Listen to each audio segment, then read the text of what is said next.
Arrakis is this unrelenting anvil against which people are beaten and shaped and forged into something that's stronger. There's something very spiritual about that sand, which on the surface is really nothing, but underneath has a really diverse biological backstory. One of my favorite lines from Frank Herbert is, when you end a novel, it's like a train coming into the station that doesn't stop. You just jam on the brakes and let the sparks fly into people's imagination.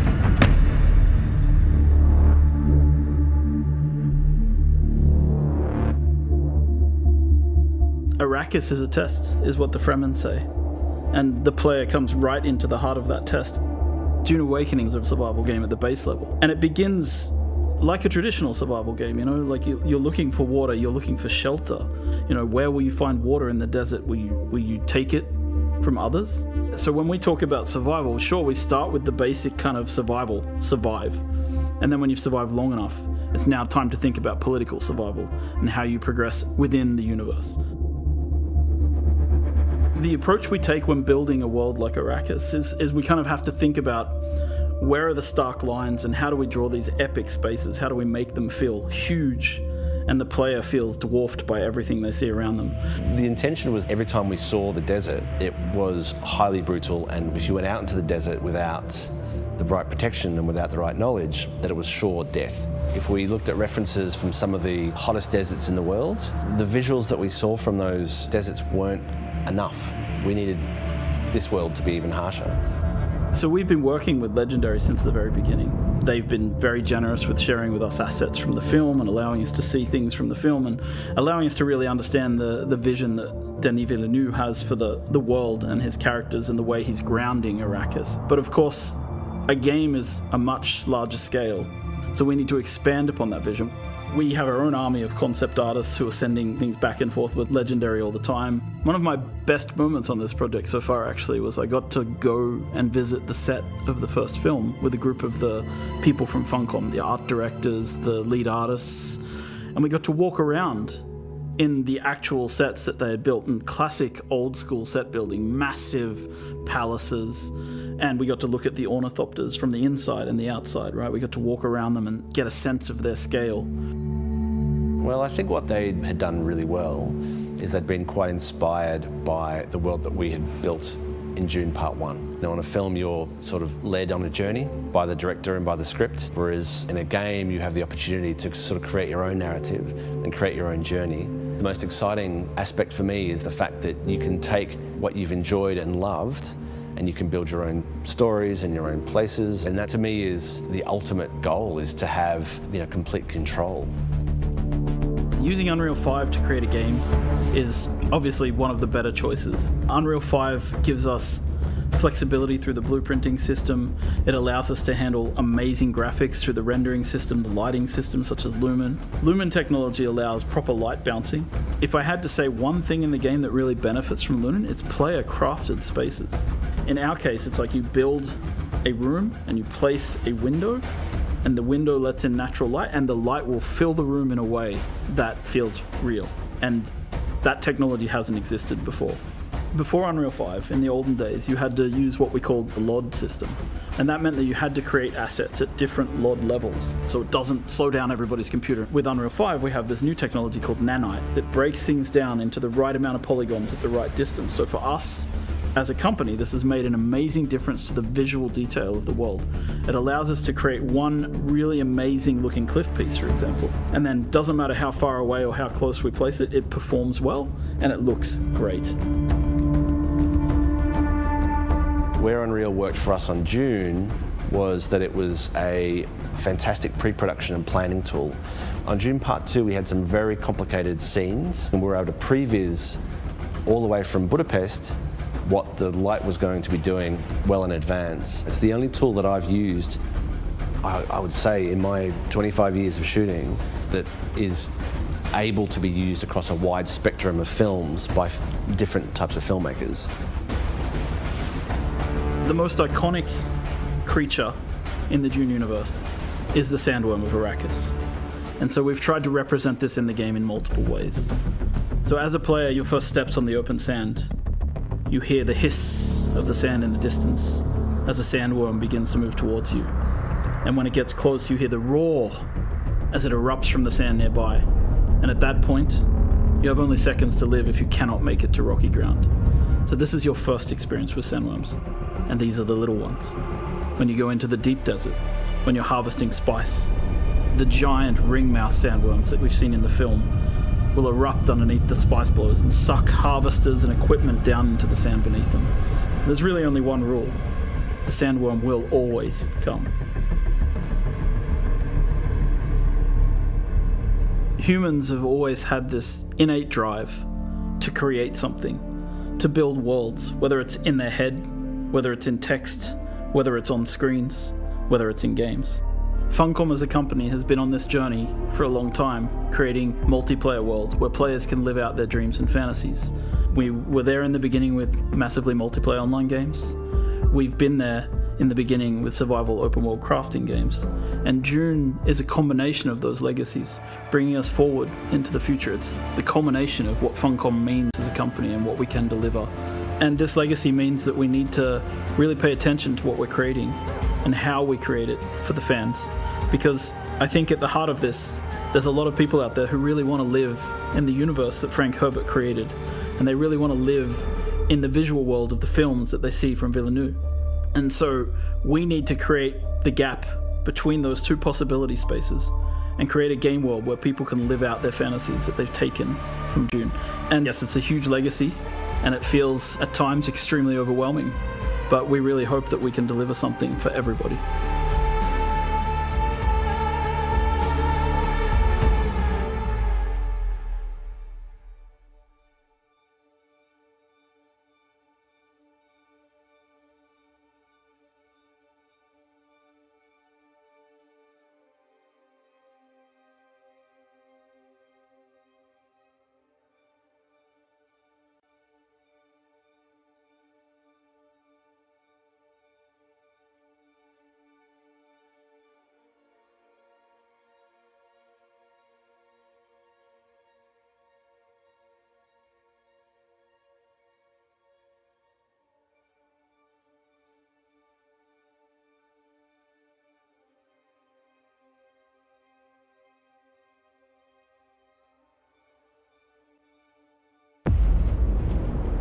I dream of it, amongst the wild threads of history and the myriad of paths. My path saw the Imperium rise from the ashes left in the wake of the Great Revolt. Thou shalt not make a machine in the likeness of the human mind. With that commandment, new avenues of human potential were explored. Mentats, Suk Doctors, Sword Masters, and the mystical Bene Gesserit Sisterhood. But it was the Navigators and their monopoly on space travel that set the conditions for the Imperium. But I am telling you of the universe you already know. Let me describe the one you do not. In this other universe, my mother, Lady Jessica, consort to Duke Leto Atreides, gave birth to a daughter, a girl they named Ariste.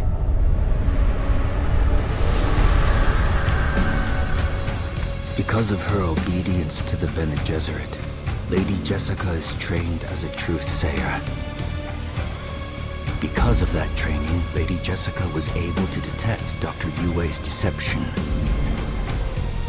Because of the forewarning of his betrayal, House Atreides survived the Battle of Arrakeen. Because of their survival, the Emperor declared a full-scale war of assassins. Because of the war, the Sardaukar were deployed to ensure spy shipments continued without interruption. Because of the Sardaukar, the Fremen were eradicated.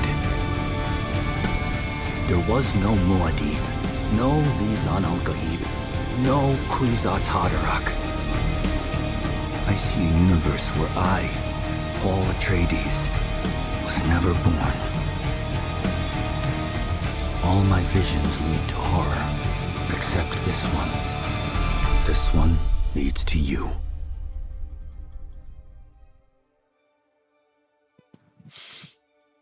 Welcome, ladies and gentlemen, boys and girls, my beautiful and lovely friends. I hope wherever you are, on whichever time zone you are having a fantastic time. As always, I'm Neo, and we are going back to our ongoing Dune Awakening playthrough, as we are about to get hit by the Coriolis Storm, and we are about to hit the cap on the Landsraad Mission. That one creeped on us really fast. And we are gonna lose points. I didn't really want to get tangled with Landsraad Mission, and I wanted to, stick to Deep Desert and grind some plastinium.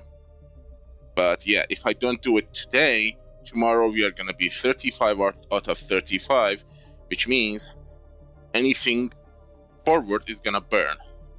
Like the next day, the 5 mnemonic, the collections that we are gonna get is gonna go to waste, and we don't want that. We are already way too behind. We are 6 months behind, so every little mission counts. I'm still a little bit torn between doing combat or exploration. Exploration is a lot more useful to me because I travel so much. And Kado, I'm so happy that you are out of the starting zone. I hope you collected all the intel points from the outpost of the starting zone. There are 2 trainers in that zone as well. One is a swordmaster, another is a planetologist. Planetologist is important because that gives you skills to mine better, more, find stuff, and it's a very good skill tree for starting players. Mongol, my friend, how are you? What's up?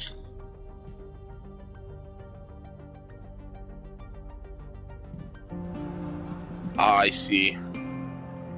Can you do my Landsraad mission too, please?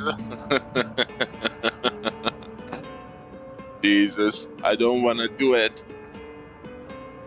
Please, I have other stuff to do. And here I was complaining about there is a limit on Landsraad. Okay, the Landsraad is already in session. We are in trouble, and oh my god, it is all Atreides. Last week, Harkonnen won. And there you are. We are gonna get 30 in 3 hours. The combat. Grave of Fireflies, clear run. Decapitation is brute works. Oh my god, these are all hard ones. Testing station 136. Cancel that. Ghost of Simpa. We are in trouble. Okay. Let's see.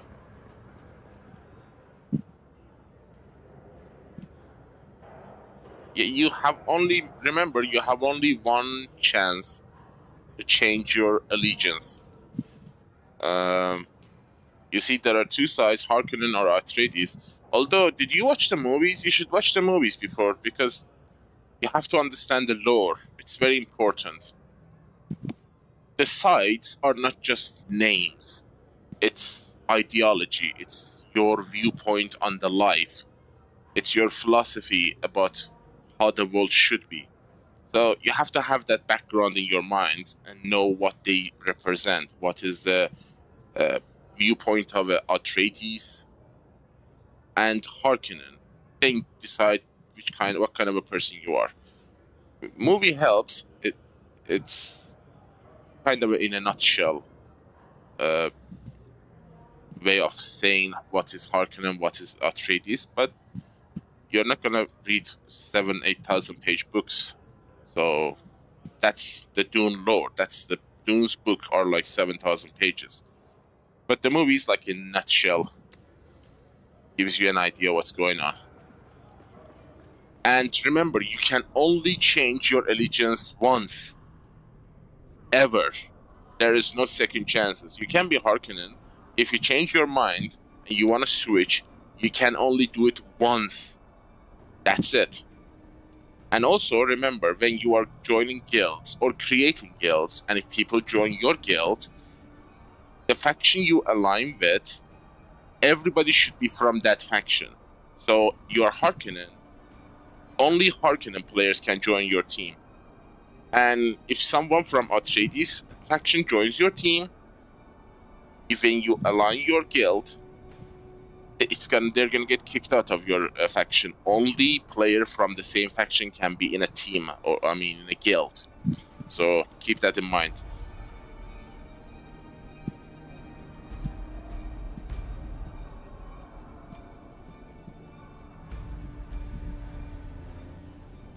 Did we sell anything?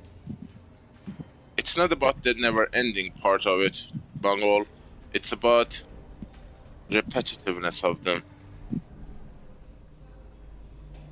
That's the problem.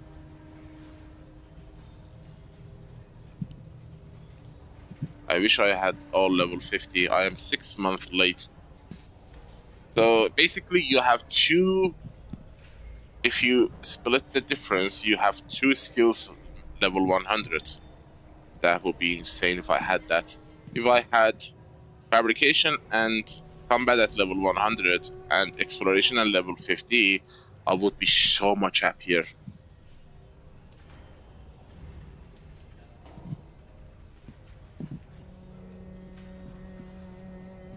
Don't be, hasty, Kado. Funny thing is that Kado is the name of the host in one of the shows that talks with an Atreides and Harkonnen, point counterpoint. You might hear it in the game. I'm gonna listen to radio. Kado is the name of the interviewer. That's kind of funny. Did we sell anything? One thing. 1.2 million, not bad. I'll take it. Nothing else? Nobody wants these? Yeah.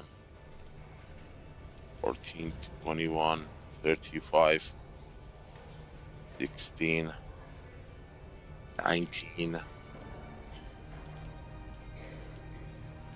Time to change them, I guess. Welcome. Would you like to depart? I like to get some stuff. Make this unsorted.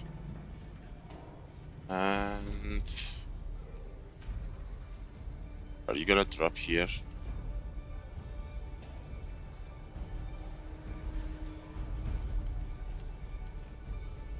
No, I want to sell this cheaper.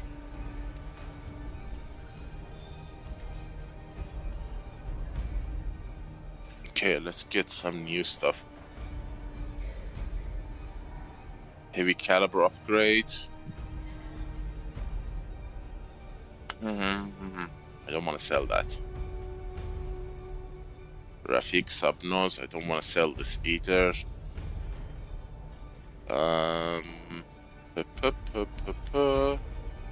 Barrel extender, I think.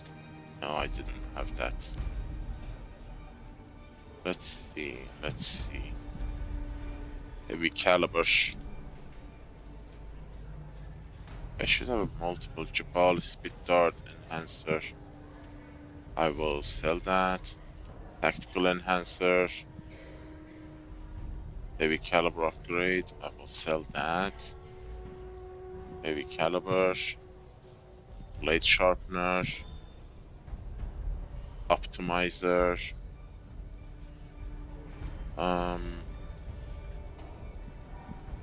Quick load. Quick trigger. Did we sell any radiation? No. Radiation. I will sell a radiation. And seed. This is level 2. And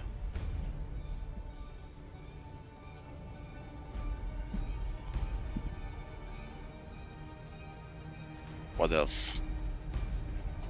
Level 4. Level 4. Hey, that's a per dot. Don't we have an Imperial? We do Imperial, and Imperial Glove level 4. I do have an Imperial. Bashar's command.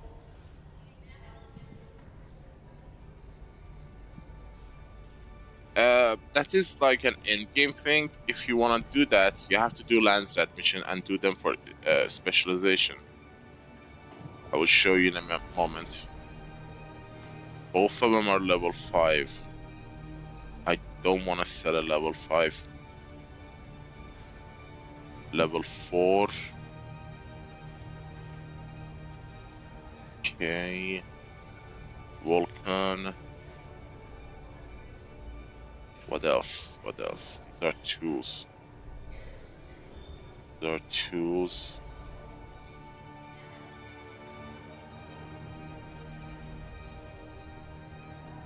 I swear I had a level 4 glove for Imperial set. Or did I sell that one? I think I have sold it. So, let's see. Dart for every man. Level 4, sell it for 11,077,099. That's as cheap as I want to go. Sell 11,077,099. Son of a gun. 11,077,099. That's a good deal. Okay, 9. Screw that. It's a made one, so it has been used reaches to be made. 14,077,099. That's a damage. Heavy caliber upgrade. It's a made one. So 14,077,099. I've used reaches. When you fabricate these, you use reaches. 9,077,099. Imperial cell 077,099. Damn you. 079.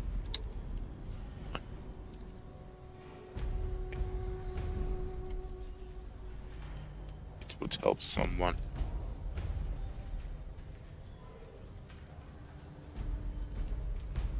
I am setting fire to my stock. Come and buy.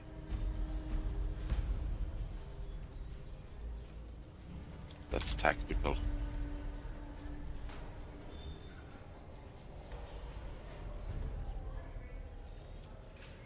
Hard dot.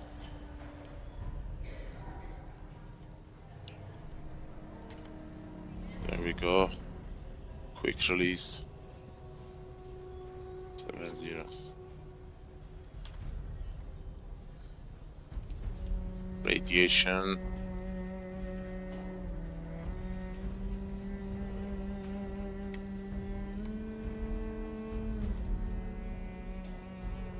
Million reaches 17,077,099. 70 million. That's a level 4 spit dart. Seleucin. Just get them out of my inventory. I need room. That's a good one. Tactical enhancer.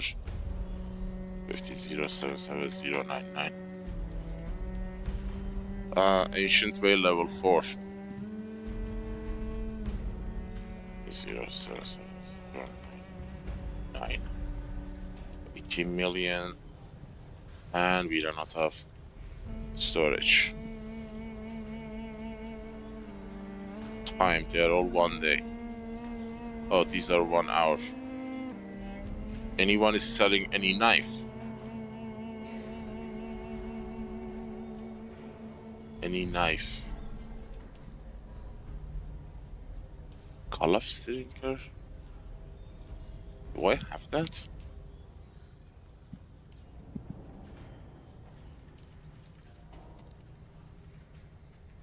Yep. Any knife, any knife. Oh, replica.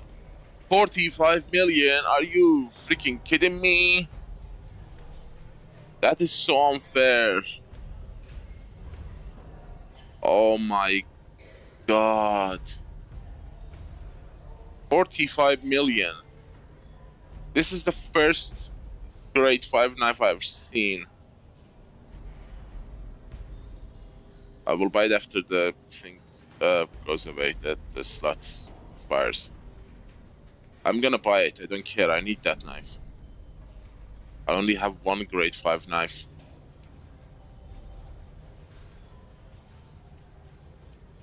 Anyone is selling any decent component? I want Servox. Anyone, son of a gun, why are you not selling Servox? And of course, advertisement.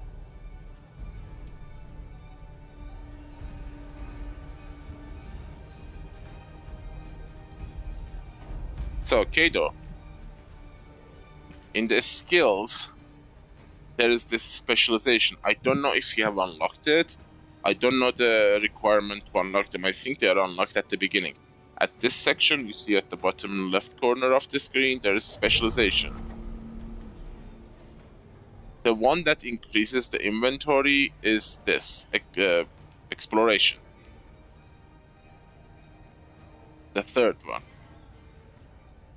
Level 1 adds 5 extra inventory slot, and also every level you get adds 1% volume capacity or weight that you can carry. So I have done it to level 30, and I have 30% extra load that I can carry, and also 10 more slots. And how to get the level like this? You have to do the Landsraad mission, or press L, or from this side. You press this, or press L. This section has missions. You see, there is craft mission for crafting, gathering, exploration. Each one of them, for example, exploration. Haga, Recon, Run. You have to read what to do, and then after finishing it, you get 125 exploration XP. And that goes toward leveling up your exploration, or combat, or gathering, depending on what you are leveling up. So first you have to have a guild. You have to create a guild. And then align yourself with a faction. I don't think you are that far yet. These are end-game stuff, you know? These are mostly for players who are already level 200. So, I don't think you have unlocked it. You need to... I think you are already aligned, but you have to finish the first few missions for the houses to become part of the house.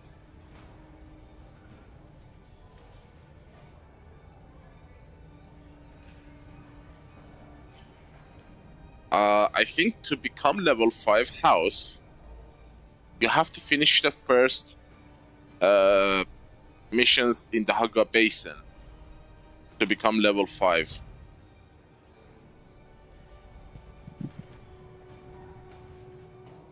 No, the house level. In the inventory, you will see your house level in the flag. You are Harkonnen. You should see the level here. It's a point. It's a level is point from 0 to 20. 20 is the max for now. And I think the only way you can increase it to level 5 is to finish the missions. You have to talk to the house representative. I haven't done the Harkonnen mission, so I don't know how they go.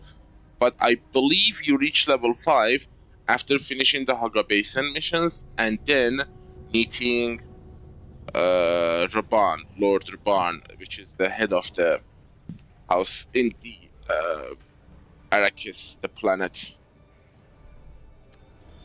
Or you don't meet the Baron, do you? I don't know. I didn't do the Harkonnen. As you can see, it is locked for me, the Harkonnen. Welcome. Would you like to deposit? But yeah, if you want to unlock the specialization, you have to do the... I'm referring to Bungol on this one. Welcome. Would you... If that is the bare minimum you have to do, level 5 house, then you have to do the missions for your faction.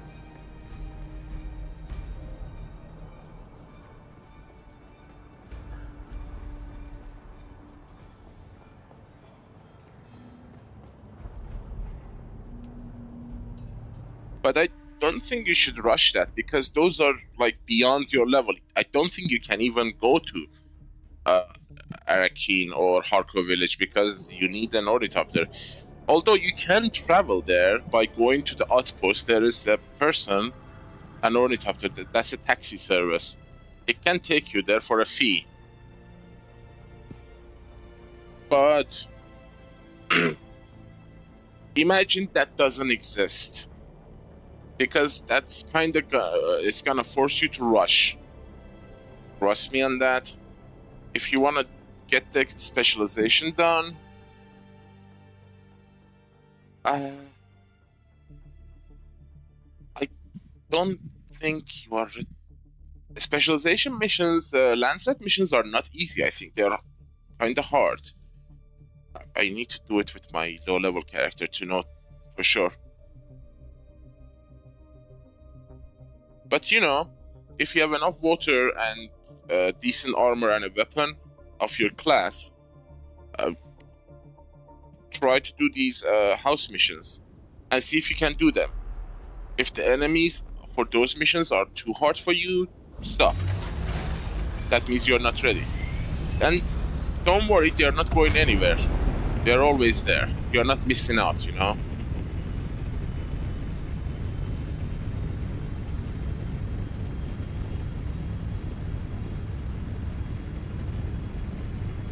That's intended to be there forever.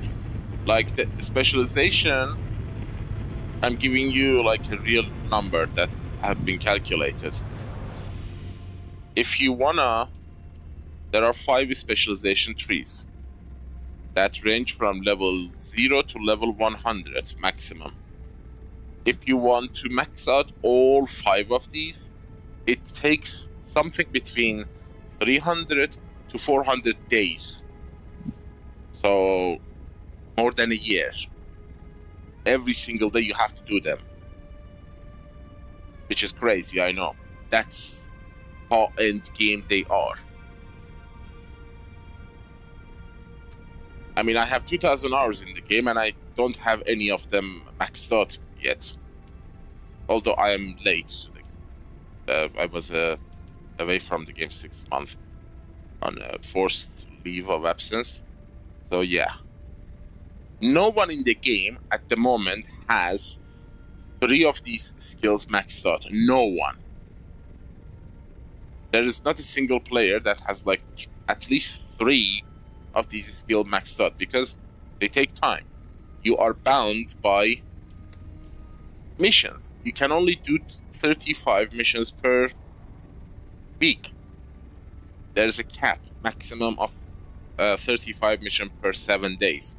So even if you want to grind them, you can't, because you need these points to do these missions. Every mission costs you 1.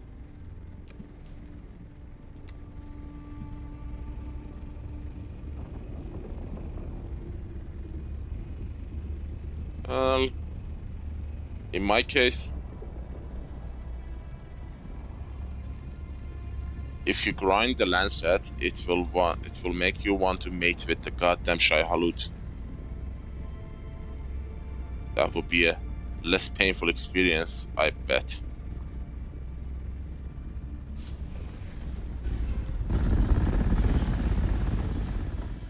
I feel like that is a placeholder, you know. The mission system that we are dealing with right now, the Landsraad missions, feels like a placeholder for now. So I am not judging it yet, as awful as it is.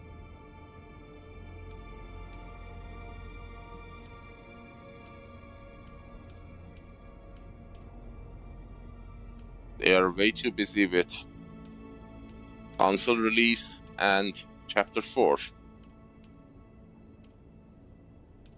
Well, 1.1.5 is in the PTC already, so they are doing something.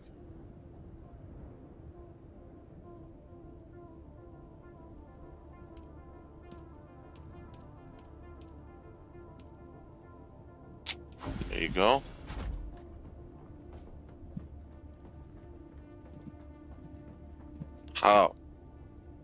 How is that even possible? 1.5 version 1.5 of the game. We are playing 1.4.10.5. Well, let's call it 1.4. That's not possible. John, did they use that guild trick you told me?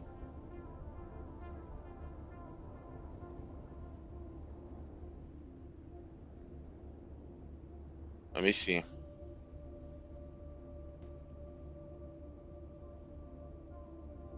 How the hell? But that's not possible. How many months has it been since the release of these Landsraad missions, the specialization, so-called? Is that mathematically possible, or did he use a trick to glitch his way through that?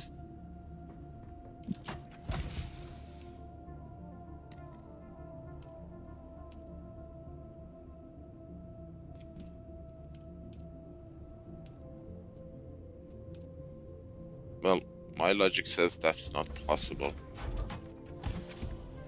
We didn't have it for that long.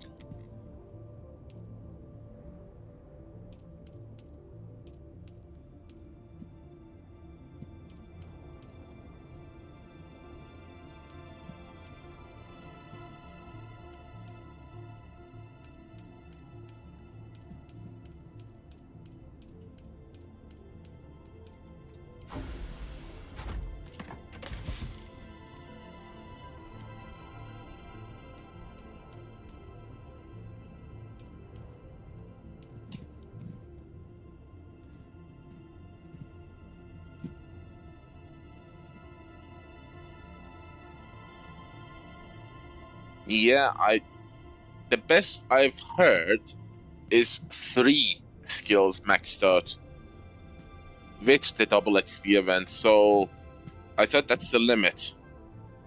Like, the best grinder have maxed out like 3 skill trees. 4, I don't know if it is possible given the time they had. Max them out.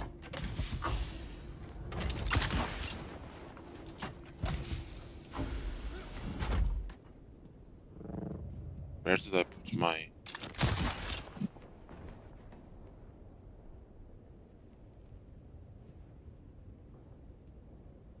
What happened? The game stopped working.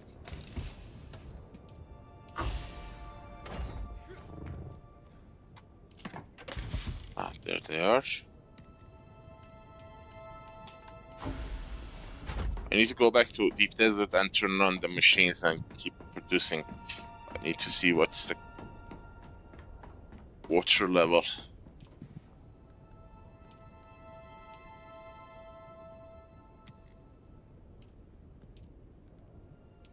Oh, what would I give for some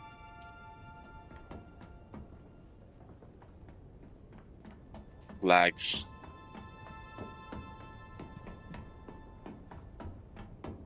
What about the others? Have you focused on 3 or have you done others as well?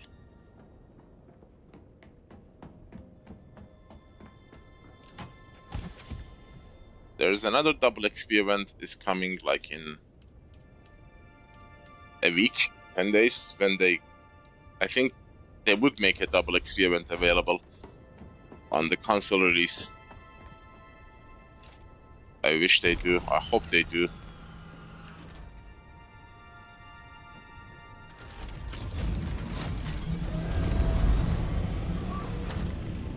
This thing is so busted.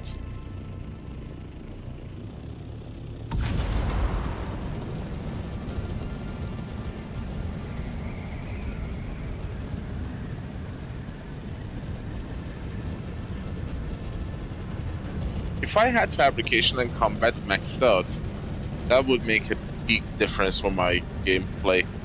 Because then I would be able to focus on exploration. Those 3 would be a game changer for me.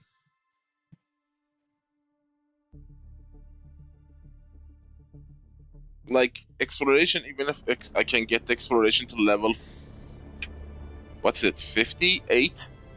That unlocks the perk that makes the corpse to weigh half as much. Which allows you to carry 9 corpses.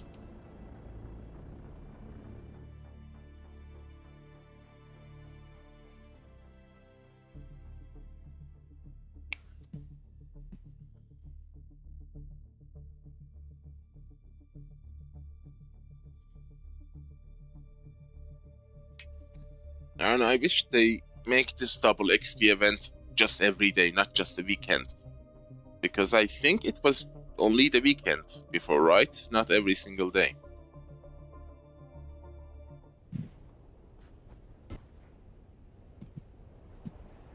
You're so lucky.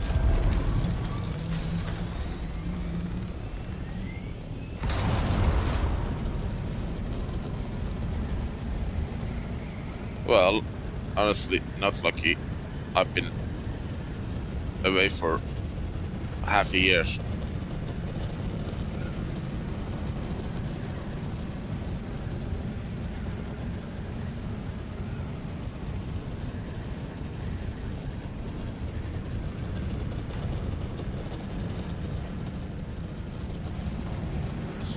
Unfortunately, maintaining a reputation.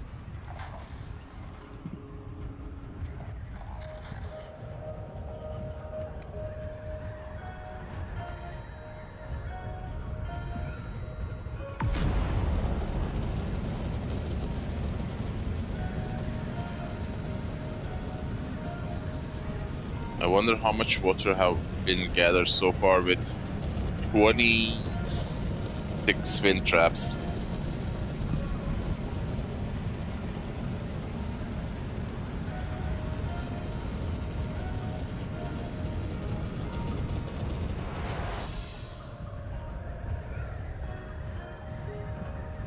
I'm from Persia, Kado.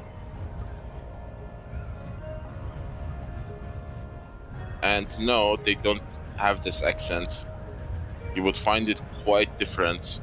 They have a different accent. My accent is kinda unique, I'm not gonna lie. Well, why are you going insane if you're playing twice a week? Jesus. You are such a lazy ass, John. You're barely playing.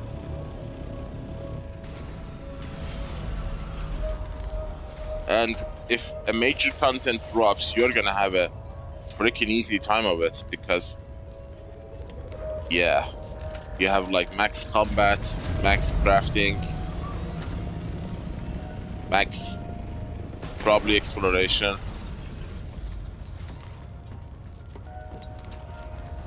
I'd rather lose my entire base and everything and get those 3 maxed out.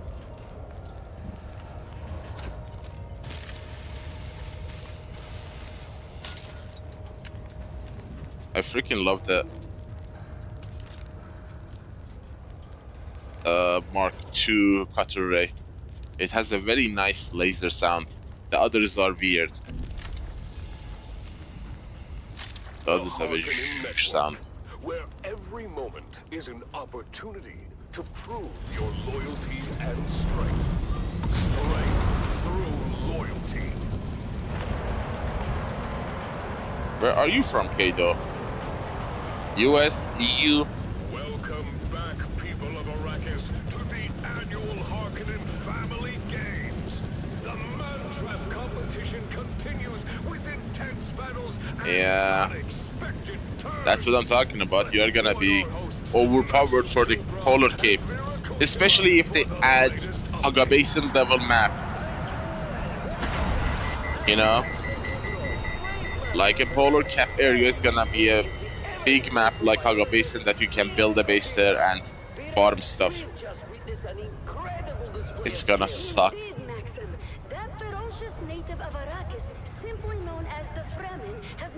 Oh, beautiful. I love Tennessee. I have a friend there.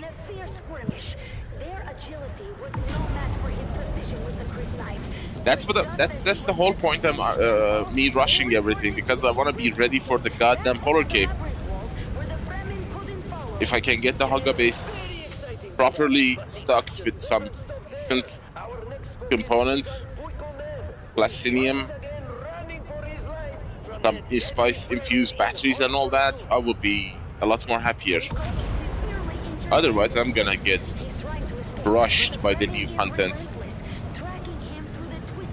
And remember, I started from 0. I lost my base and everything. It's not like I have the same amount of items you have.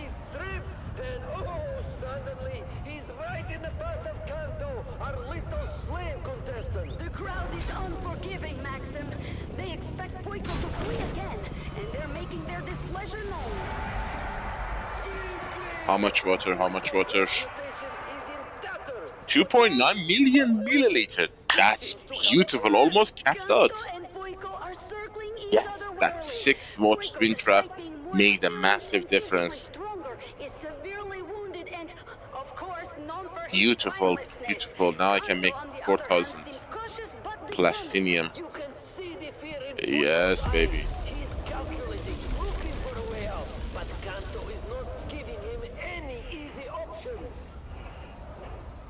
Storage, another. I have 3,400, 90,000 titanium.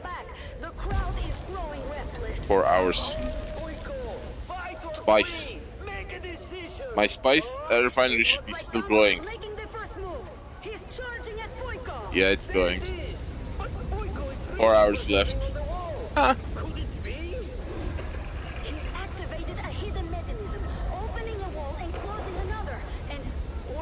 Add 18 to it. That's 14 for 15 hours.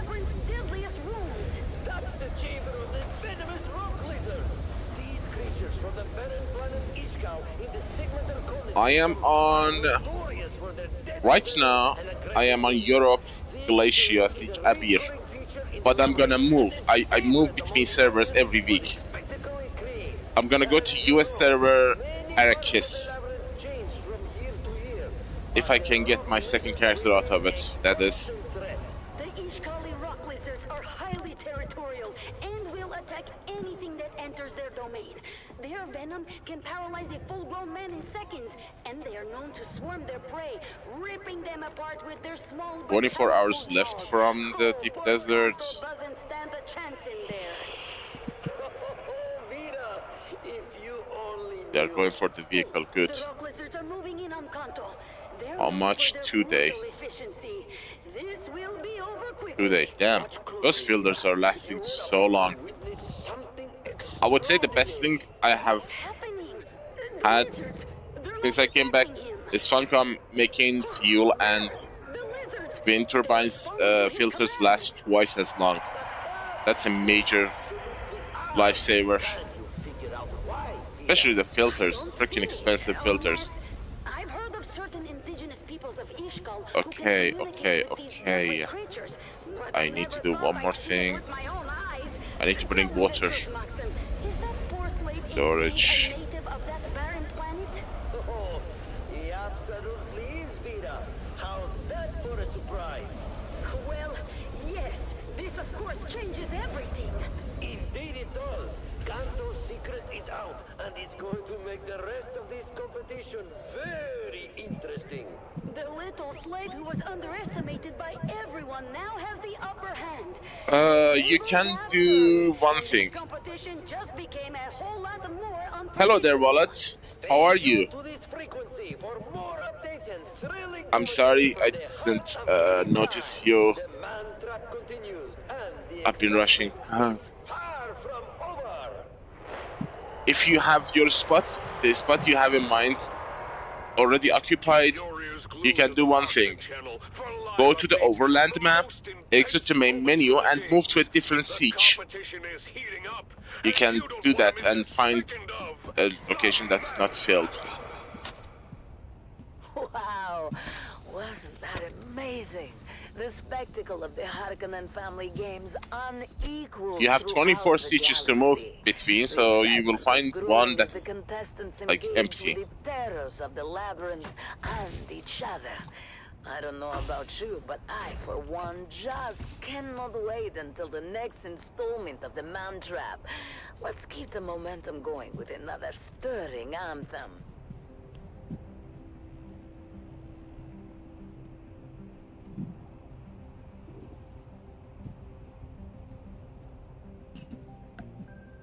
Dude, you should move your ass from Stormheart and come to one of the servers in the Washington.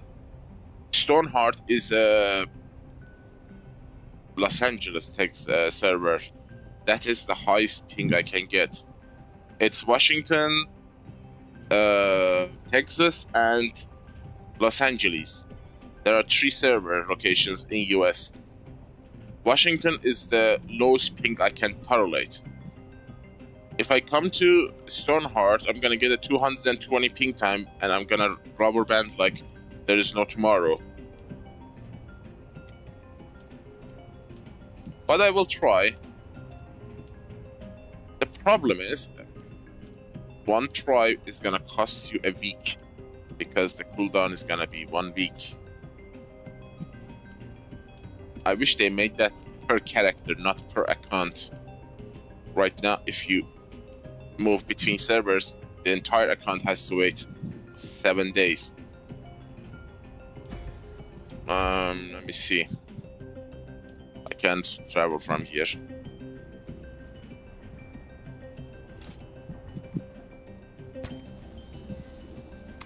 Good God. Thruster is gone.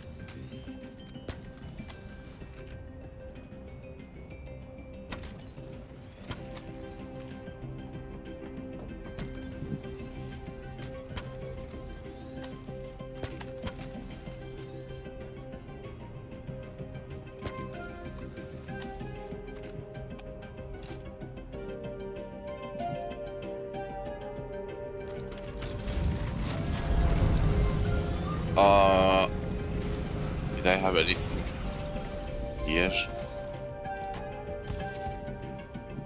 Compactor. I'll take it.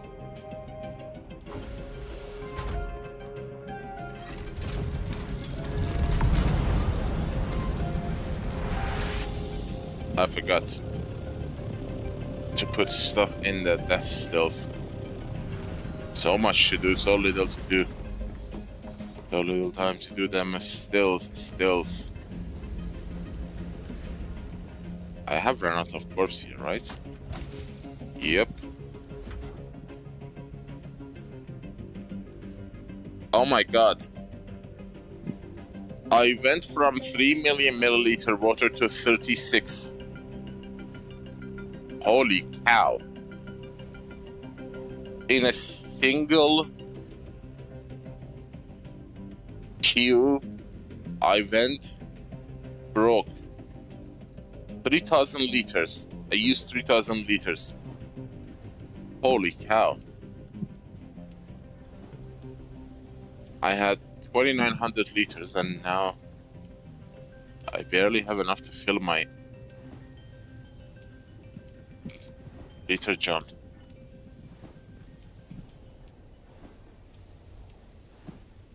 You are listening to frequency 152.6, the voice of House Harkonnen.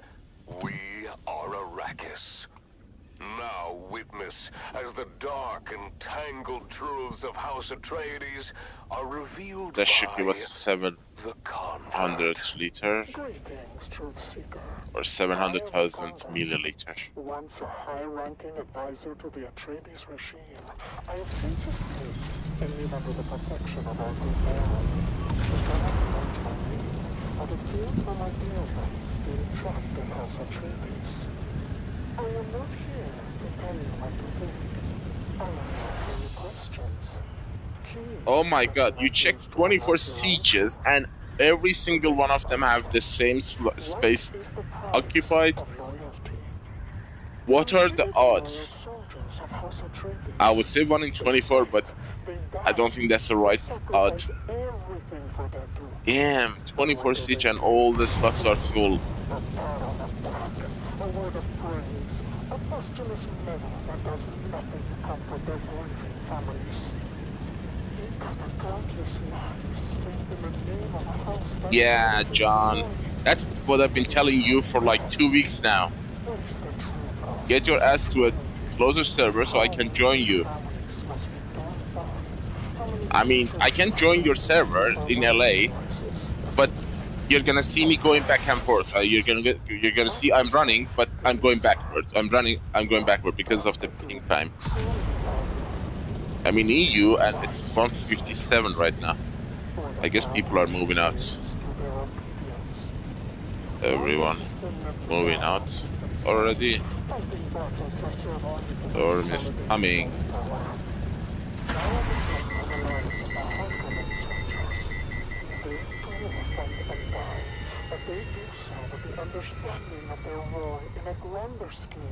PAX. I think PAX is the middle server. Let me see. PAX. PAX was the original busy server. Harmony and PAX were famous. Follow these questions to the ultimate conclusion, dear listener.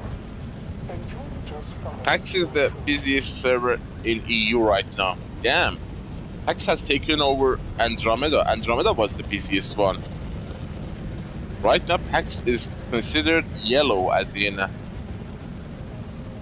semi-full. 400 players online. Ho ho ho ho! The second place is Epsilon. The third is Andromeda. Wow, Andromeda was the busiest server for like 4 weeks.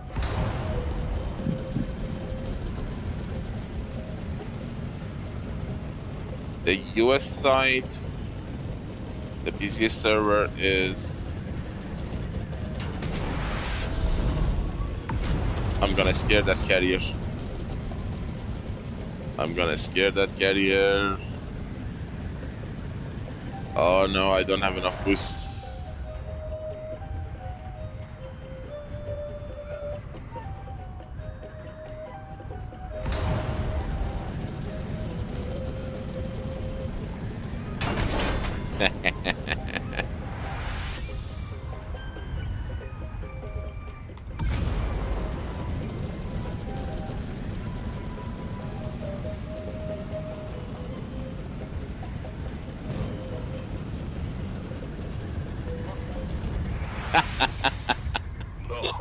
Network, where every moment is an opportunity. Poor guy. The US highest populated is Arrakis. Oh my god, 426 players. Funcom has locked the server. Damn. If I wanted to join Arrakis right now, I couldn't because it's locked by Funcom. Oh my god. That means there are like more than 500 players, and that's a placeholder. Wow. Nova is in second place, Stormheart is in third. Arrakis has 430 players online, Nova has 350, Stormheart has 280, Harmony 2044, Odin 143. I was in Odin 2 weeks ago, or a week ago, yeah. I think. No, 2 weeks ago.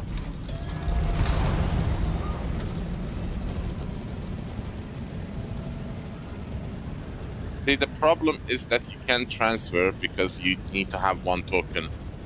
And I have my freaking second character in Arrakis. And if I want to move that character out, I have to stay in one server for a week. Which sucks.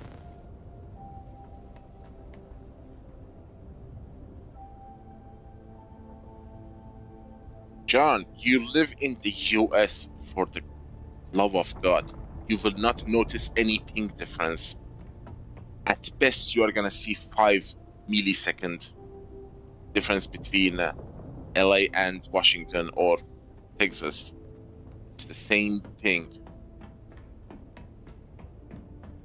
Up to 100 extra ping time is tolerable by the game. The game doesn't punish you. But anything, I'm talking about 200 plus right now. That is crazy.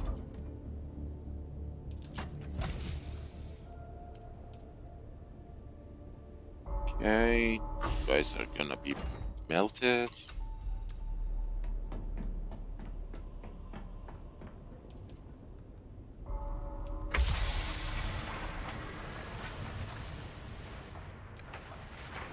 Junk. Go to junk box. Battery.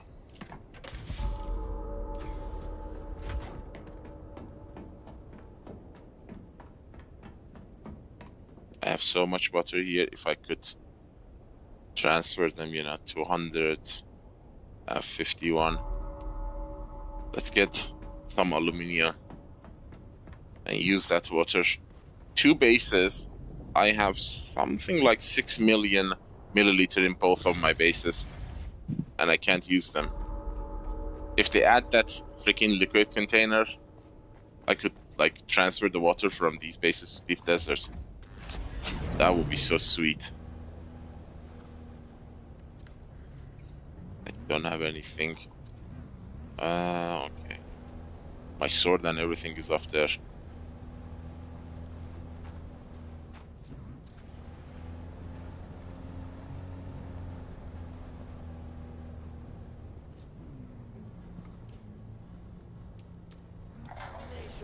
She's badly injured, but she's not giving up. She's coming up behind the Fremen, who's balancing on that is, you will not notice it. After 100 milliseconds, you will not notice a thing. You won't even see the ping. Up to 150 milliseconds is not noticeable, unless you plan to PvP. Yes, if you want a PvP, there's gonna be a difference between 30 millisecond and 100 millisecond, but there's not gonna be a difference between 30 millisecond and 60 millisecond, even in PvP.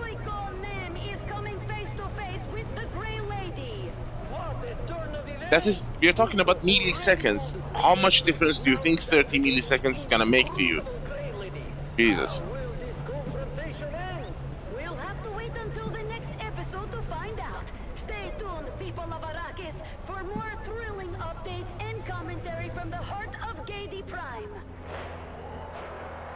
Okay, but there is one thing. The update for console release and update are September 22nd, which is in 40 days. 40 day-ish. Do you need labor? 2 weeks from now. Do you wish to possess the strongest and 16 days from now. 2 day, 1 day. Tomorrow is the Coriolis, 24 hours. And yes, 15 or 16 days from now.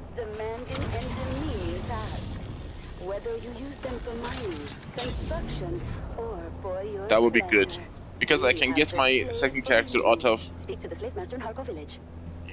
Arrakis. The Harkonnen network, where every second counts in our pursuit of greatness. Strength, I can do it this week. I'm okay with that too. I want to take advantage of every single week before the update. Stay tuned for more programs and music throughout the day, and let the might of House Harkonnen guide you in all. You don't want to grind, John. Just think about that. The window on getting items is closing, and closing fast.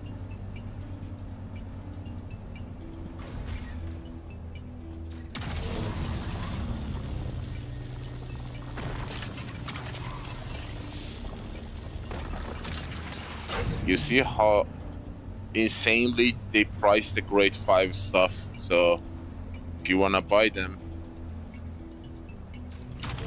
yeah, good luck getting me paid 200 million Solaris for a goddamn helmet.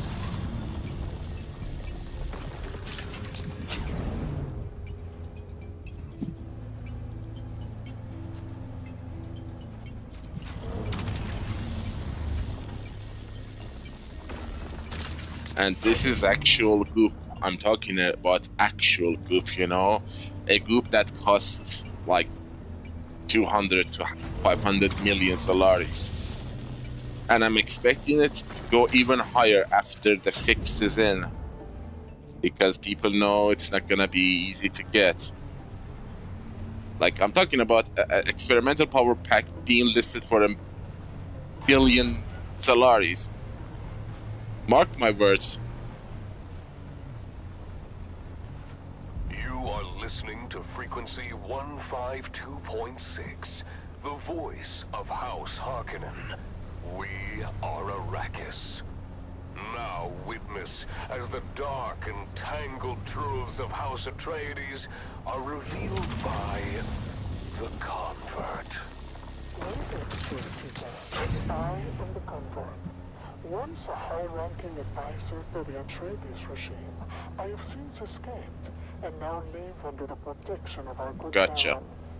That would be good. Then I will Events have taken a dire turn, and I fear move out my second character from Arrakis and then enter a 7-day cooldown, and the next week I will be free to move. That would be great. Today's question: what becomes of those who defy House Atreides? Recently, dear listener, the Atreides have discovered my true identity. They have seized my influence and now languish in the depths of Erakin's dungeons. I fear for their lives under the yoke of this noble house. What do you think happens to the prisoners of House Atreides? Are they treated with the dignity and respect? They kind of fixed this pretty quickly. They usually are lazy fixing stuff like that. I don't know why they were so quick about fixing it. I wonder if they have found a new way for repair thingy. I haven't heard anything, but if they have, then there is hope that there's gonna be more ways to do it. But if the repair is finally fixed, then yeah, I think Funcom is getting serious.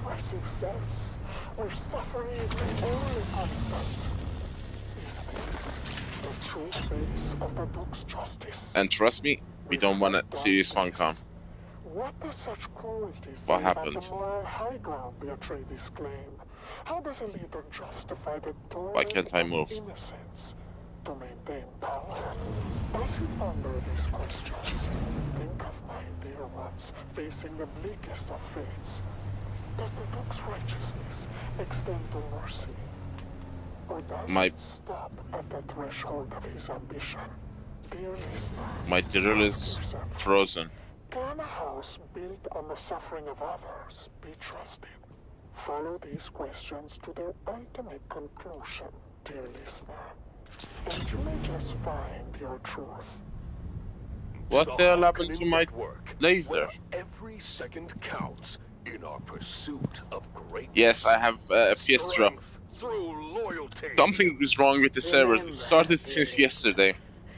Every action you take is a step towards greatness. Look at my Stay tuned laser. for The more cutter programs ray and is music stuck. throughout the day, and let the might of House Harkonnen guide you in all you do.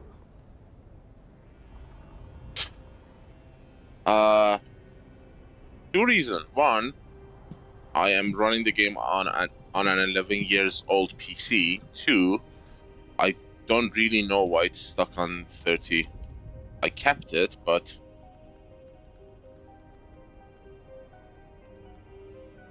weird. I think I kept it on 13.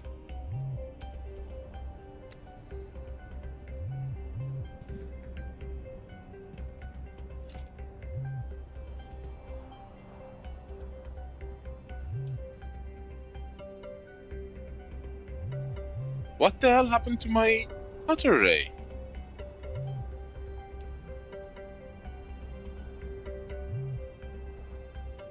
Oh my god.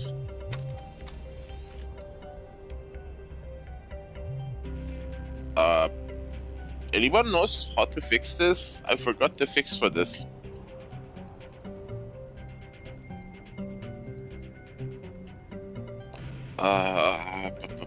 There was a way. I thought the variant changing would fix it.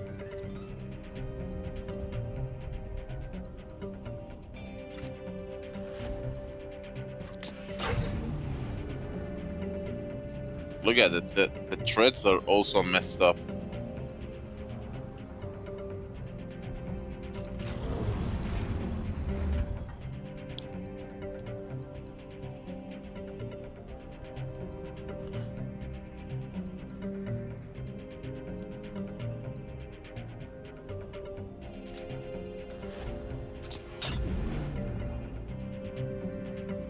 I forgot how to fix this.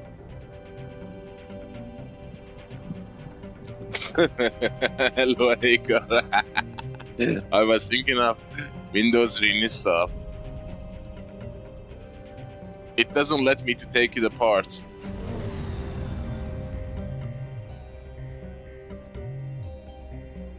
Vehicle is occupied. This vehicle is occupied. No, it's not.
there's a fix for this. I just forgot some.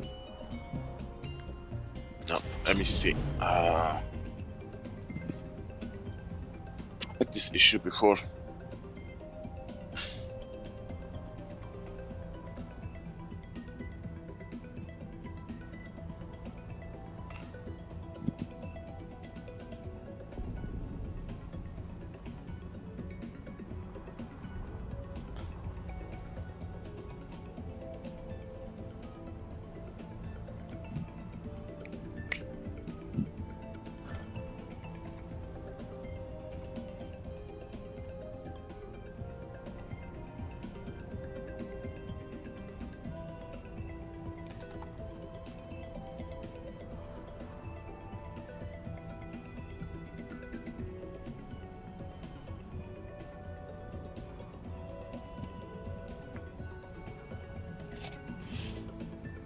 I think the variant change was for the thread. The cutter ray. Please don't tell me I have to exit the menu.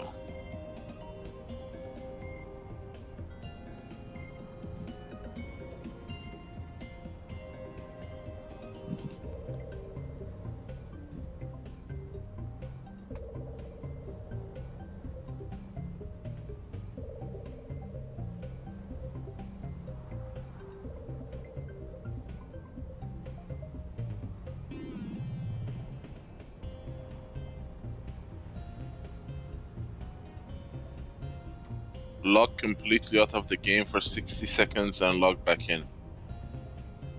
What the hell? No! Disassemble, assemble, it doesn't work. Nudge the vehicle. Oh, come on.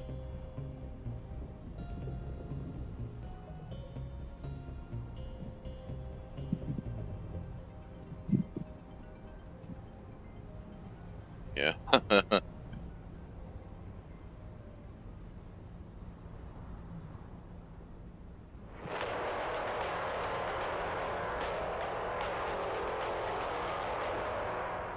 Welcome back, people of Arrakis, to the Harkonnen Family Games.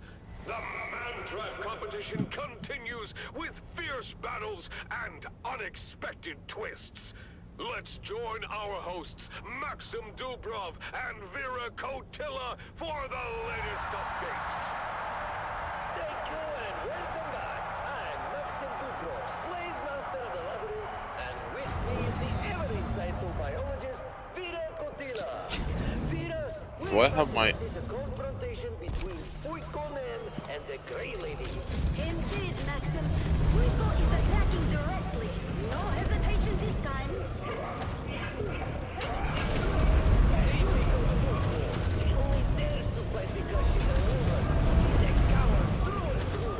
Yes, and injured as he is, one wonders how he expects to win. But look at him.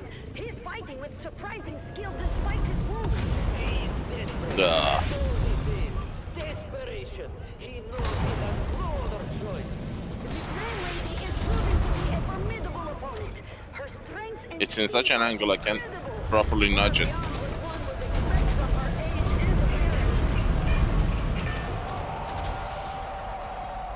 Her veil has been torn off. Oh, look at those old scars. Her face is quite disfigured. Yes, but they seem familiar to me.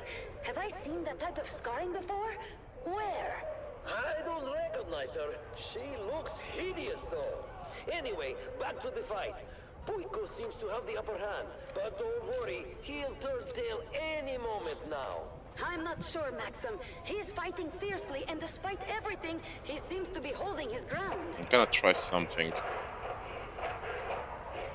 Just when you think he might actually do something right. Wait! What's that sound? The rock lizards! They're flooding into the room, and there's Kanto right behind them. Look at them attack! Puiko is putting up a fight, but there's too many! He's being overwhelmed! The Grey Lady is retreating. She's getting away while the rock lizards tear into Puiko. It's a frenzy.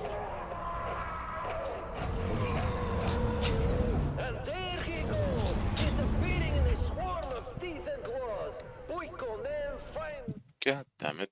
This is new.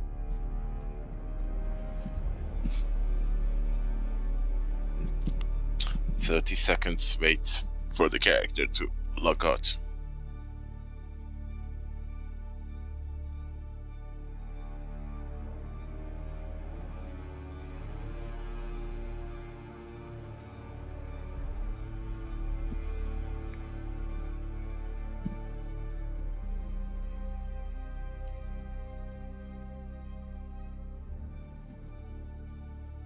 I had the same issue with the thread that was not getting repaired. Switching variant fixed it. I had the cutter ray bug as well, but it was a while ago. I don't remember how I fixed it. There's an easy fix for it.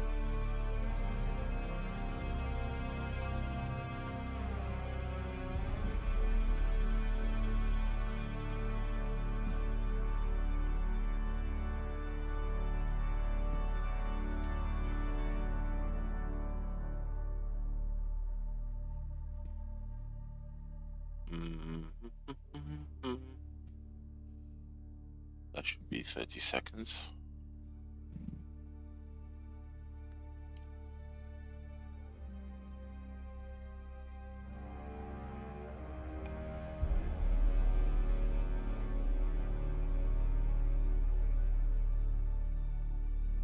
Yeah, something is wrong with the server, I'm telling you.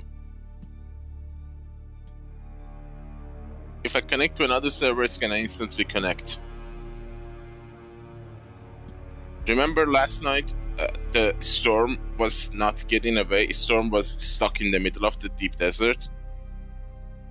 It started like 16, 17 hours ago. Something went haywire with the server. But if I join another server, it's gonna join.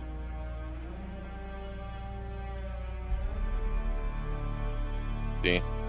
Allocating.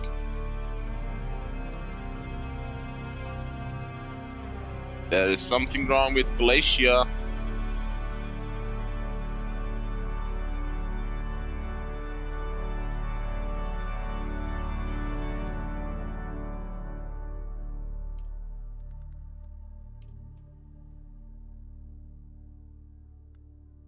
I'm gonna join EU.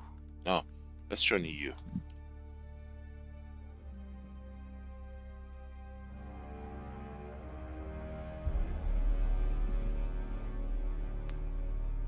We had this issue 2 days ago as well. The server is stuck authenticating. Like my character exists in the game and outside of the game at the same time. The server usually writes a release command when you exit the game, and sometimes that fails. You're stuck in a limbo.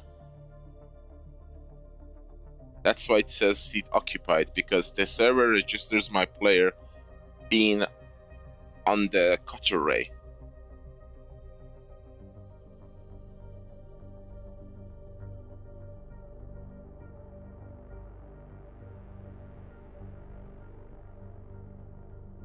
Like there's 2 instances of me in the game. That's funny. Can I get extra sub thief?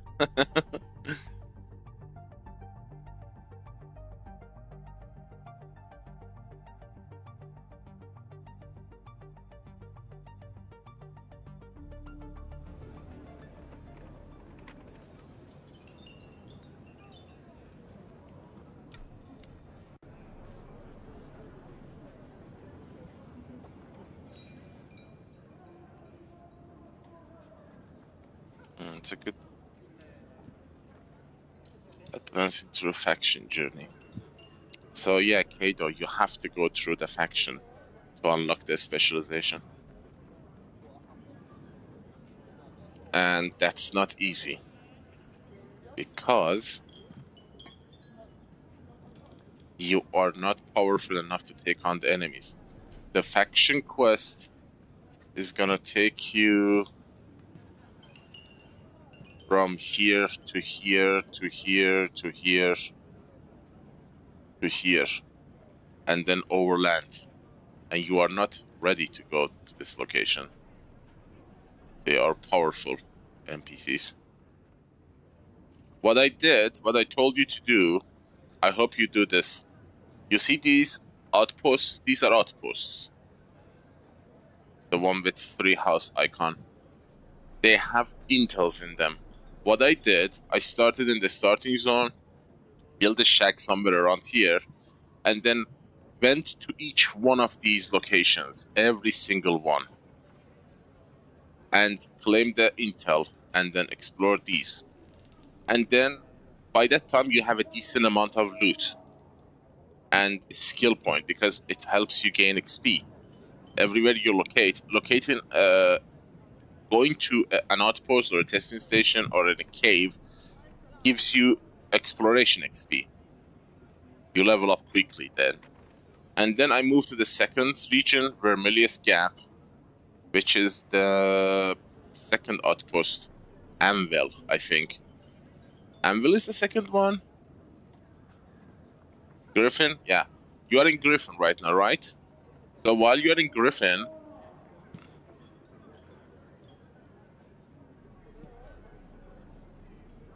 yeah, stay in Griffin. There is a trainer there, Swordmaster. And then, no, is that a trooper or Swordmaster? There is one trainer here too. Shinara. See where I'm locating? This is a trainer, planetologist trainer. Go find him right here. This is the trade post, Griffin's Reach, and this is the trainer on top of the rock.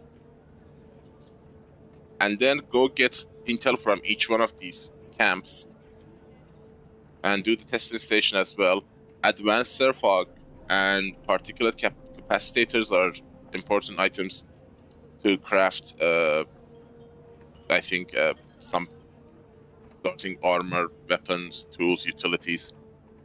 These camps, the fire ones, the flame ones, the scavenger camps, they are not important.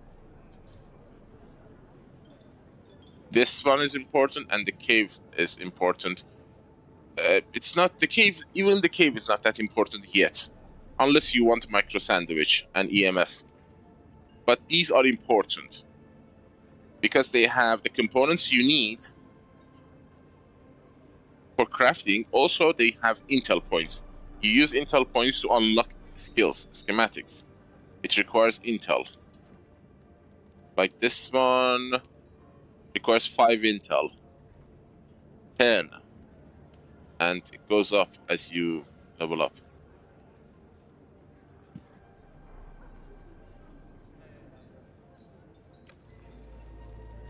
And this guy, I think it's this guy. Is this a trooper?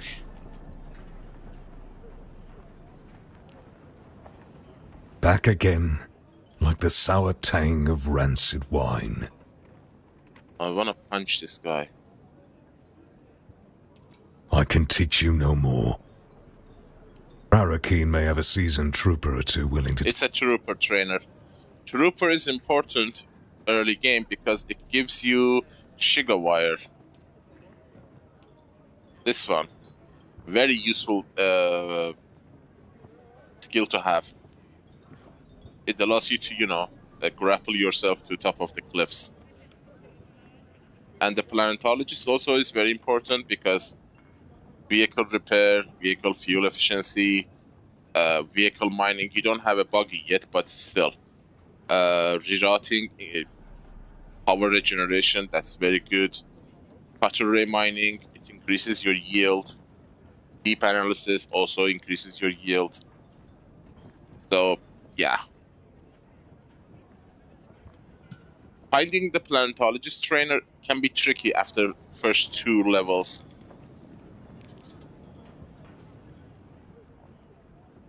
But why do I have 2? Welcome back. Ah, it's the same thing. Did you release my character?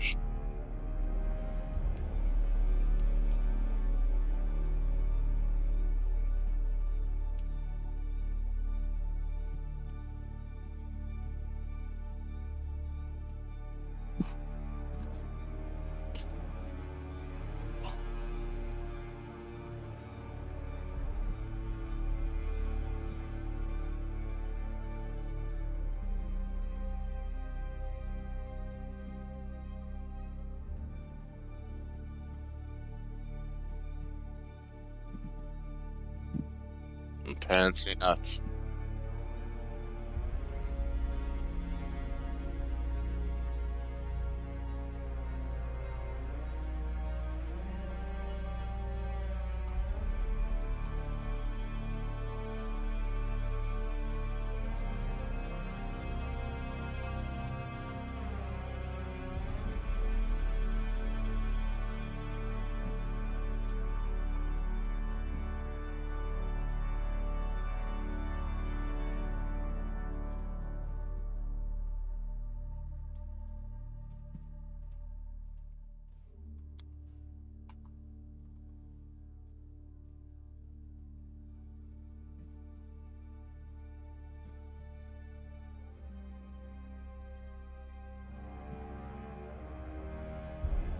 Yeah, the music is very epic.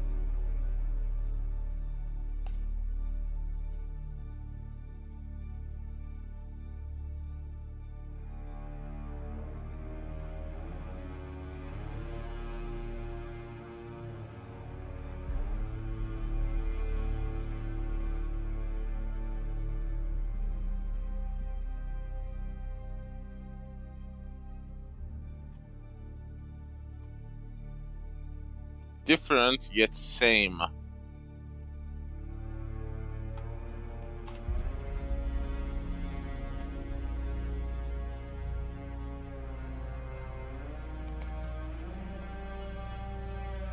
It feels different because you have control over your game. You have no control over the movie. That's why it feels different. Because the movie, you are in an established world, but in the game, you craft your own world.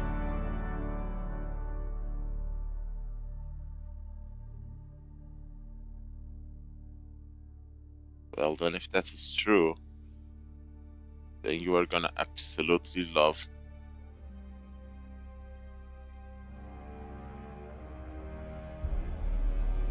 what I'm going to show you.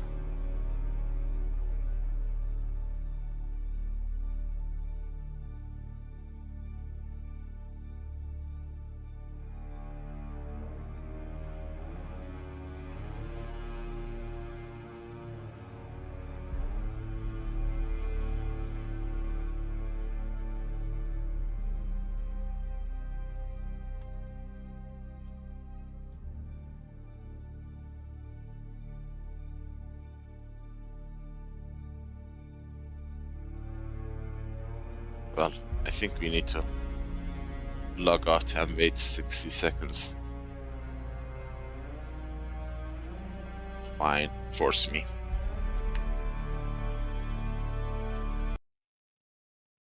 But while we are waiting, you can watch this.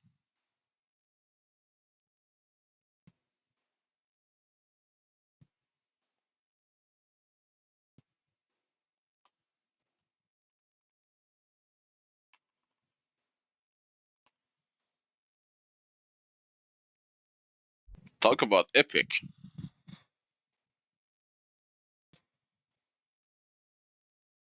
Yes, that was part 3. They're gonna jam 2,000 pages of book into 90 minutes of movie, which is gonna be same at the console release date, December. No. That's gonna be with chapter 4. This is December. Console is September. December is gonna be chapter 4.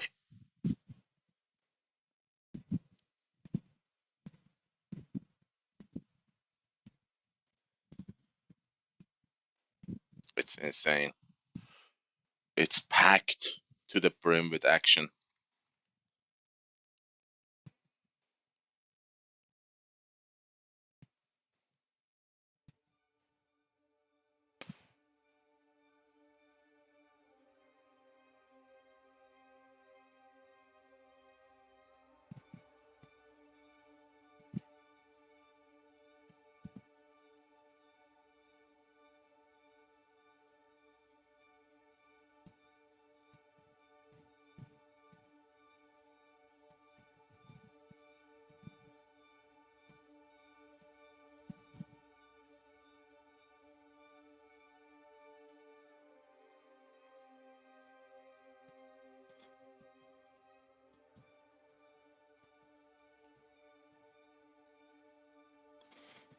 Release server, release me.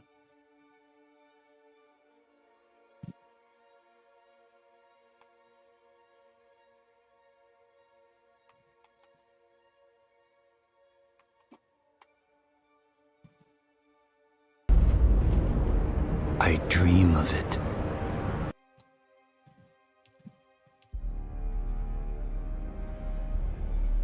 Come on, allocate, allocate, allocate, allocate.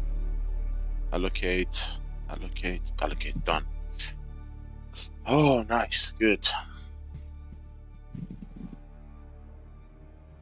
It's funny, this is one of the rare few trailers. Every time I play it, I get copyright warning. Then I have to mute it and remove it after the stream is over.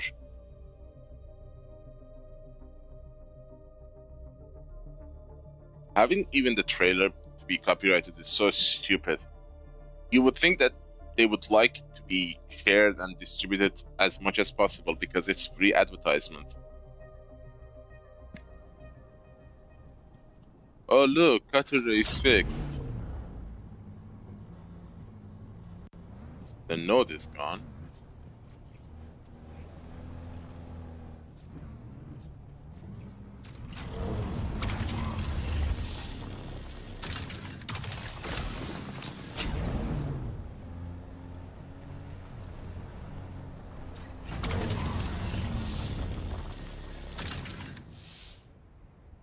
Why am I full?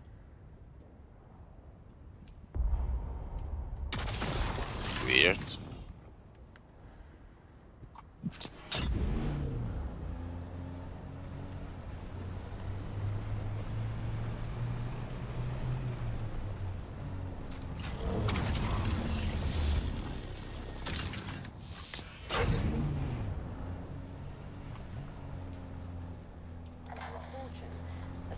Of events that essentially embodied the worst fears of every Dune man rolled into one nightmarish episode. It was bad as it was happening, but somehow the telling of it makes it seem even worse. At first, there was the brutal ambush and assault at the hands of the Fremen outlaws Antara. That reduced the crew of 127 down to 13. 13 who were then dropped and unceremoniously abandoned in the deep desert, left to die in an arid stretch of waste trafficked heavily by the oldest and most voracious of Arrakis' fearsome sandworm population. From there, only 7 of those 13 managed the marathon sprint to hard ground on a rock island just over a kilometer away. And now, Chief Ilari was regaling us with tales of Coriolis Storms, terrible weather events that occur with ferocious intensity in the deepest desert. Hello there, Fortis. It's so good to see you again. Happy Sunday to you as well. How are you? 6. But wasn't it 7 of you that made the hard ground? Yes, 7. But no matter how we organized it... No, that's not the restream bot. A cold calculation that... there ever was. We drew twigs to see who would take that That shows the chat. Right now I'm streaming simultaneously both to YouTube and Twitch. So if someone chats on Twitch, that bot sends the chat to YouTube, so people on YouTube would see it. And if someone on YouTube talks, that sends it to Twitch, so you would see what someone said on Twitch, so you would not feel that I'm talking to myself. Jadabai was nowhere to be found. We said a few words on his behalf, and the rest of us brothers. But then it was time to turn our attention to rescue. A very slight hope, one would think, considering your position in the deep Ah, what's your level? from any known flight paths or trade Crafting, I pushed it to... But we knew without saying that even a slight hope might be the difference between The buggy was bugged. and other less desirable outcomes. And how did it go from there? 57 Actually- days. The mind recoiled. How did it go from there? In a word, badly. Practically speaking, eating bugs and living on a thimble of water kept us on the right side of the grave. But morale went south quickly. Suppose the natural protections of the shield wall have insulated us from the full, unbridled force of the Coriolis Storm. But there was no such protection in the deep desert. We saw firsthand the full power of the storm, the extent to which it can reshape a landscape. How do you mean? I mean, we survived 5 major storms in the deep desert, each one entirely redefining our world. After the first storm, our safe area increased by nearly half as the winds exposed more hard ground for us to inhabit. And helped to keep the sandworms at bay, one would imagine. Aye, but the storms were maddening to endure. We were sun-scorched, dehydrated, and jammed in a tiny cleft of rock so tight you couldn't turn your head. Couldn't move to cover your ears against the deafening wind. Okay, we can get some aluminium and then through aluminium. Finally be the storm that's going to bury you alive. Terrifying. One storm exposed a ridge of volcanic rock that formed a bridge. Kifulari? Yeah, he has a very interesting accent. Shrank our safe ground to a mere 20-meter disc. That's when we lost Ordeni. That's what I love about these radio shows. People who talk, they have such distinct and different accents. I love it. Said, no thank you, and simply walked out into the waste. Didn't get 20 paces before he was. My crafting is level. On day 57, I parked it at level 40 because that was the recycling yield that pushed it to level 67%. It diminished us to the point where we didn't care anymore. In retrospect, I know we must have inhaled a massive amount of airborne spice. We were knee-deep in it. We saw the strangest things. Geronimo! Oh no. I forgot my weapon. We didn't know it, of course. Sorry. In fact, the mother of all storms was brewing above us. I think we had all independently come to the conclusion that we weren't going to survive the night. But in that tripped-out, spice-addled state, didn't seem to bother us. Not until we were buried alive. It happened fast. Our cleft filled with sand and dust, and suddenly our survival instincts kicked back in as we choked down mouthfuls of grit. We clawed our way to the surface, but could only crawl as the gale force winds kept us pinned down. Our rock island had been reduced to a single projection, which we foolishly clung to, considering all the static electricity arcing around us. But that's when we saw it. A light in the distance. Took us a while to acknowledge it, since we all thought it part of our own personal hallucinations. But once we collectively established what we were seeing, we went for it. Longest 500-meter crawl in history. When we got there, only Ton Tenny and I were left. What happened to the other 3? Dunno. They just weren't with us. When we got there was no practical way to look for them. And what was it that you found? The light was coming from a hatch in the ground. Surprisingly, the mechanism still functioned, and Ton Tunny and I pulled ourselves inside. Fascinating. We were in one of those old Empire botanical testing stations you hear about, but never think is real. I guess the power plant had just been humming away at minimum output for 10,000 years or so. But the air condensers were still functioning. Water? Aye. As much as we could drink. And food rations, well preserved in a hermetically sealed environment. We couldn't believe that it'd been here the whole time as we lived and died just a short distance away. But you found more than food and water. Whatever they'd been studying had been cleared out before they abandoned the place. But they did leave behind a shuttle. A shuttle you piloted back to Arsent Depot. After the storm. And here we are, almost a year later, back on the command deck of a harvester, ready for new challenges, new adventures, and a special place as the Guild's public safety warden. I hear the vote was nearly unanimous. I may have been the lone dissenting voice. I think my Guild brothers have a crooked sense of humor. One must admit there is a certain degree of irony in the appointment. Alright. Especially considering all your unfortunate Slags and everything else. Also fiber. You can turn No, I wouldn't say that. particulate capacitator and Do we live a hard life? Ballora thingies to fiber. Do we bend the rules to get it done? You tell me. When they say be profitable, be safe, which comes first? Indeed. Profitability is the lubricant that keeps our great machine running. I want to thank In a my moment. guest, Crew Chief Polari, for sharing his evocative and affecting tale of survival Dash in the deep identified. desert, and all of Harvester AD-377 for allowing us to join them out here in the Habania Erg. We'll be back next week to share a day in the life of another exemplary brother of the Spice Miners Guild. For now, this is Violetta May for Dune Sea Dispatches, signing off.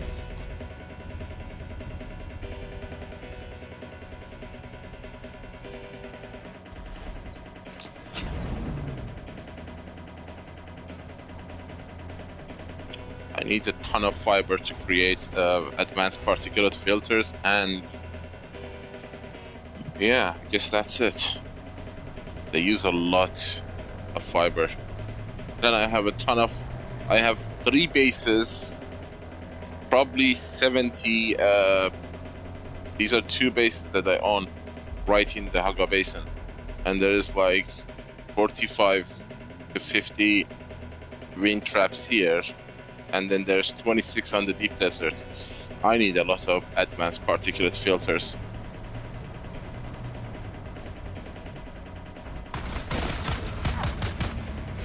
I mean, right now we have that double usage,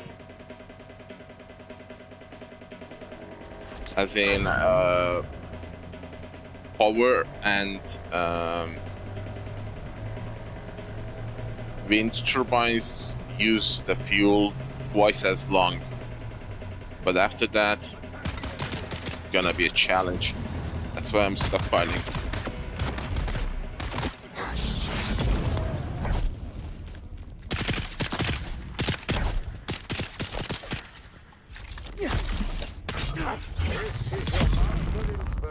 With the daily motivational. Today we must remember we don't work for recognition, but do work worthy of recognition.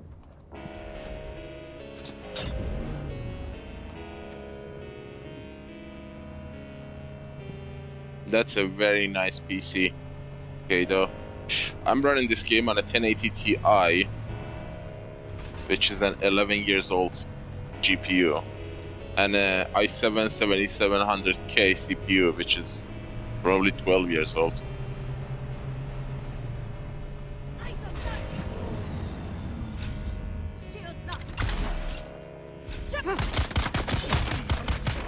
Incoming. So sorry for your loss.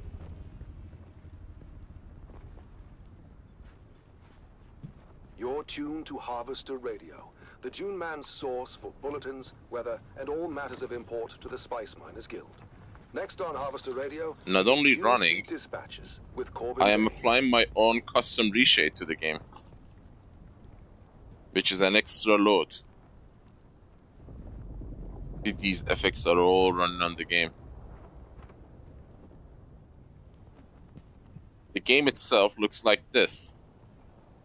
This is the default game, how the game looks. Look at the colors, the details. Now I'm applying my custom made reshade. Everything becomes crispier, more vivid. This is Corbin Dane with another episode of Dune Sea Dispatches, a program where we share a day in the life of a Dune man. If you like, I can upload it to Discord so you can use it too. Today, we're taking you aboard the last operational mega harvester, the Sand Titan, to explore the unique culture and traditions that make this community Yes, for on the this sand 1080 Ti, Nvidia's biggest mistake is still crushing it. There's more than just hard work and heavy machinery. There's a rich tapestry of traditions, superstitions, and camaraderie that binds the crew together. To give us a closer look, we're joined by Darius Morton, shift foreman on this mighty No, harvester. it's just make the game look aboard, Corbin. crispier. The Titan's an old beast, but she's still crawling along. Praise the Emperor. And she's got character. We keep her running. Look at the detail on the buggy. And a touch of desert wisdom. Thank you, Darius. Yes, the Sand Titan, of course, is a legendary vessel, last of the old behemoths. Can you tell us a little bit about the traditions and rituals that have developed among the crew over the years? Well, it's the Look at the moon. That's the base moon. Blurry, washed out, pale. Nah, crispy. You can see the details Veterans know a lot better. than to strap in too tight. When worm sign is called, you want to be able to get out fast. And we mark our gear. Every tool and gadget out here has a story to tell. And the most trusted ones get passed down from worker to worker. It may come a day when you're very Well, light. it adds Depends on your 20% spanner load. doing what it's supposed to. There is We that. can read the history of a tool and the notches and markings, sometimes decades back. That's fascinating, Darius. What other customs All these extra stuff are running on top of the game itself, so I'm literally pushing 1080 Ti to absolute limits. But seniority and respect. If you've earned a nickname, you've earned your place. That's what we say. And we've got plenty of initiation routes. Ways for I mean, I can go beyond what it takes. We call it earning 30 your frame rate. sound legs. Don't get me wrong. There's a lot of superstition, especially... I just don't want to. Absolutely. You never ever say safe out loud. If I It's enable a bad this. luck word. And every last man's got a charm. Nah, a talisman 50, of some sort. 40, 50. You survive an attack, you pick up another one. You can see old-timers out here with a whole plethora of knickknacks around their But necks. it doesn't Jingling like really one rose change much. It sounds like a deeply ingrained culture. Now, what about the daily routines and the way you dress? We don't make a big fuss out of it. Not with the furniture. But most of us have picked up Fremen customs without even realizing it. Like the way we wrap our faces from the sand. More than practical, it's ritual. And we've got our own style, that's for sure. You'll see all kinds of patches and verification on the standard issue coveralls. Meals, of course, are a big deal. That's the one time of year we all come together to share stories. No one eats alone, unless they really want to be left alone. What about the legends and stories amongst the crew? Every veteran's got a story or two, that's for sure. There's the tale of old man Rashad, who supposedly rode a worm for half a mile after getting thrown off his buggy.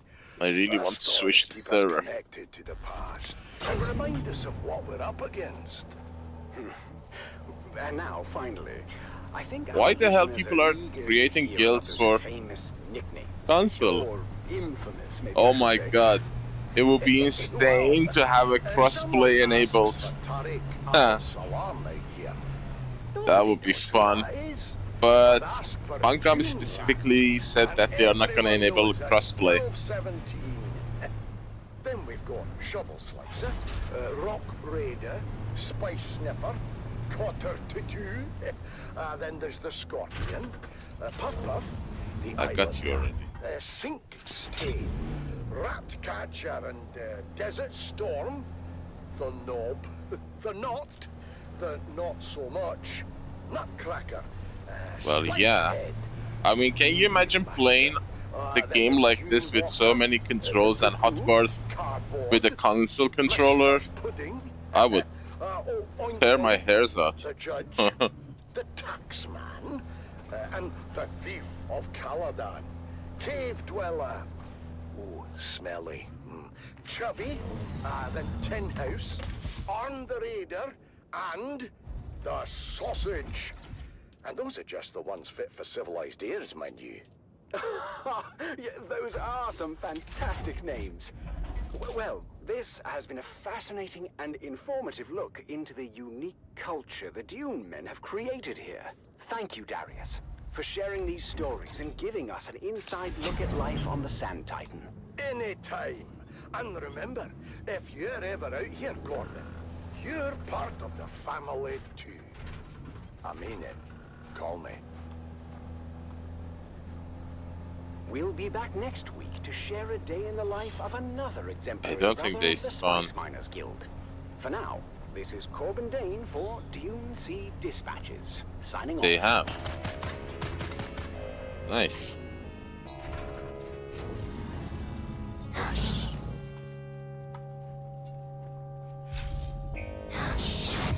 Shield on.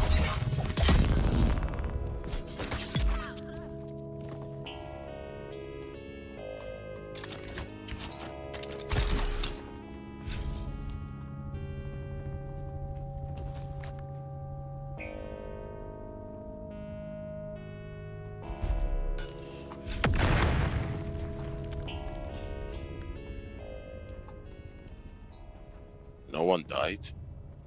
Huh? Shields up. Who's that? I request.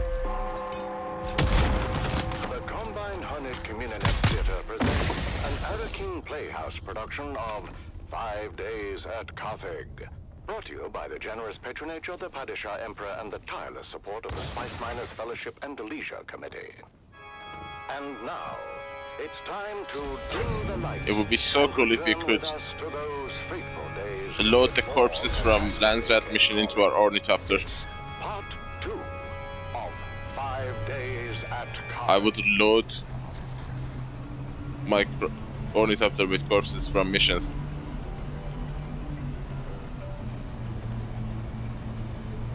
Oh, GTA 6.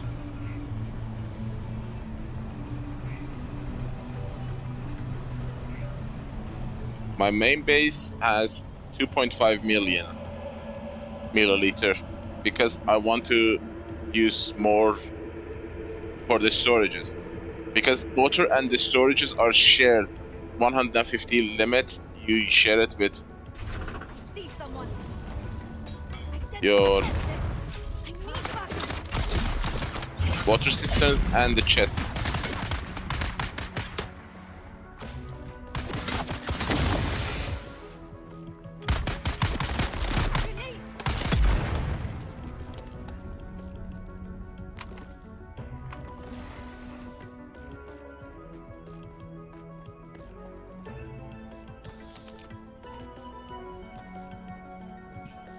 But my second base has 3.1 million milliliter.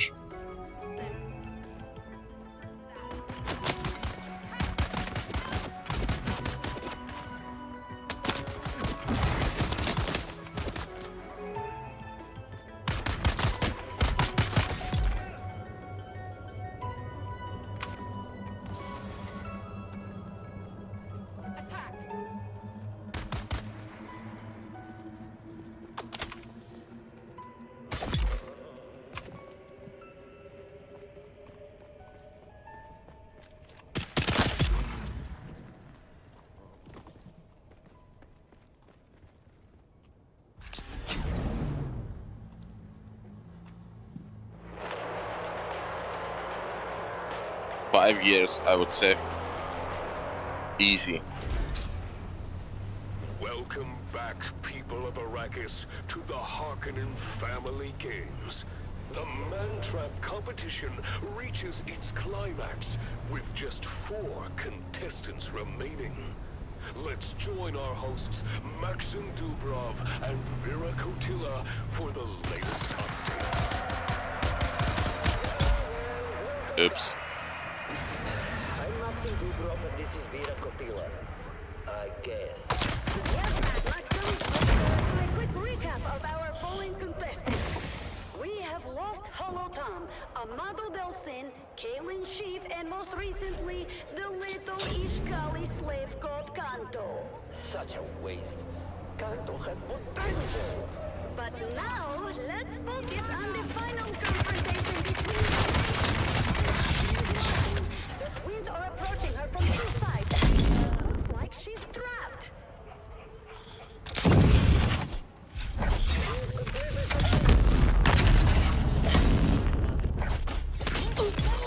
See the enemy. Her chance. She's using the voice.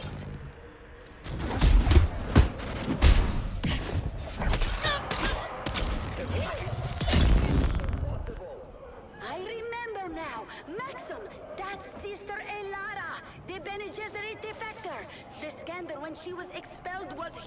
wreckage. She's been missing for years. Let's get the Diamond Dine and Carbide from here. Who challenge the Reverend Mothers? This is incredible! Exactly! She was known for her mastery of the voice and her truth-sayer abilities. And now she's using those skills to turn the twins Morani against each other. They're attacking each other. She is commanding them to I would give it 5 years, Kato. Of course, Maxim. Sister Elara was a high-ranking Bene Gesserit. That is until she was expelled. Because I don't think we're gonna get like crazy graphic games for a while. And the one that's coming GTA, I don't know how heavy that game is. Because that game was in development for like, I don't know, 12 years.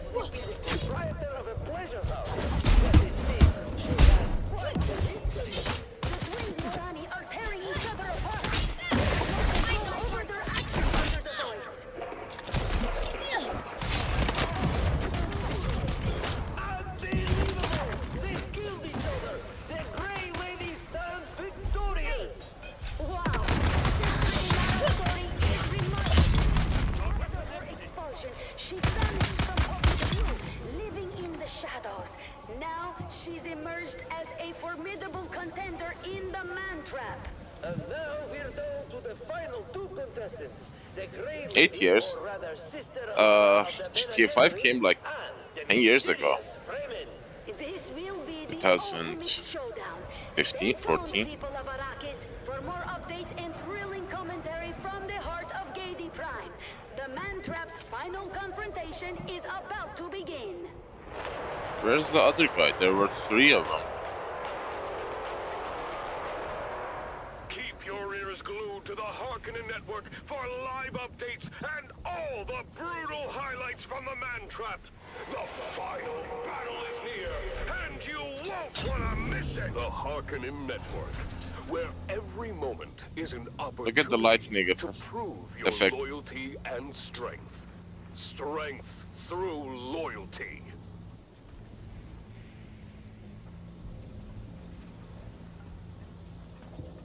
This part reminds me of Cyberpunk, all neon and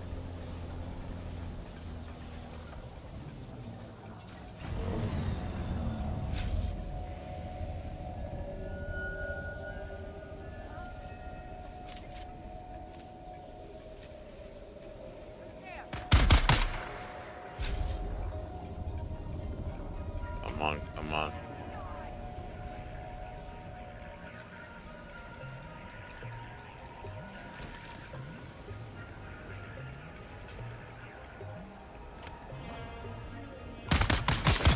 Why are you hiding?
people, my sisters, my brothers.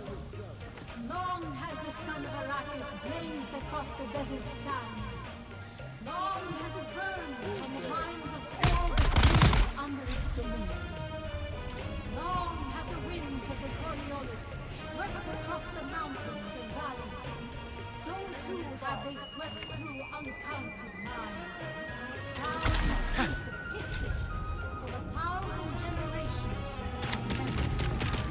Through all and beyond time itself, one has presided. One who marks what the movement of stars. One who commands the power is infinite. Whose knowledge is fathomless, but yet bears witness to the core of our hearts. Yes. 26 corpses so far.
Poor bastard.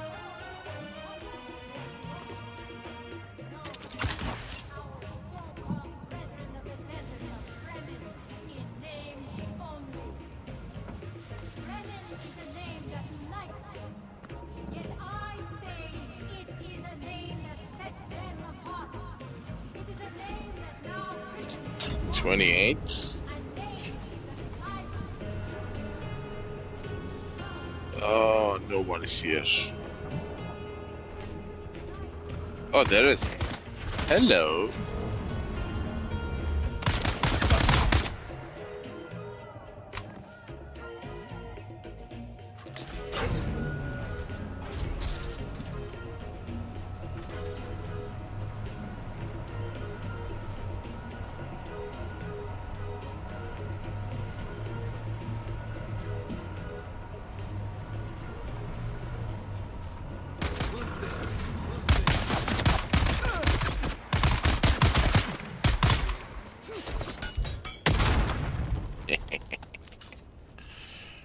Where did he go? Come on. Thank you for You are listening to frequency contribution. 152.6, the voice of House Harkonnen. We are Arrakis. Now witness as the dark and tangled truths of House Atreides are revealed by I am the Contact, once an advisor to the Atreides regime, who now lives under the protection of the Baron. Recent events have shown me the true nature of those who claim to rule with ruthless thoroughness. I am not here to tell you what to think. I only offer questions. I offer you questions. Can 3 more. I can carry 3 more. I ask, do ideas and official declarations matter? Or are we driven by darker forces? Consider, dear listener, the ideals of the great houses. Each has their own creeds and dogmas, their songs and legends by which they seek to shape their loyal subjects. But do these words and ideals truly matter? Do they in fact guide the actions Oops. of those in power? Or are they merely a facade? Roadkill. A mask to hide the true nature of their rule. Do not those raised in an environment of hypocrisy, cruelty, and deceit become inherently corrupt, no matter what lofty ideals they profess? Does not the soil in which we are planted determine the nature of our growth, regardless of the light we are shown? Look at the actions of House Atreides. They preach empathy, yet they, we are told, incarcerate and execute without mercy. They proclaim justice, but, some say, even they manipulate and deceive. Is there a contradiction there? And if so, does it reveal a deeper truth about human nature? I ask you, dear listener, to reflect on the true driving forces behind our actions. Are we, as individuals, truly guided by the ideals we profess? Or are we rather shaped by the actual environment in which we live? I have seen the truth behind the facades. All promises of fairness, of just rewards for loyalty and fidelity are hollow, and the real power lies in fear and control.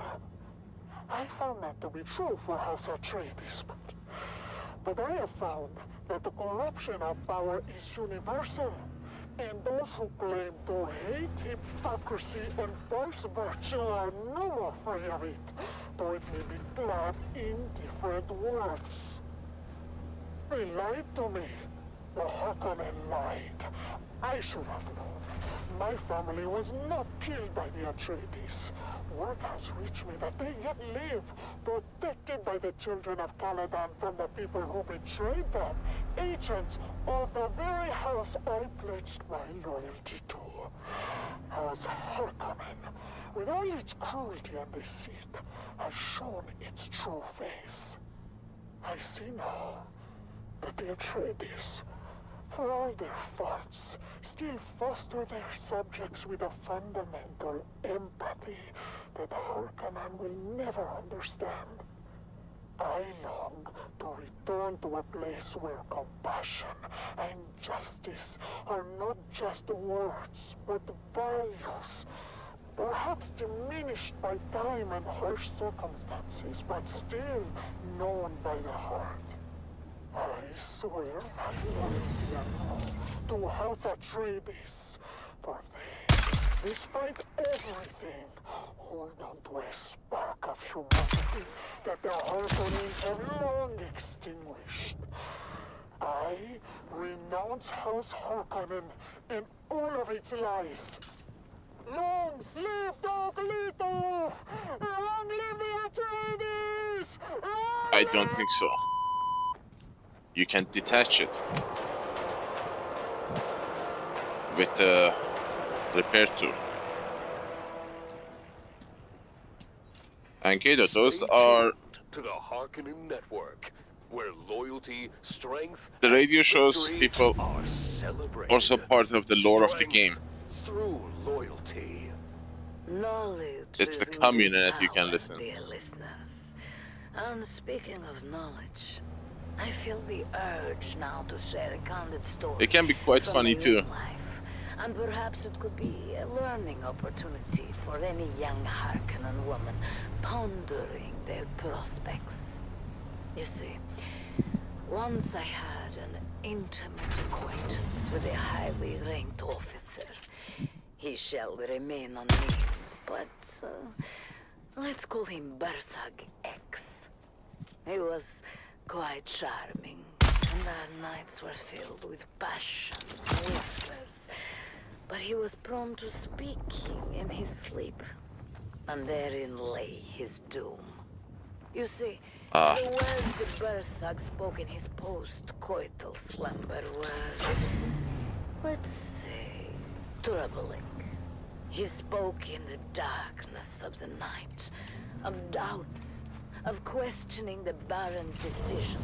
I knew then what I had to do. The very next morning, I reported his treacherous thoughts. The Baron, in his wisdom, had Bursag X removed from his position and taken to a place where such doubts could be corrected. While I was praised and handsomely rewarded, I took a new lover. This time a brigadier, who turned out to have challenges of his own.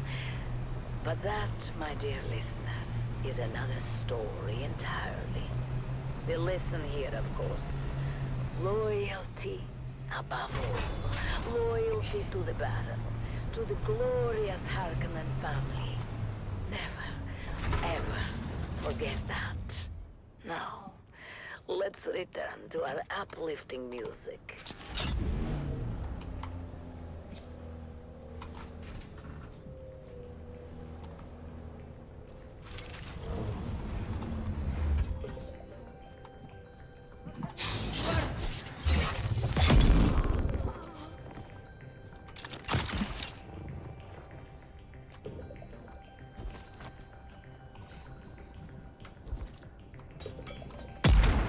Oops.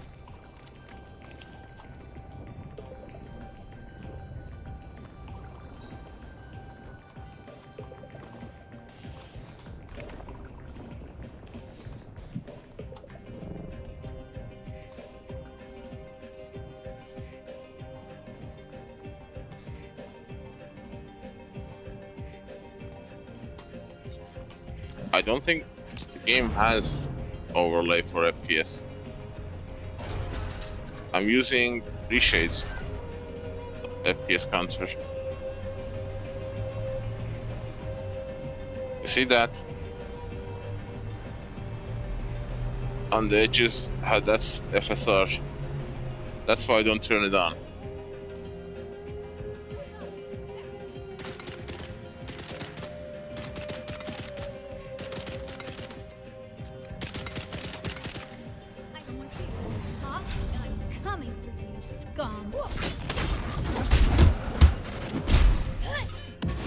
Kicked my ass.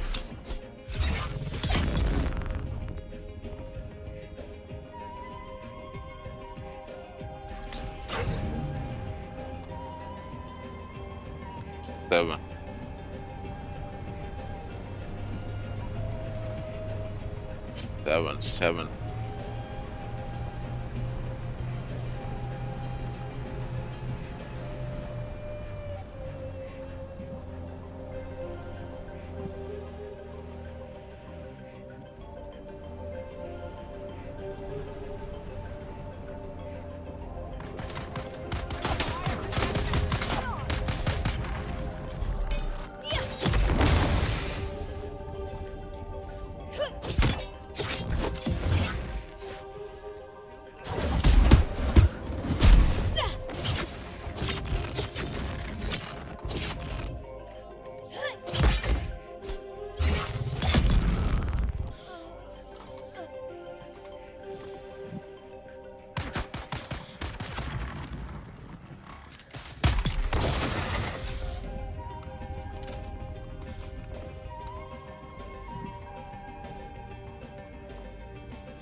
I think if you have a NVIDIA GPU, you can turn on the FPS counter from the overlay of the NVIDIA app.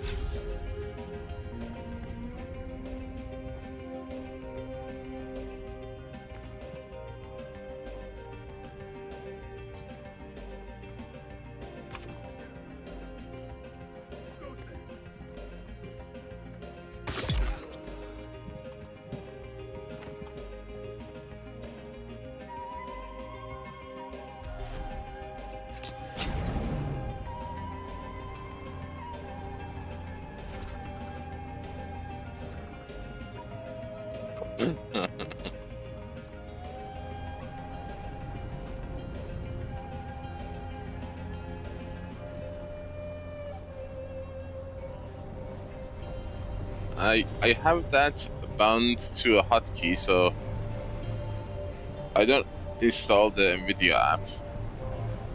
But if you add it, you can press Alt 1 or 2 to bring up that overlay.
Welcome back, people of Arrakis, to the thrilling conclusion of the Harkonnen Family Games!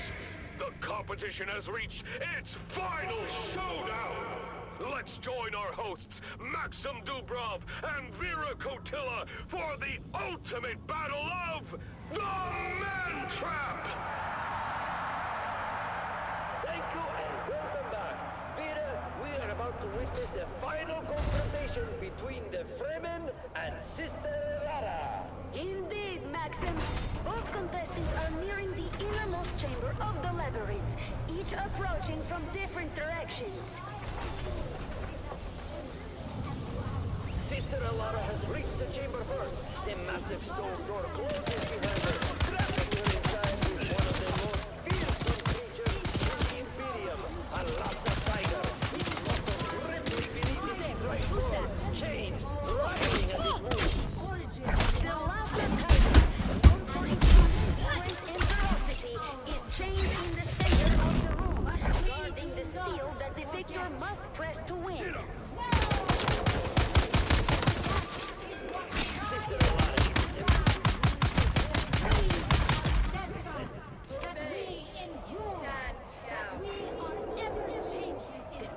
Isn't responding. She's immune to her control. She's trying to keep her distance, but the beast lunges at her with claws extended.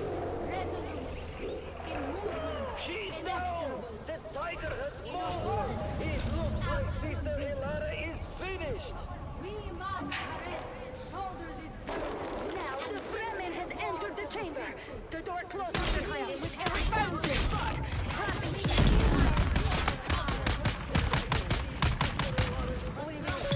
Charges at the Fremen! Its roar echoing through the chamber! He's fighting with incredible skill and determination, climbing onto the beast and driving his kryptonite into its neck!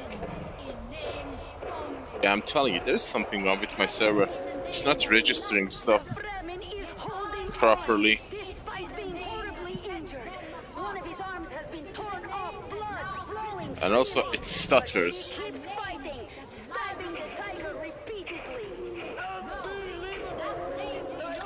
Rising under his relentless hand! The Fremen have done it! He is the last contestant standing! The crowd is silent as the Fremen struggles to his feet, his body battered and broken, stumbling towards the seal that will end the game. He's almost there! 35. 35. It's a bigger buggy boot, Mark 6.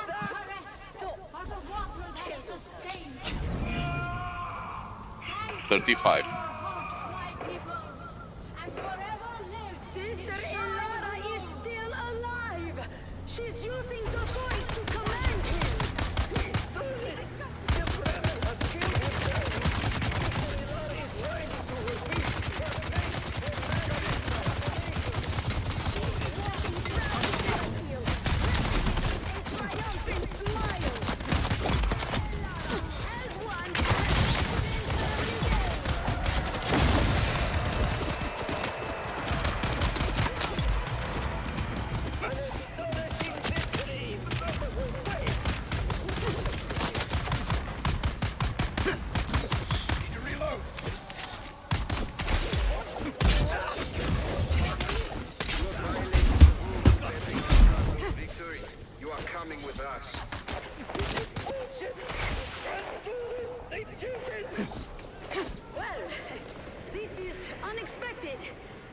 Maxim is being taken away by the guards. It seems I am alone now. What an incredible ending to this year's game. Sister Elara has emerged victorious, proving her resilience.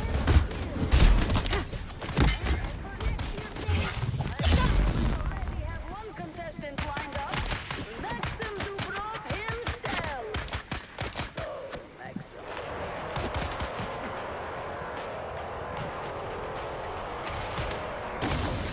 Thank you for tuning in to the Harkonnen Family Games. This year's Mantrap has been one for the history books. Stay tuned for more updates and future events on the Harkonnen Network.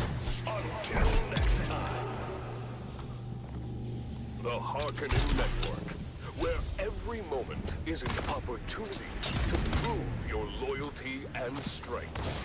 Strength through loyalty.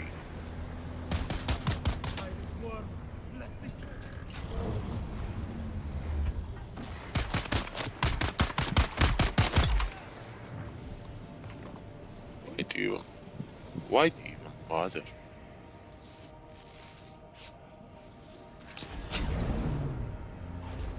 Oh, look at that dude. Running away, are we?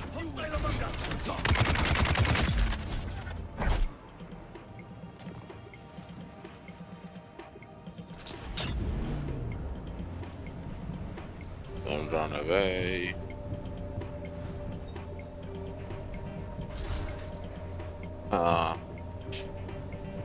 That's cheap actually. I think the PC I want would cost probably somewhere around $6,000 to $7,000.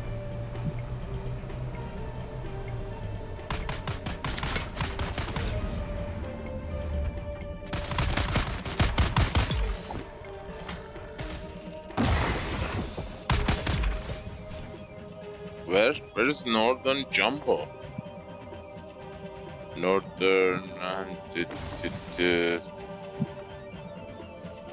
I am open for new ideas for corpse harvesting.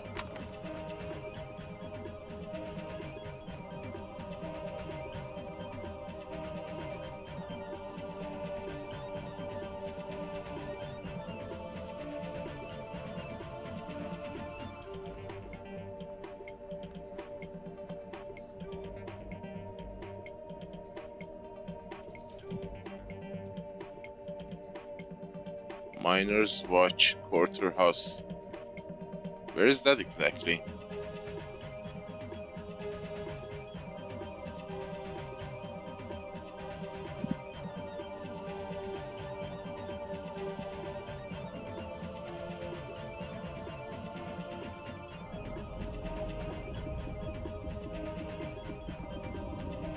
Red Place.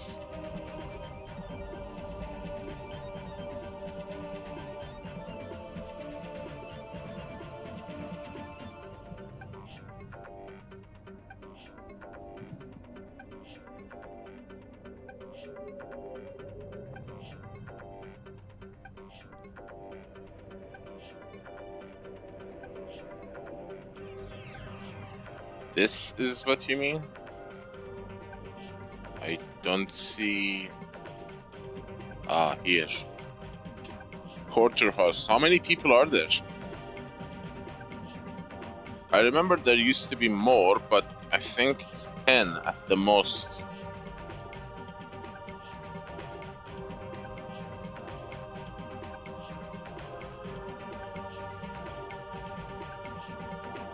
I will try that idea.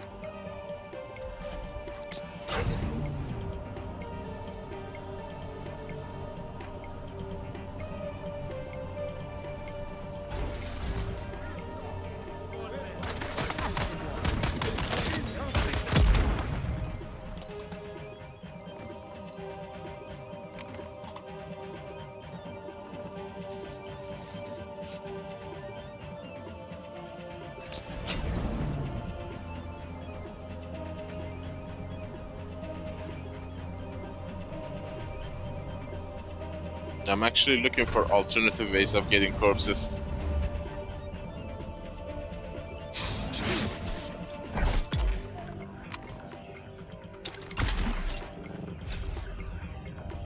What is the most populated location in the game? Shields up. Engaging.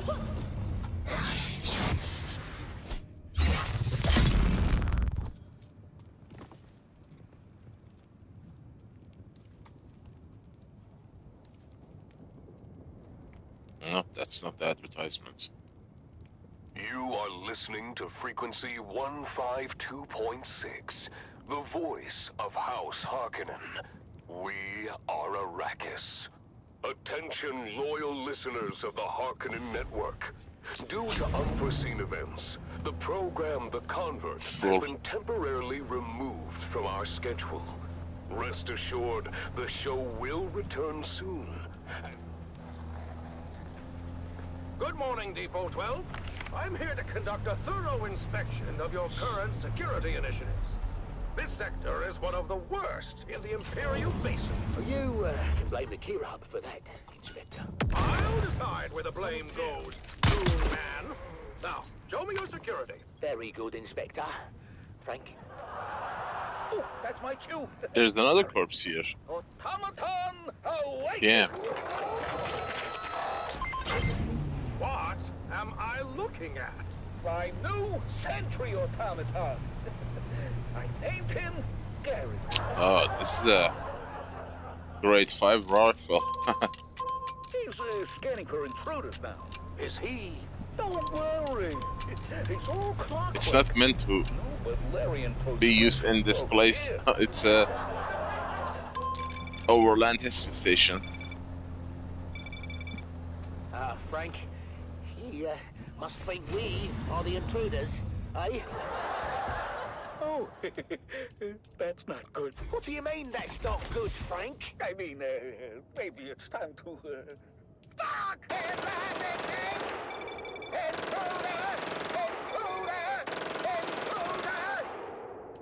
Uh-oh. Looks like we're gonna need another inspector. I got this one in my hair. Oh, another day, another Solari.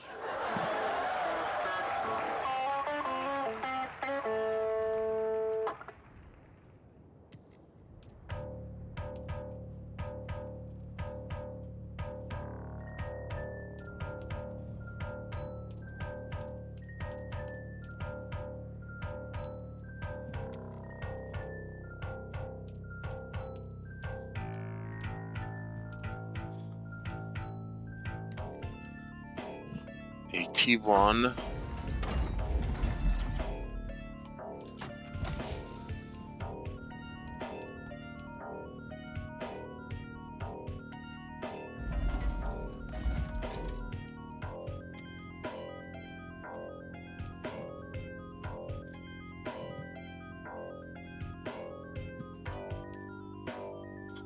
$92.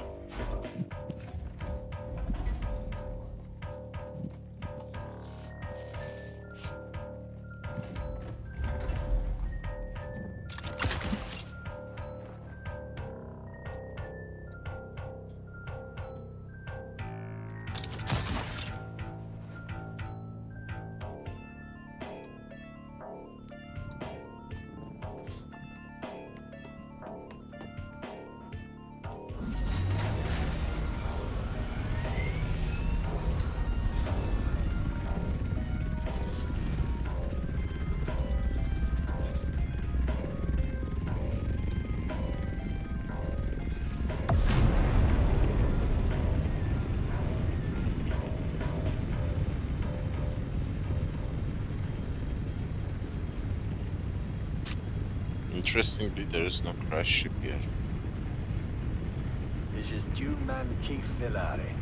All guild brothers know about the danger of entanglement in harvesters. But what about the cost and equipment downtime? Each moving part must be carefully sanitized of blood, bone, and other viscera. Costing your guild greatly in lost time and efficiency. Be profitable. Be safe. The Combined Hunted Communinet Theatre presents an Arakin Playhouse production of 5 Days at Carthage. Brought to you by the generous patronage of the Padishah Emperor and the tireless support of the Spice Miners Fellowship and the Leisure Committee. This is what? And now, it's time to dim the lights and return with Delivery. us to those fateful days before catastrophe came calling. It's part 1 of 5 Days at Carthage.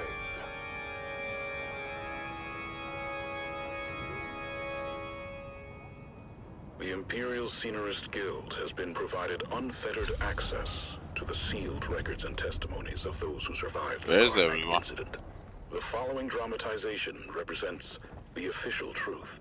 Hello? As judged and signed by the Imperial Chamber Court and Aulic Council. There's no one here. So let us journey then to the burning sands of Arrakis, a desert planet in a far-flung corner of the nerve-wracking.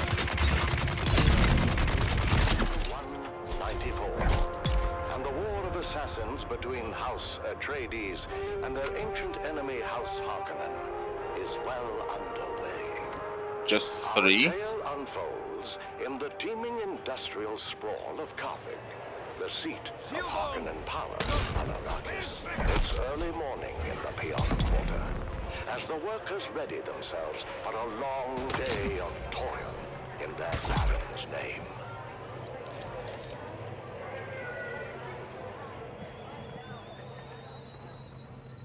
Come to tea, Devon.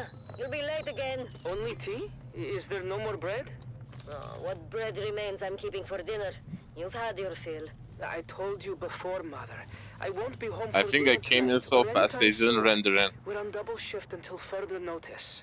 Oh, don't give me that look. You know I have no say in the matter. They are cracking down on anyone who gives even the Thank you for your slightest trouble. contribution. Ulfhim's cousin disappeared.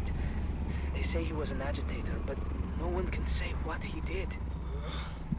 Your father said this day would come, when peons would be no better than Mola. That's crazy, Mother. We have the peons' compact. To hell with the compact. Do they expect you to work as a machine, never resting? Mother, watch what you say. You know they listen. Please.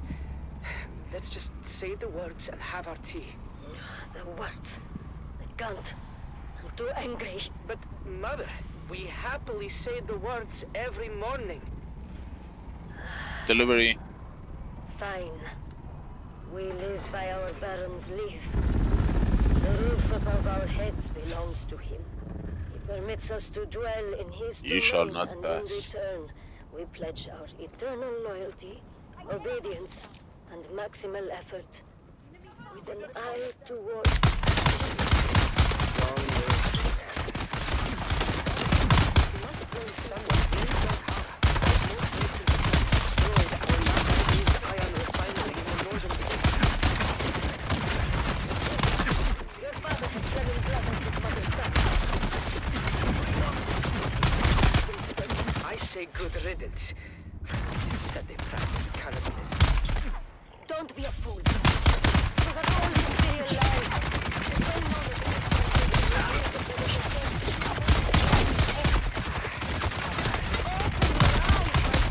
I wasn't going to tell you, but thanks to your Fremen hero, we're test firing a long-throw Cutteray auger today with an ungraded barrel.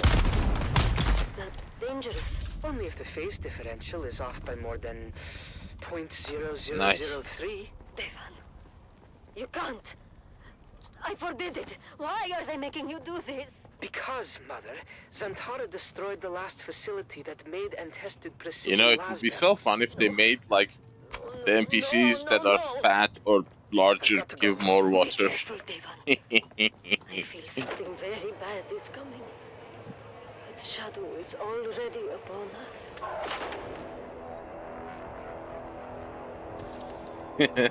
I mean, that makes sense. Like, it's physics. Mason condenser is at full Oh, potential. God. Are we clear to start the firing cycle? Eisenrad control is in the green. All mirrors 100% aligned. And still, my reservations remain. Be sure to let the Baron know next time we have dinner. For now, let's get on with our job. You had dinner with the Baron? No, Areg. He was being sarcastic. And I will say it again. The long-throw cutaway auger is a precision tool and requires equal precision in its maintenance. Never in my 97 years as a peon have I test-fired an uncreated barrel. The game medium is different. We have no idea how it's going to react. It is insanity, Davon. No one here disagrees with you, Ufin. But we have written orders from the House Munitions Master, co-signed by Peter de Vries. They need this laser auger online yesterday. Ah, because there is no risk to them. Let Peter de Vries test-fire the laser. There's too many eyes 44. to mess this up. All we can do is trust in our pre-fire checklist and hope the new barrel materials meet spec. Let's go again. Spooling up Mason condensers. Mason condensers at full potential. Are we clear to start the firing cycle? Eisendrache control is in the green. All natives, 100% alignment. Signal wave guide, in range. Arek, how's the mesh? Phased ion is in the mesh. Optical pump is engaged Up? and the What do you mean up? Okay then, let's take it slow. Engaging throttle. Here? Shut it down! Ah. Shut it down! Arek! Venting pig tanks! Submerging coils in 3, 2, coil submerge! What have we done?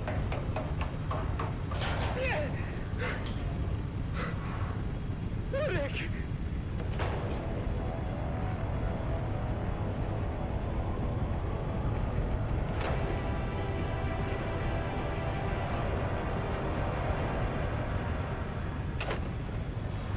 Devan, come.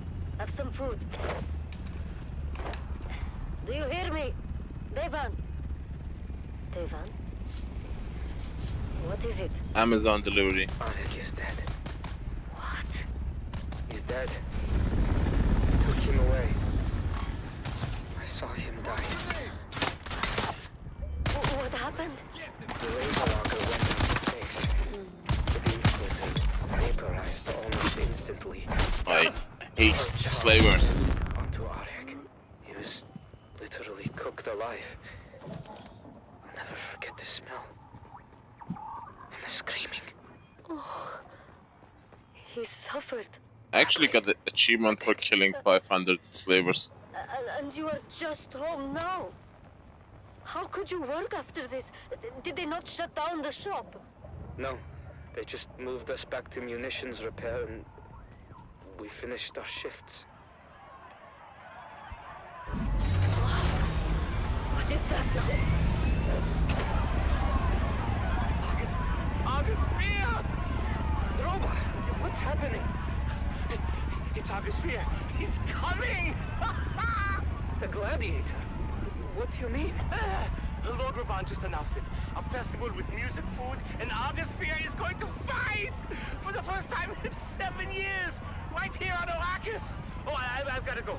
Hey, wait for me! I wonder if you can kill them if you drop them on their heads. Gladiator, Argus Vir is coming to Karthag, all the way from Grumman. Don't fight, wait for me. Imagine, right here in Karthag, the greatest gladiator in the known universe. Now fight. What about your friend? Which friend? The dead boy. Arek. Oh, yes. Poor Arek. Yes. Poor Arek. He would have loved to see Argus Vir.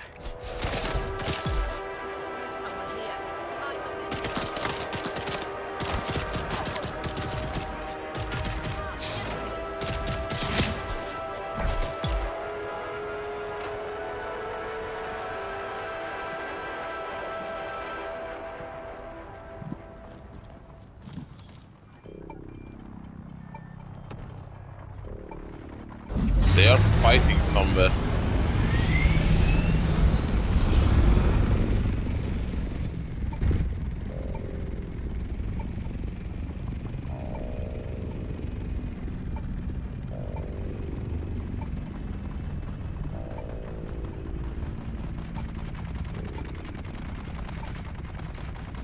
Oh, hello guys. Look at this Amazon package I brought you.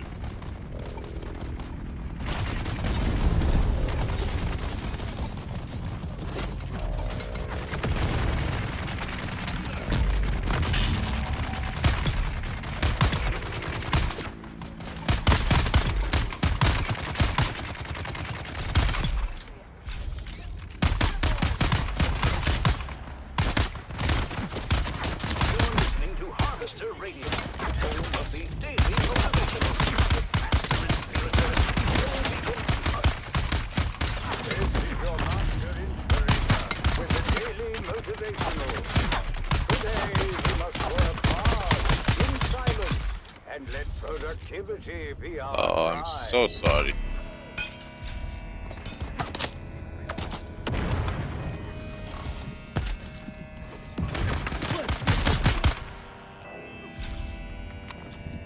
All this for me? No.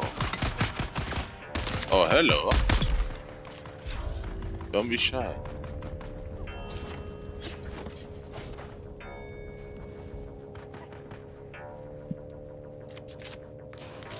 Thank you for your donation, guys. You are gonna be turned into plastinium.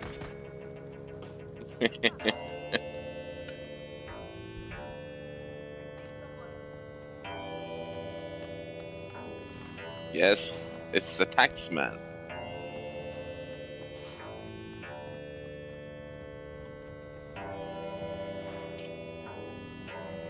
Now, you haven't paid your tax. I have become the repo man. Or repo man.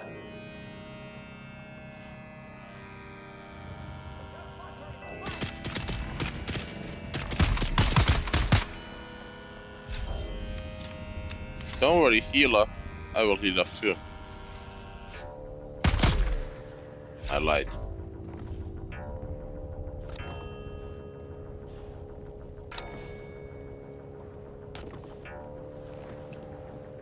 Nice and tidy.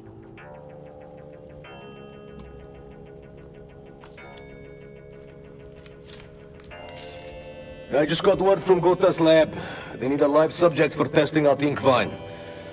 We took this Kirav scout yesterday with a little bit too much fight in him. Bastard broke my nose. So, yeah, we've got our volunteer for the lab. I'll need a couple of you to take him there. See if you can pick up some more Krimskel bindings while you're at it.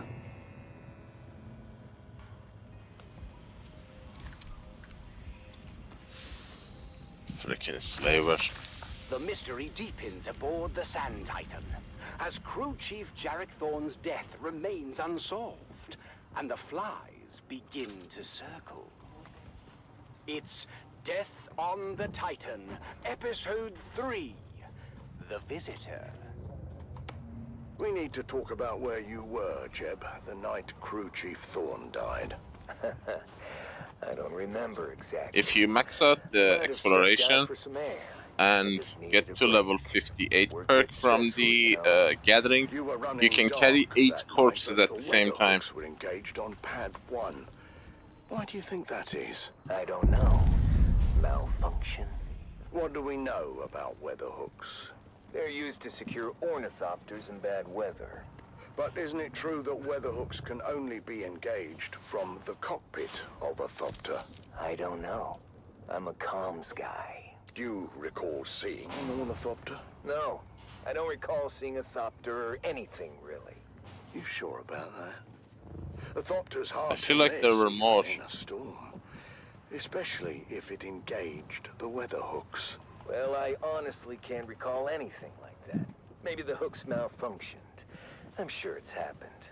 Everything else malfunctions before long on this tub. Of course, we could find no evidence of any unscheduled thopter landing on the Titan.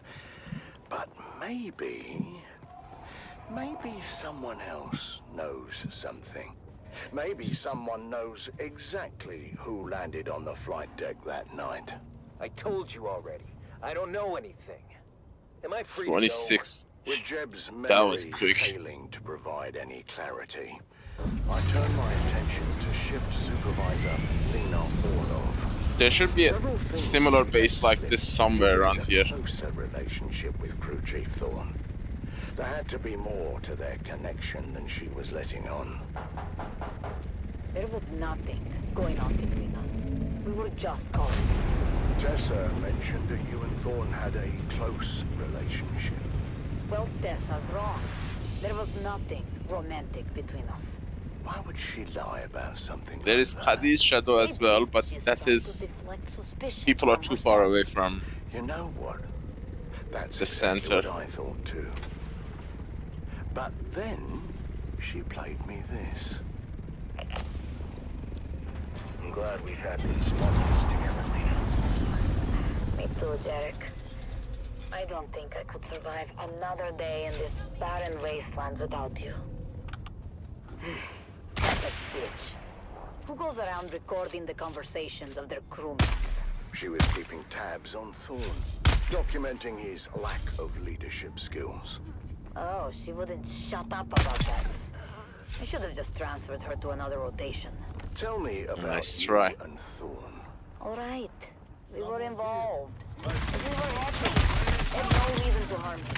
If you had nothing to hide, why keep it a secret? Because it's Blackout. It had nothing to do with his death. Did anyone else know about you? No, he kept it private. It was nobody's business. Tessa has always had it out for Thorn. She's just trying to stir up trouble. Tell me about Jem. What about him? His alibi is weak. As is his assertion that he received Thorn's secret messages, but had no interest or capacity to decode them. He had the capacity, if he wanted to. We both had the same signals training. Does that mean you could decode the message too? I could. Then tell me, what did the You think grenades gonna stop me? say? Stay tuned for our next exciting episode, where secrets unravel and the truth comes to light on Death on the Titan. There was one here. I know, I just don't have the patience for that.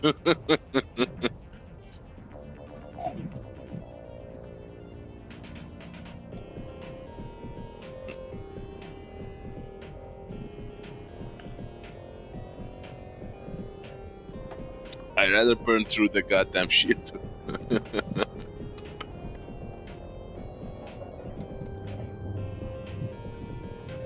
Hey, where's the rest of you? Come on, sissies. Are you scared? Someone here. Intel, where's my reinforcement?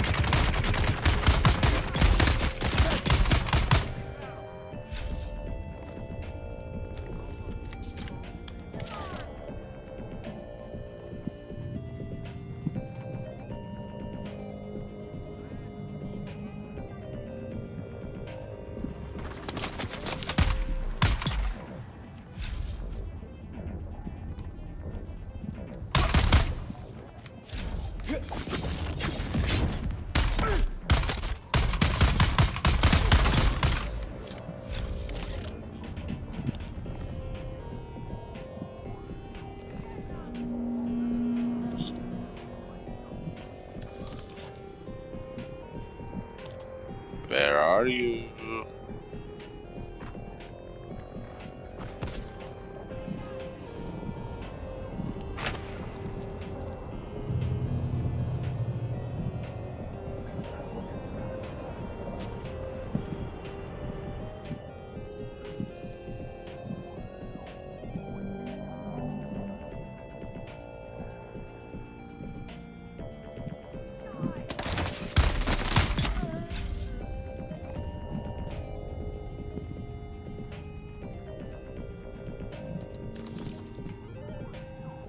Nice, I'm getting a little bit of Starbucks as well. This is your master inspirator with the daily motivational. Today, we must remember, difficult doesn't mean impossible. It simply means we must work harder.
Yeah, I don't think I have that jacket.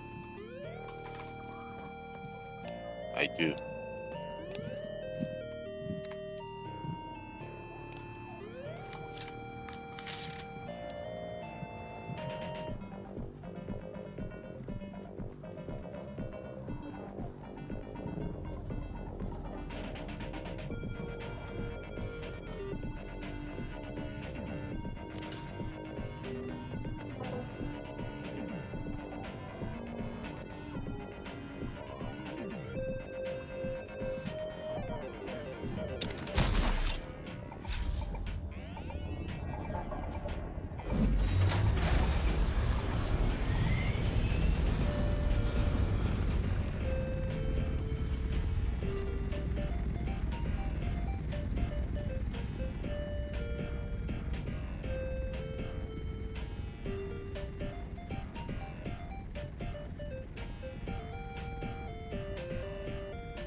Here, Kato. You're tuned to Harvester Radio. This guy's named Kato. The Spice Miners Guild, broadcasting to you live from our studio home at Hephaestus Depository.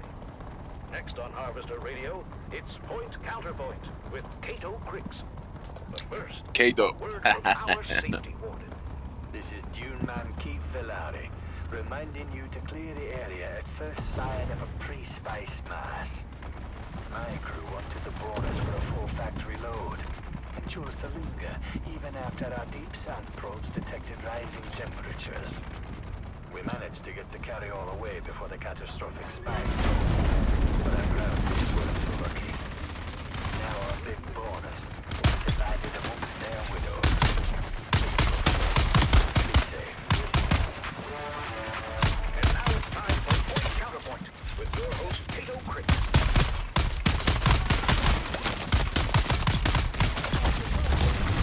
Welcome to another episode of the Point Counterpoint, the big program where we examine all sides of This is Kato Cricks, coming to you from Windsack Village. Location known well to our listeners as the site where House Atreides and Harkonnen first came to grips in what has become a very fierce and personal war of assassins. Their ambition to decide who holds the planetary governorship of Arrakis. Both my guests today have deeply vested interest in the outcome of that all-important question. Who will control the spice? Standing for the Atreides is Cassini Brava, House Envoy and protege of the esteemed Mentat Ufir Hawan. Salutations. From House Harkonnen, we're joined by Chagu Lavro, House Envoy, and it says here, celebrated duelist. Yes. Celebrated by who?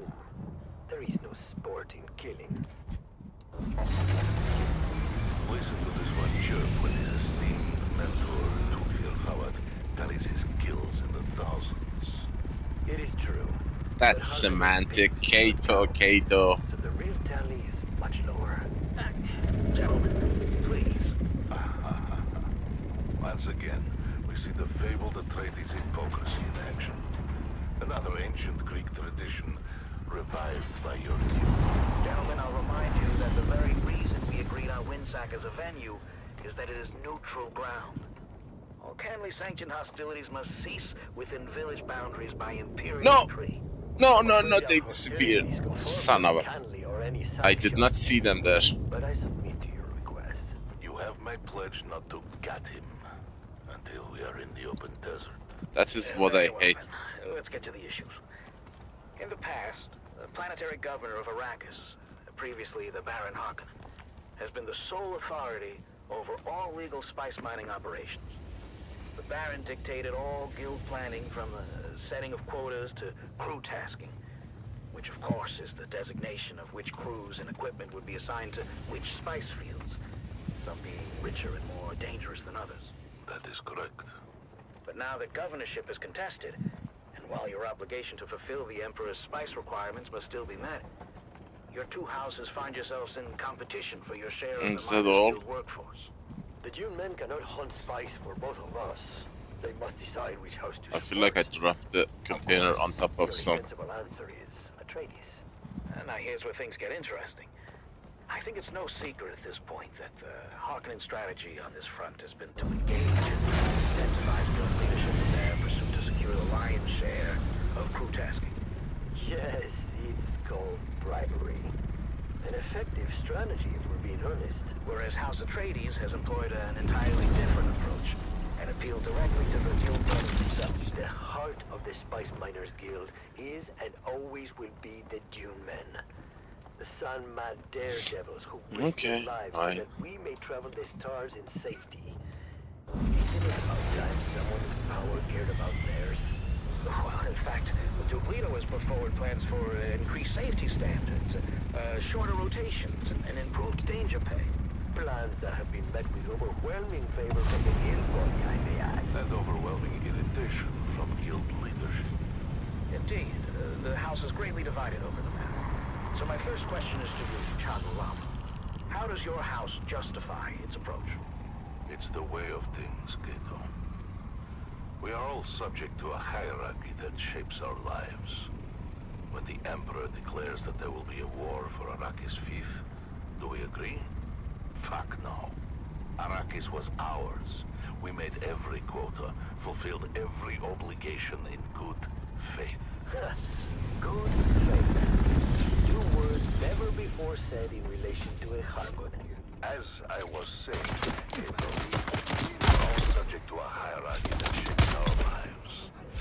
And at the top of our hierarchy is the Golden Lion throne.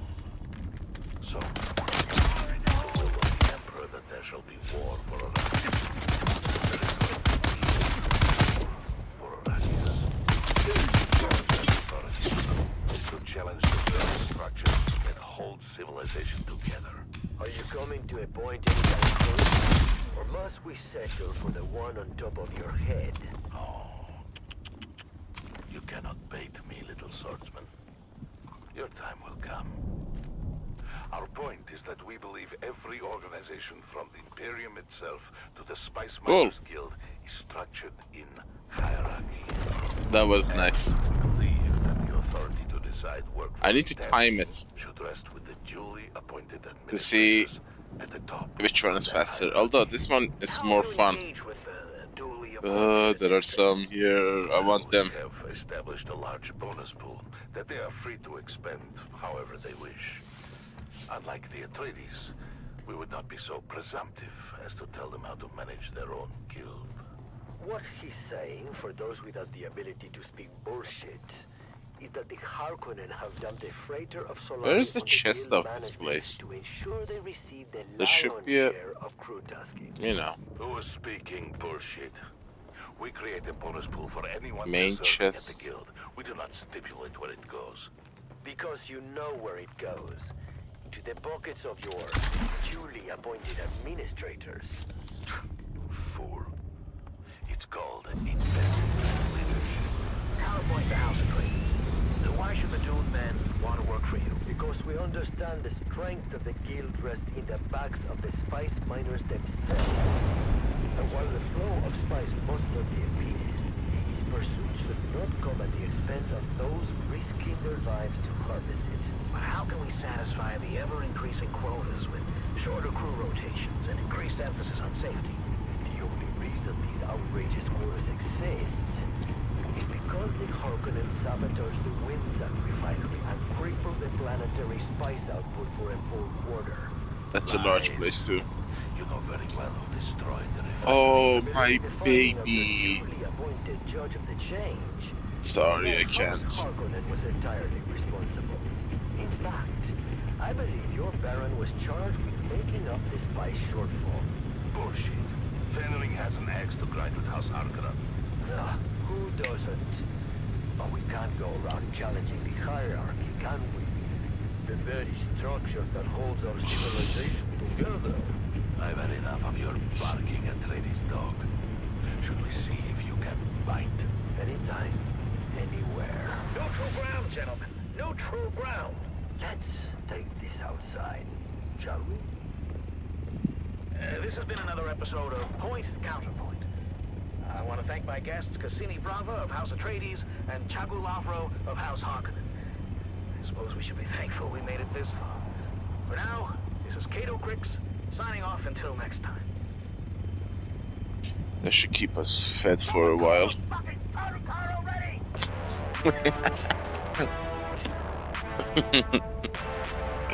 You're listening to Harvester Radio. Oh boy.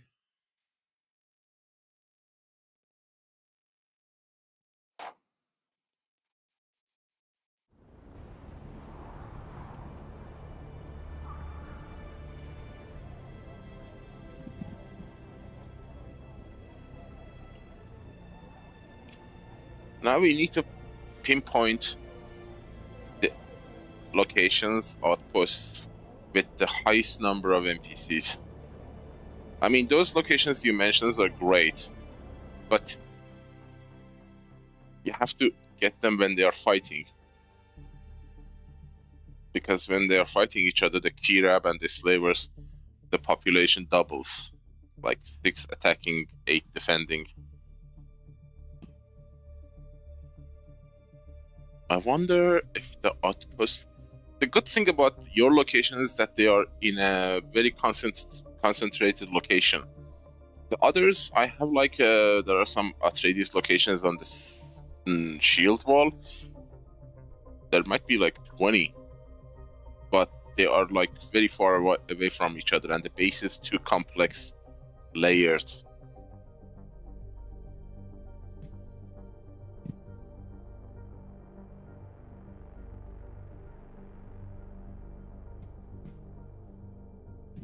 There's 3 Atreides bases in the northern shield wall.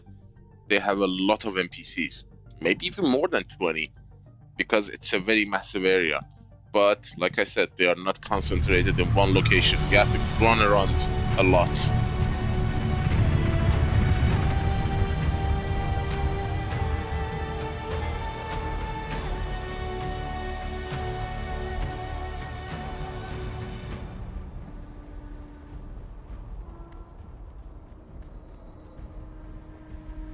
They make a sell. Let's see if the advertisement worked. It didn't.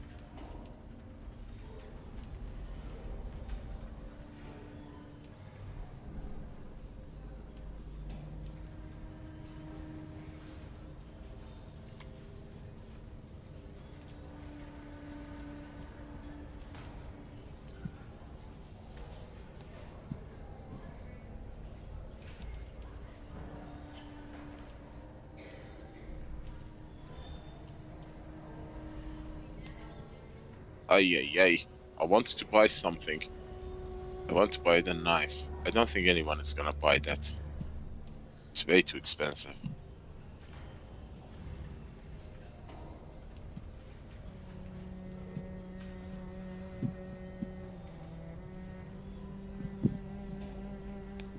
Now, let's bank these corpses. Welcome. Would you like to dip? How much Stellaris would you...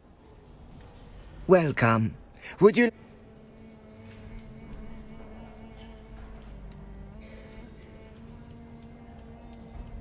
I don't think I have enough room.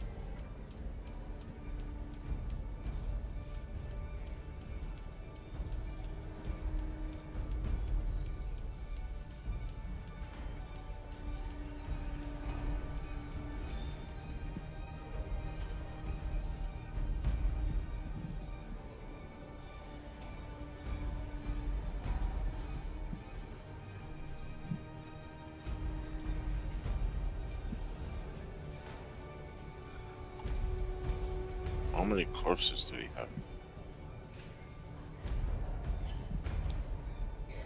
2, 4, 6, 8, 9, 10, 16, 19, 29, 39, 49, 59, 69, 79, 89, 99, 101.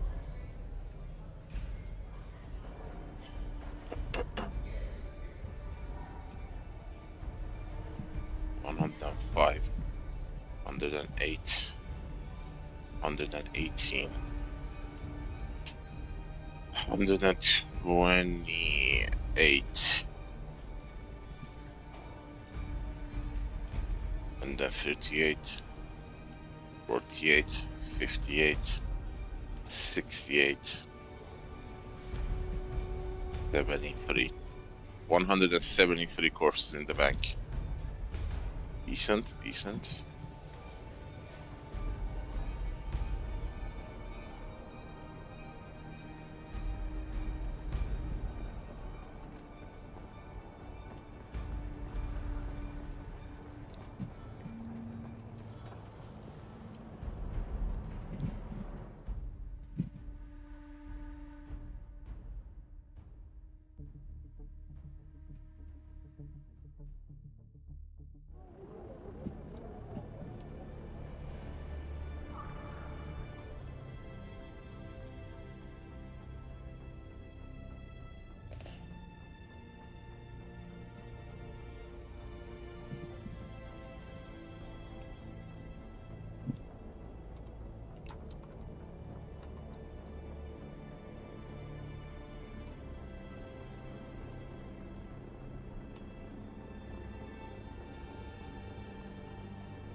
Get that gift back.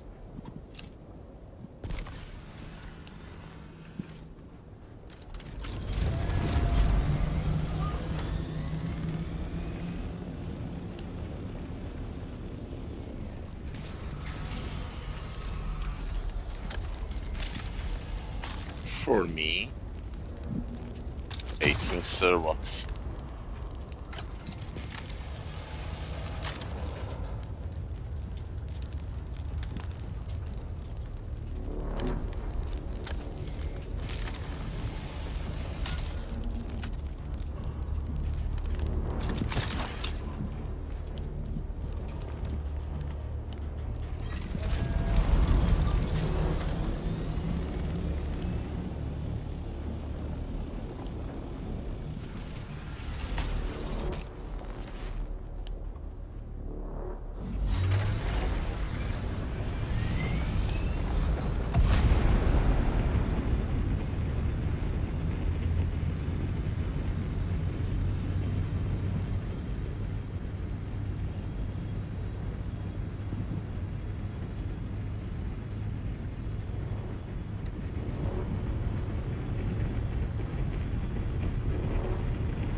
swamp vipers with those dual sabers of his. Quite the display of skill. Indeed, Amado's reputation is well deserved. But let's not forget our other contestants. The street butcher known as You gotta drop it on top of his head. I can't. His sheer strength might give him an advantage there if he can keep his wits about him. Young Kaylin Sheaf with her needle gun has proven to be surprisingly resourceful. She managed to avoid a deadly pitfall trap and take down a cave lurker with a well-aimed shot. Speaking of resources, didn't fully fall. the shadow corridor. Let's hope her alleged witchcraft can help her navigate through the darkness. I need backup. The Bremen has encountered his first major challenge. A mechanical beast that must hunt and destroy. Do you think he can handle it? The Fremen is a wild card, Vera. His silence and demeanor suggest he's hiding considerable skill. We'll have to wait and see. Now, Maxim, we should discuss Puig on them. He's struggling in the web of deception. The past failures are clearly haunting him. Do you think he stands a chance? He is himself. If he can overcome his doubts, he might survive. But I would not bet on it. And what of poor Kento? He's managed to avoid direct confrontation so far, but the question remains, what is this hidden talent you hinted at, Maxim? Oh, patience, Vera. All will be revealed in due time. For now, let's enjoy the spectacle. Ooh, look, Maxim. The Grey Lady has just dispatched a group of poison-spitting rocks with ease, displaying strength and agility far beyond what would be expected from a woman of her apparent age and constitution. Indeed, Vera. Her calm and calculated movements That was all? that her veils hide more than meets the eye. What was that, Maxim? It seems something significant just Yeah. occurred. Thank you, Vera. It appears Hollow Tom triggered one of the labyrinth's more explosive traps. He's wounded but still moving. Oh, this might slow the giant down a bit. The competition is fierce, and the labyrinth is relentless. Only the strongest and most cunning will survive. Indeed. And now, let's turn our attention to the twins Morani. They are Go up scaling where? the Serpent Spire. The spire, of course, is a towering structure that rises above the labyrinth, giving those who brave it a unique opportunity to survey the entire labyrinth and learn its secrets. Yes, Maxim. Their movements are almost poetic. Each step precise, each leap calculated. The spire is one of the recurring features of the labyrinth, and a unique challenge. From its height, the entire labyrinth is visible, and any climber can also be seen by the other contestants. Look at them go! The Morani twins truly are a sight to behold. Fight. Their synchronization is flawless, making their way past deadly overhangs and precarious ledges. But wait! The female sibling seems to have misjudged a jump! Oh no! She has fallen! One of the twins has fallen, hitting several jagged rocks on the way down. This may be a serious injury indeed. A devastating turn of events for these favorite contestants. The female twin is still alive, but it doesn't look good. She's badly injured. The twins' bond and skills have proven to be extraordinary, but this mishap could change everything. Her brother is making his way down to help her. The Morani twins' fate hangs in the balance. Will they be able to continue, or will this injury prove too much to overcome? Stay tuned as the drama unfolds.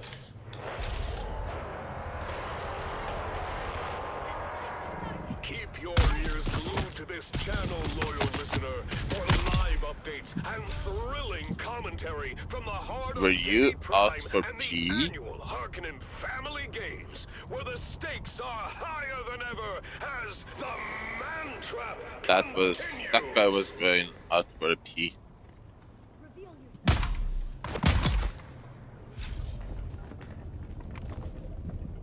They are all around the base.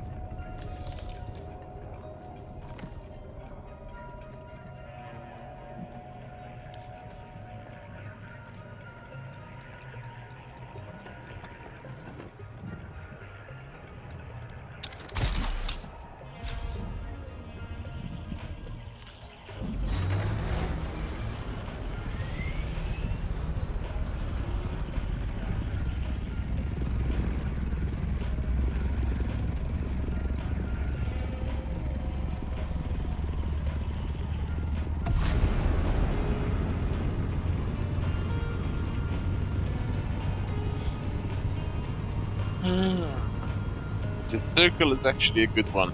You can fill up half the container with the circle alone.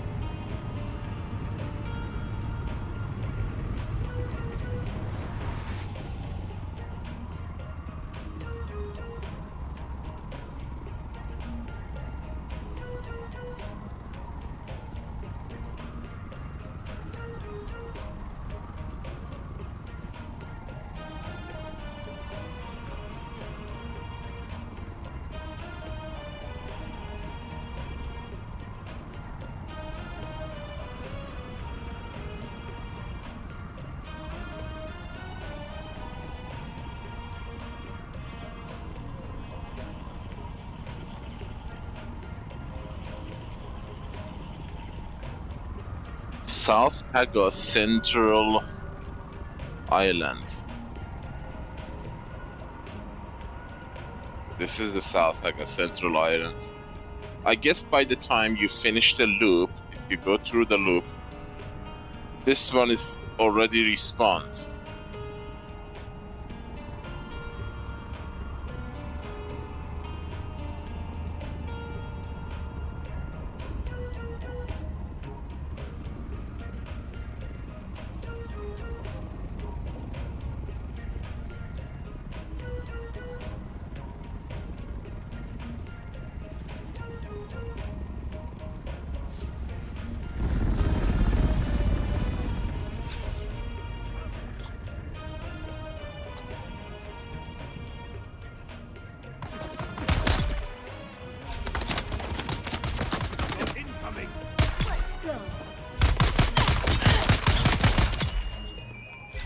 That's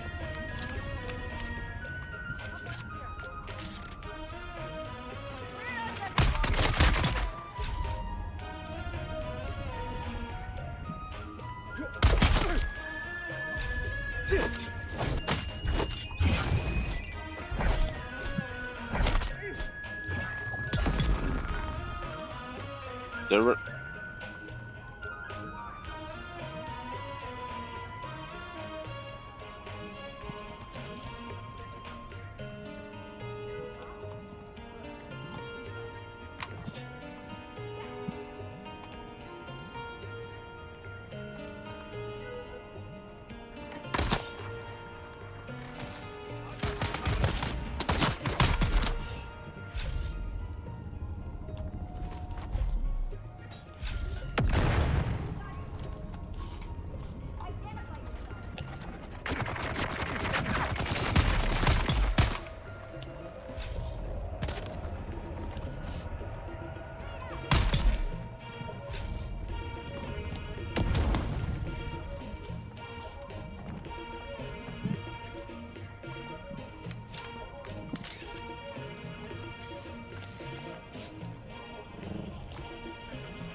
why no one is fighting.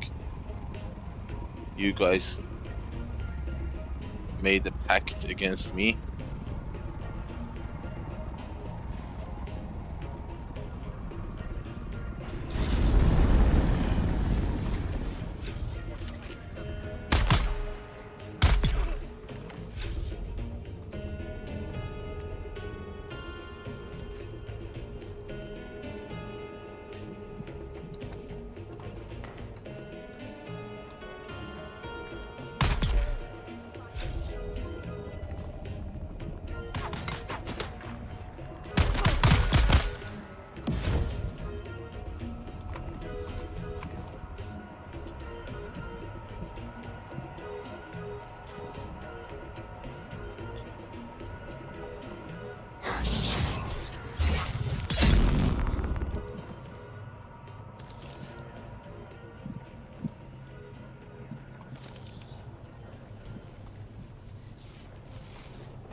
Harkonnen network, where every moment And population is small. There is that. your loyalty and strength. Strength through loyalty. You are listening to frequency 152.6, the voice of House Harkonnen. We are Arrakis. Now witness as the dark and tangled truths of House Atreides are revealed by the Convert. Greetings, Truth. Dad, stop being horrible. They're called Town Fremen, and they separated from their Sikh brethren generations ago. Oh, that's great. And now you're going to the festival together. Enchanted. I'm forcing Canute to go and have a good time. Forcing him? Why? He's been mopey ever since the Fremen disappeared. I want to lift his spirits. Oh, that's so sweet, honey. Well, you better get used to the idea. I don't think the Fremen are ever coming back. The Emperor made sure of that. Ugh, I've got to go. Bye, Mom. Bye, Nana! Why not? You're slick. What about you, Dad?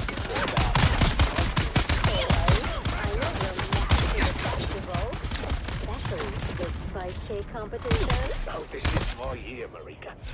Golden eggs.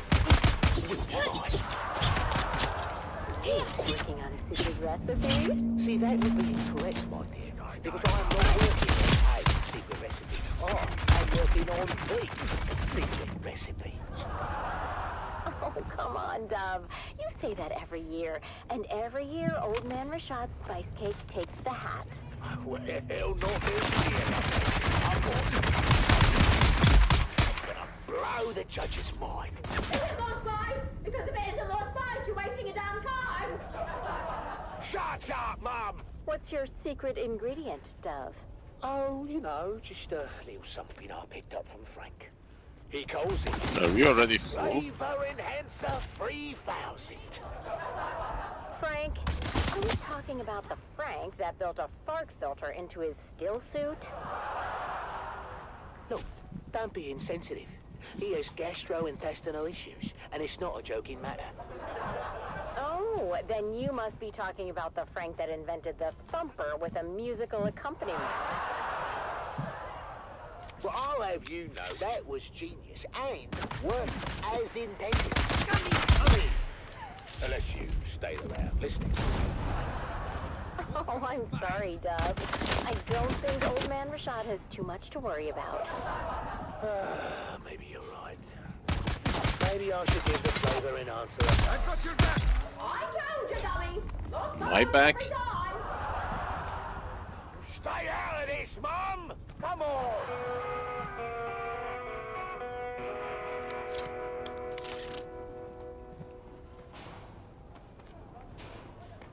The Zero sees all, but what does it say for you? Have your fortune told and learn what fate has in store. Only 25 solars. Did the judge come around yet, Dove? Not yet. Where's Junie? Oh, looks like they're in line for the fortune teller. No! Old Man Rashad's move. Look at that line. He must be giving out free samples again. But that's not fair. Oh, want me to go over there as a When they're fighting, they come close. up the competition? You just want to try his cake, don't you? Is that so wrong? Nice. What about me? You a piece too. Well, that is not what I meant. I know, but I will get you a piece. Yeah, all right, fine. Were you the last one? Hey there, neighbor. Frank, I didn't think you'd show. I mean, well, you know, because I wouldn't use your invention. Come on, Dove. Have you ever known old Frankie boy to be a quitter? No, but I'm still hopeful, you know. Come on, buddy. A little bit more. Competition? No, but my old family deserted.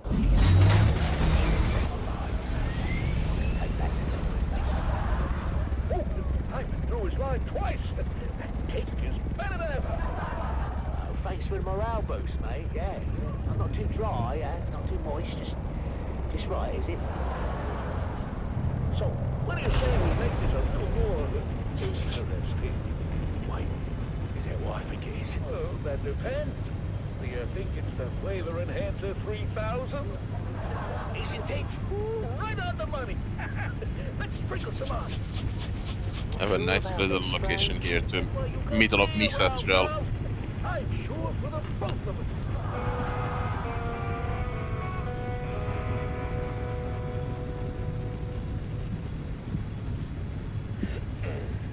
So sorry, honey. Oh, what? I haven't lost yet. It's so cute that you think that. Ladies and gentlemen, it's time to announce the golden hat winner for this year's Spice Cake competition. And the winner is non-Denic of Depot 12.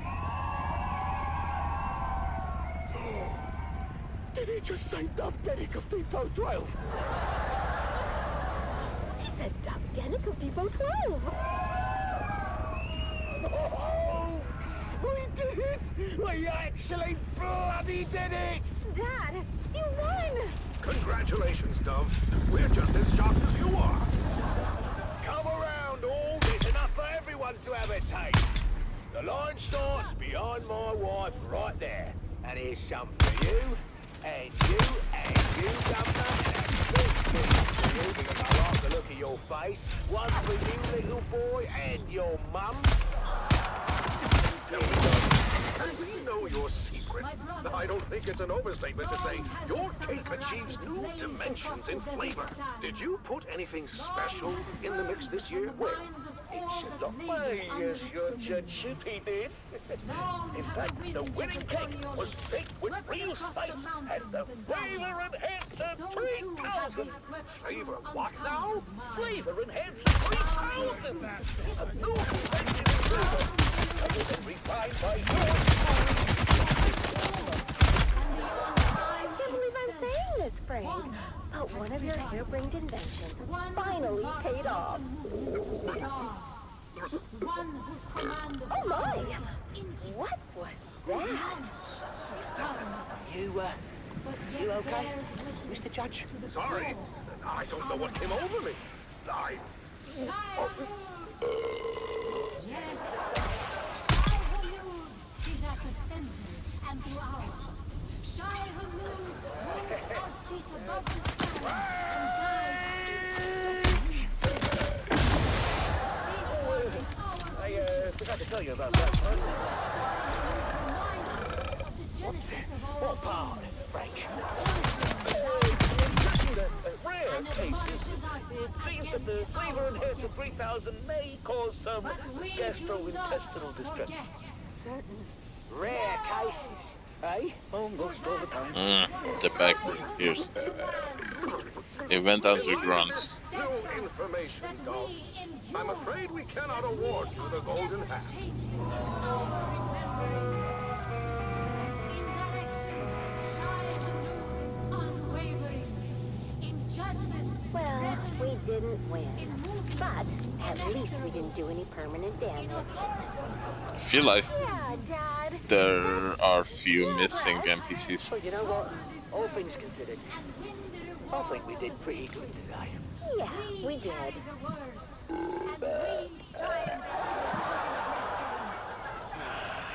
Another 7 more. Oof.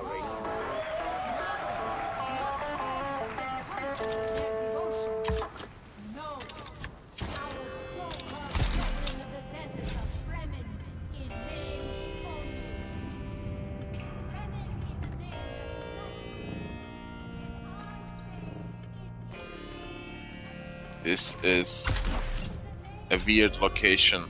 It's very random how many you get. It could be packed, it could be half full.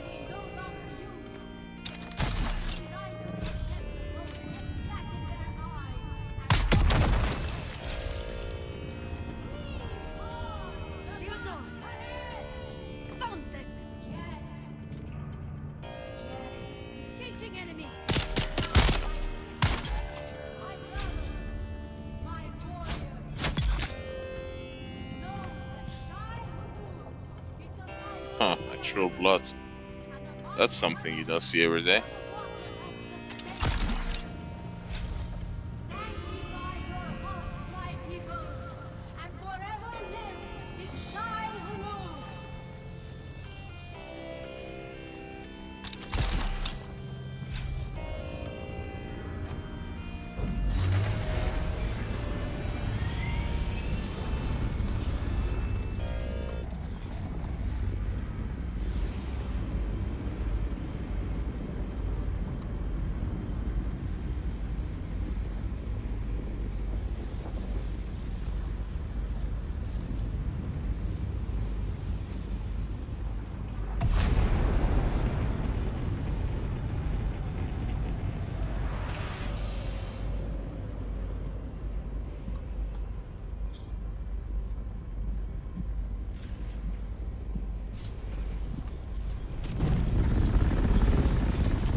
Bishop Fillet.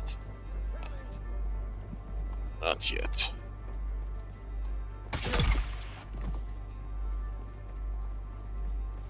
It. Yep. Oh, nice. 320.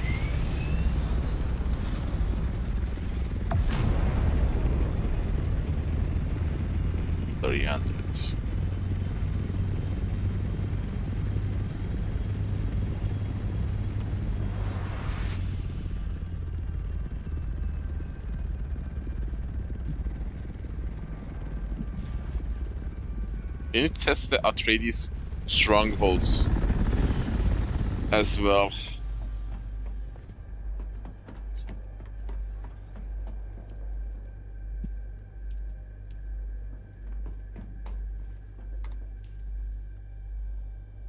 Oh boy.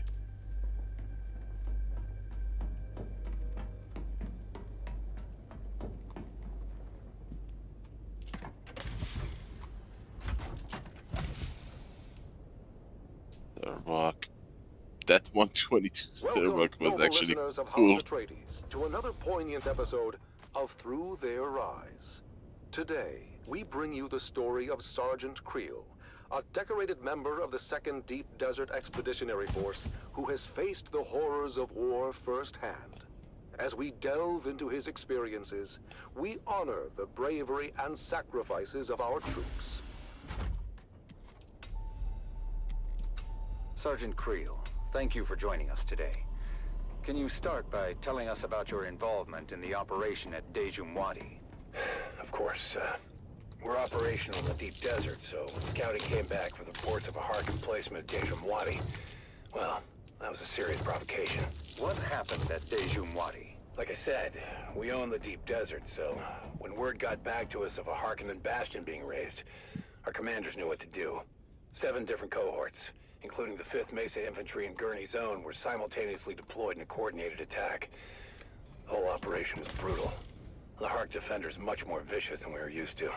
And yet, you and your fellow soldiers managed to execute the mission with surgical precision.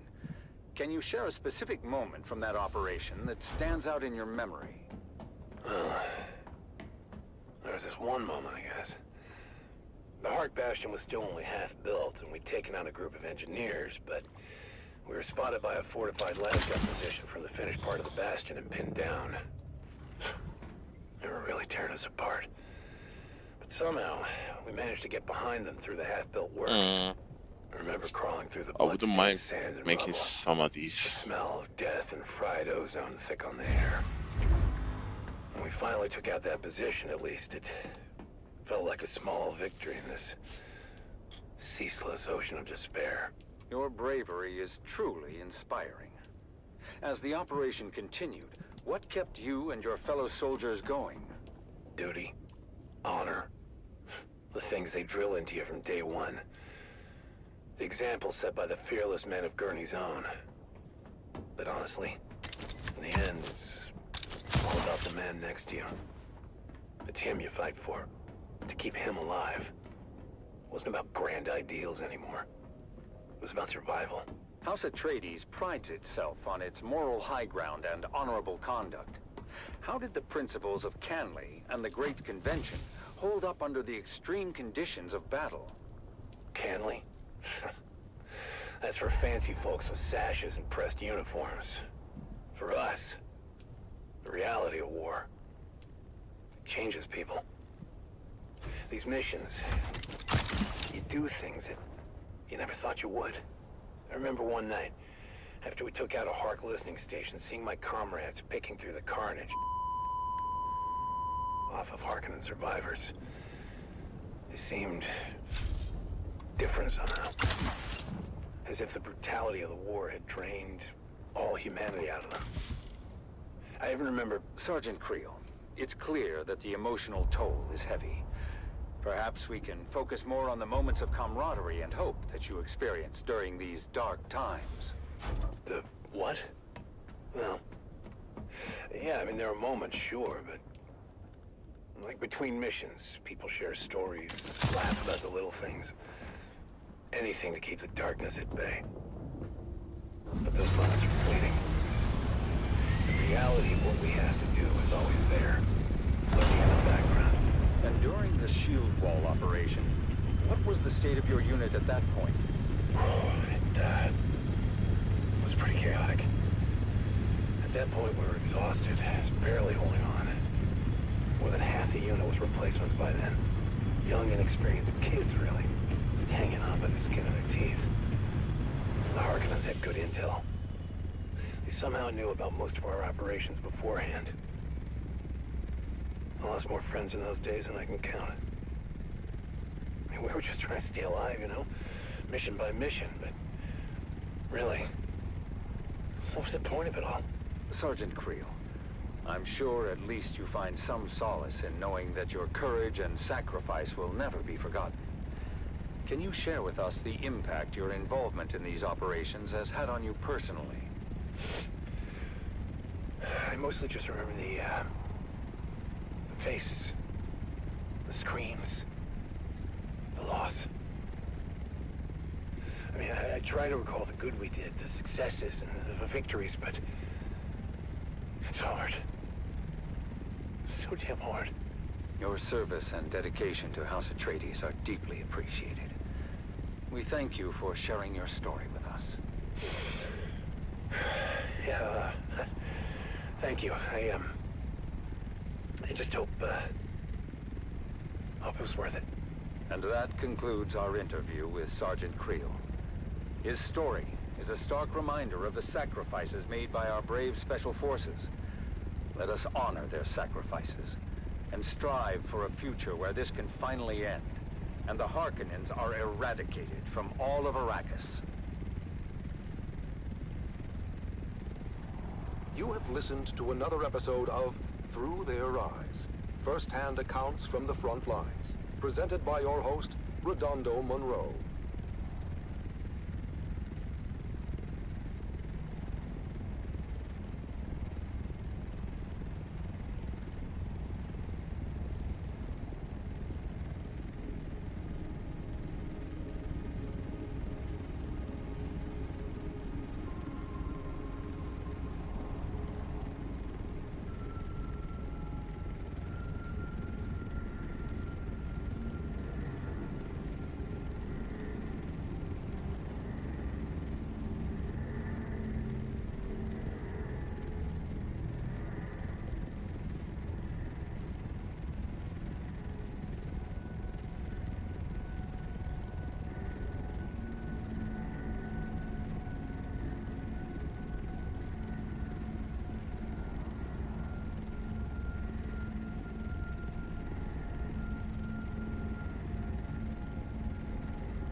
In twilight's glow where shadows meet, a warrior stands on weary feet.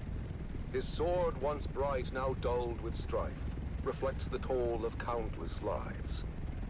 Oh, fate, you've carved this path of pain, through deserts vast, through blood and rain.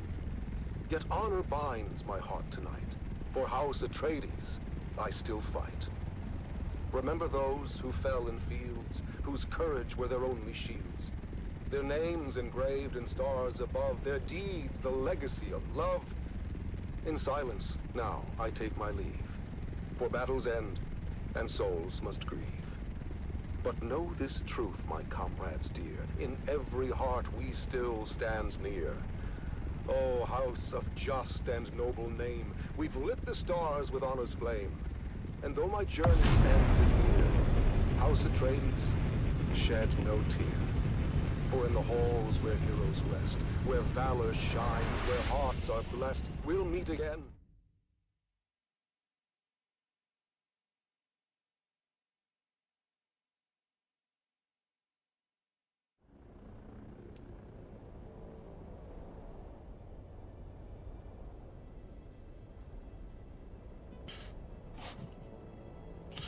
"45 minutes or 50 minutes per still." So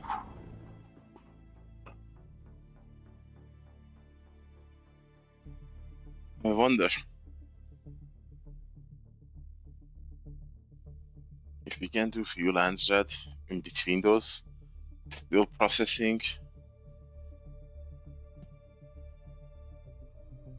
I should have built a third, a large ore refinery. We'll live and learn next time.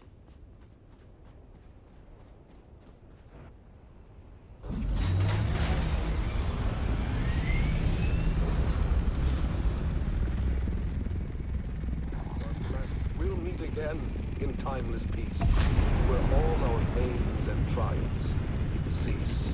Powerful words that remind us of the courage and resolve that lives in every Atreides heart.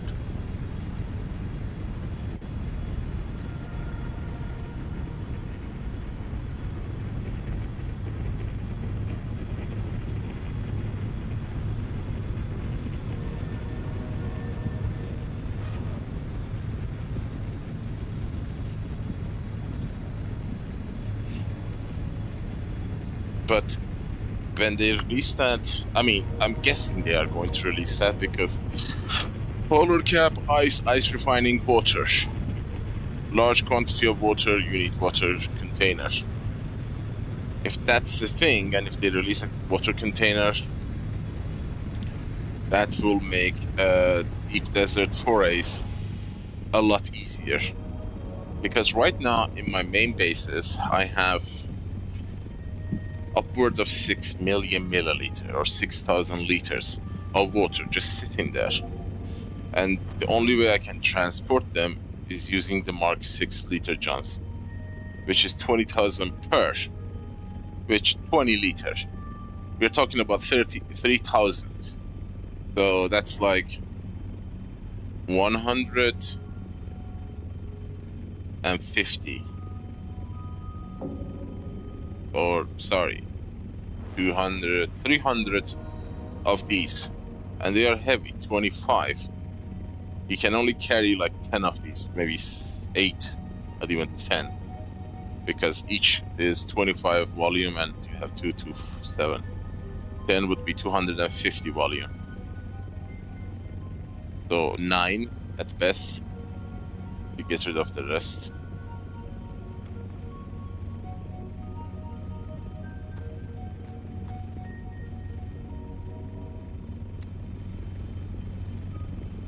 Oh, hello. I have no room.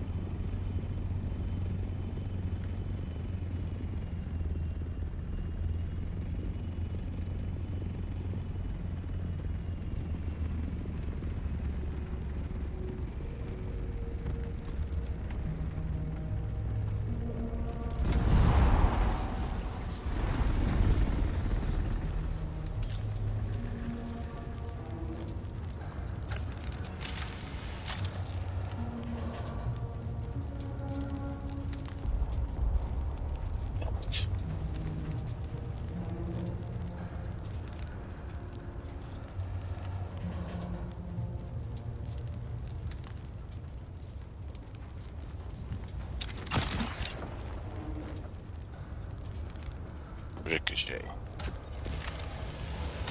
The heart of Rendavo. Rendavo's father was a sergeant, old and bent and grey. He served the Duke in '88, back in a bygone day. He lived out in the desert and scraped his meager fare, with children 9 around him and Ren, the youngest there. The older siblings learned some sense, but Ren was left without. He was tall, but short on wisdom, and grew up broad and stout. Pious, cheerful, willing, yet he seldom did things right. "What will become of you, poor boy?" his father asked each night, and finally then answered, "A soldier, sword in hand. If all else fails, at least I can. Still Wouldn't be scary if you were flying low, a worm would jump and double you up in the air. Strong and fit, and healthy too. He was welcomed in the group. But when he had to master drills and learn the skills of war, the sergeant screamed and laughed and screamed still more. For when ordered to turn left, Ren would quickly turn to right. Each gives 45 liter, 10 or 100, 4,000. I'm carrying 6,000 plus liter of water with me, or 6 million milliliter. At his travail. And when at last Ren's unit was ordered off to war, the officers debated, was he suited for that I disconnected on time. But Ren just let them argue. He stood there, broad and straight. "If with the others I can't go, I'll go alone. Just wait." He took his sword and backpack and marched out with the rest. At camp he was their servant, fulfilling each request. But when the battles raged, he was ordered to stand back. He didn't understand when to take cover or attack. Duncan, Idaho was on the run, Harkonnens in his tracks. He passed Rendavo's unit, shouting, "Boys, you watch our backs. Don't let the devil through the gorge, or all of us are lost. Guard it until we regroup. Keep it safe at any cost." A small detachment, made up but of barely 20 men, got there in time to make their stand. Along with them came Ren. The Harkonnen fell on them hard, their lasguns raining death. And 7 brave Atreides men gave up their costly breath. The same disastrous fate would soon befall all those who'd stay. So when ordered to retreat, they all retreated straight away. All but one, who stayed to fight and charged the foes instead. Ren couldn't get the notion of flight through his stubborn head. He just stood there, broad and strong, and ready now to teach a lesson to each Harkonnen who came within his reach. At the choke point in the gully, they all each took a turn, but without lasgun cover. One by one, were forced to learn. They charged at Ren, but each who came was fought and bested all the same. None could beat him at this game, for Atreides' honor, house, and name. Duncan, Idaho had rallied all the troops that still were hale. He shouted, "Hold out, my brave lad, we're coming, do not fail." He told all who would hear him, watch a true Atreides fight. "Hurry, boys, come to his aid, he has saved us all tonight." Against that fearsome counterstrike, no Harkonnen could hold. They faltered, failed, and turned their backs, a rare sight to behold. Their faces pale, their weapons dropped behind them as they ran. And Duncan looked around and asked, Where is that fearless man?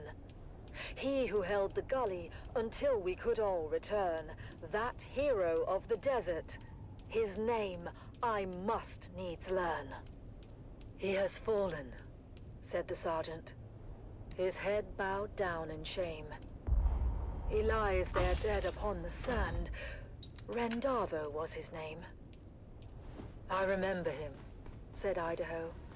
Of Ren, who'd seemed to rest, but for the blood that stained the shirt across his mighty chest. That lasgun knew just where to strike, as plainly you can see, said Idaho to those around. Yes, it knew more than we. It shunned his brow. 'Twas weak and poor, that much all of us knew. But found instead what better was his heart, forever true. The word spread quick among all those who had survived the fight, and every soldier did agree Duncan Idaho was right.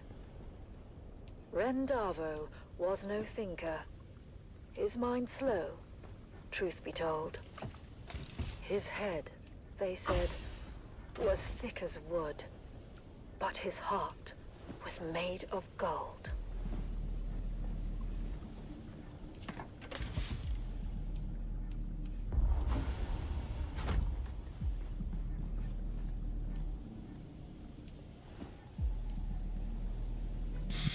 I'm gonna do a very interesting math.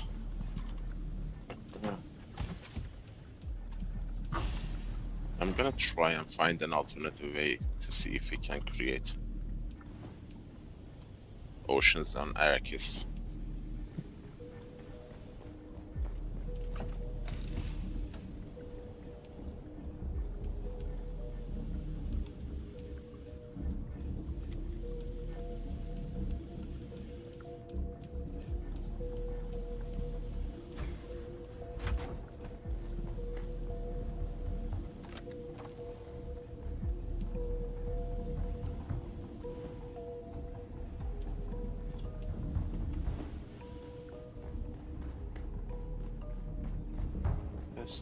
First thing first, where's my building tool?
Okay, that's that. What else? There's no batteries. It's gonna take 50 minutes. The spice must flow.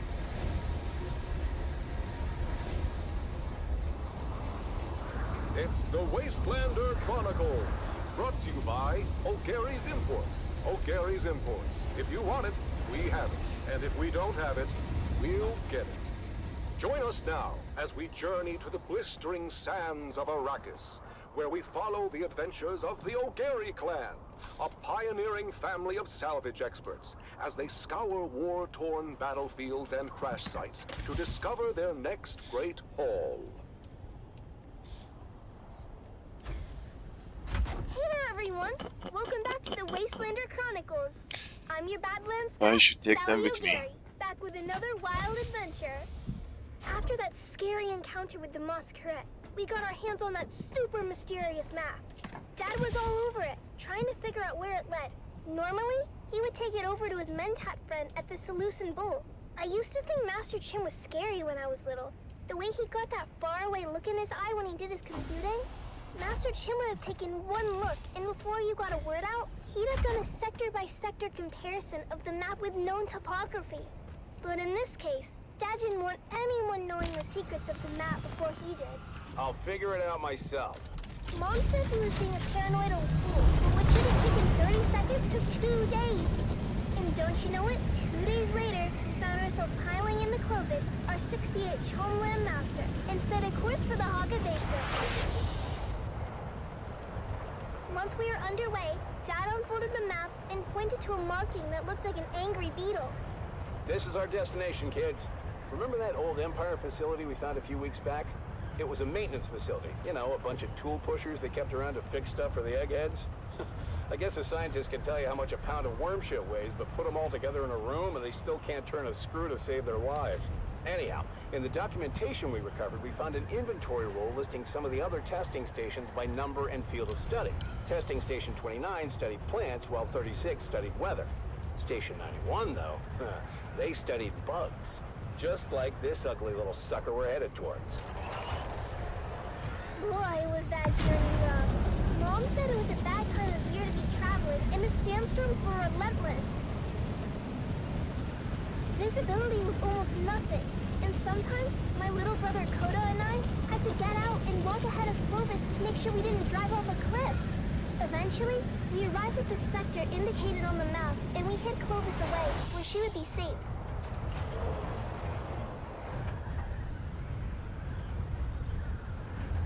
As usual, Koda and I took the point and went ahead of our group. I won't lie, every step of that mission was a chafing nightmare. Before we left Clovis, I made the harebrained decision to break in a handed-down stillsuit that didn't fit right. I was in rare form and fit for time when we finally came upon the massive portal in the rocks. By then, we'd been to enough of these old testing stations to know when we saw it. The oversized doors were slightly open, but peering in, we could only see darkness. Koda was immediately apprehensive. Reading a lot of foot traffic, Sally. I'm not sure how lost this old testing station really is. Of course, that's when Dad and the rest of the family arrived. I knew it! Keep it down, Finn. I knew it! You said I was a fool. You said I'd lead us into an ambush. The night is young. Ignore your petulant mother, kids. We go in wedge formation. After me. We squeezed through the narrow aperture with ease, but quickly found our way blocked by a massive pit of darkness. After we recalibrated our optics for low light, we found a narrow ramp that wound down to the gaping shaft. I forgot all about my chafing as we descended into the darkness. I hated the feeling in there, the lonely, oppressive atmosphere that long-abandoned places had in common. But the spell was quickly broken when a Harkonnen fire team floated on the center of the shaft from above. We flattened ourselves against the wall and kept out of their lights as the noisy and oblivious troopers floated past. You know that bloody city will never be finished. The beast is a fool. One day the Baron is going to come here and see what all his Solaris went. You don't want to be around when that happens. Why is it you don't want that? You haven't met the Baron yet, have you, boy?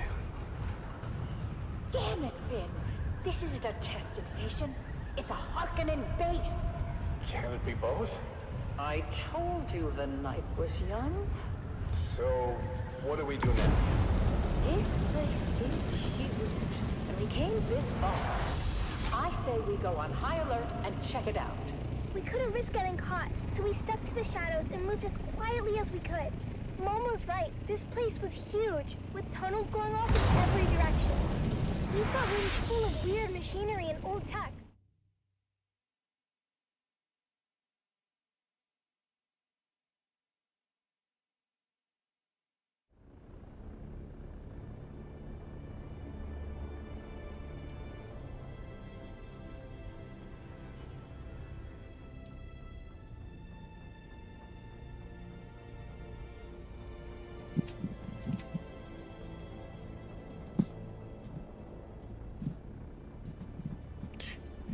Yeah, I thought so, but it doesn't specifically say the suspensor belt. I don't understand which category that thing falls into. Is it a tool or a utility or a weapon? Dispenser belt, I mean. So maybe it doesn't consider it, and the drain, because there is another category for a dispenser belt. We killed our first Harkonnen. Coda took an ear for his collection and offered to help me start my own. But, ew. I told Coda no way. Once we Tools, made it utility back to tools. Clovis, Dad sealed the hatch behind us as Mom brought her great engine to life. Interesting. After we got back to Erickson, Dad met his friend, Master Chin, and shared our findings. While we didn't score any decent salvage on the trip, Dad did receive a reward from the Atreides for providing them with actionable intelligence on the Harkonnen base. Apparently the location of that particular base had troubled them for a while. Last we heard, Gurney Halleck was on his way there with a heavy assault team. With that said, Atreides days are back at O'Gary's Imports. That's right, Sally. Discounts across the board if you serve the Duke and can prove it. Come find us on the Agora Concourse of the Grand Souk in Arakeen. Because at O'Gary's Imports, if you want it, we have it. And if we don't have it, we'll get it. Thanks, Dad. Until next time, this is your faithful Badland Scout, Sally O'Gary, signing off and reminding you to always check your six. And come back next time for another episode of the Wastelander Chronicles.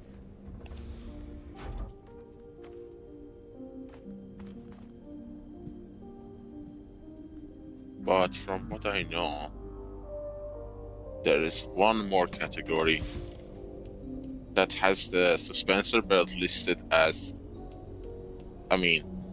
drain. I don't remember exactly which one, but there is one more category that has the drain reduced. Yeah, there's exploration.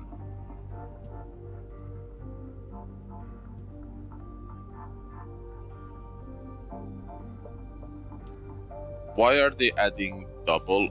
This is why I'm hesitant to believe that the one in Gathering is actually for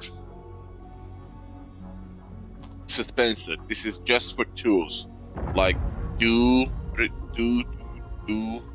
Psi, and Cutter Ray, Compactor. I think, I'm not sure, but I think this excludes the dispenser belt.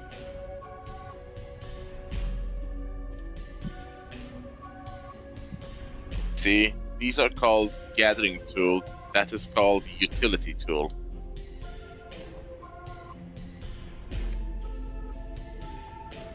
We can know actually. We can actually get this. There's a 10% and compare before and after. Just hover and see how long you can hover. Put the counter on and then do it with that.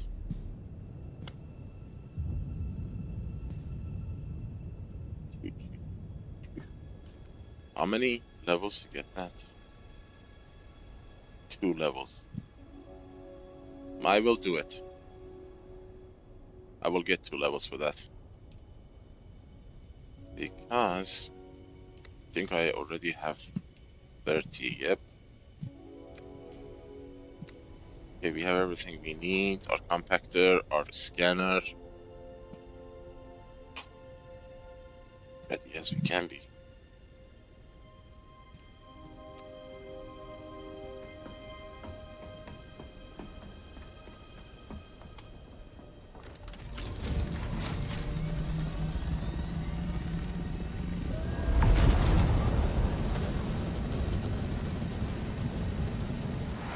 Is there any gathering mission in Haga Basin? Simpa.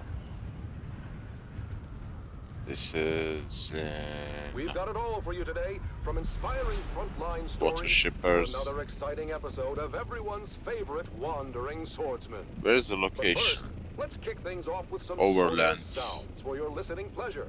You're listening to Vox Atreides, Smuggler's Run. the voice of the Duke.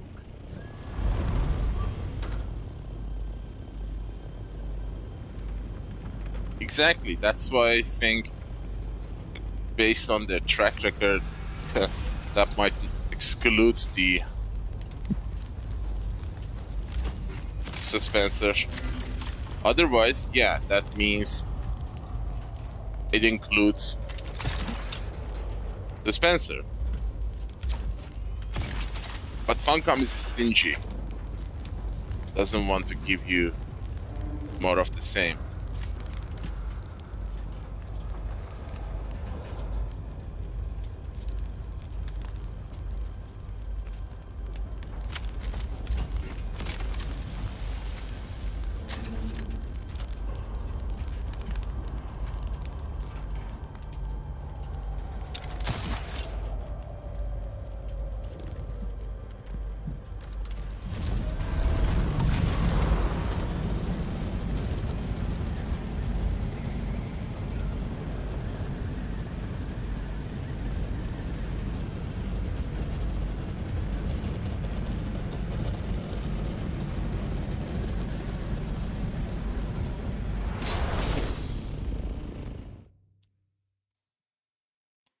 But if that actually adds the dispenser to the list, it would make dispenser a lot more efficient.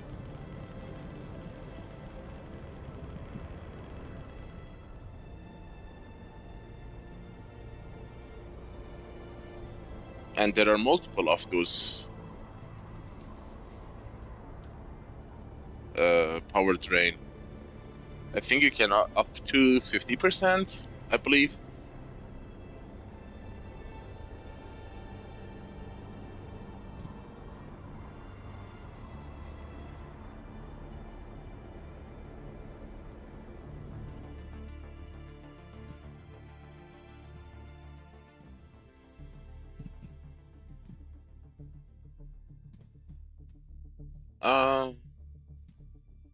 Why don't you use dual base like me? Or are you already dual basing?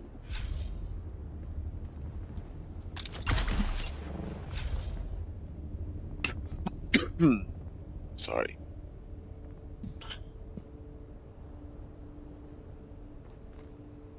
I forgot ammo. Yeah.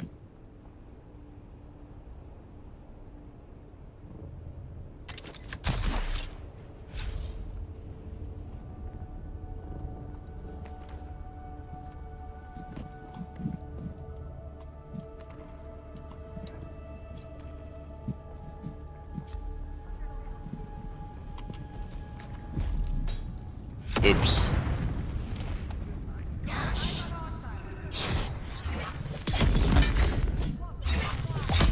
Not so fast. You have ammo here, right?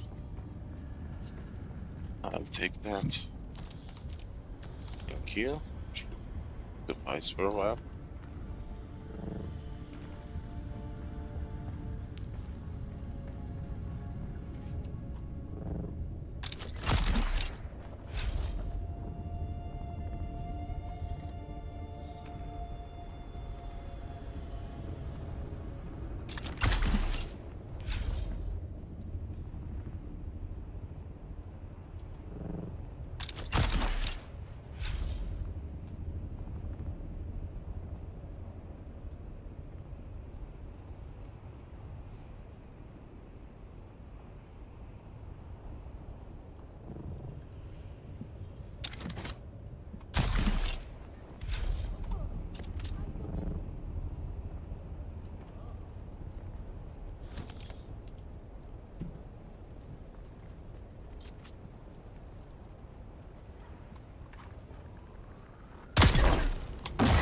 Bastard.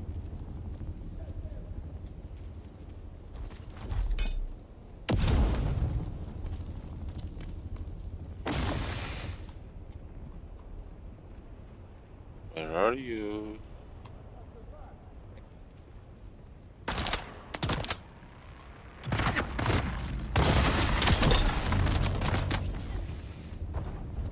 What the hell was that?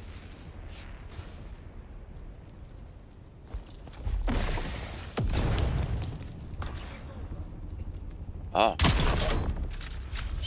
You're shooting darts.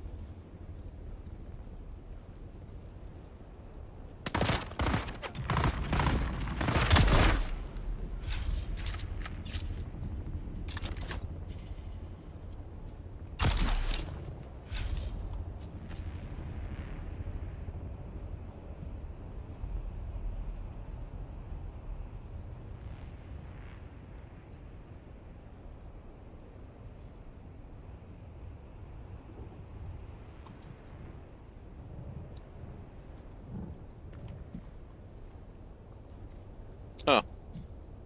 For a moment I thought it's a fake chest. It would have been better if it was fake, actually. Identify yourself.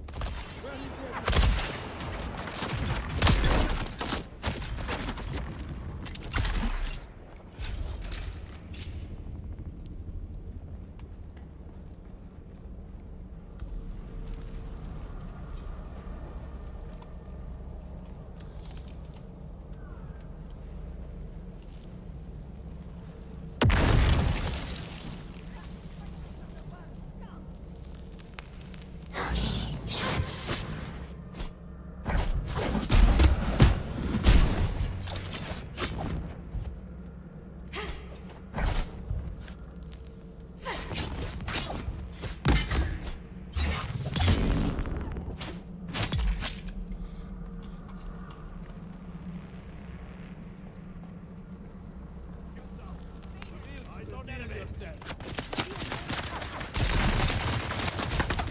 Bullet Storm.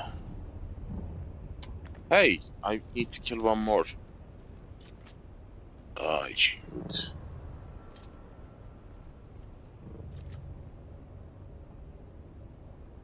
Are you in range? No, mommy.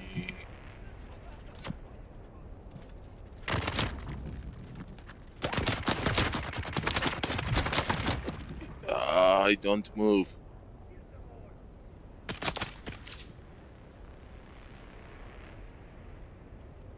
Why are you hiding, guys?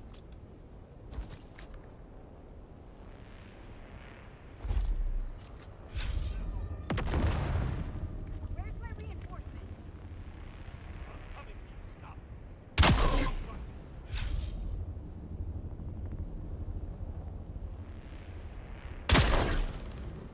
Good.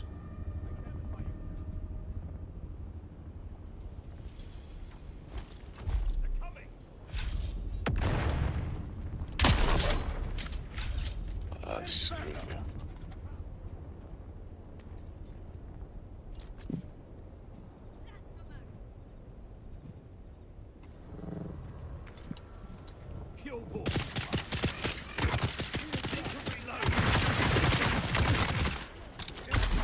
I require assistance.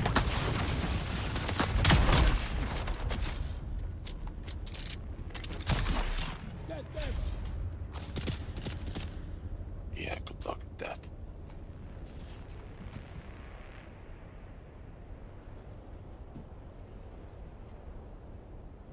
I haven't gotten any pincushions.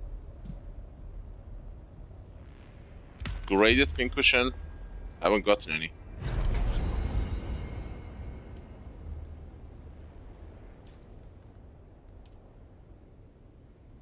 Probably one.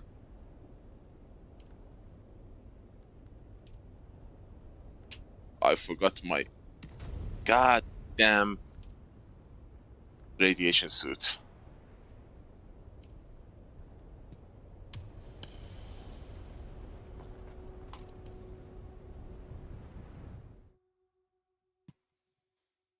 But yeah, I want to have at least 2 of every grade 5 items I can get my hands on.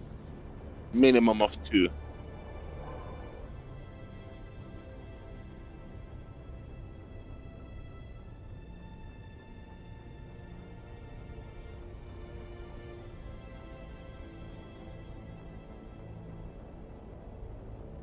Where do you get the experimental power pack?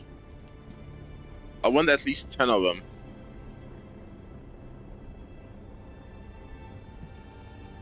And also the shield generator. There's a new shield generator? No, the Elohim Spencer. I would be happy if I had 10 of them. They are really durable. I thought the durability was going too fast, and I thought it's gonna be destroyed like 6 days ago, and it's still working. Which is interesting. I swear if I was using full Spencer belt, I would have like had 3 destroyed by now.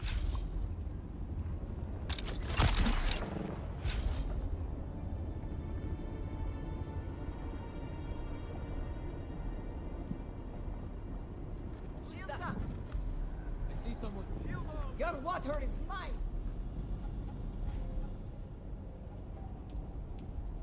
I know.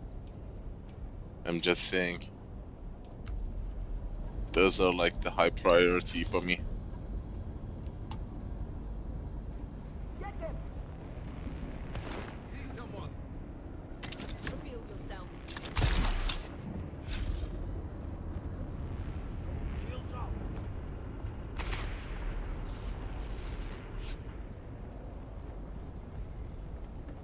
Shields on.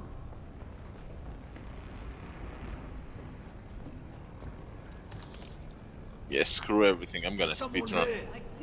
Where's backup? We've got incoming. Surround and capture.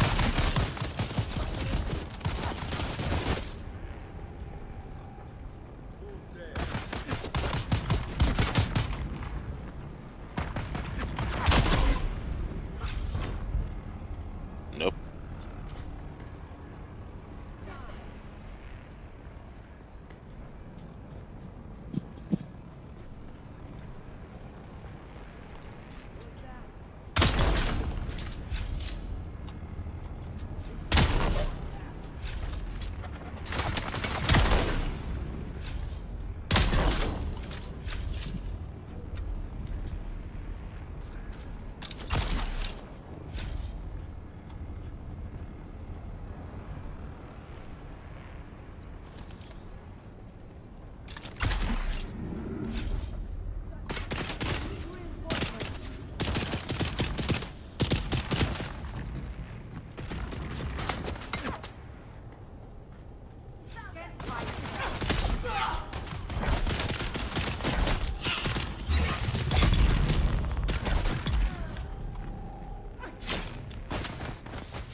Shield on. I pretty much mastered what you call it. The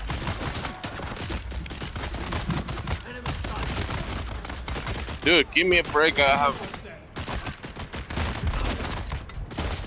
son of a bastards. I have my hands full.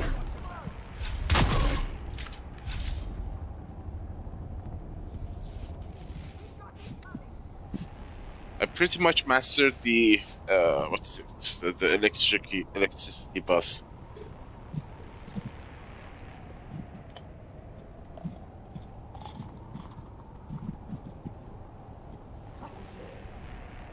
I'm a quick learner, as you know, but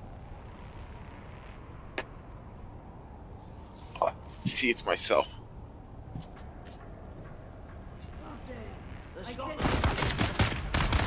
Watch out!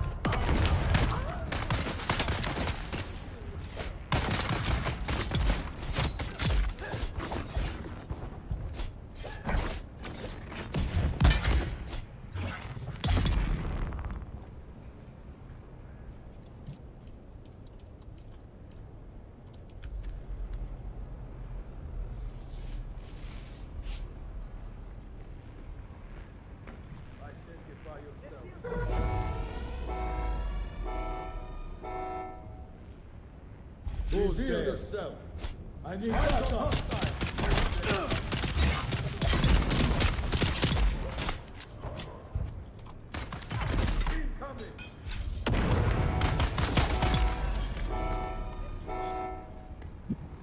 Shields up!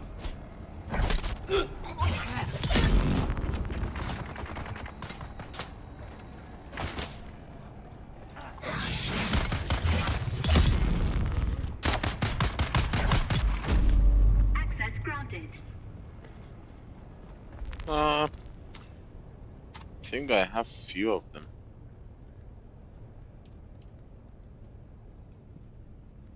Circuit gauntlet.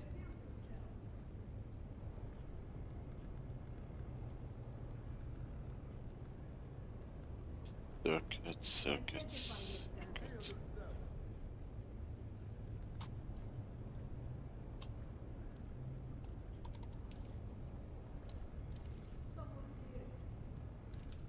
I don't know how many of them I have.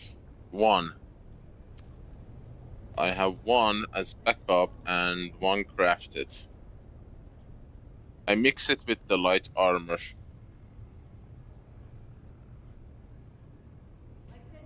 I want to mix everything from every different things. Helmet, chest piece. To get the bonus of everything.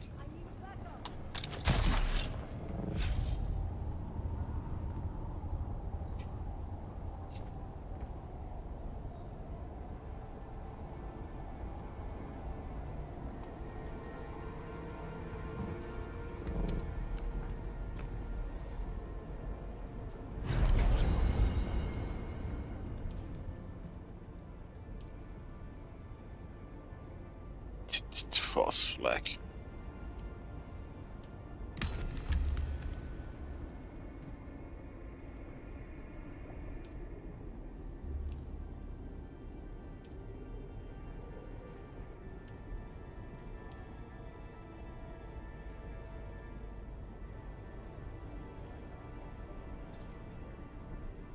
Smugglers, bro. Wind pass.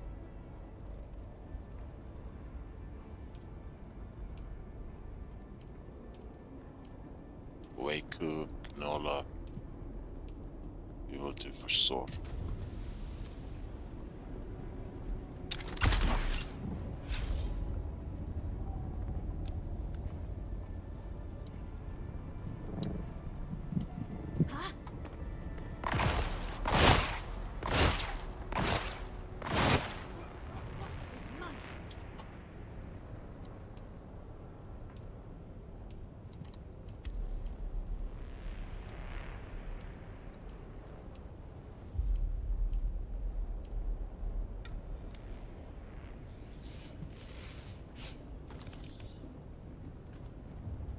Who's that?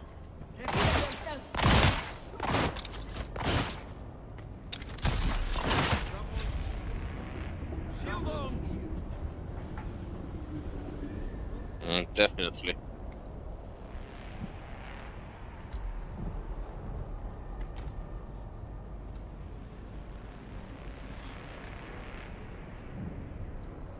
What? I see someone.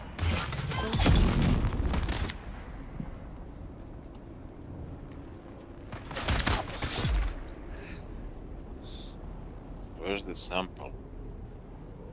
14.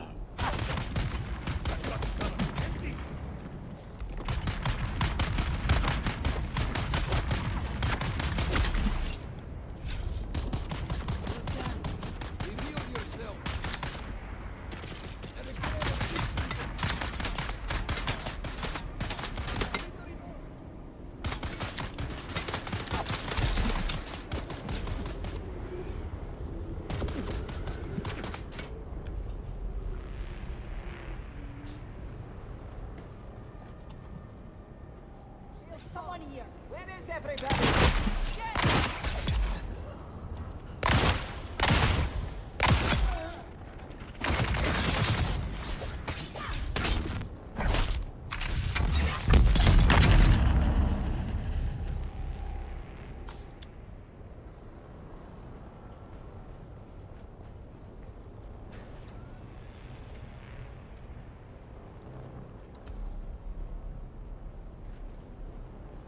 Good God. Where the hell are these?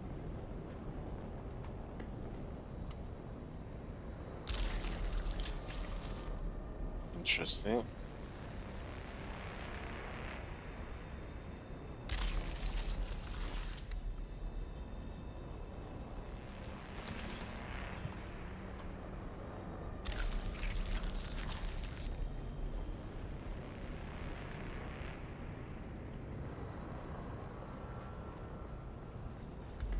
Reveal yourself. Who's that? Who's there?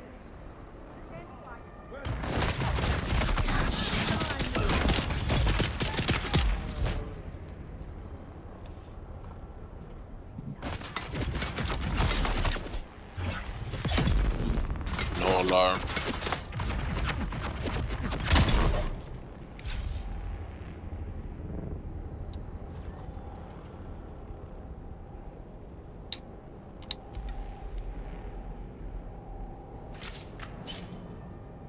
Filtration. 21 meter up. Where is it?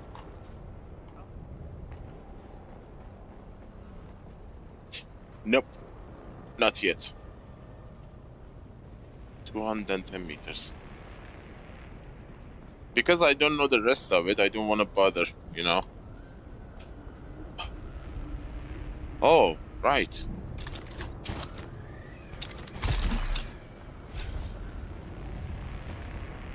Is that a necessary step? Or optional just to cut down the combat timer?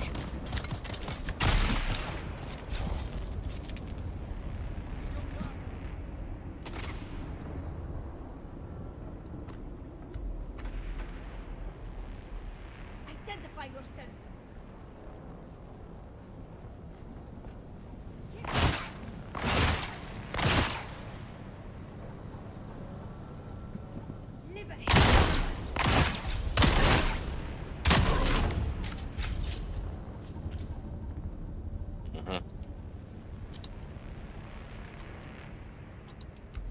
I see.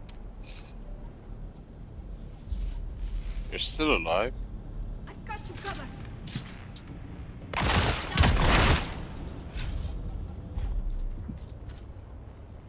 Good God. Let's time this.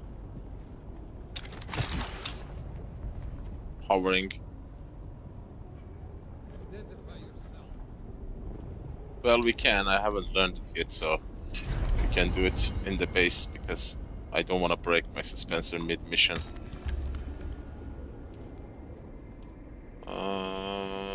Gathering, Simpo, Smuggler, Rootworks. God, these are annoying.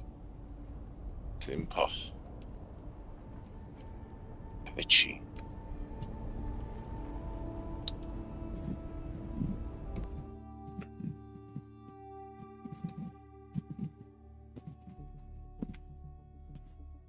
I know.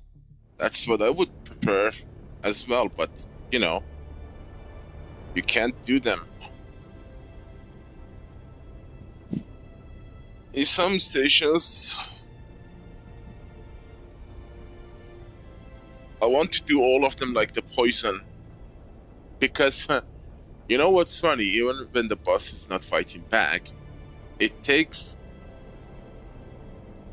something like 400 heavy darts with, I don't know, 30% headshot damage with a 760 DPS Seath to kill the boss.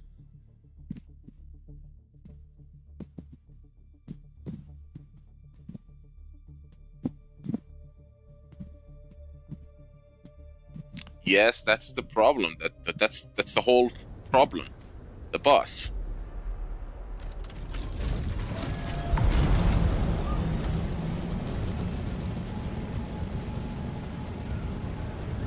Level 40 poison boss takes 400 headshot with 30% headshot bonus with this weapon. That deals 967 damage. That is just stupid, you know? That is completely stupid, and doing it the normal way would make you a dumb person.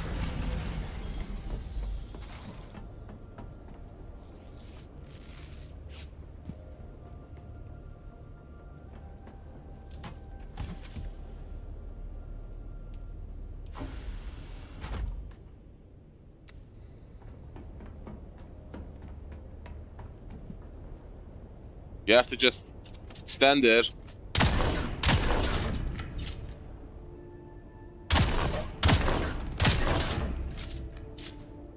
For 10 minutes. This is what you're doing for 10 minutes. 400 heavy darts. How do you think I've lost this much durability on the goddamn sieve?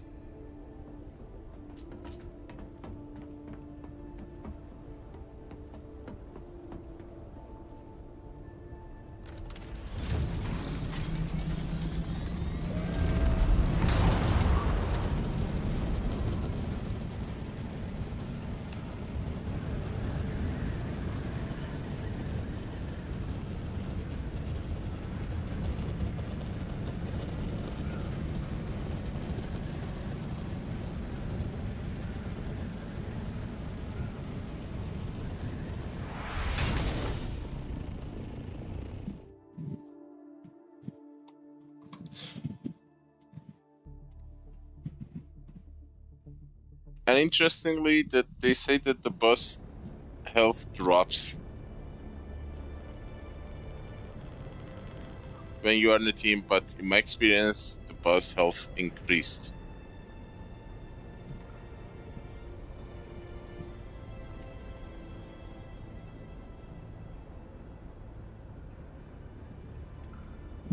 It's a difference between 10 minutes of staying in one place and third reload. Third reload. Third. That kills my brain cells, man. I'd rather waste stuff than to go through that stupid process. Every single time I'm shooting a bullet, something in my mind tells me, you are dumb, you are dumb, you are dumb, you are dumb, you are dumb. Because a stationary boss takes 400 freaking heavy darts to die. How the hell are you gonna kill that when it's moving? Why? Why, Funcom? What are you gonna give us that you have made the end boss so absurdly difficult? Hold on. Coffee.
And the worst part is that you have the chance of getting a single grade 5, and you even have a chance of not getting any grade 5 at level 40.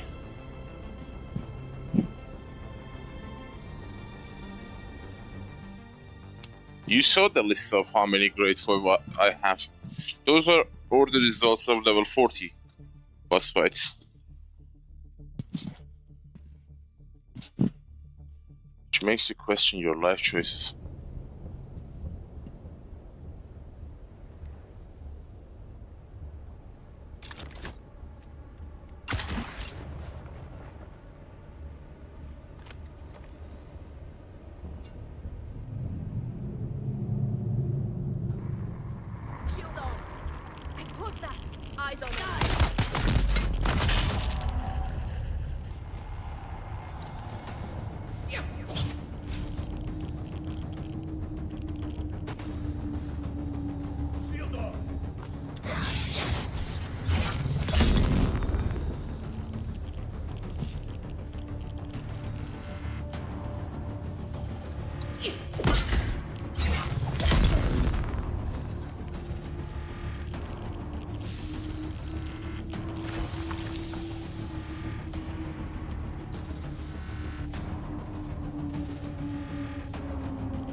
Exactly.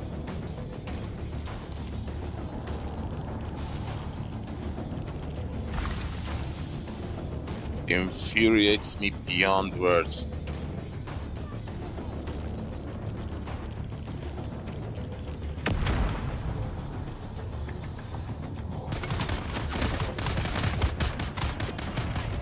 Waiting for 20 minutes to kill the boss.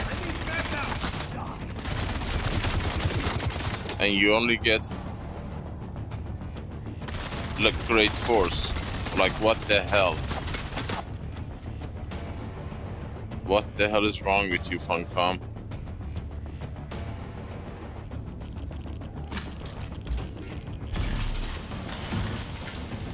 If they were like PvP testing stations, I would not need to find another way of doing them. I would do them normally.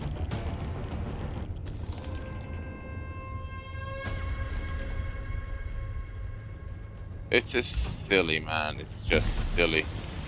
Bad design. Like this.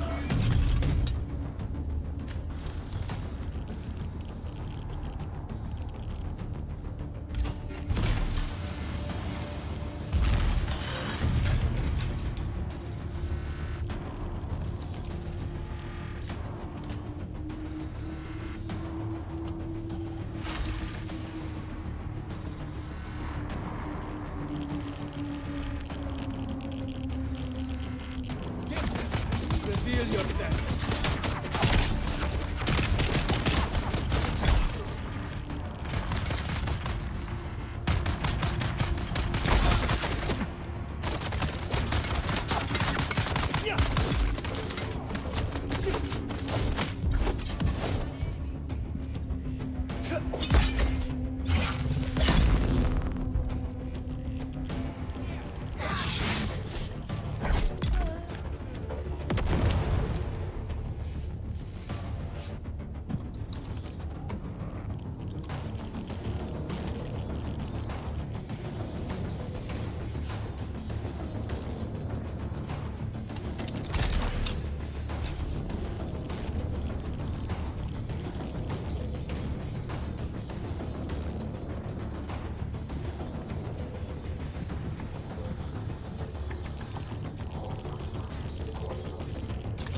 Where's the last guy? Hey, idiot. Access granted.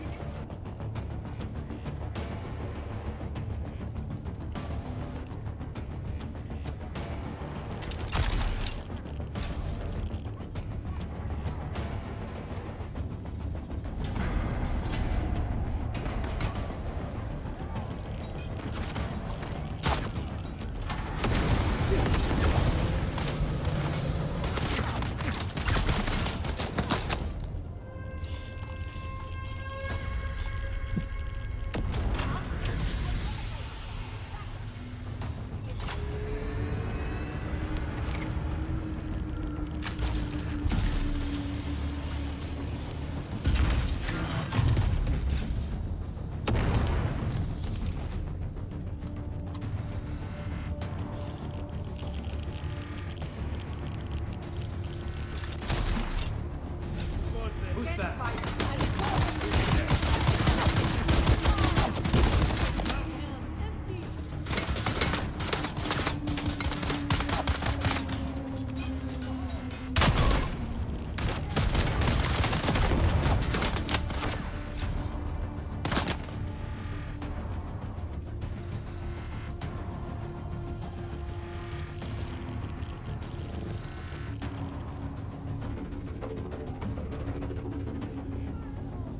Decent amount of slags.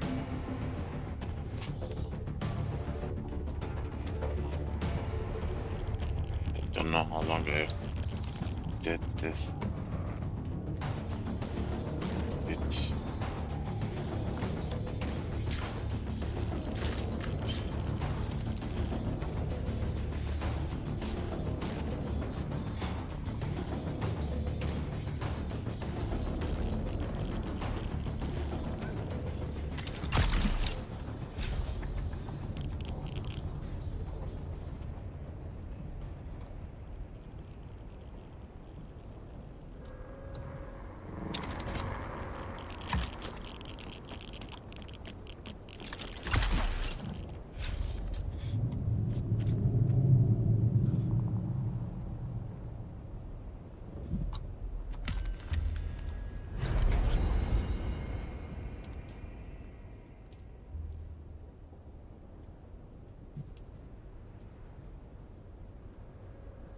Brute work, Simpa, smugglers, spring in a trap. This is blushing. Huh, 2 mission and the blushing, I love it.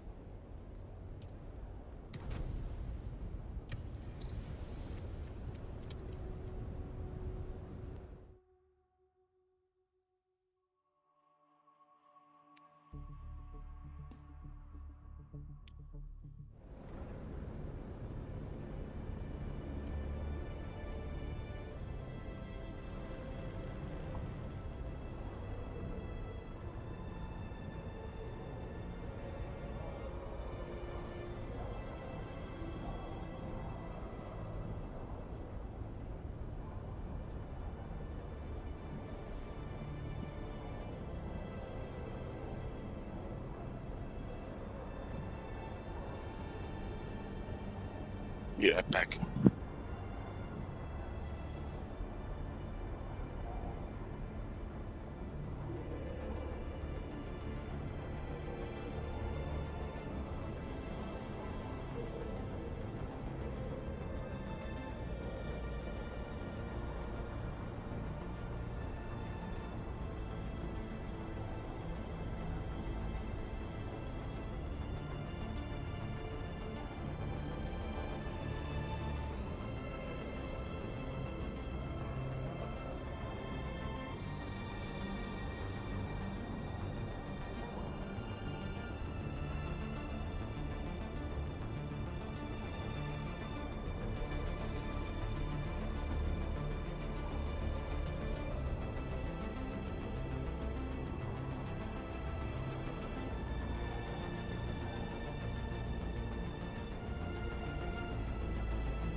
This is the simplest map.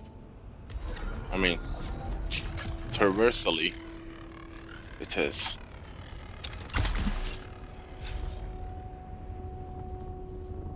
I see someone. No, you don't. There's someone here. Identify yourself.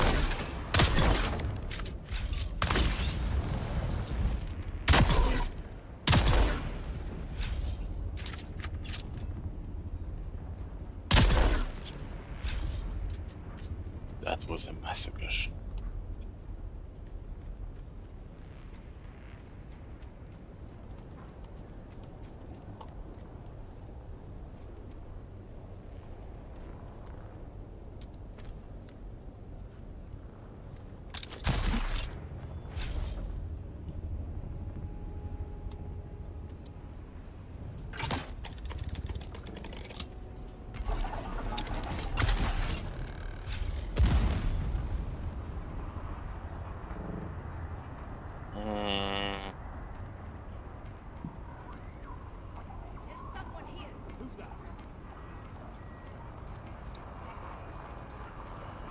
I don't know.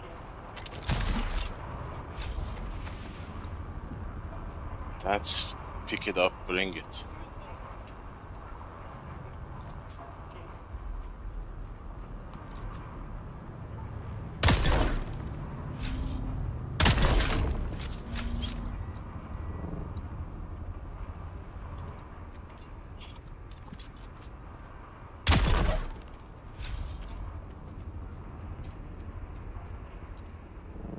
Identify yourself.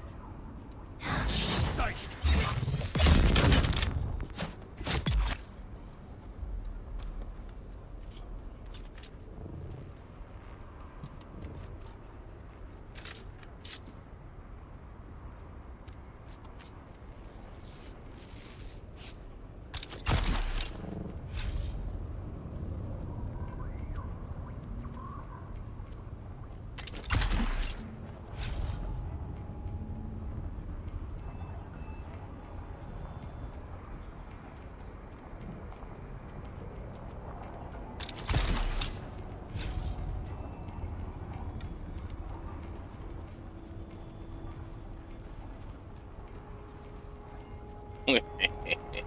Why?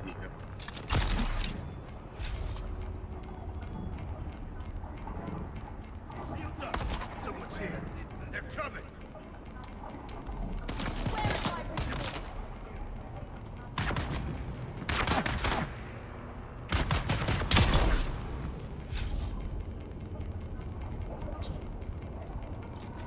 Shields up. Get this. I see someone. Eyes on target.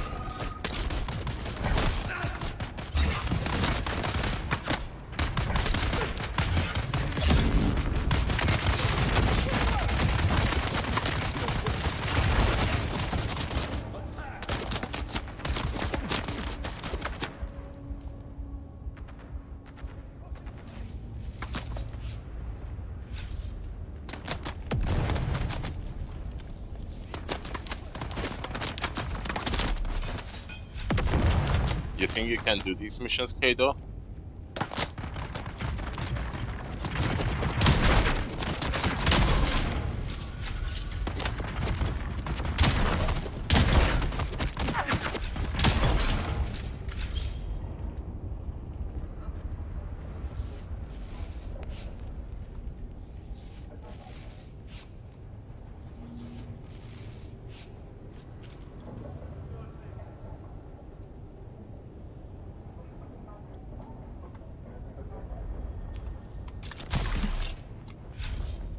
Someone.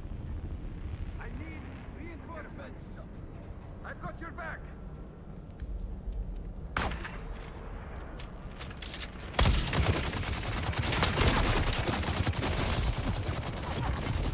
Identify yourself.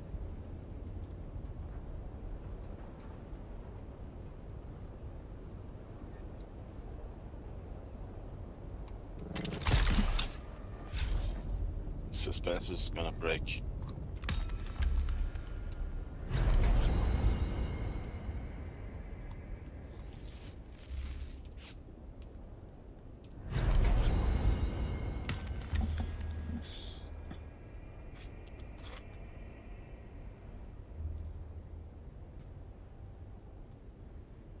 I mean, when you look at the perks, there's no way I can miss them.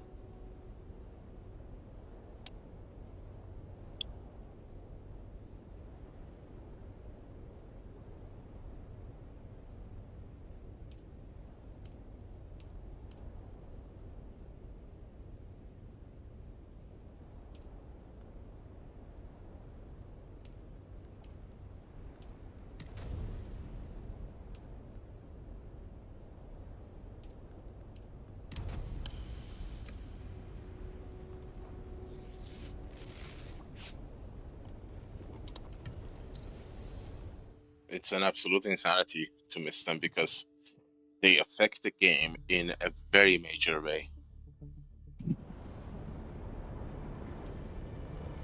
If someone told you that, they are an idiot. I mean, if someone told you that and they are an active player of this game, like they play this game a lot, that's, in my book, means an idiot. You would hear something like that from a casual player that hops between games. But if you want to play this game seriously, not even a hardcore level, just seriously, you can't get by without those skills, the perks.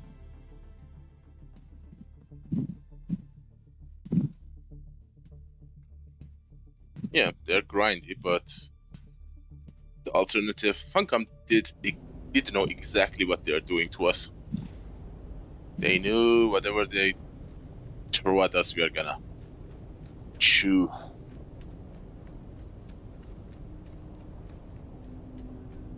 Why did you say that?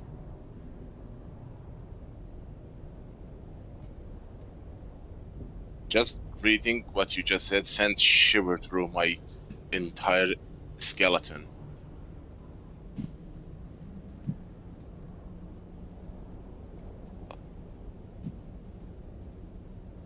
Grinding like there is no tomorrow, and suddenly Funcom says, boom,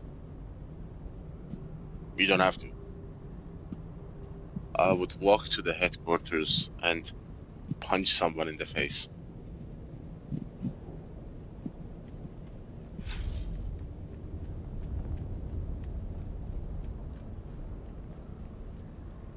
Why, Hagar? Are you not doing the missions? You are not serious, are you?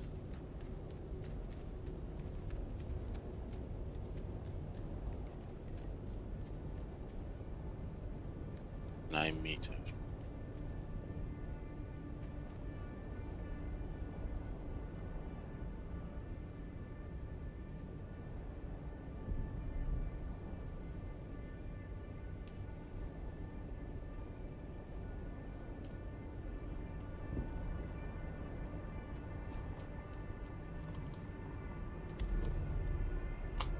Yeah, like there is a universe where you actually skip the perks. Something like getting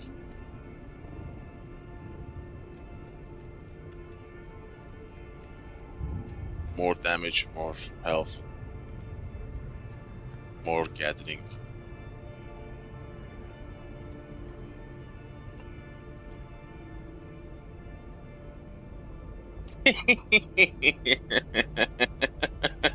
I was about to say that.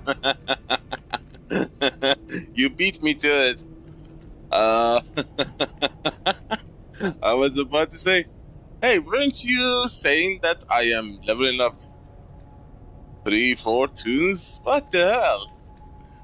I got you.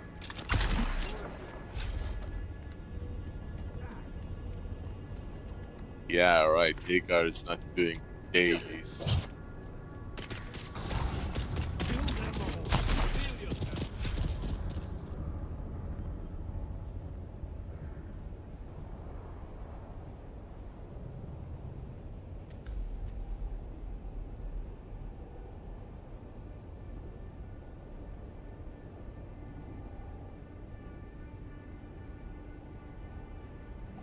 I don't think Funcom has the audacity to pull something like that.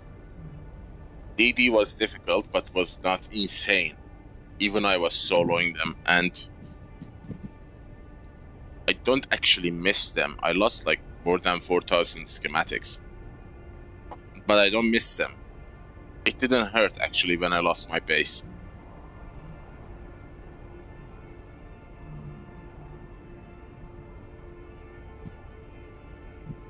But if you replace the grind with something easier, yeah, that would piss me off. Where the hell is the authentication for this place?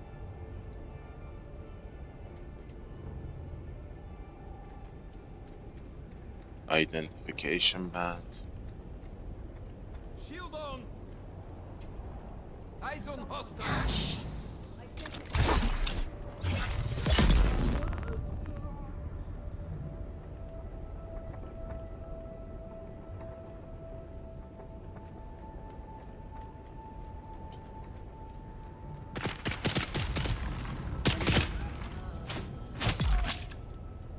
I would welcome more stuff. I always do. But if they don't fix the grind, that's gonna be stupid.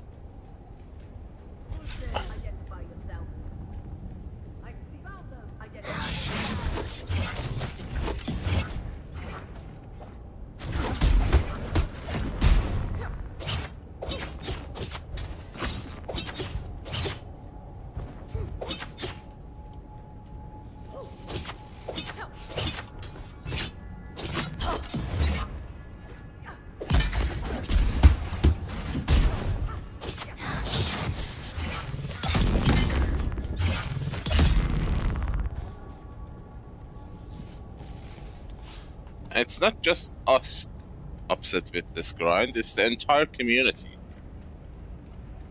So you would think they would do something about that.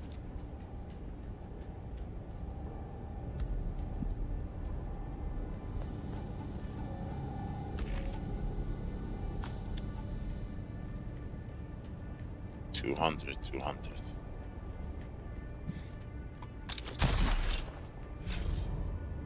Run us closer. They are going in completely different directions.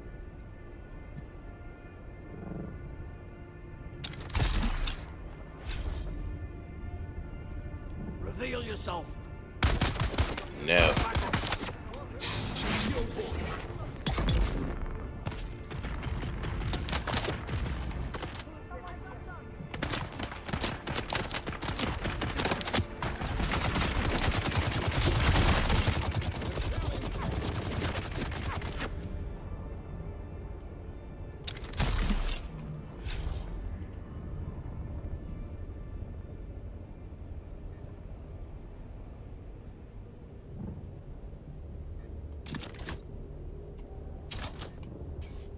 I'm gonna break this.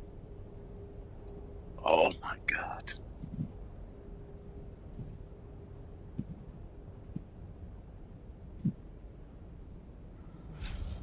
Well, whatever is left of us. Because that's the people Funcom is getting feedback from, so I would not dismiss them out of hand like that, you know? That will be to our own detriment, because they literally are dictating the way the game should go at the moment.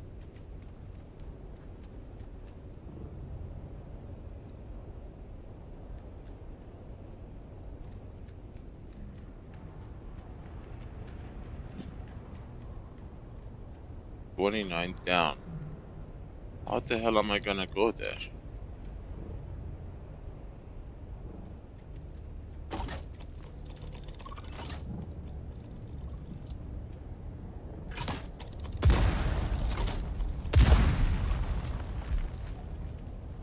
Four meters down.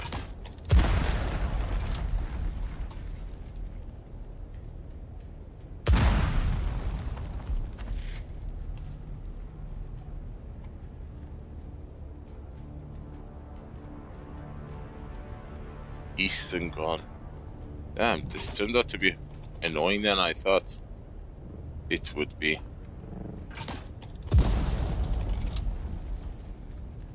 Eastern gone.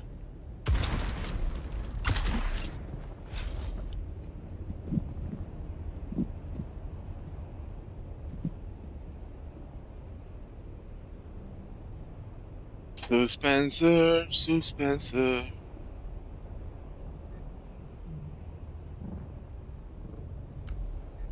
Yeah, of course. This is some sadism. One has pentashield, one doesn't. Eyes on enemy.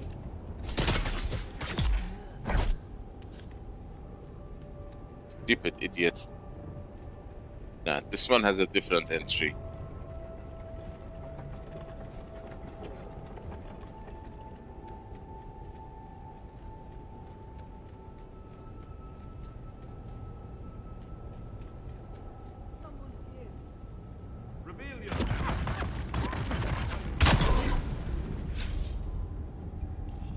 You reveal yourself.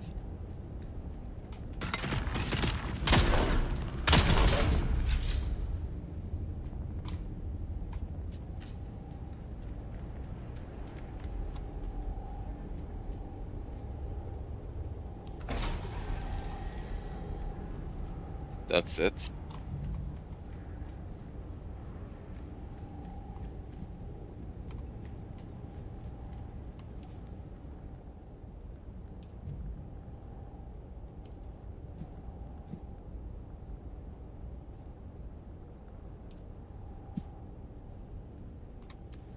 That was a lot of objectives. Where is the identification band?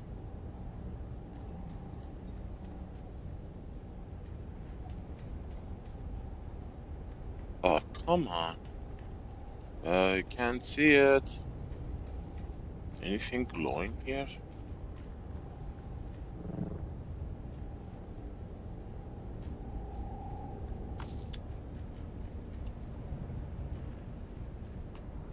Okay, this was... I like the vibe of this place very much. You know? It's a very beautiful atmosphere they have created for Simpa. They could actually make this a very scary horror place.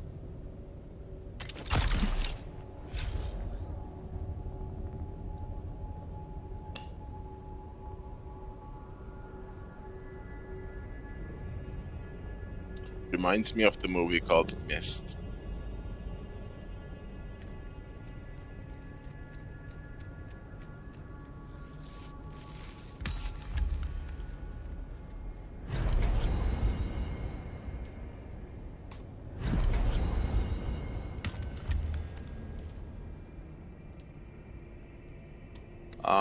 We needed to go to level what?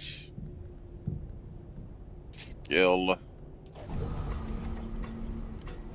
5. One more.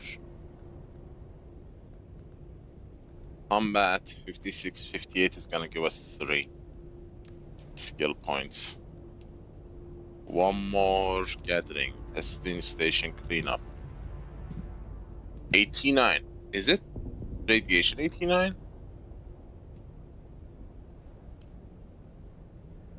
Combat, false flag, blushing.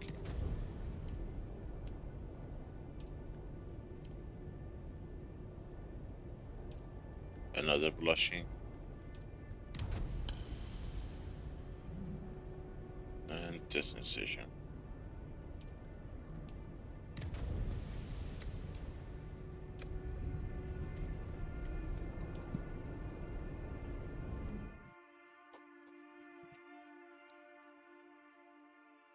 My breaker is gonna break. They still haven't found a way for new repair thingy. I doubt they have fully fixed it. I think people are not talking about it. It's radiation.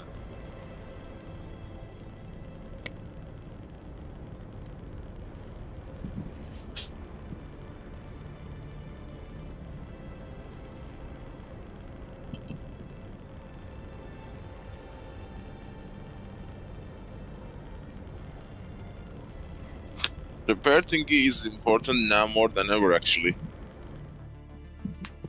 Because those things that you find grade 5 and augmented versions of them are super expensive to make.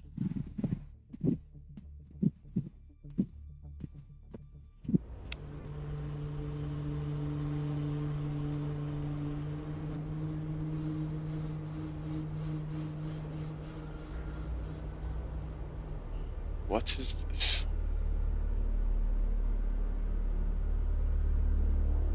Level 4. I haven't done this. It must be radiation.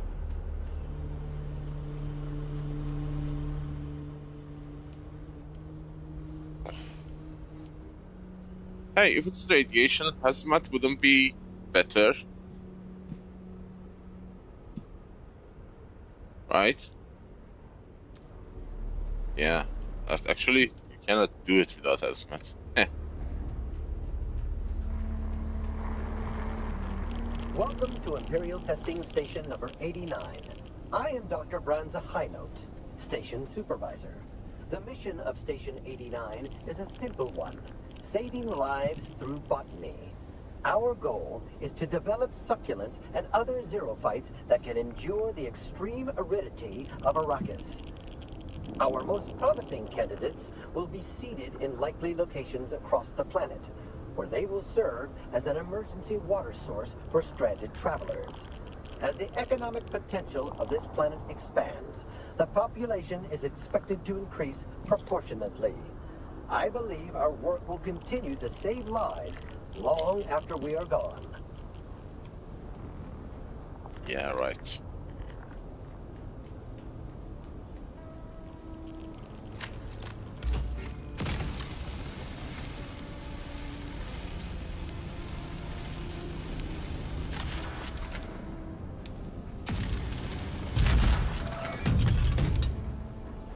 Is it me or it feels like tools use more power?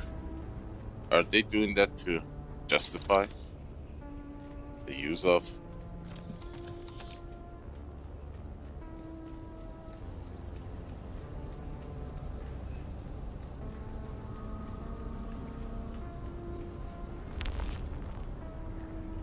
Access denied. Oops.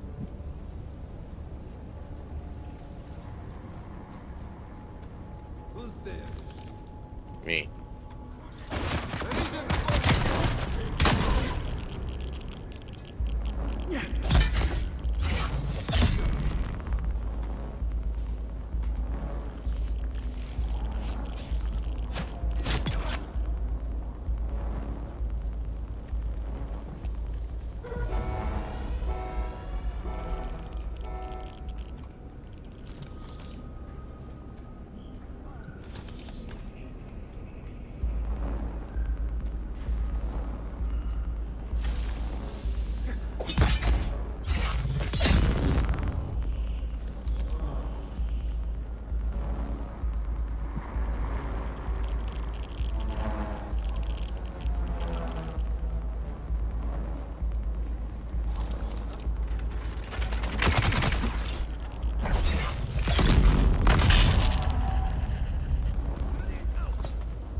What did I miss? Welcome to Imperial Testing Station number 89. I am Dr. Branza Highnote, Station.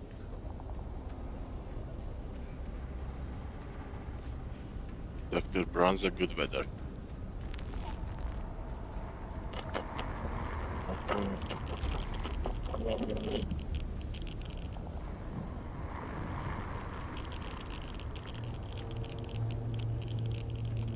It's not in here, is it? No, it's the other room.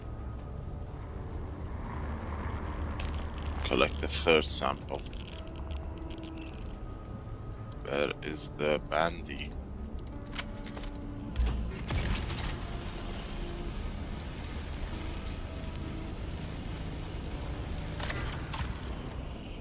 Yeah, I'm running out of power way faster than before.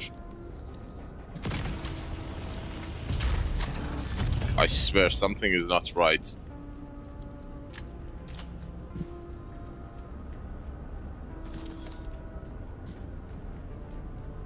I see someone.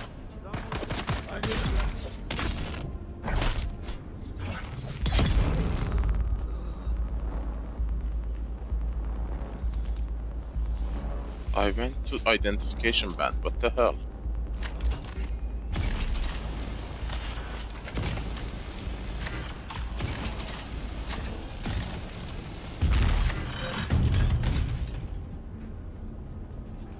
All this to get an ident band? Weirdos. What's up there? Nothing.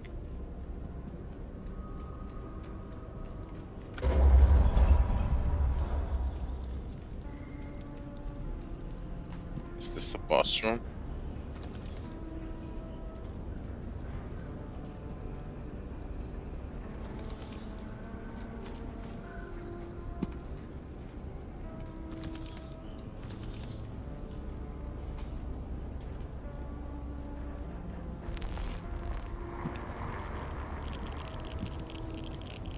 Reveal yourself. Ethan, I need help. Yes, you do.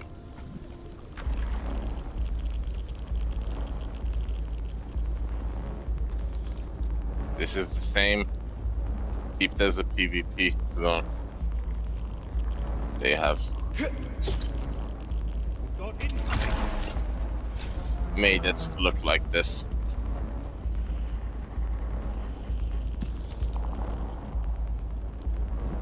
What's this place?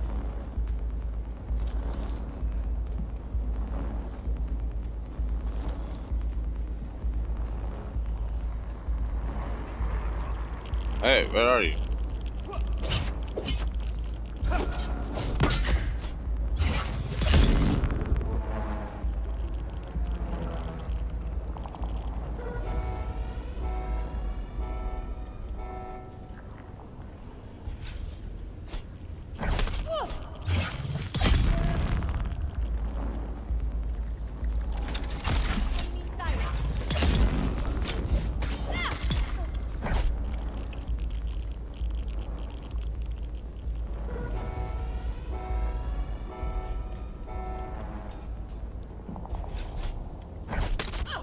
They're coming.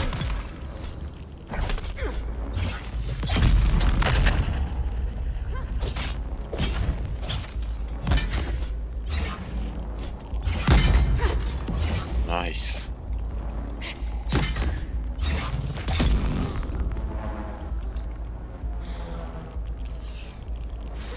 Free wave. Shields up.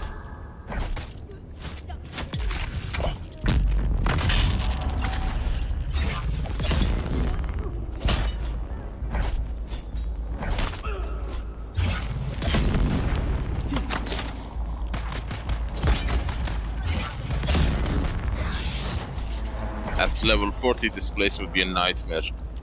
What did I do? Master Assassin, eliminate 50 house troops belonging to your rival house. I killed 500 Harkonnens.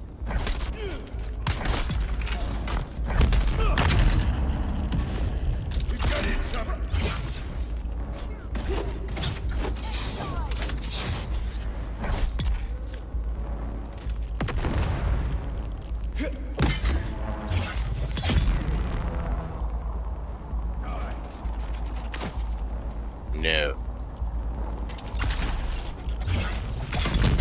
4 wave.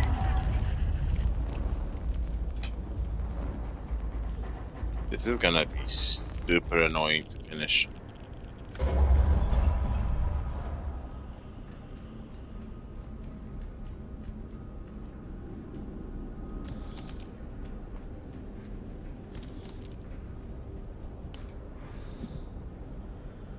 Beaches. You know what, I'll take them all. Collect the 4th sample. I think it's in the boss area. Yep, there we go. Hello, darkness, my old friend. see if I can finish it with these skills.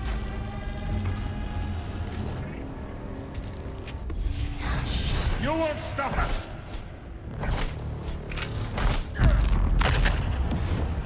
Come here! Squad, on me! Back off!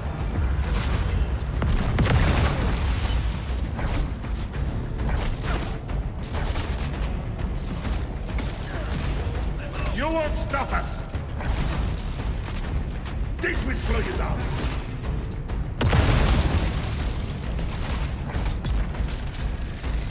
Let's make this harder! Damn your interference! Support me!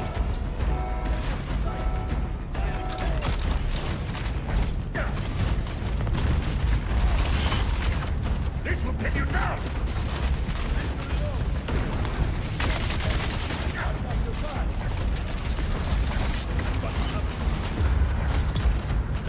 What's your stance, fool?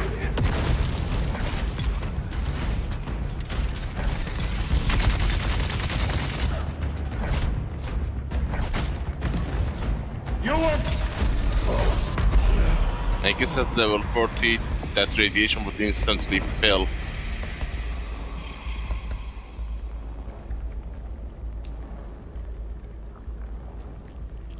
This is gonna be super annoying at level 40.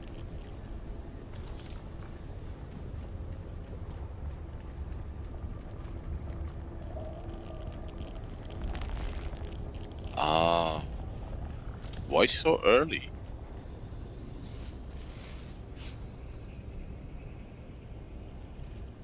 I feel like you're working for a hospital or something.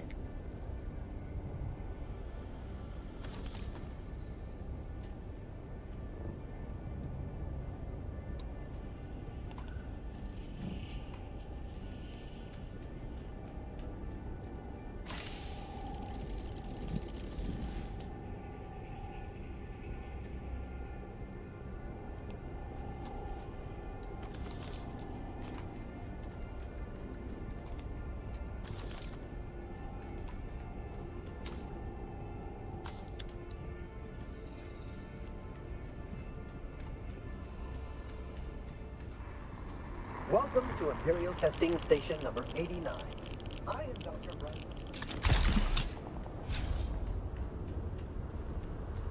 Okay. How was that? Hey, why didn't it... I forgot the first sample. No. You do? You really work for a hospital? That's so cool.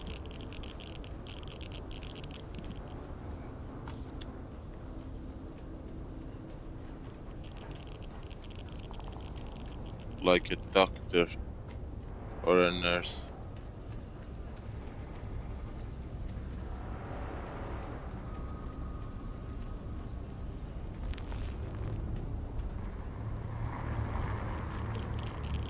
I forgot the sample.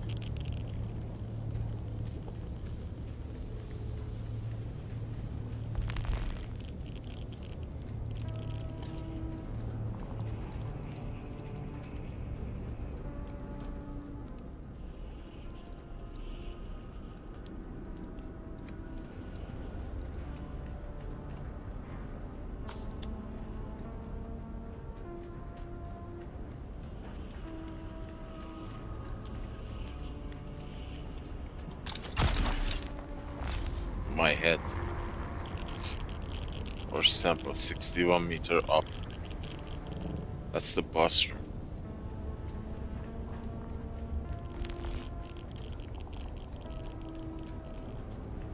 Bus room, or sample.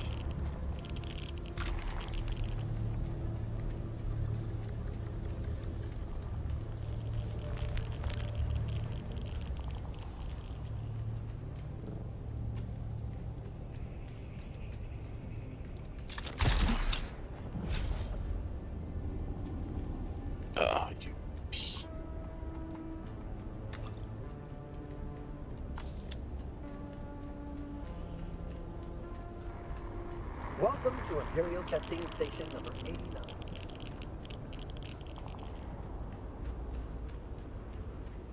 I should craft myself a tactical hazmat because I have the blueprints.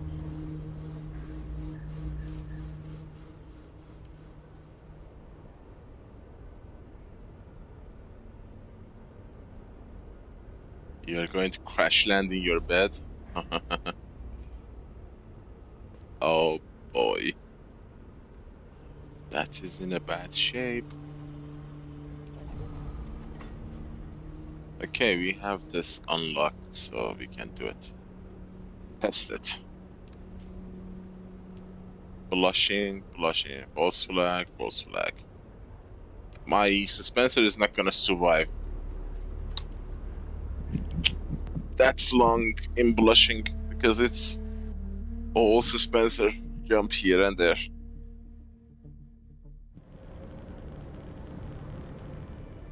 Dispenser.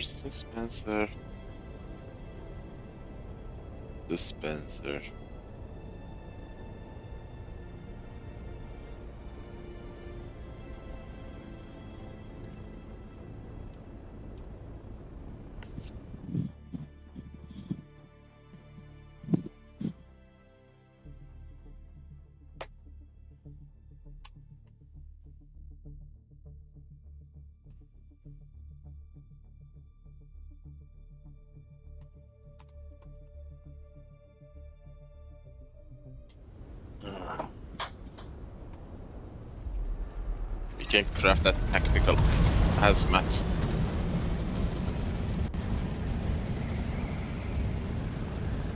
That storm is coming or going?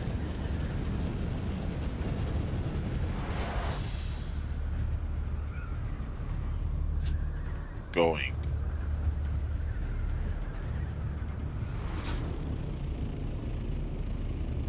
Yep.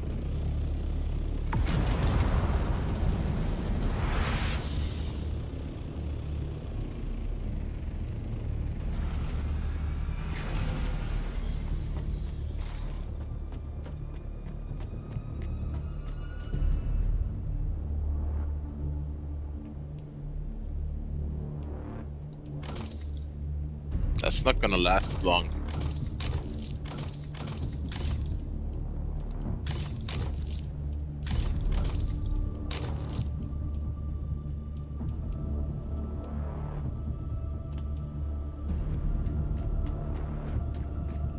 Now, tactical radiation suit.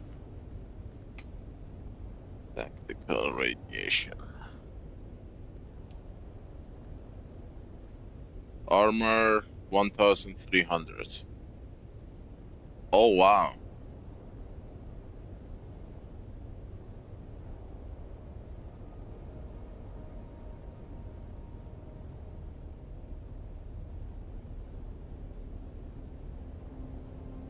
Energy mitigation 20.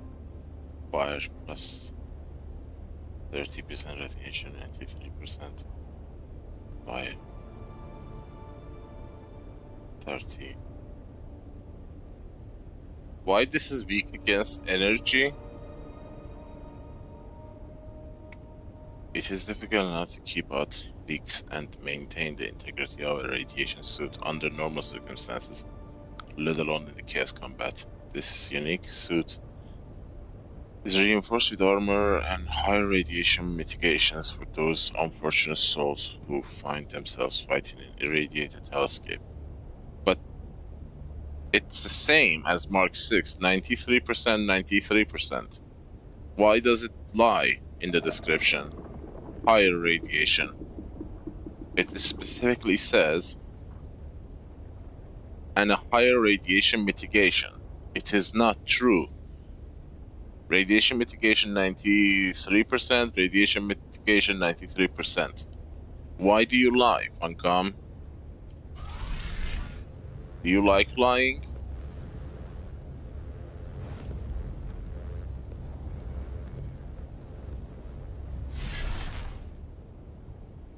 Radiation mitigation 6%.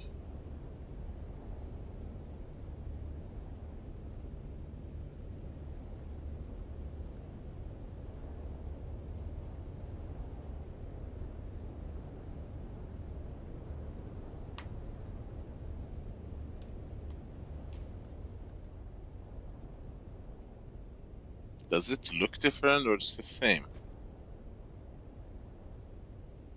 They didn't even bother to change the look. Wow. That's next level.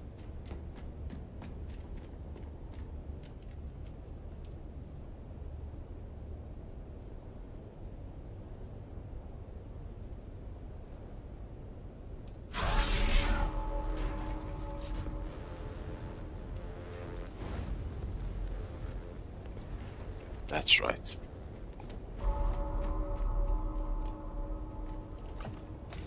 $130 particle, advanced particulate filter. I will learn one.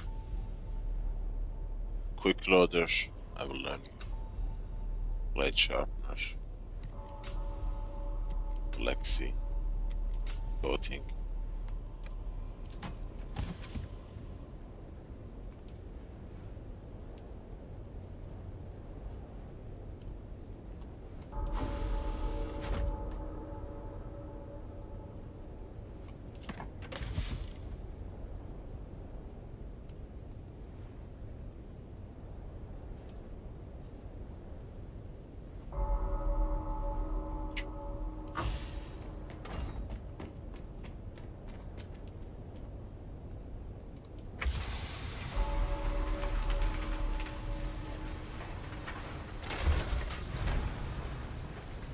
Regis Sword gave me jackpot, but I don't know what was the jackpot. I think I missed it because it was full.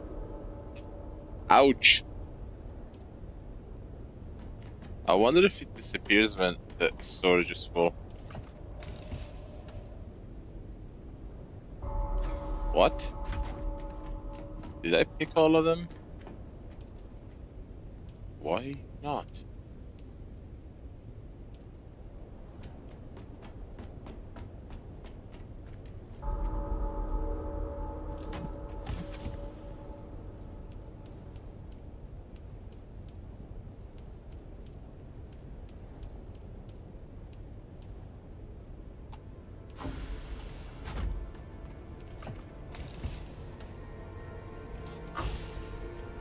That'll do. Okay, let's test the hovers. Hover.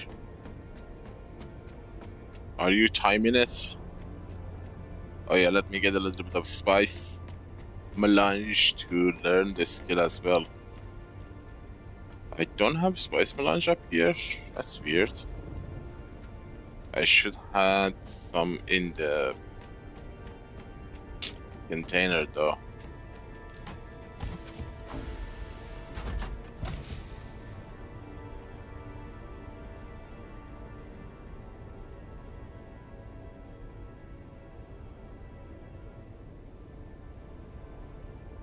That's interesting. I haven't done DD testing stations or shipwreck, so what was the grade?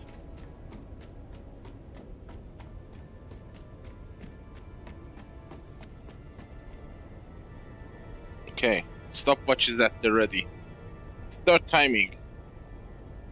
I'm gonna hover and see if this is gonna actually affect the hover timer or not. If this actually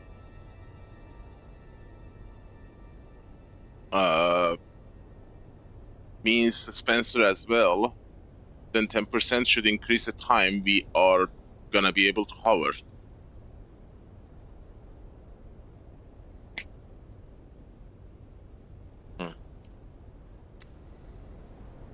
Here we go. I don't know if I can time it and jump at the same time.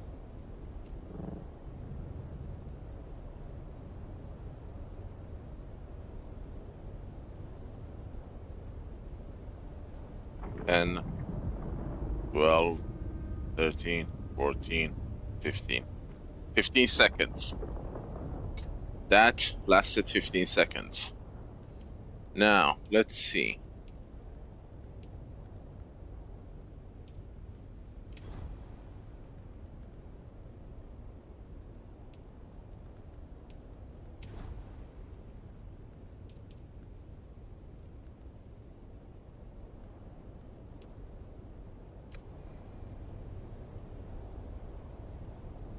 She's doing.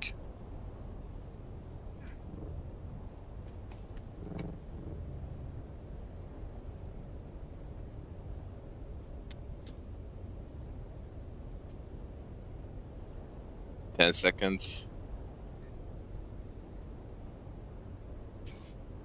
Nope. It was the same. It was the same. 15 seconds. It does not. We should have tested this as well. But it should affect this because.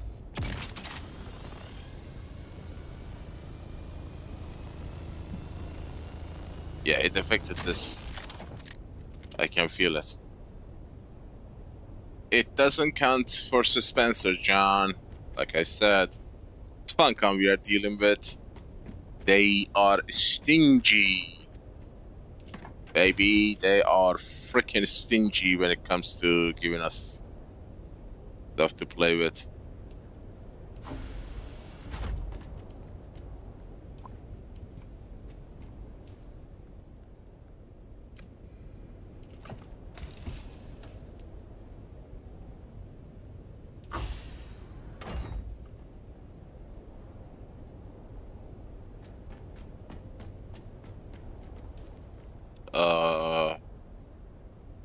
Mark 5.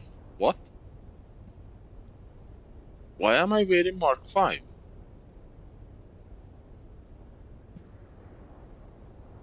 What?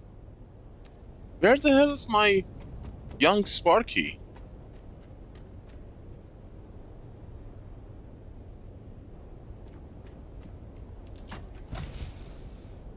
What? I never used Mark 5 before. I swear to God, it feels like someone has logged in instead of me and... What the hell? I am so goosebumped now. I've been using young Sparky. I am not wearing it. I don't know where it came from. What the hell? Why am I wearing Mark 5? Where is my young Sparky? I don't understand. This makes no sense. I mean, you have to intentionally take it out and place it to be replaced, right? Maybe when I was buying a ton of them to grind to irradiated slags, they got, no, that's impossible. Maybe it's possible. Maybe it bugged. Like I was clicking rapidly to move them from container to container. It got somehow overwritten on this. I don't understand. And, you know, it's funny because there's a Mark 6 one. That is not an accident. That is not what I did. Why? The weird bug. I swear, if this was not a bug, it feels like someone actually did it manually for me.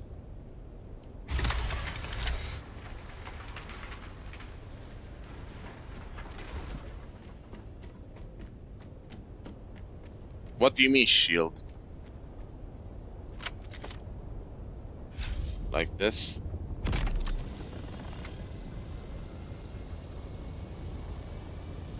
Yeah, that's longer. Remember when I was cutting the doors?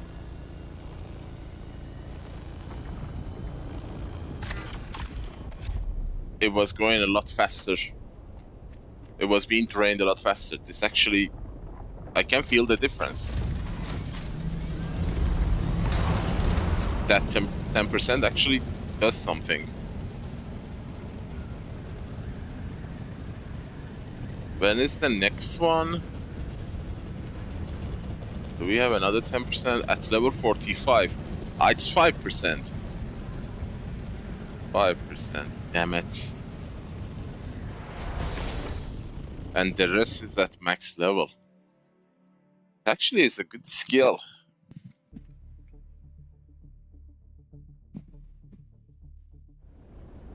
I don't think shield is just like the dispenser. I don't think it's counting towards tool.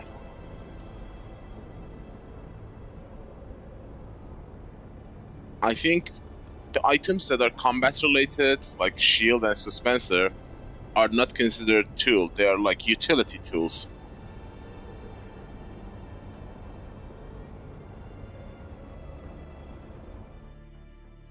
It would have been nice to get something that wouldn't drain the shield, because right now, level 40 testing station, you get instantly drained. A single NPC can instantly drain your power pack, which is super unbalanced.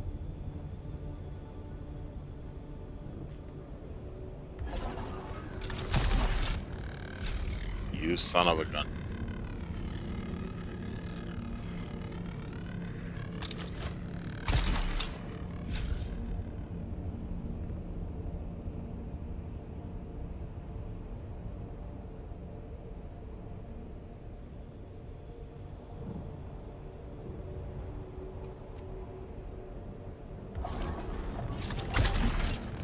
They have done a nice job with the bosses, I'm gonna give them that.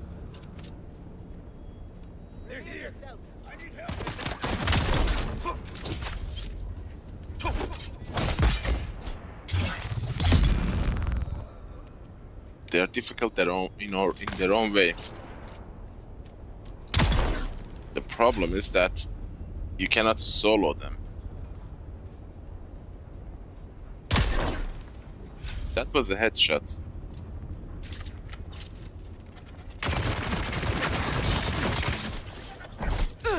Enemy sighted.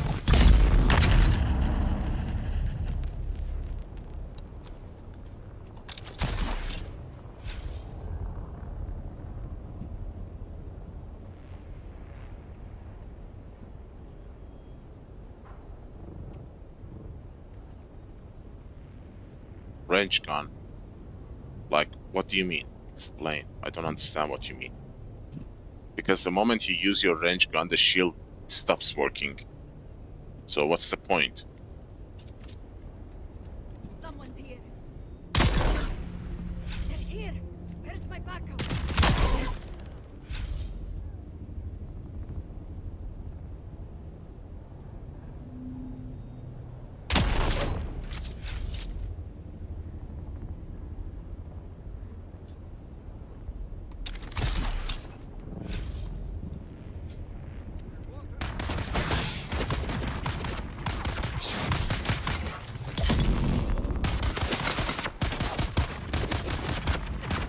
Got the front door.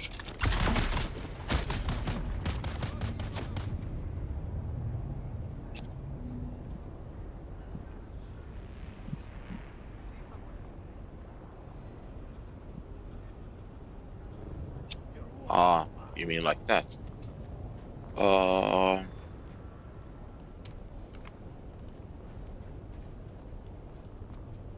We have to test it.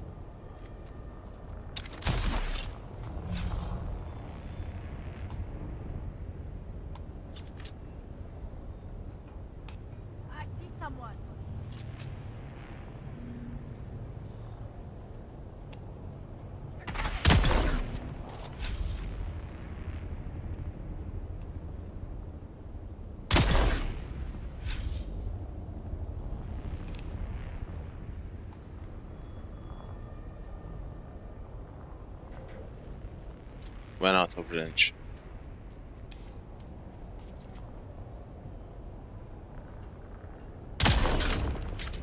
That was headshot.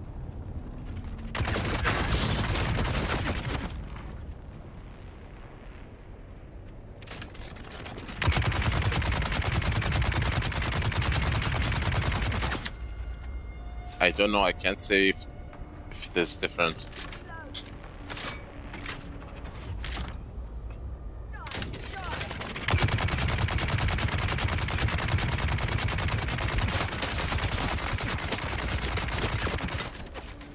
I don't know. Maybe it feels a little bit different.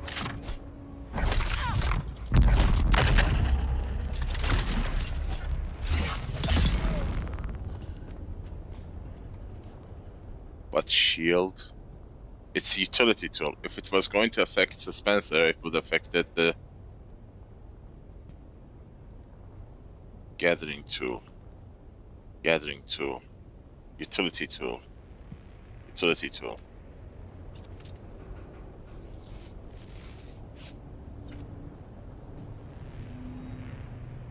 You cannot use it. Huh.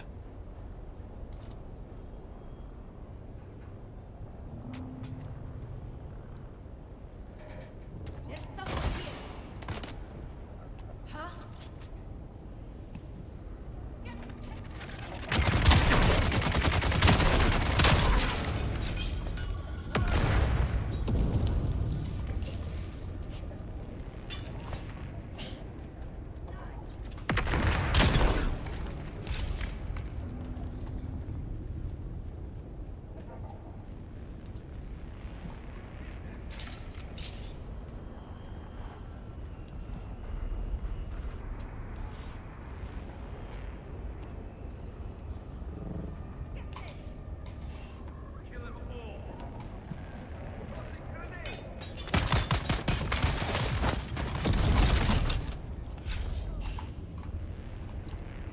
What are we going to do here?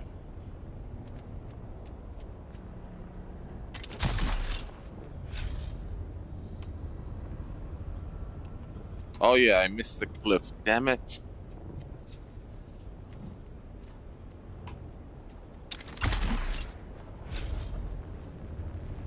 Reveal yourself. No.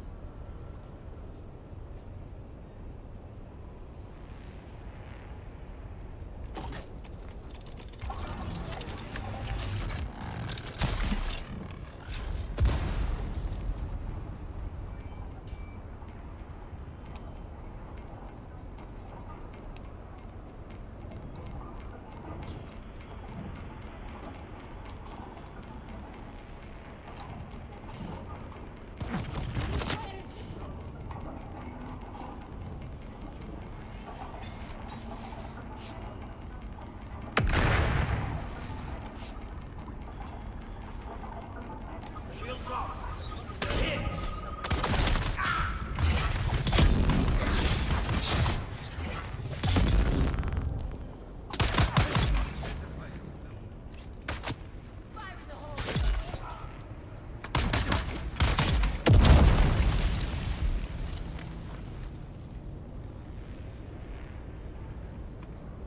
Done.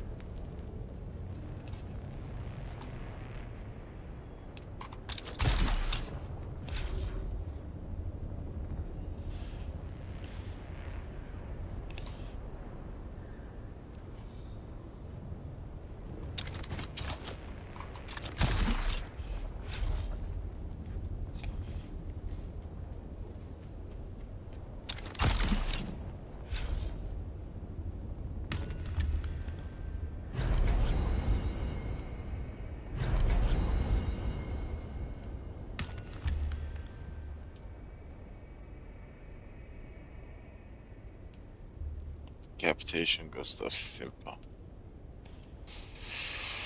This is the smuggler's run. 19. Immota. 8,000. Should go back to deep desert and put some water to be refined into corpse to be refined into water.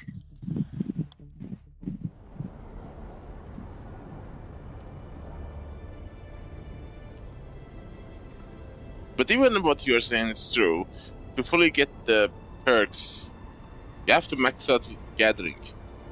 And I can't seriously see any relation with gathering and combat.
I really don't want to learn the third level of Shiga Wire.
'58.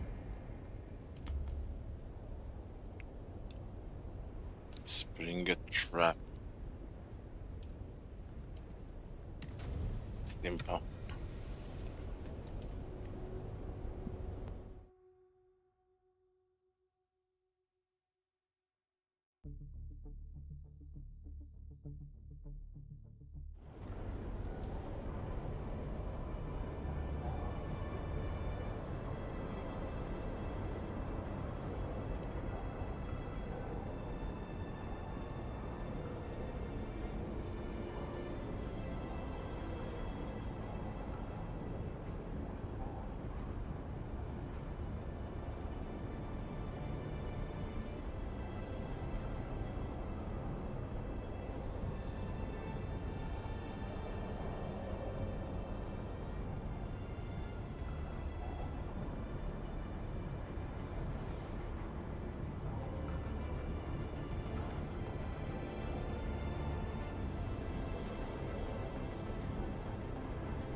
Servers are being backed up.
Come on.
Shields up!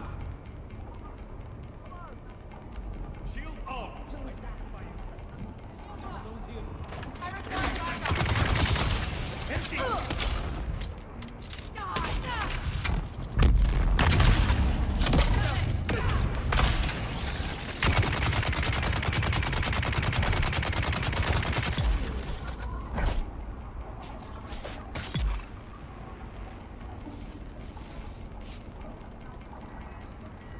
Who's that? Huh? Target down.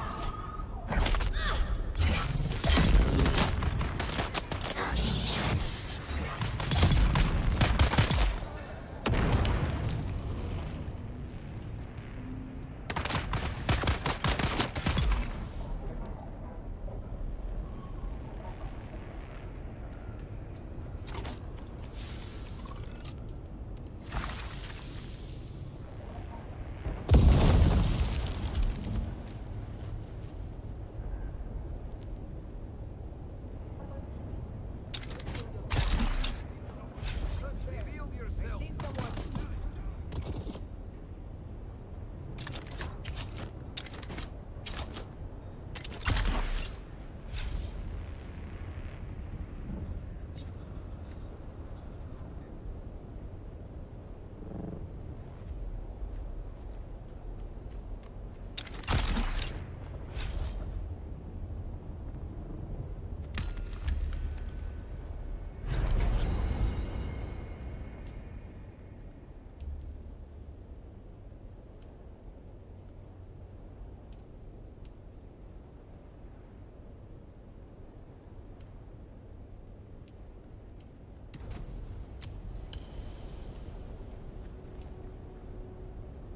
By the time I do Ghost of Simpa, we are gonna have that 5 minute expired. I was hoping to get another blushing cavern, which has happened to me before.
Who goes there? Eyes on target.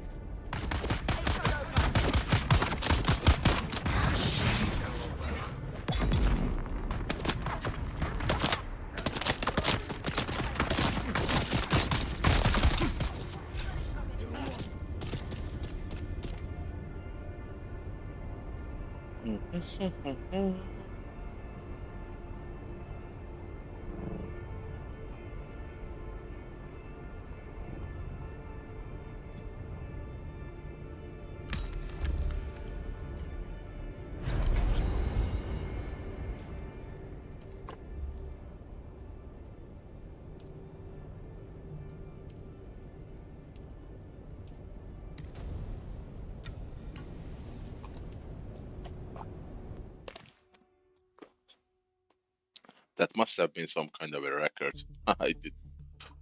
That's right there.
3 more skill points.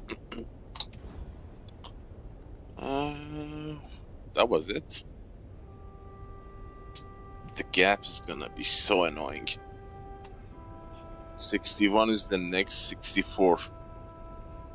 So to reach the stamina we have to 58, 59, 60, 61, 62, 63, 64. We have to go through 7 levels before reaching this, which is weird.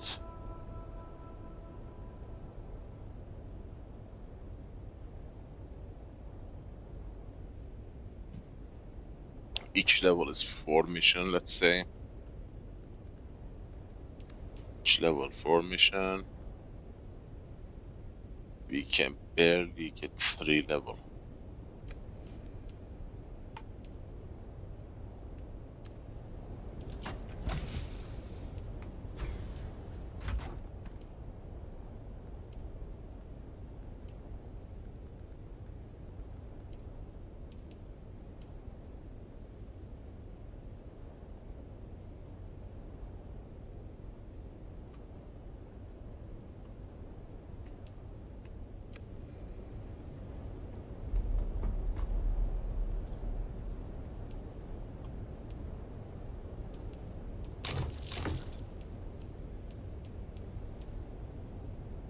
Great silicon.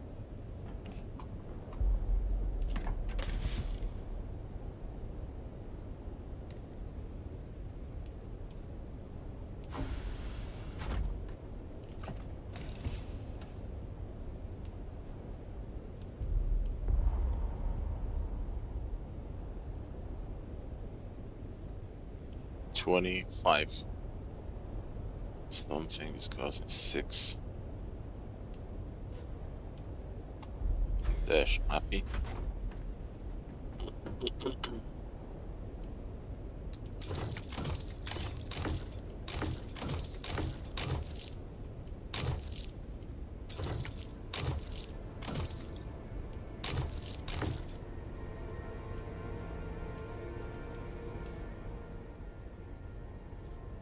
This is gonna break.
I should have came back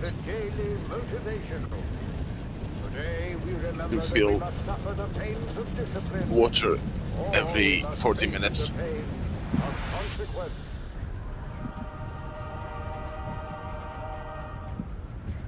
here on Harvester Radio. It's Point Counterpoint, an informational program where we discuss matters of great importance to our guild body. And then it's the Highliner Report, where we examine current events from across the Imperium. But now, back to Dune Sea Dispatches with Violetta May. This is Violetta May, and we are back in the Habania Erd with Keith Valari, famed rig boss of crew AD-377, a crew known guild-wide for enduring a truly miserable cascade of misfortune, a series of events that essentially embodied the worst fears of every Dune man rolled into one nightmarish episode. It was bad as it was happy, but somehow the telling of it makes it seem even worse.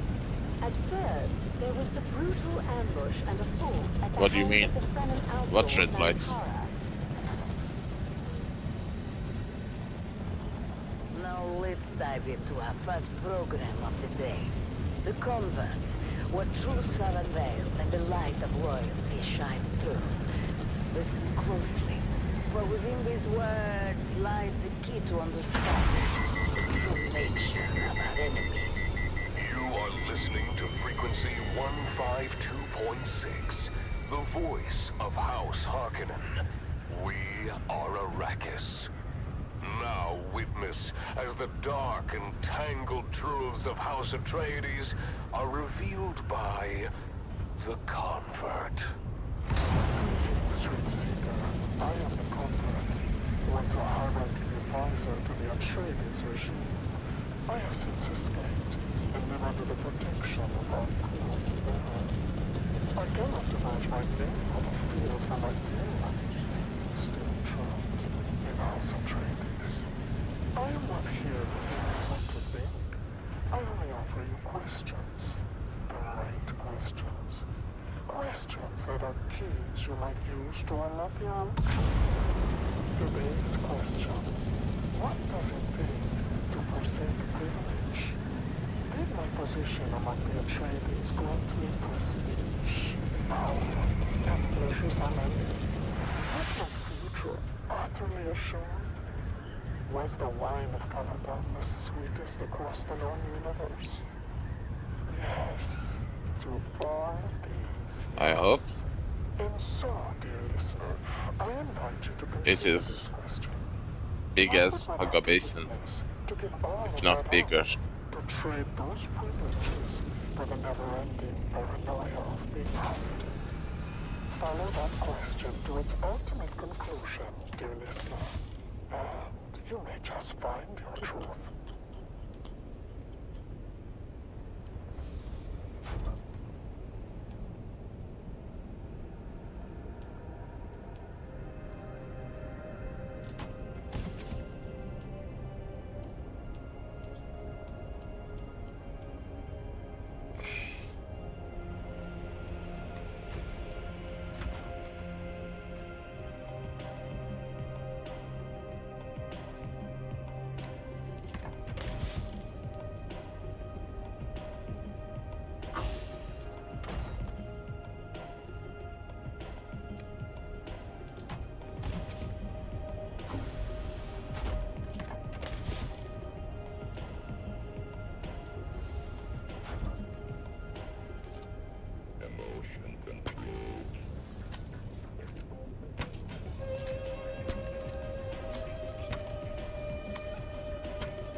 The one on the overland is not because of the players, it's because of the server.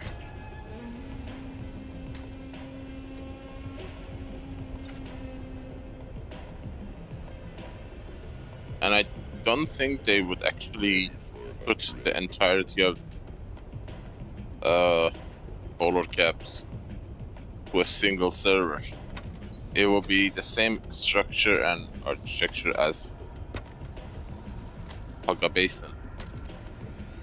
Multi-server.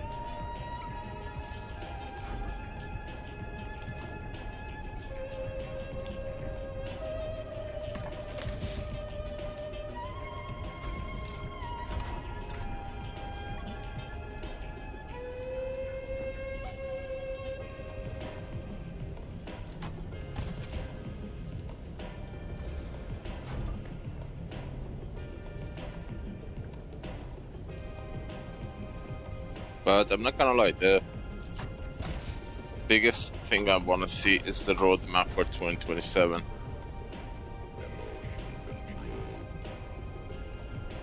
I really want to see that.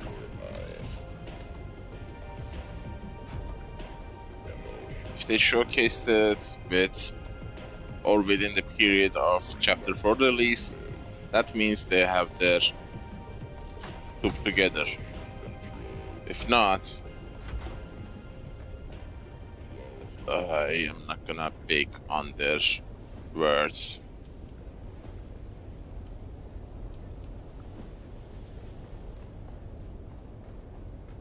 You're listening to the Harkonnen Network, where strength, loyalty, and dominance reign supreme. Strength through loyalty. Next up, dear listener, what you have all been waiting for. It's finally time for the annual Harkonnen Family Games. I know you're all as excited as I am.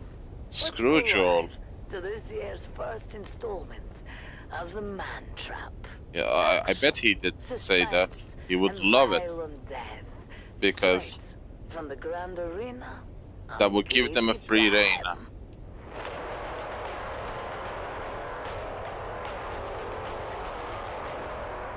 People of Arrakis, today marks the beginning of the annual Harkonnen Family Games, and the Grand Arena on Gedi Prime has been transformed into a labyrinth filled with traps and deadly creatures from across the Imperium. Ever since its construction 20 years ago, the labyrinth has played host to the traditional competition known as the Man Trap. 9 contestants enter. Only one may leave, to be granted freedom and glory. Now, without further ado, let us go live to the action and our hosts, Maxim Dubrov and Vera Kotila. Thank you for joining us. I am Maxim Dubrov, Slave Master of the Labyrinth for the past 15 games. I am joined today by Vera Kotila, renowned biologist. Vera, tell us about your first memory of this hallowed competition. Oh, I still remember it to this day, Maxim. I was watching on the net when one of the contestants was constricted and swallowed by a Jalboa from Grumman. I remember their screams as they were swallowed alive. Yes, I remember it well. Oh, it was so exciting. You could see them flailing inside the beast as they were slowly digested. I was 9. Yeah, definitely, exactly. At that moment, I decided to become a biologist. Entertaining and educational, without spoiling too No, much. because it creates expectation. Of course they said, no, I don't like road maps. I wanna drag on everything as long as I want. I and move my fat ass whenever I want to, because they are not on a financial timetable. The salaries and everything is being paid by Tencent, so yeah, I would have been lardessing myself too if I was in this position. It was crowd-pleasing fun, but we prefer to prolong the game. Hence the rule change.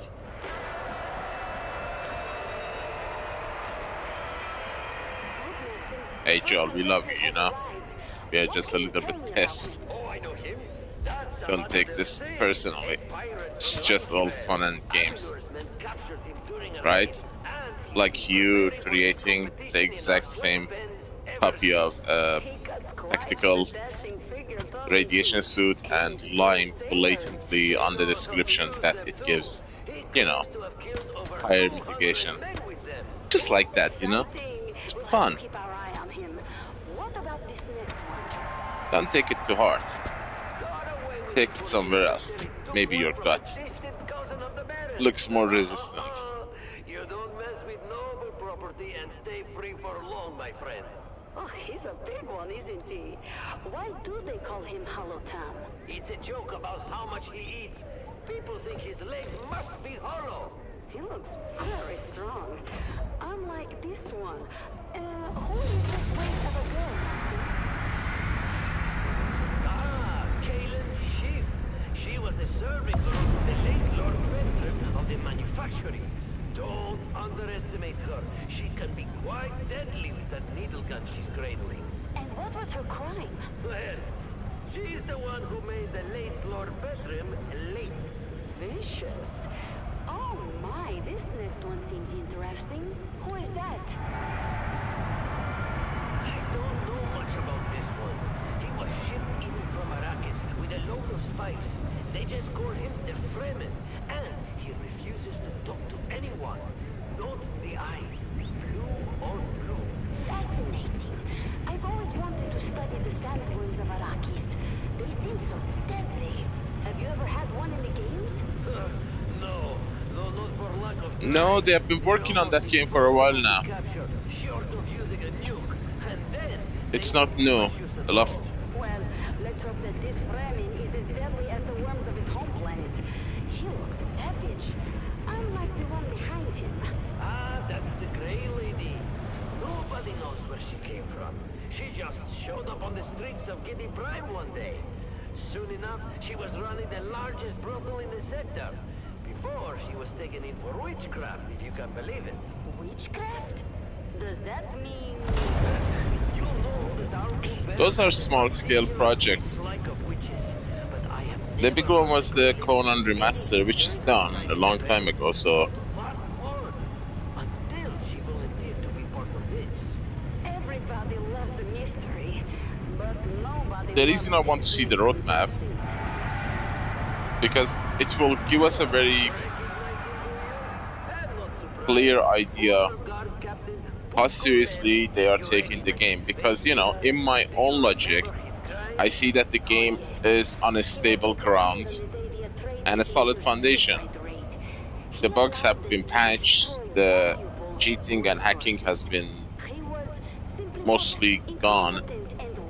Contents have been added, polished, and working. Server situation has been mostly resolved, for better or worse. Now they have the board clean and ready for content. Go like full speed ahead. And if they don't have a solid plan for what they are going to do, that will be a bit troubling. Because for me, it's gonna be the point of making or breaking the game.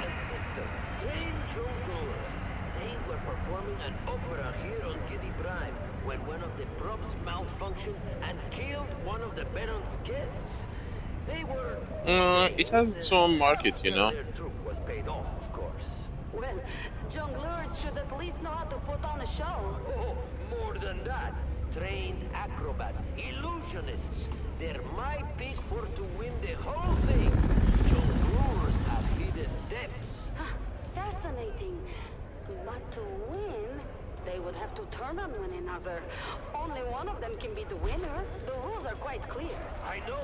And wouldn't that be an amazing way to end it all? Twin against twin? That would be an ending to talk about. And here is the last contestant. He doesn't look like much. He isn't. Fodder for the beasts. A lifelong slave born into service. His name is Kanto, but he's too low-born for his family name. And why did you select him for the competition? He looks like it won't last 15 minutes. Damn, I burned through 5,000 Stravitium fibers. That's interesting.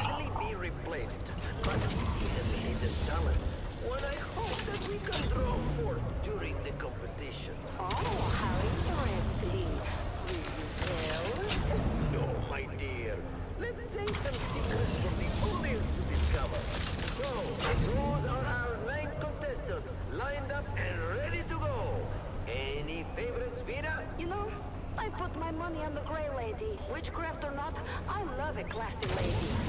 And I have a soft spot for a bush-bucking pirate armado. Shame to waste such a handsome wastrel. Good choices, both. It's time to get this competition started. Are you ready? You know, most of these bases would have been decayed a long time ago, if not for that double power event. And the creatures are starving. Stay tuned to this station, people of Arrakis, to hear more. Nobody would give them the right to make a Star Wars. The Star Wars IP, I think Disney holds the IP for it, right? They are very selective when they are giving projects away, and they always consider the ones with a good track record. Dune doesn't have that. Although, I would not be surprised if they actually did give it to the Funcom. Because, you know, Star Wars is like Tencent, the company that owns the IP. They like big fire, fast burn, sell as much as you can, and to be damn with it. They don't care about the rest. That has been the story of Star Wars much forever. There is not a single Star Wars game that has been a memorable experience that people would still talk about it. They are like a fast burn experiences.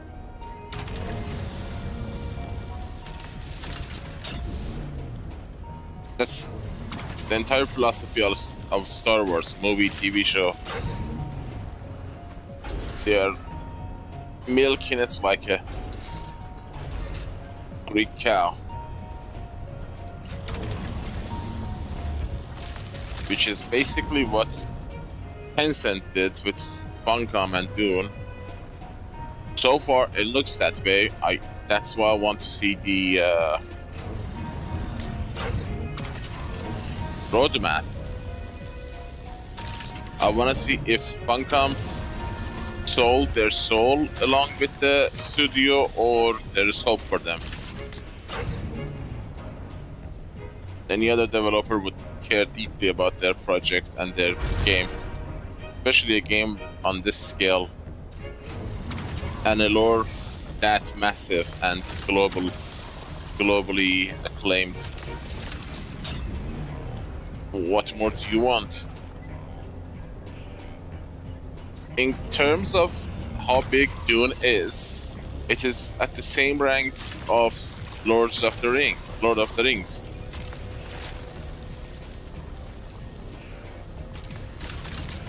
It's a major IP.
That was the Landsraad, brought to you by the Halil Trading Company, exclusively on the Harkonnen network. Stay tuned for more exciting content. Harkonnen, we are Arrakis. You are listening to frequency 152.6, the voice of House Harkonnen. We are Arrakis. Now witness as the dark and tangled truths of House Atreides are revealed by the Convert. How did I miss that? Greetings, Truth Seeker. I am the Convert. Once a high-ranking advisor for the Atreides regime, I have since escaped and live under the protection of our good Baron. I cannot divulge my name out of fear for my dear ones still trapped in House Atreides. I am not here to tell you what to think. I only offer you questions. The right questions. Questions that are keys you might use to unlock your own truth. Today's question: how did we get here? Why here? Why now? Why this chaos? Why this war of assassins? Why all of our lives disrupted and endangered by this conflict? In asking why, do not forget the how. How, pray tell, did the Atreides malefactors suddenly usurp another's fiefdom? What manipulations and treachery must they have performed in the Landsraad to acquire Arrakis? And why step into such a contentious situation in the first place? Why Stravidium is so low? It doesn't feel that it has been harmed or anything. What are they hiding in this fog of war? Follow these questions to their ultimate conclusion, and you may just find your truth.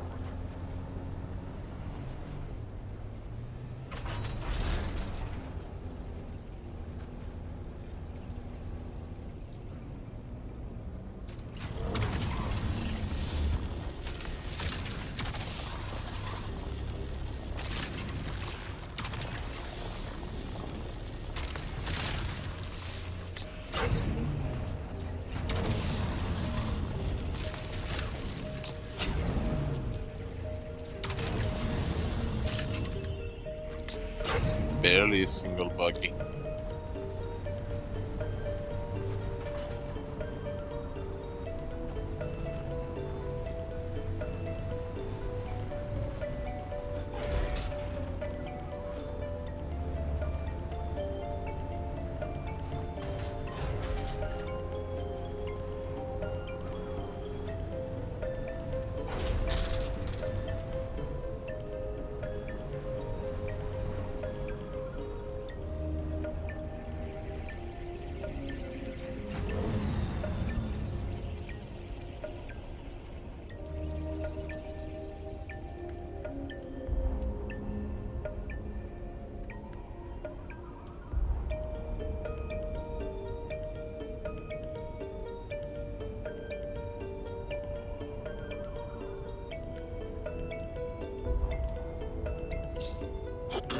But you know,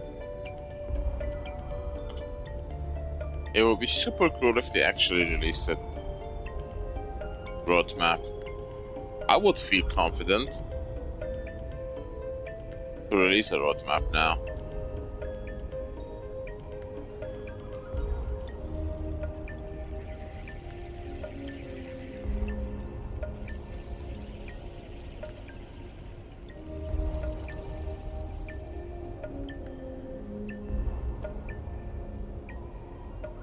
Or you can think about the whole situation cynically and say, well, they don't plan to add any monetization to the game, so no microtransaction, etc., etc.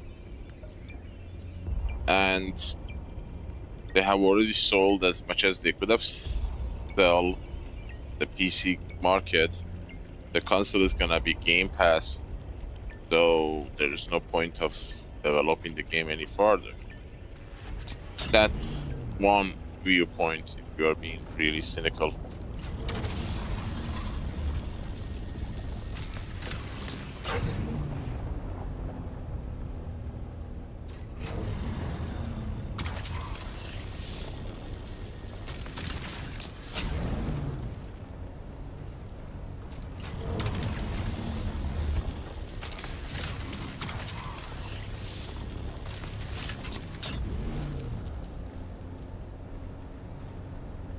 People of Arrakis, whether you serve House Harkonnen, the traitors of House Atreides, or walk a different path, know that the strength and discipline of Harkonnen is unmatched. Up next, another piece of inspiring music to keep you focused on your duties.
That's that, I guess.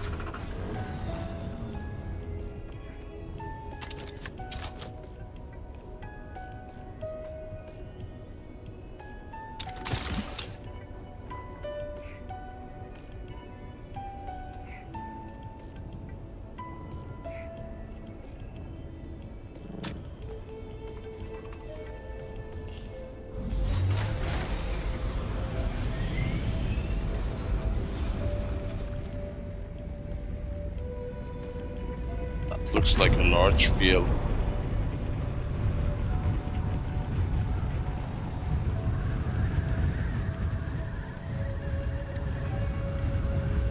Yep.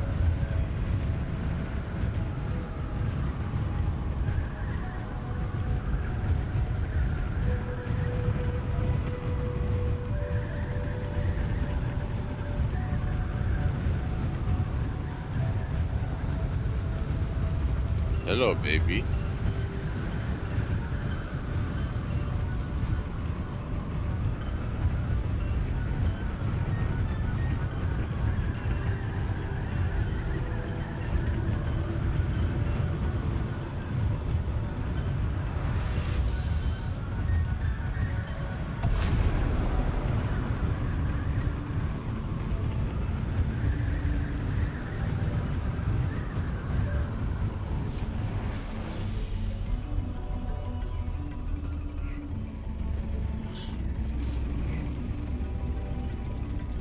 Mother.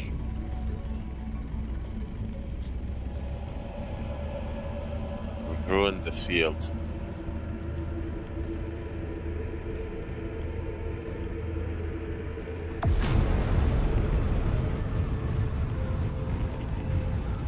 Oh, it was PvP.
And now, it's finally time for what you've all been waiting for. The second installment of this year's Man Trap. Straight from the annual Harkonnen Family Games at the Grand Arena on 80 Prime. Here are your hosts Maxim Dubrov and Vera Kotila.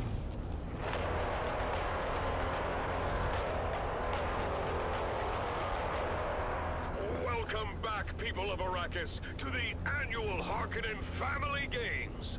We now return to the Grand Arena on Gedi Prime, where a lethal competition is well underway. A competition known simply as the Man Trap.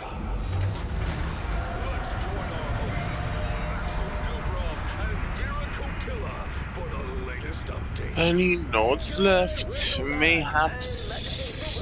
Slave master of the labyrinth, and with me is the ever-insightful biologist, Vera Kotila. Vera, the competition has finally begun, and our contestants are making their way through the labyrinth. What do you make of the initial action so far? It's been thrilling, Maxim. We've already seen the pirate Amado Del Sin fend off a pack of swamp vipers with those dual sabers of his. Quite the display of skill. Indeed, Amado's reputation is registered. But let's not forget our other contestant. The street butcher known as Howell Tom has made his way into the cavern of the Shrieking Maws. His sheer strength might give him an advantage there if he can keep his wits about him. Young Kaylin Sheep with her needle gun has proven to be surprisingly resourceful. She managed to avoid a deadly pitfall trap and take down a cave lurker with a well-aimed shot. Speaking of resourcefulness, the Grey Lady has just entered the Shadow Corridor. Let's hope her alleged witchcraft can help her navigate through the darkness. Oh, Maxim, look! The Fremen has encountered his first major challenge. There was a single note here. There she is. Do you think he can handle it? The Fremen is a wild card, Vera. His silence and demeanor suggest he's hiding considerable skill. We'll have to wait and see. You stupid. We should discuss Puiko Nem. He's struggling in the web of deception. His past failures are clearly haunting him. Do you think he stands a chance? Puiko Nem's greatest enemy is himself. If he can overcome his doubts, he might survive. But I would not bet on it. And what of poor Kento? He's managed to avoid direct confrontation so far, but the question remains, what is this hidden talent you hinted at, Maxim? Oh, patience, Vera. All will be revealed in due time. For now, let's enjoy the spectacle. No! I almost made it. Spitting rocks with ease. Displaying strength and agility far beyond what would be expected from a woman of her apparent age and constitution. Indeed, Vera. Her calm and calculated moves suggest that her will hides more than meets the eye. What was that, Maxim? It seems something significant just occurred. Thank you, Vera. It appears Howell Storm triggered one of the labyrinth's four explosive traps. He's wounded but still moving. Oh, this might slow the giant down a bit. The competition is fierce, and the labyrinth is relentless. Only the strongest and most cunning will survive. Indeed. And now, let's turn Come our on. attention to the twins Morani.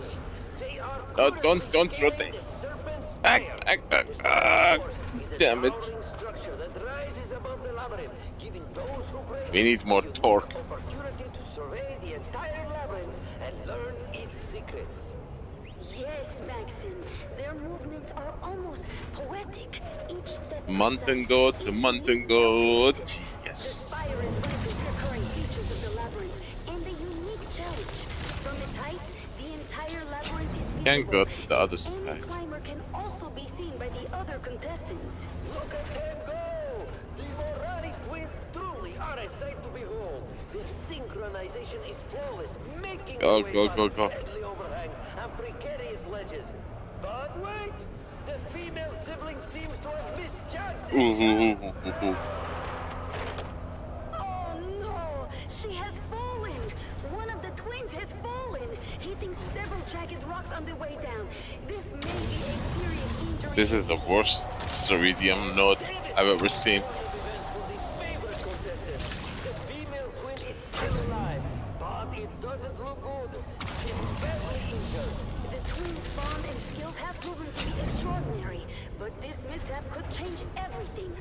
brother is making his way down to help her. The Morani twins' fate hangs in the balance. Will they be able to continue, or will this injury prove too much to overcome? Stay tuned as the drama unfolds.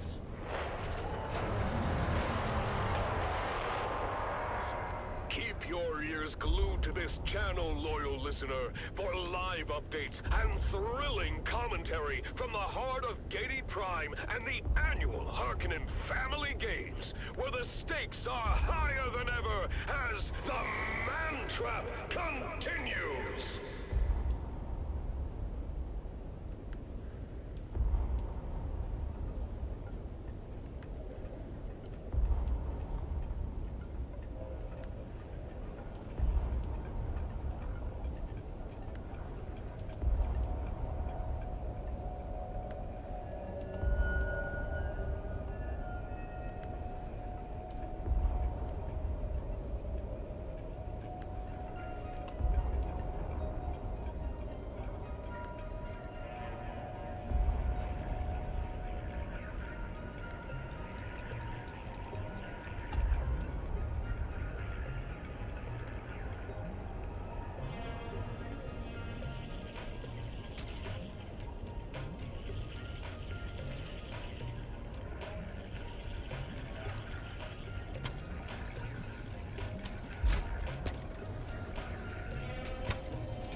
Hello, Andy.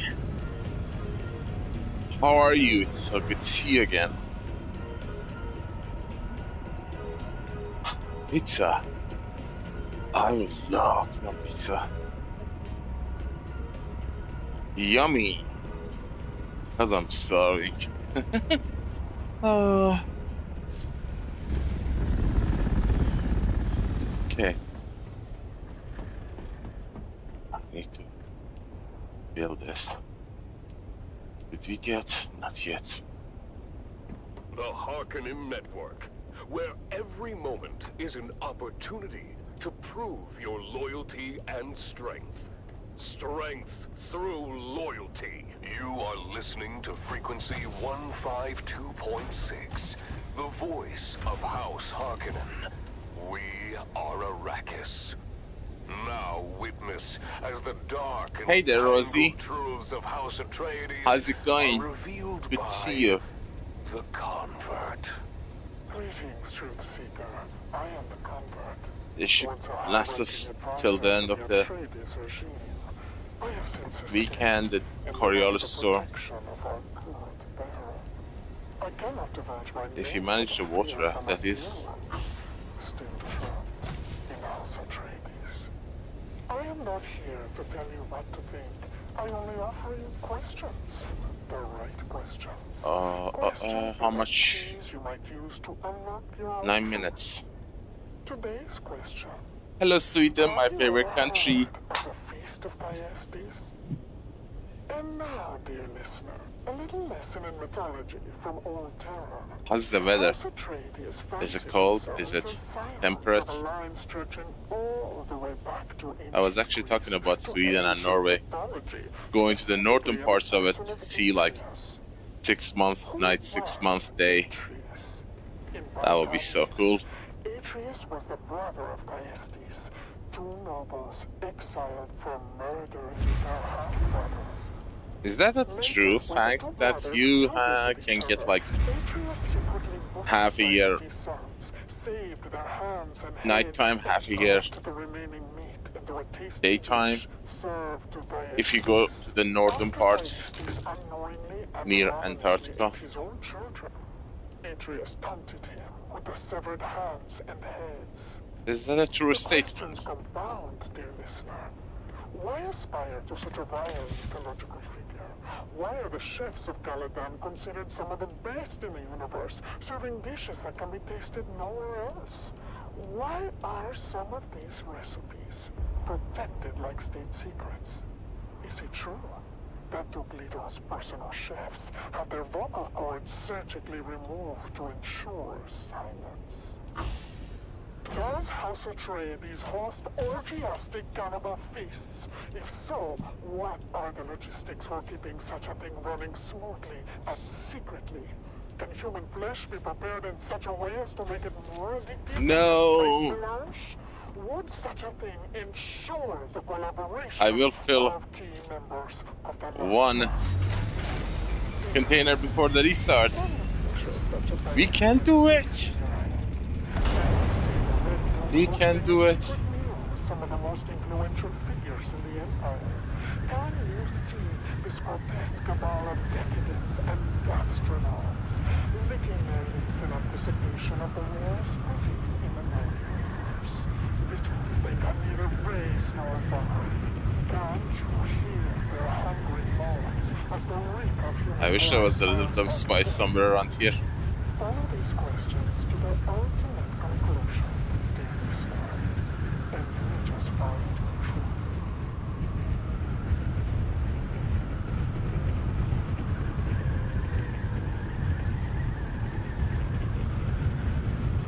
So it's true. So it is true.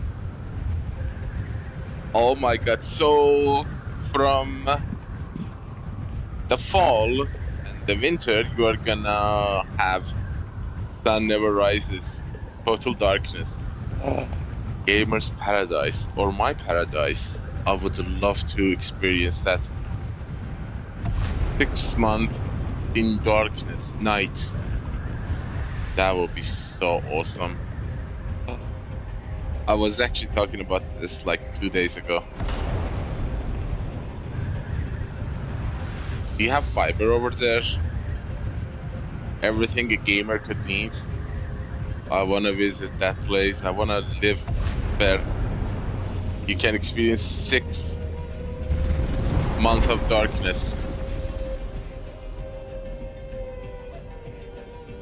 That would be so cool.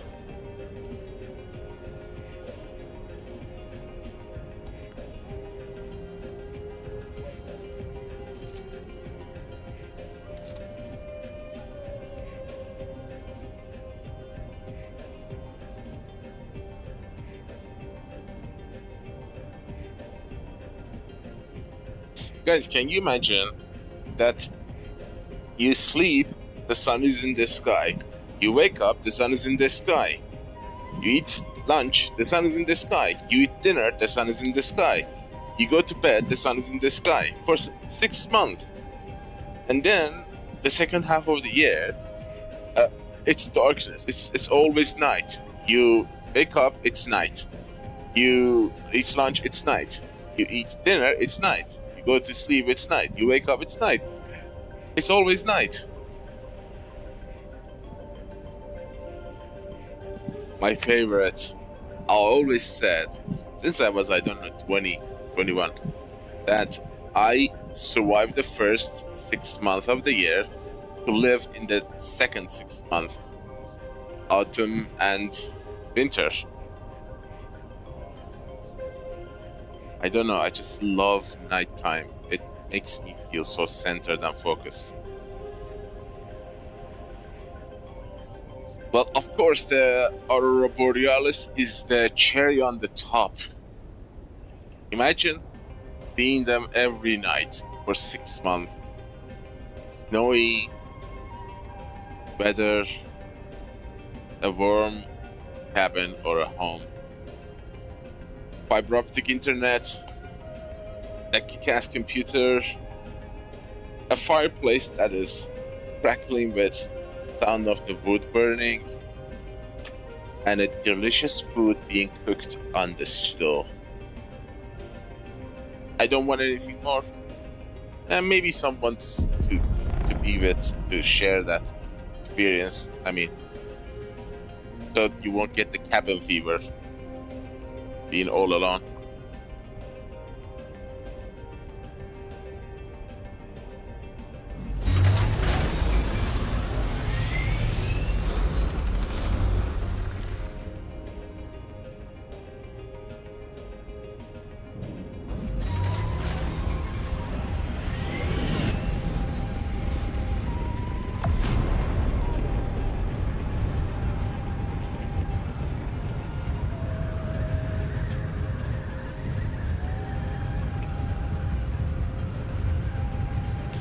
But how is life like?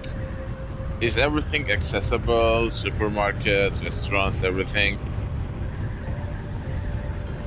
Like for a gamer, you can get everything you need. It's not that difficult, right? You have a fiber optic, I assume, all the way up to the north.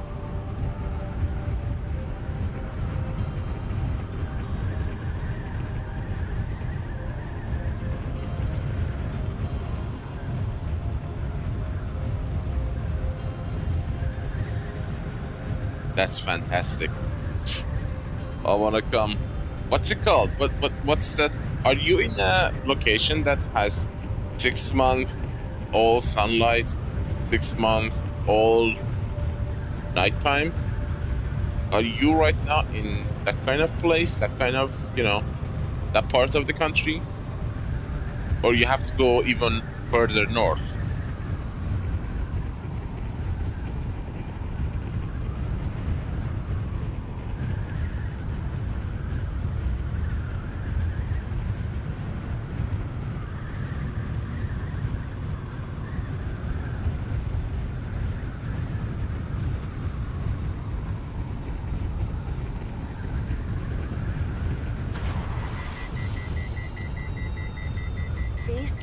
Oh, that was a visual bug.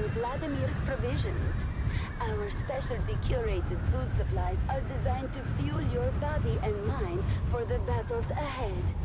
From nutrient-dense meal packs to gourmet field rations, Vladimir's provisions provide everything a warrior needs to stay I am from Persia.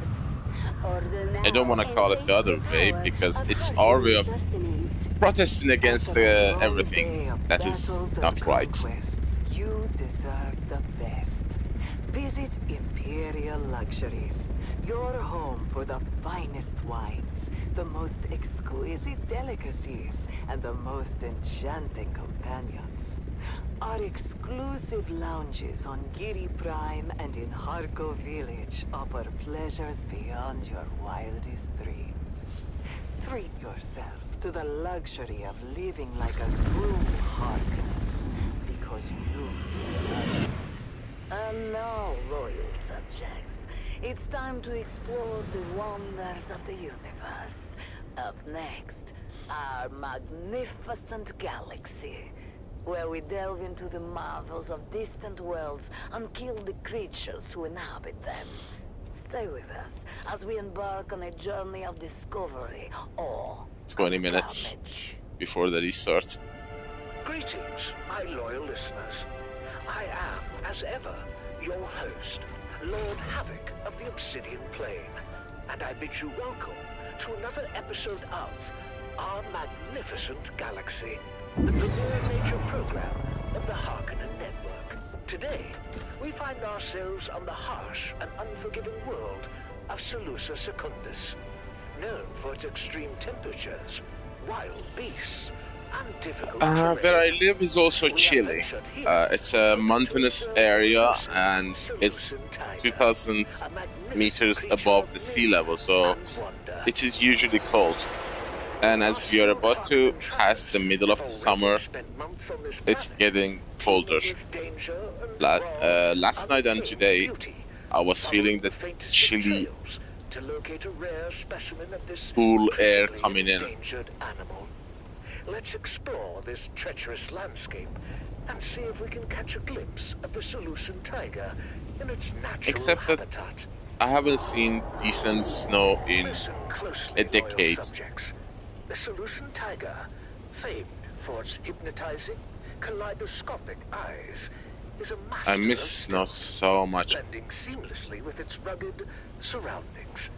We must I think snow is one of the magical things in our lives. just beyond that ridge.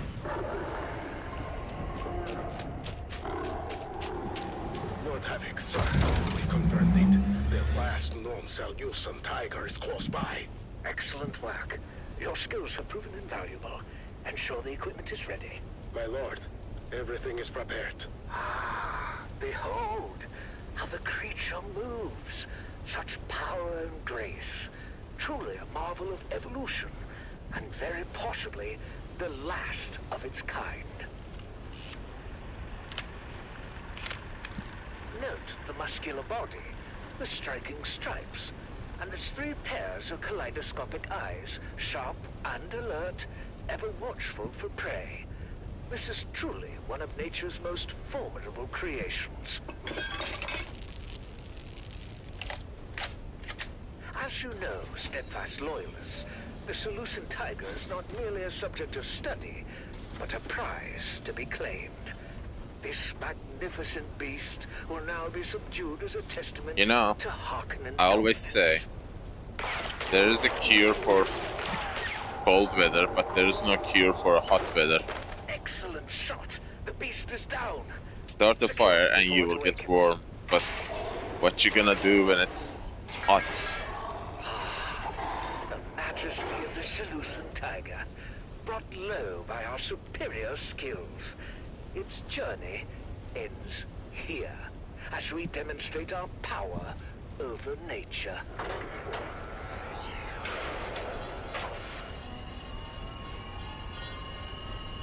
Death by the lethal Zenobia injection is a slow, agonizing process necessary to assert our control and to deter any other Fresh creatures spice. like this, if any indeed Yummy. remain, from ever challenging our superiority again.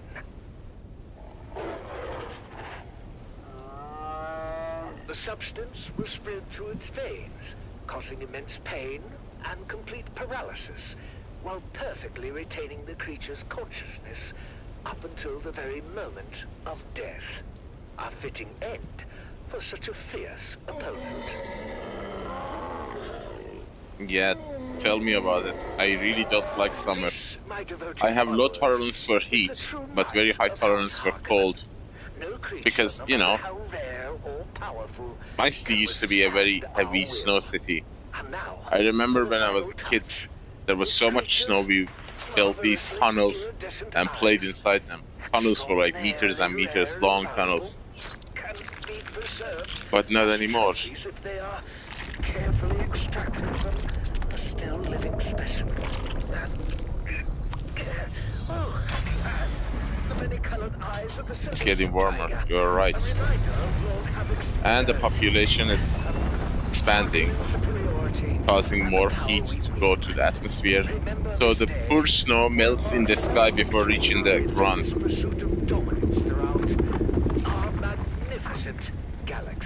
Why did you move from north to the center? My loyal listeners, this is your host, Lord Havoc of I bet if it was either studying or work.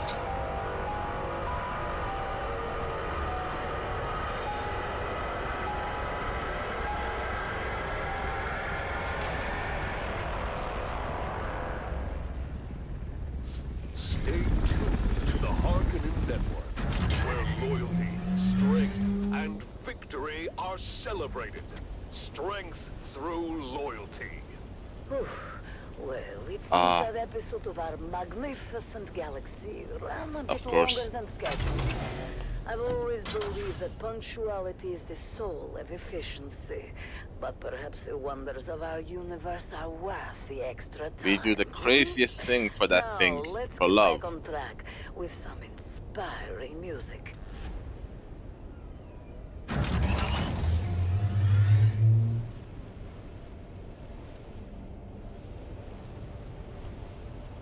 I hope it was worth it. You changed something pretty beautiful. I hope what you got was even more beautiful.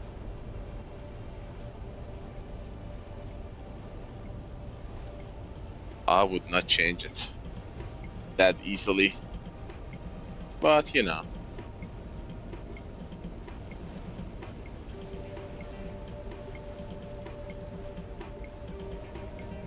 We lose all sense of logic when that love part gets activated. I should know, been there. But I haven't been there for a long time, so I don't know if they have changed it. Oh, that would be funny. To say, oh, this is not how we did it.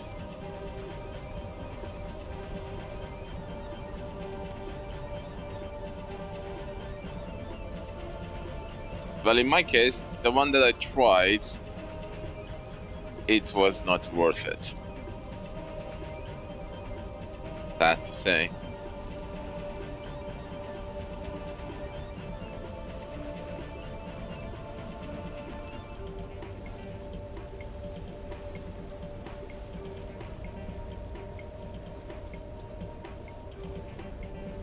Server timer, 14 minutes. Still have time. We can fill this in 14 minutes. Maybe. If the worm lets us.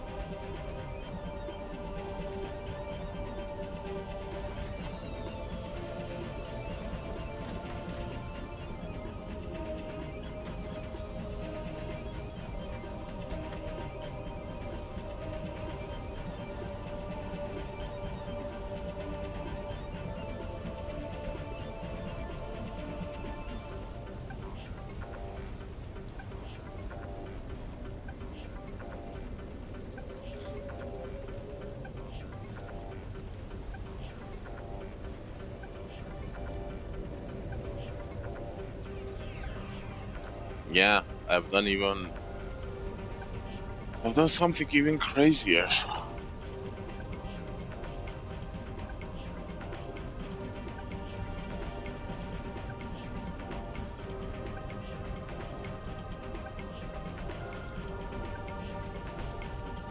Ah, it's a long, sad story. It didn't end well. Imagine building something for 4 years and then it goes away in 4 weeks.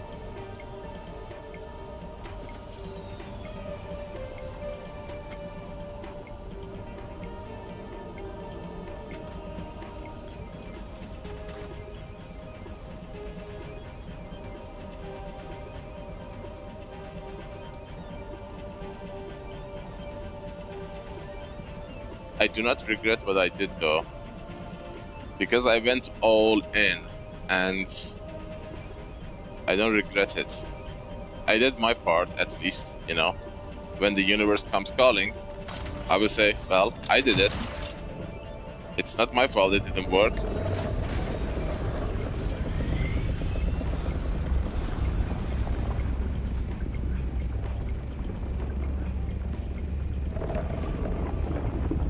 But in my case, she was older, and then I was mixed up with some crazy problems.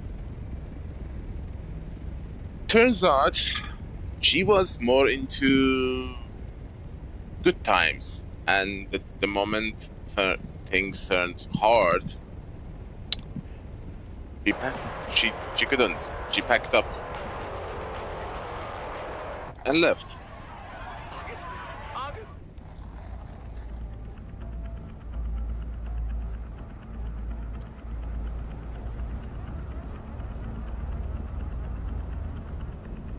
Maybe it has something to do for her being older than me. I was at the university and working back then. Super busy.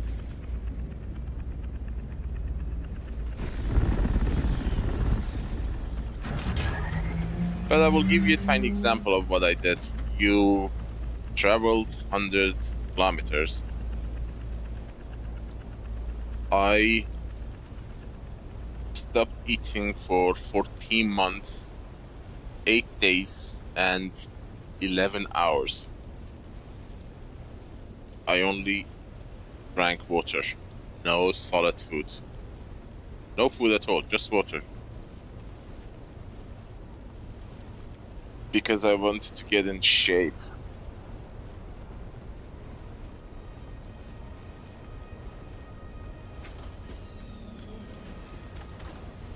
Do you think anyone would do that for someone? To forgo food for 1 full year? I literally didn't eat anything, just water.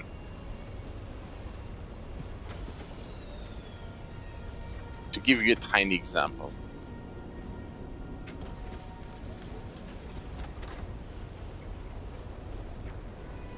And I thought it's gonna worth it. It's the best way to show commitment.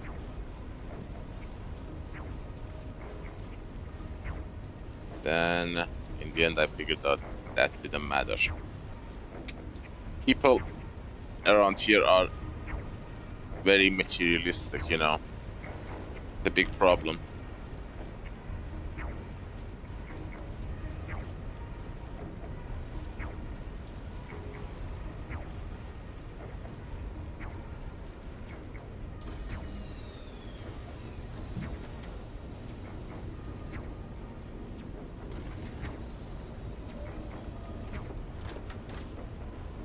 Come on, show me the timer.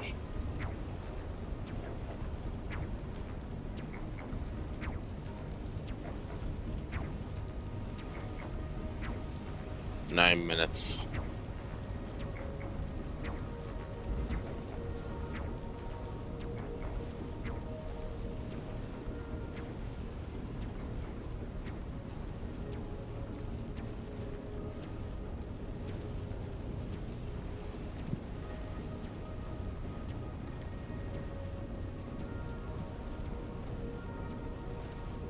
Don't be. It was a long time ago.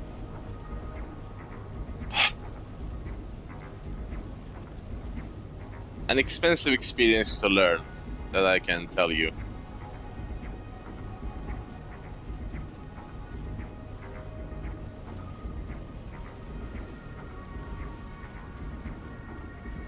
No. I didn't dare to do it again. I am somewhere in the 30 and between 30 and 40. And I didn't dare. And there's a reason for that.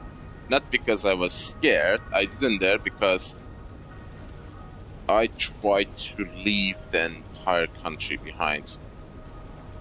And because of that, I didn't want to have any attachments. Which goes back to another long and tragic story that I don't talk about it often.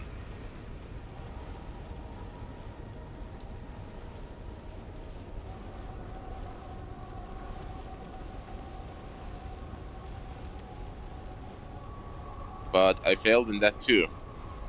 It turned out to be that going to a new country legally is super hard. Well, 10 years has passed and I'm still here. That is how hard it is.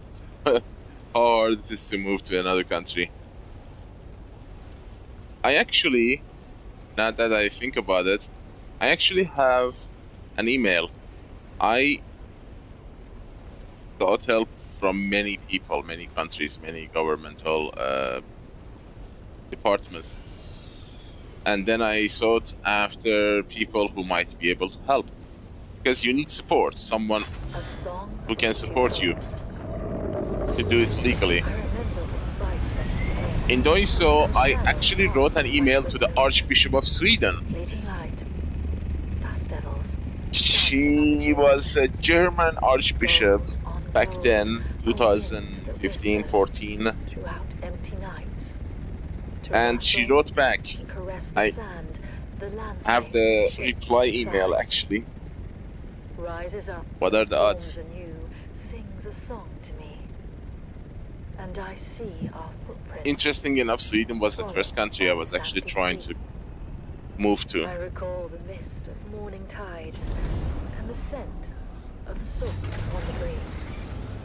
Gentle and soothing, waves caressing the deep and restless seas. Blue upon grey, the ceaseless call of seabirds out among the cliffs. The salt waves fall and rise, born now and dying, salt tears sting my eyes. How long ago it seems, and I know that our gardens blossom only. I can tell you one thing, we are not meant to be alone.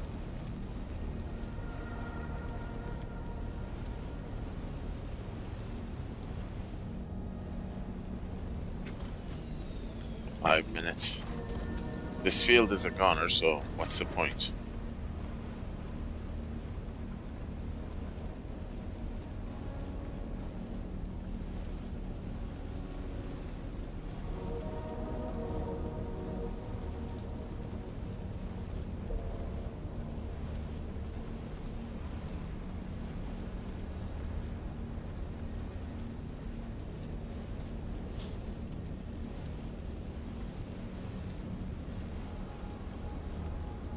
No, I'm not. I'm not living where I am, I'm surviving. If I had the opportunity, I would pack my bag right now and never look back.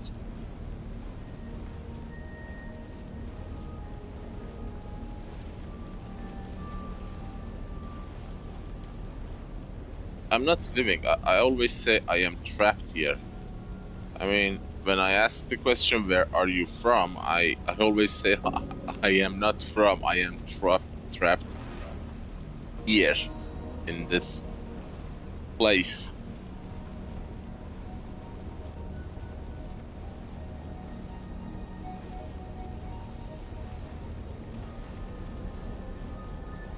Because everything I love about this world, about life, about what I do, about my favorite things, are restricted where I am.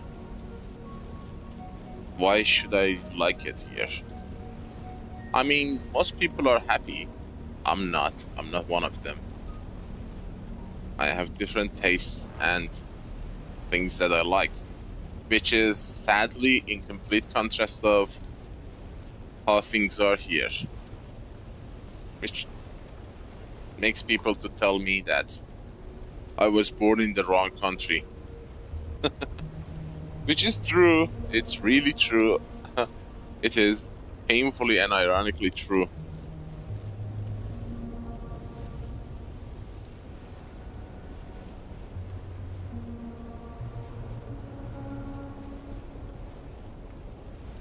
Three minutes. 3 minutes. Go, go, go.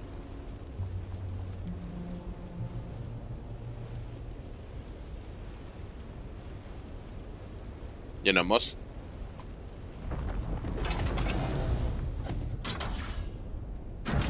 You camped, huh? Another hot one today, folks. It's already 70 degrees Celsius in the shade, and the day's just started. All we can do is put one foot in front of the other, and face what comes with honor and determination. This is Tolliver Dan from the heart of Arakeen, guiding you through your day.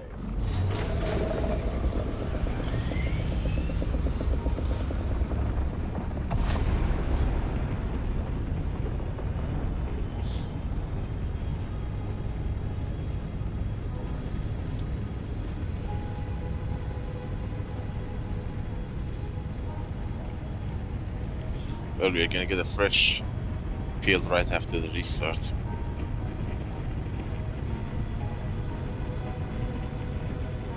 We have 60 seconds before restart. How far can we go?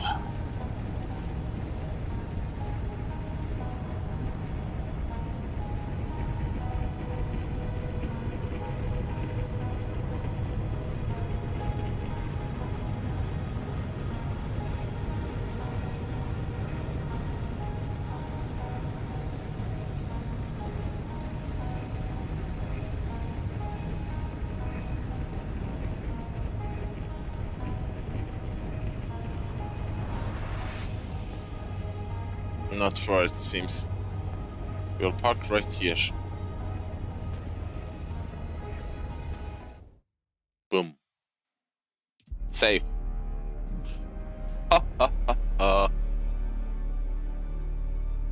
I got like, I think 6,000 spice probably.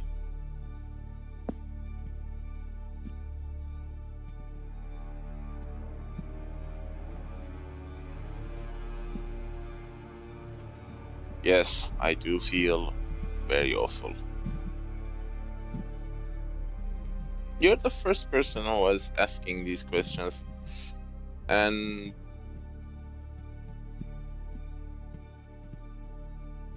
I like to be honest about them. Before I tend to deflect, but now I don't see any point. What's the point? Why?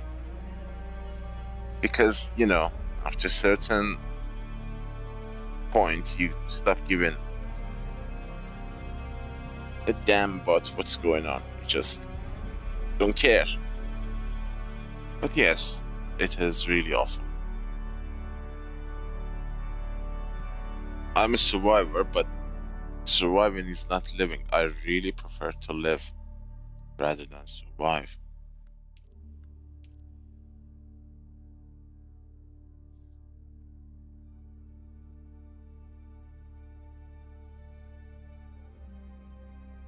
I guess US servers have not restarted yet.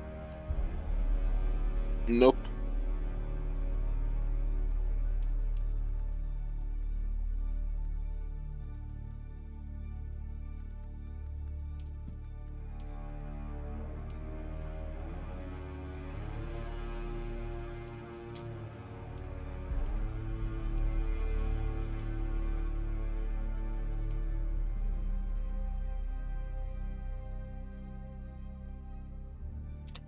Thank you.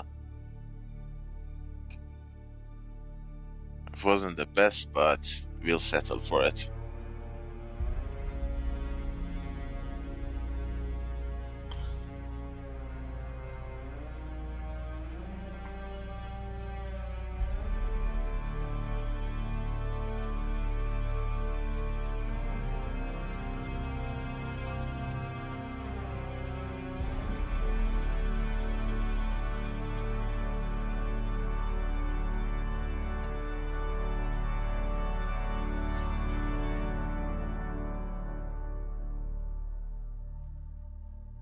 if you can get this back to the base.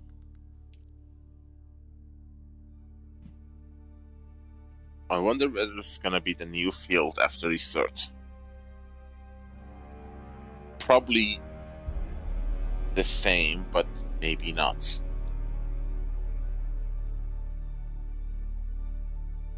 Damn, it was I-8, the last spice field on the map. If you want to check that out, you have to go all the way to the right, and then if there's nothing there, you have to fly all the way back to the first row, the number 1 grid. I1, I3, F1, F8, like 15 kilometers distance.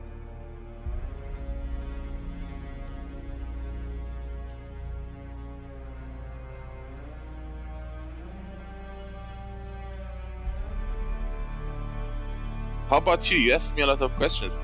How old are you? I feel like you're also a very experienced person.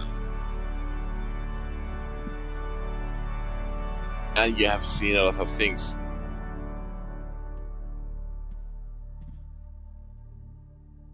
But you definitely are in a very happy place, which I'm very, very happy and glad to hear that you are in a place that you like, if not love. That makes me happy. Honestly, that's one of the things about me. Even though I might be at the worst possible situation myself, like in the deepest of the darkest of the places, when I hear the people around me are happy and they are enjoying whatever they are doing, that gives me energy. That recharges me. That is how I survived the past 15 years, honestly, and I kept my sanity because, you know, people around me had a good life and they enjoyed their lives. That goes to every single one of the people who came in contact with me. I enjoy seeing other people's success and happiness.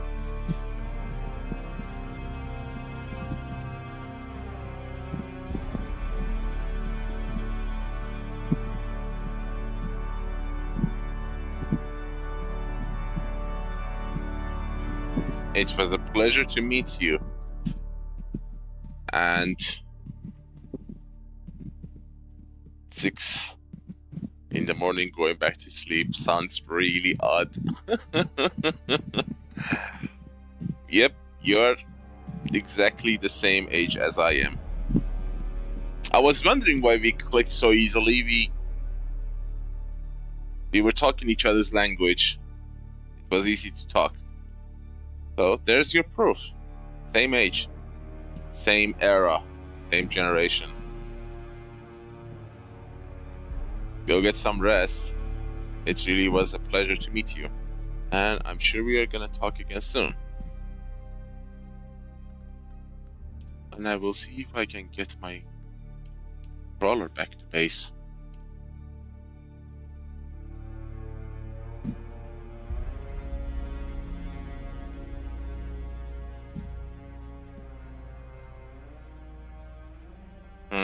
I should have stayed near the field to see if it's gonna be the one that is active after restart. Well, you can use our Scud to go back quickly.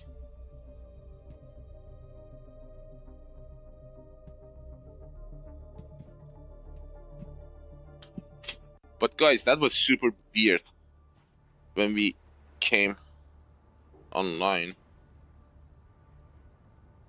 That field was harvested.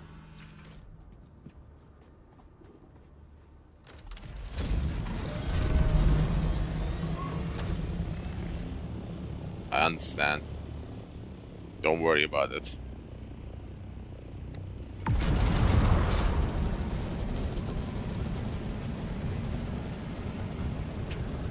You too.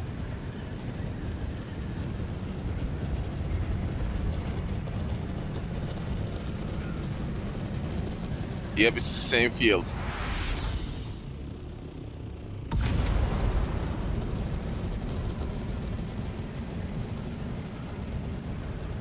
How much do I have left in my crawler?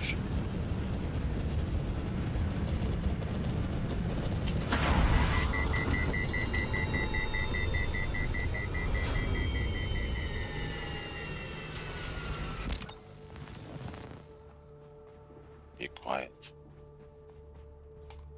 It's in the ground. Oh, must have. Let's go fill it up.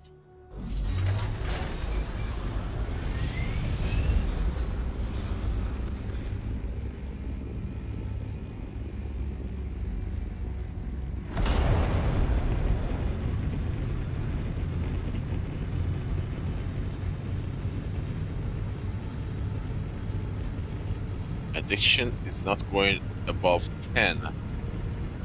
Just kind of weird.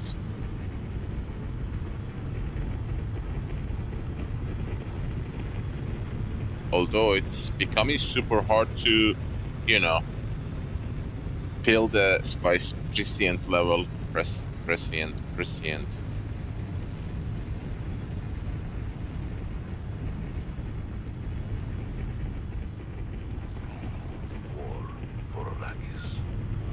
Challenge that authority is to challenge the very structure that holds civilization together.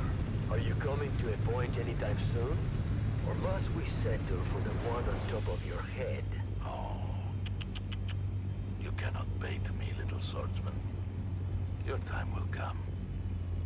Our point is that we believe every organization from the Imperium itself to the Spice Miners Guild is structured in hierarchy. And we believe that the authority to decide workforce tasking should rest with the duly appointed administrators at the top of that hierarchy. And how have you engaged with duly appointed administrators? Well, we have established a large bonus pool that they are free to expend however they wish. Unlike the Atreides, we would not be so presumptive as to tell them how to manage their own guild. What he's saying, for those without the ability to speak bullshit, is that the Harkonnen... You know, guys, the worms are not in the game yet. Want me to prove it? Yeah. Who is speaking bullshit? We create a bonus pool for anyone deserving at the guild. We do not stipulate where it goes. Because you know where it goes. Into the pockets of your duly appointed administrators. Bye! It's called investing in leadership. Counterpoint to House Atreides.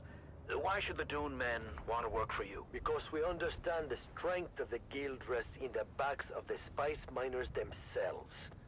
And while the flow of spice must not be impeded, its pursuit should not come at the expense of those risking their lives to harvest it. But how can we satisfy the ever-increasing quotas with shorter crew rotations and... The worms are in the queue to join the game. The only reason these outrageous quotas exist is because the Harkonnen sabotaged the Windsat refinery and crippled the planetary spice output for a full quarter.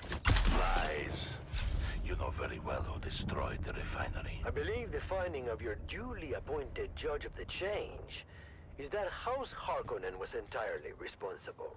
In fact, I believe your Baron was charged with making up the spice shortfall. Bullshit. Fenring has an axe to grind with House Harkonnen. Who doesn't? But we can't go around challenging the hierarchy, can we?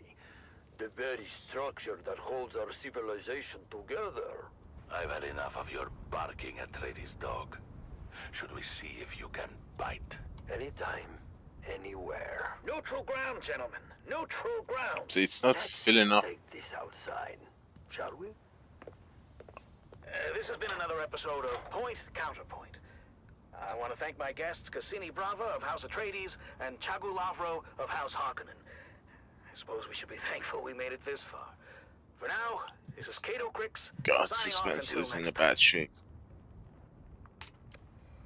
Would someone call the fucking Sarukar already?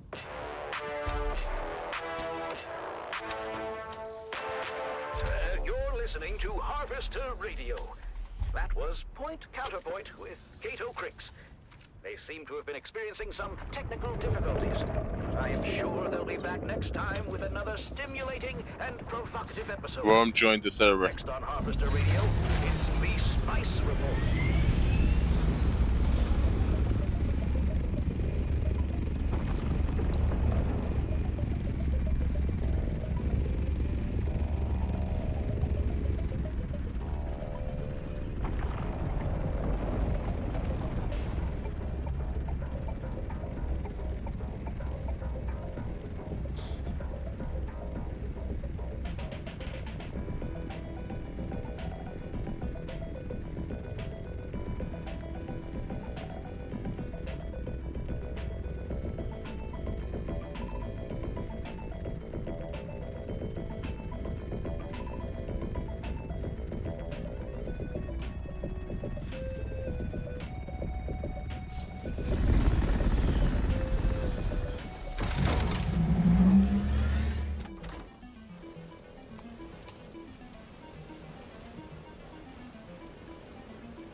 That's hogwash.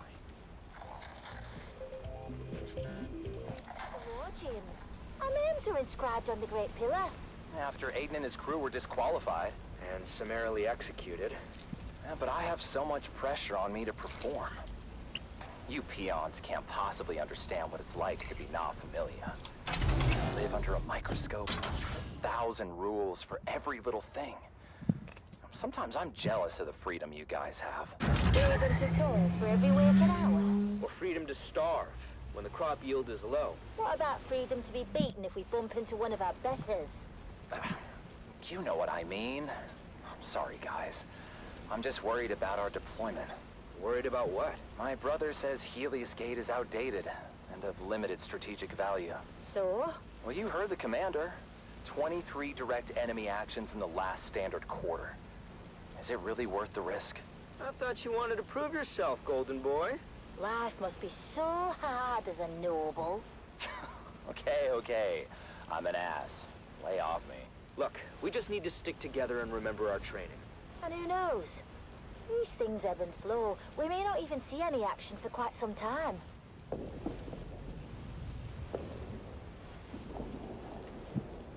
As their dropship navigated the flak-filled descent corridor, our 3 Guardians could see the action unfolding below. Get up, that's the tune! We are coming in hot! We are entering a live combat zone! Do not, repeat, do not linger at the dropship once we are touched down! We need marksman to observation decks, and the rest of you, reinforcing access points. Helios Gate must hold.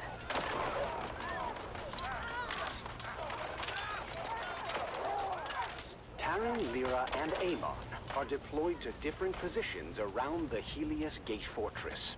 Terran is stationed at the main gate, ready to repel all comers, while Lyra is perched on an observation deck with scope and las rifle. They're trying to cut the gate solenoids. We need a marksman tasked on the front gate. I got you, trooper.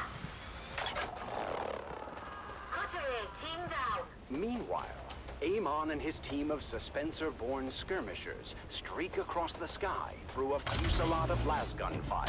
Land behind them! Land behind them! On my position! Textbook flanking maneuver. The battle raged on as the numerically superior Harkonnen forces pressed their advantage. But while the defenders of Helios Gate were outgunned and outnumbered, their fighting spirit remained unbroken. We're not going to be able to hold the gate for much longer. Can I get another marksman tasking for the front gate? Negative, trooper. We've got all guns keeping their ornithopters at bay.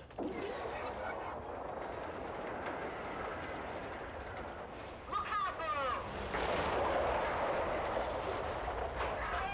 That squashed some odds. As day turns to night, the Harkonnen forces prepare for a final desperate assault. The defenders, exhausted but resolute, ready themselves once again for the coming battle. This is it, troopers! Helios Gate stands tall! Once again! We have gunships coming in on an assault vector from Para East. We just need to hang on until they get here. For the Duke!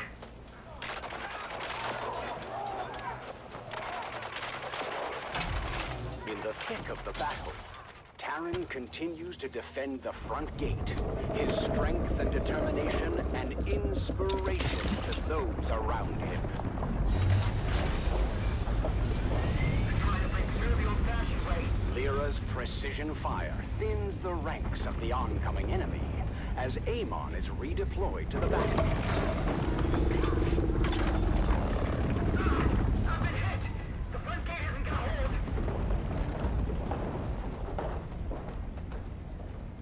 Taran finds himself in a perilous situation. He is injured, and the position he holds is about to be overrun by the enemy. Lyra, from her vantage point, sees Taran's predicament and desperately tries to provide cover fire. Hold on, Trooper. I'm trying to cover you. Oh, there's just too damn many. But then, just as hope seems lost, Amon streaks, Suspensor-born, across the sky and fights his way to his fellow young guardian. Come on, Taran, let's move. It's too late. The gate won't hold. We're gonna be overrun. Are you sure about that, Taran? This is a nasty worm. It's not going away. It is going away. So much for the hard front line. That's it. They're falling back. And they're broken. When the smoke clears, the casualties on both sides are many. But in the end, the Harkonnen forces are prepared, and the defenders of Helios Gate stand tall. But at what cost? You've done your Duke proud this day, troopers. Helios Gate stands because of your bravery. We did it. We really did it. 23 confirmed kills. I'm told that's a fortress record for newbies. And this is just the beginning. Now they know what we're capable of. For House Atreides, and for each other, we'll face all comers together.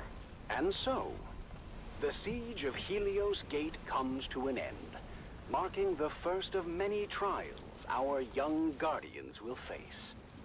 Their journey of honor and courage has truly begun. Join us next time on The Young Guardians as our heroes continue their journey, facing new challenges as they uphold the legacy of House Atreides. Until then, remember, honor and loyalty are the true marks of a warrior.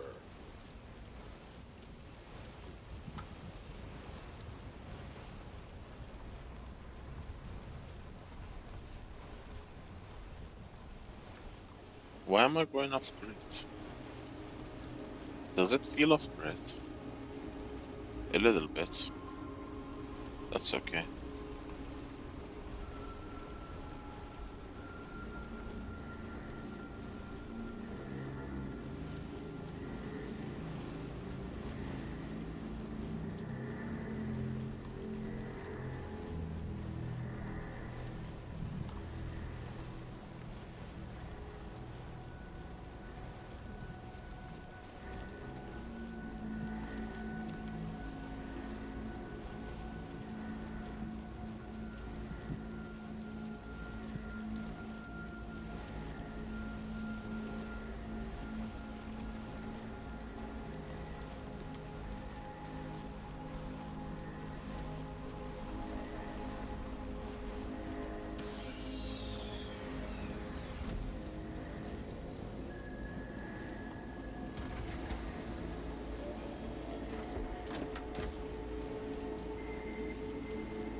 the first field felt a little bit more richer, you know. Not that this is not rich, it is. But the one that was before restart was super rich.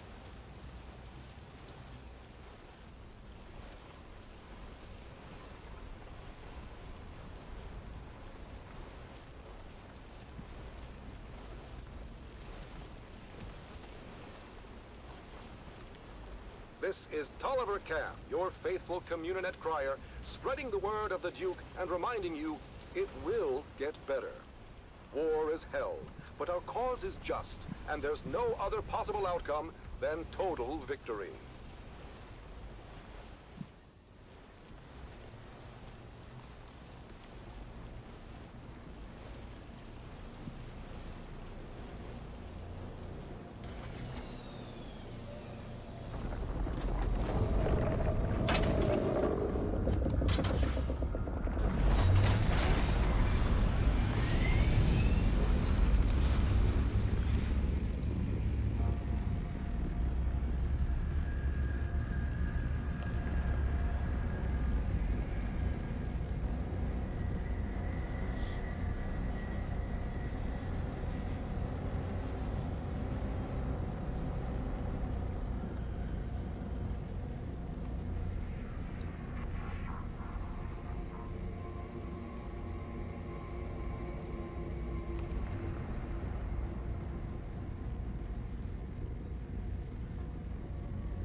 Almost full.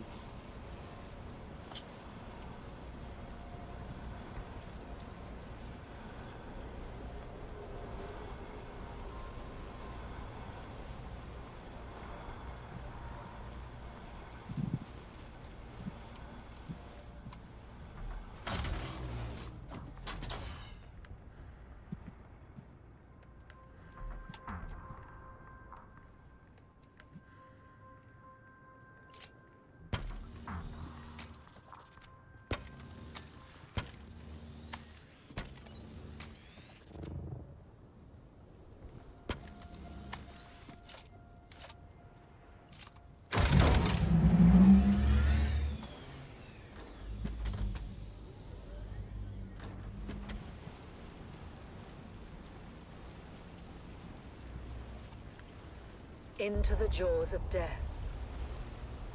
One more June. One more June. One more June onward. Into the desert storm flew the brave soldiers. Forward the shield brigade! The las guns must down, he said.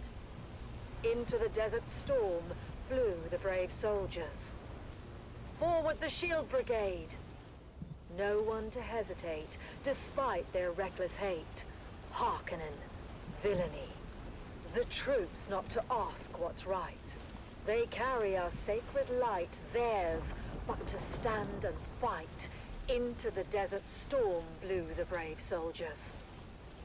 Lasguns to right of them. Lasguns to left of them. Lasguns in front of them. Lightning and fire beam, forward to final breath. Boldly they flew, and well, into the jaws of death. Into the mouth of hell flew the brave soldiers.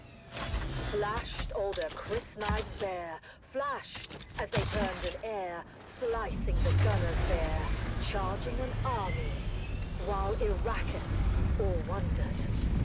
Plunged in the battle smoke, right through the line they broke. Harkonnen and Sardaukar reeled from the crystalline stroke, shattered and sundered. Then they flew back, but not all of the soldiers. Lasguns to right of them, lasguns to left of them, lasguns behind them. Lightning and fire beat forward to final breath. They that had fought so well came through the jaws of death. Back from the mouth of hell, all that was left of them, left of the soldiers.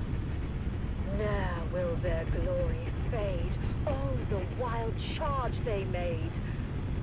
Atreides, in debt to them, honor the charge they made. Honor the Shield Brigade. Oh, noble soldiers.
We can make a bunch of those.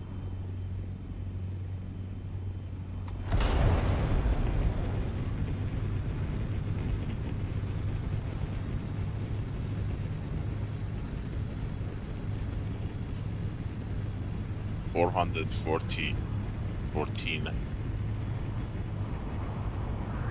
It's the Wastelander Chronicle, brought to you by O'Gary's Imports. O'Gary's Imports. If you want it, we have it. And if we don't have it, we'll get it. Join us now as we journey to the blistering sands of Arrakis, where we follow the adventures of the O'Gary clan, a pioneering family of salvage experts, as they scour war-torn battlefields and crash sites to discover their next great haul.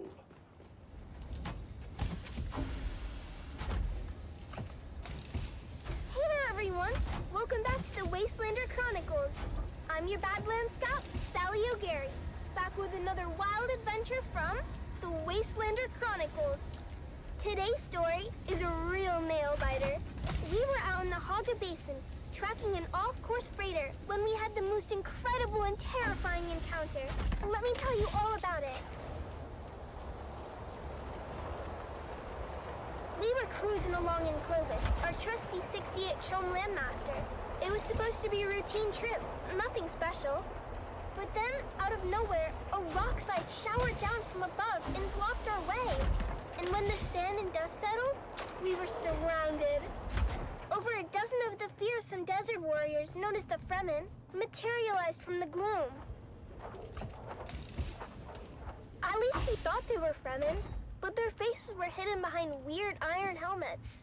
But Fremen or no, these guys were all business. The one with the biggest helmet stepped forward. He seemed to be in charge and didn't waste any time accusing us of trespassing on Masquerade territory. Masquerade? I've heard of these clowns. Maybe not a good time for name-calling, hon. We tried to explain that we were just friendly explorers, but they weren't having any of it. The one in the big helmet said we were infidels, defiling the electric worm's domain. Whatever the heck that meant. A cargo cult. Fremen wannabes. Dude Shaz warned me about them. When were you talking to Dude Shaz? Not now. Well, was he talking to you, or were you talking to him? Here we go. I'm just asking. Don't I have a right to know why my wife is always chatting up the handsome sheriff? He gives good intel. Is that what you call it? By that point, I guess Big Helmet had enough of Mom and Dad's bickering, because he got real mad and ordered us buried up to our necks in the sand. But just as they were gonna drop us into chin-deep pits, something incredible happened. The Moskret started yelling about something they call Shai Halud and lit out of there like their tails were on fire. Turns out, Shai Halud is the local name for the big sandworms. Well, I don't have to tell you what happened next. The ground started rumbling and rumbling like never before. I swear it must have been one of those super granddaddy sandworms you hear about living in the deepest desert. I figured it must have took a wrong turn at the shield wall and ended up on our heels. But I'll tell you what, when it comes to worms, Mom and Dad know their business and led us to safety on a rock island with practiced precision. When the dust settled, the worm was gone and there was no sign of the Moskret. Or was there? I've got their trail. Good job, son. Follow it. And why are we following it again? They threatened my babies. The trail led to a depression in the rocks where the Moskret had made camp. They posted guard, but they were no match for us. The best part is, after we killed them all, I found an old handwritten map tucked into Big Helmet's boot. It smelled like farts and old cheese, but I slipped it into my bag anyhow. I know, stealing isn't right. But Dad always says that if they're dead, then it really isn't stealing. Anyhow, we took the helmets and left their gross corpses to the scavengers before finding our way back to Clovis. As we headed back home, I couldn't wait to show Mom and Dad the map. It could be the start of our next big adventure. Back at our shop, we spent days spit shining the helmets to a mirror polish as we get them ready for you, dear listeners. I wonder if I can quickly get 4 load out of that. That would last us until the Coriolis Storm hits. That would be incredible. We have big and ugly helmets. Come find us on the Agora concourse of the Grand Souk in Arakeen. Because at O'Gary's Imports, if you want it, we have it. If we don't have it, we'll get it. Thanks, Dad. Until next time, this is your faithful Badland Scout, Sally O'Gary, signing off and reminding you to always check your sits. And come back next time for another episode of the Wastelander Chronicles. How about that, folks? The deep desert holds more than just spice and sand. It holds stories of resilience, of daring, and of discovery. Level 10. Let's see if we can push it to level 11.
Sounds of valor, whispers on the wind, calling the names of the fallen.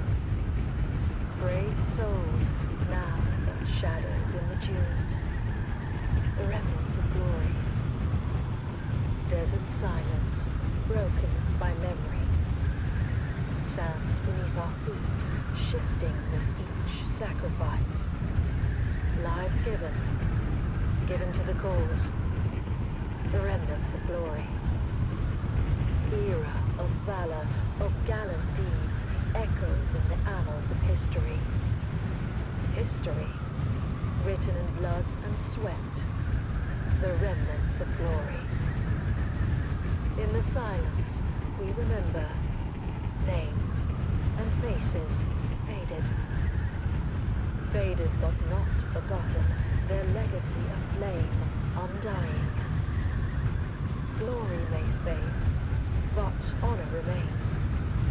A guiding star, eternal, the remnants of glory. In the stillness, whispers linger, ghosts of battles fought. Won or lost, but not forgotten, their echoes. Echoes of valor.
Welcome, noble listeners of House Atreides, to another poignant episode of Through Their Eyes. Today, we bring you the story of Sergeant Creel, a decorated member of the 2nd Deep Desert Expeditionary Force who has faced the horrors of war firsthand. As we delve into his experiences, we honor the bravery and sacrifices of our troops. Sergeant Creel, thank you for joining us today. can you start by telling us about your involvement in the operation at Dejun Wadi? Of course, we're operational in the deep desert, so Scouty came back with reports of a Harkin placement at Dejun Wadi. Well, that was a serious provocation. What happened at Dejun Wadi? Like I said, we own the deep desert, so when word got back to us of a Harkonnen bastion being raised, our commanders knew what to do. 7 different cohorts, including the 5th Mesa Infantry and Gurney Zone, were simultaneously deployed in a coordinated attack. The whole operation was brutal. The Hark defenders much more vicious than we were used to. And yet, you and your fellow soldiers managed to execute the mission with surgical precision. Can you share a specific moment from that operation that stands out in your memory? Well, there was this one moment, I guess. The Hark Bastion was still only half built, and we'd taken out a group of engineers, but we were spotted by a fortified lasgun position from the finished part of the bastion and pinned down. They were really tearing us apart. But somehow, we managed to get behind them through the half-built works. I remember crawling through the blood-stained sand and rubble. The smell of death and fried ozone thick on the air. When we finally took out that position, at least, it felt like a small victory in this ceaseless ocean of despair. Your bravery is truly inspiring. As the operation continued, what kept you and your fellow soldiers going? Duty. Honor. The things they drill into you from day one. The example set by the fearless men of Gurney Zone. But honestly, in the end, it's all about the man next to you. It's him you fight for. To keep him alive. It wasn't about grand ideals anymore. It was about survival. House Atreides prides itself on its moral high ground and honorable conduct. How did the principles of Canley and the Great Convention hold up under the extreme conditions of battle? Canley? That's for fancy folks with sashes and pressed uniforms. For us, the reality of war changes people. These missions, you do things that you never thought you would. I remember one night, after we took out a Hark listening station, seeing my comrades picking through the carnage off of Harkonnen survivors. They seemed different somehow. As if the brutality of the war had drained all humanity out of them. I even remember... Sergeant Creel, it's clear that the emotional toll is heavy. Perhaps we can focus more on the moments of camaraderie and hope that you experienced during these dark times. The what? Well, yeah, I mean, there are moments, sure, but... like between missions, people share stories, laugh about the little things. Anything to keep the darkness at bay. But those moments are fleeting. The reality of what we have to do is always there, lurking in the background. And during the shield wall operation, what was the state of your unit at that point? It was pretty chaotic. At that point, we were exhausted, barely holding on. More than half the unit was replacements by then. Young, inexperienced kids, really. Just hanging on by the skin of their teeth. And the Harkonnens had good intel. They somehow knew about most of our operations beforehand. I lost more friends in those days than I can count. I mean, we were just trying to stay alive, you know? Mission by mission, but... really? What was the point of it all? Sergeant Creel, I'm sure at least you find some solace in knowing that your courage and sacrifice will never be forgotten. Can you share with us the impact your involvement in these operations has had on you personally? I mostly just remember the faces, the screams, the loss. I mean, I try to recall the good we did, the successes and the victories, but it's hard. So damn hard. Your service and dedication to House Atreides are deeply appreciated. We thank you for sharing your story with us. Yeah, thank you. I just hope it was worth it. And that concludes our interview with Sergeant Creel. His story is a stark reminder of the sacrifices made by our brave special forces. Let us honor their sacrifices and strive for a future where this can finally end and the Harkonnens are eradicated from all of Arrakis. You have listened to another episode of Through Their Eyes, first-hand accounts from the front lines, presented by your host, Redondo Monroe.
In twilight's glow where shadows meet, a warrior stands on weary feet.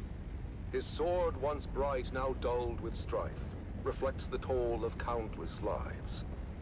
Oh, fate, you've carved this path of pain, through deserts vast, through blood and rain. Yet honor binds my heart tonight. For House Atreides, I still fight. Remember those who fell in fields, whose courage were their only shields. Their names engraved in stars above, their deeds the legacy of love. In silence, now, I take my leave. For battles end, and souls must grieve. But know this truth, my comrades dear, in every heart we still stand near. O house of just and noble name, we've lit the stars with honor's flame. And though my journey's end is near, House Atreides, shed no tear.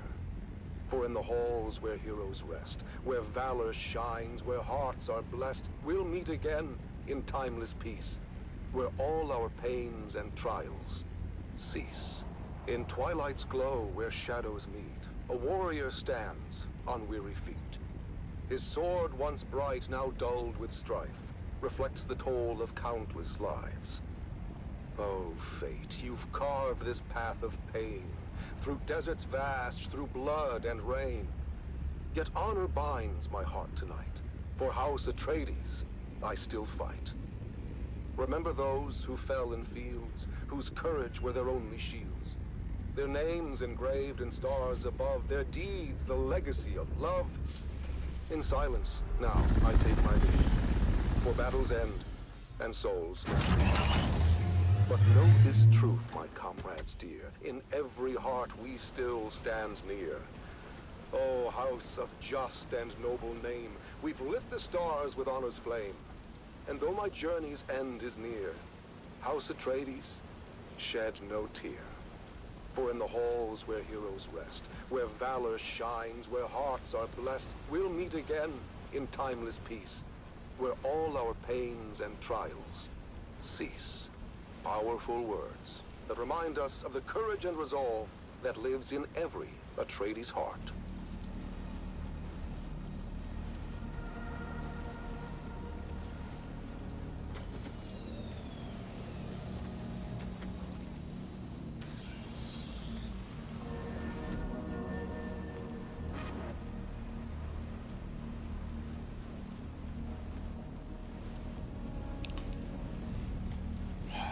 Despite being fresh, the yield is lower than I like. I mean, you can see it on the field too. I'm leaving less spice behind than usual.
See? Low yield.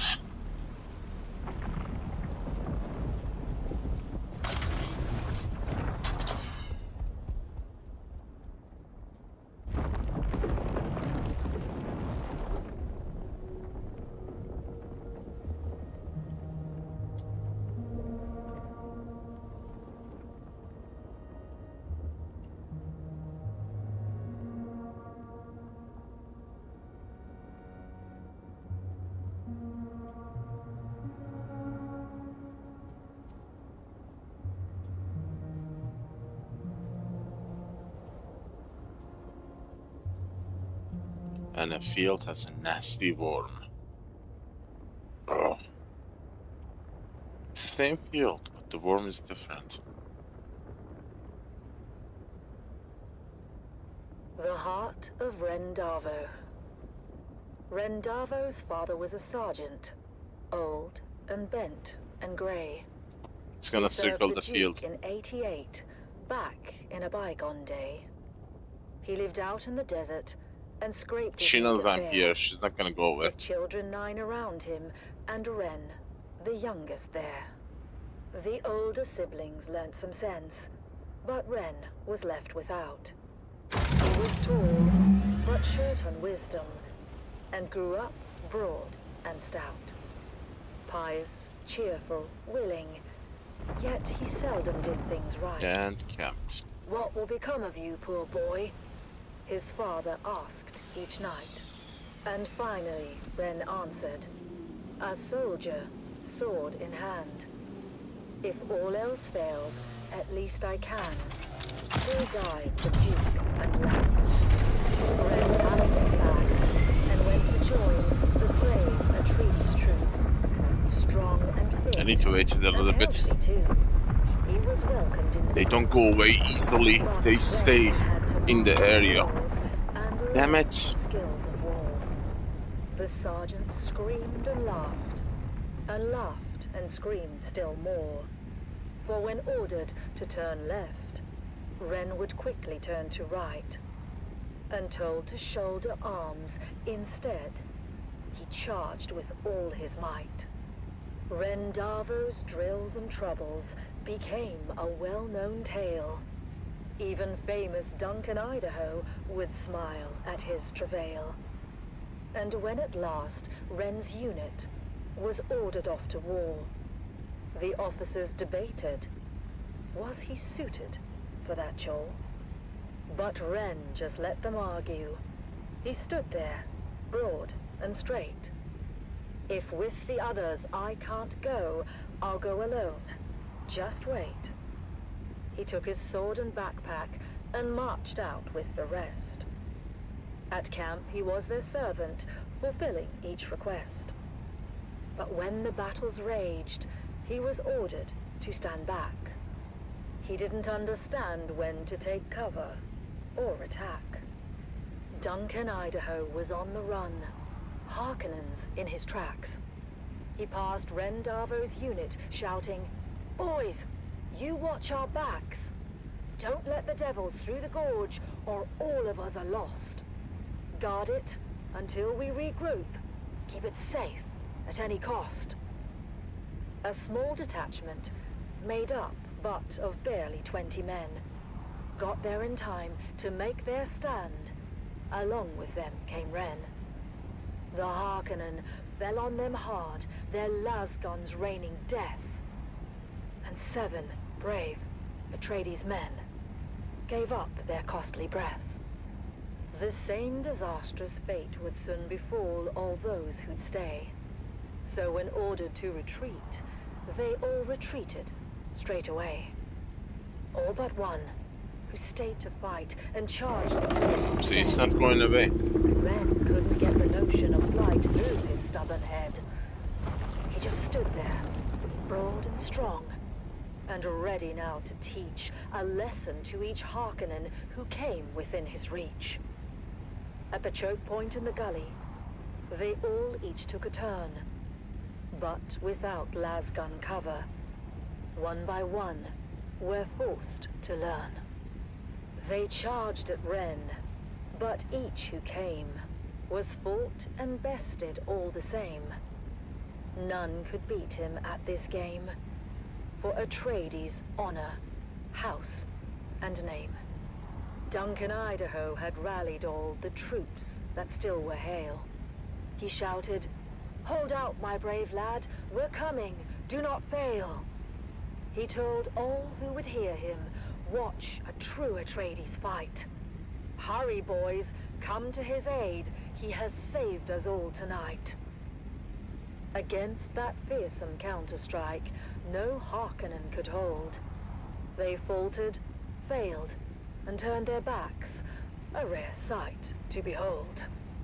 Their faces pale, their weapons dropped behind them as they ran. And Duncan Oh my god, this worm is not giving up. Where is that fearless man? He who held the gully until Jesus. we could all return. That What a hero nasty of the worm. desert. His name I Good, must go away. learn. "He has fallen," said the sergeant, his head bowed down in shame. "He lies there dead upon the sand. Ren Darvo was his name." "I remember him," said Idaho, "of Ren who'd seemed to rest, but for the blood that stained the shirt across his mighty chest. That lasgun knew just where to strike, as plainly you can see," said Idaho to those around. "Yes, it knew more than we. It shunned his brow. 'Twas weak and poor, that much all of us knew. But found instead what better was his heart, forever true." The word spread quick among all those who had survived the fight, and every soldier did agree Duncan Idaho was right. Rendavo was no thinker. His mind slow, truth be told. His head, they said, was thick as wood, but his heart was made of gold.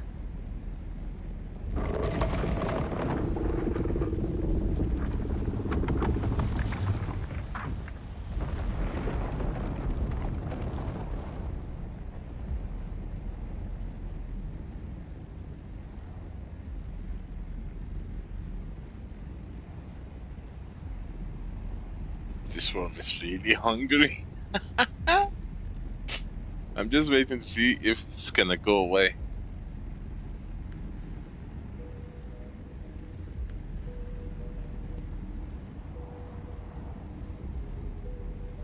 I think that the reason it's on a constant patrol is because there is no crash ship, so they go after it.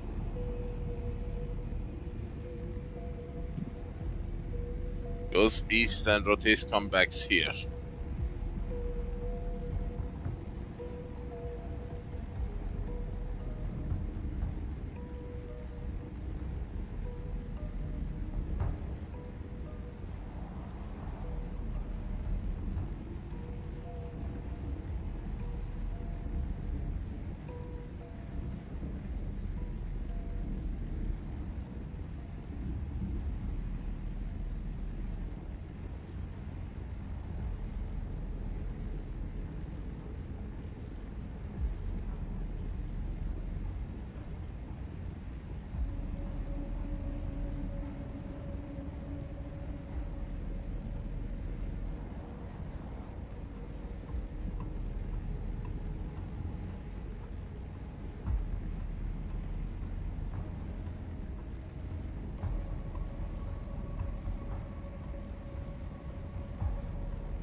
It's the Wastelander Chronicles, brought to you by O'Gary's Imports. O'Gary's Imports. If you want it, we have it. And if we don't have it, we'll get it.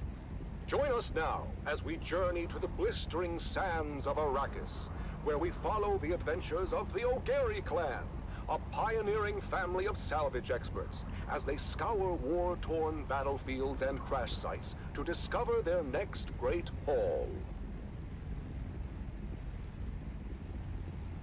Hey there, everyone! Welcome back to the Wastelander Chronicles. I'm your Badlands Scout, Sally O'Gary, back with another wild adventure.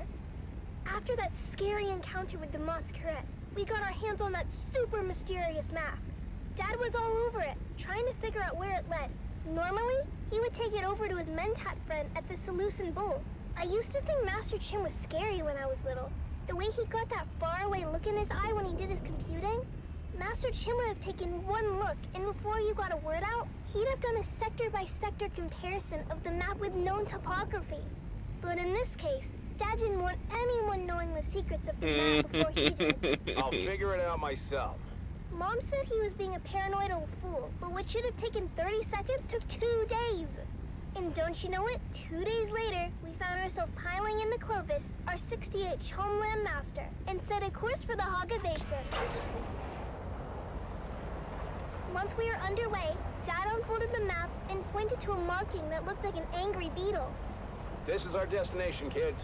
Remember that old Empire facility we found a few weeks back? It was a maintenance facility. You know, a bunch of tool pushers they kept around to fix stuff for the eggheads. I guess a scientist can tell you how much a pound of worm shit weighs, but put them all together in a room and they still can't turn a screw to save their lives. Anyhow, in the documentation we recovered, we found an inventory roll listing some of the other testing stations by number and field of study. Testing Station 29 studied plants, while 36 studied weather. Station 91, though, they studied bugs.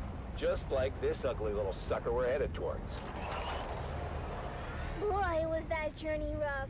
Mom said it was a bad time of year to be traveling, and the sandstorms were relentless. Visibility was almost nothing, and sometimes my little brother Koda and I had to get out and walk ahead of Clovis to make sure we didn't drive off a cliff. Eventually, we arrived at the sector indicated on the map, and we hid Clovis away, where she would be safe.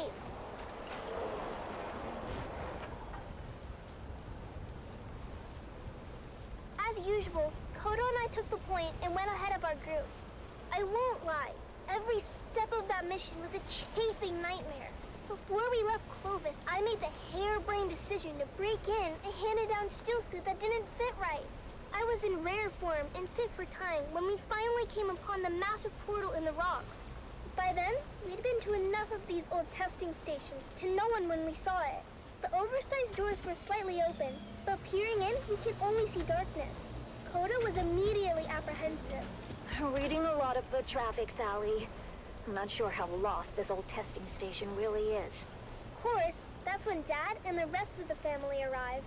I knew it! Keep it down, Finn. I knew it. You said I was a fool. You said I'd lead us into an ambush. The night is young. Ignore your petulant mother, kids. We go in wedge formation. After me. We squeezed through the narrow aperture with ease, but quickly found our way blocked by a massive pit of darkness. After we recalibrated our optics for low light, we found a narrow ramp that wound down to the gaping shaft. I forgot all about my chafing as we descended into the darkness. I hated the feeling in there, the lonely, oppressive atmosphere that long-abandoned places had in common. But the spell was quickly broken when a Harkonnen fire team floated on the center of the shaft from above. We flattened ourselves against the wall and kept out of their lights as the noisy and oblivious troopers floated past. You know that bloody city will never be finished. The beast is a fool. One day the Baron is going to come here and see where all his Solaris went. You don't want to be around when that happens. And why is it you don't want that? You haven't met the Baron yet, have you, boy? Damn it, Finn. This isn't a testing station. It's a Harkonnen base. Can it be both? I told you the night was young. So, what do we do now? This place is huge, and we came this far. I say we go on high alert and check it out. We couldn't risk getting caught, so we stuck to the shadows and moved as quietly as we could. Mom was right. This place was huge, with tunnels going off in every direction. We saw rooms full of weird machinery and old tech, stuff I'd never seen before. But oddly, no bugs or insects of any kind. There were never any bugs, Sally. I think the symbol on the map indicates Harkonnens, not bugs. Well, their helmets are kind of bug-shaped when you look at them. That's when we heard footsteps and ducked into a side room just in time. Peeking out, we saw a group of Harkonnen troopers march past. We didn't know how many there were in total, but any kind of combat would have brought the whole base down on us. My heart was pounding so hard, I was sure they'd hear it. After they were gone, the spirit of adventure had left us, and we resolved to get out of there as fast as we could. Koda and I really wanted to kill us a Harkonnen, but Mom told us it wasn't our time yet. We'd get our chance one day. But boy was she wrong, as we came face to face with the Harkonnen captain at the top of the ramp. Our daggers were already in hand, as I went high and Koda went low. Eyes and thighs, we called it, as we practiced the move so many times. And that's how we killed our first Harkonnen. Koda took an ear for his collection and offered to help me start my own. But, ew, I told Koda no way. Once we made it back to Clovis, Dad sealed the hatch behind us as Mom brought her great engine to life. After we got back to Arakeen, Dad met his friend, Master Chim, and shared our findings. While we didn't score any decent salvage on the trip, Dad did receive a reward from the Atreides for providing them with actionable intelligence on the Harkonnen base. Apparently the location of that particular base had troubled them for a while. Last we heard, Gurney Halleck was on his way there with a heavy assault team. With that said, Atreides days are back at O'Gary's influence. That's right, Sally. Discounts across the board if you serve the Duke and can prove it. Come find us on the Agora Concourse of the Grand Souk in Arakeen. Because at O'Gary's Imports, if you want it, we have it. And if we don't have it, we'll get it. Thanks, Dad. Until next time, this is your faithful Badland Scout, Sally O'Gary, signing off and reminding you to always check your six. And come back next time for another episode of the Wastelander Chronicles.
We've got it all for you today, from inspiring frontline stories to another exciting episode of everyone's favorite wandering swordsman.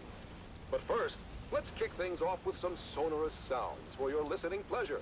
You're listening to Vox Atreides, the voice of the Duke.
this troubled age, when darkness stalks the land and corruption threatens to extinguish the last light of hope, a lone warrior roams the cosmos.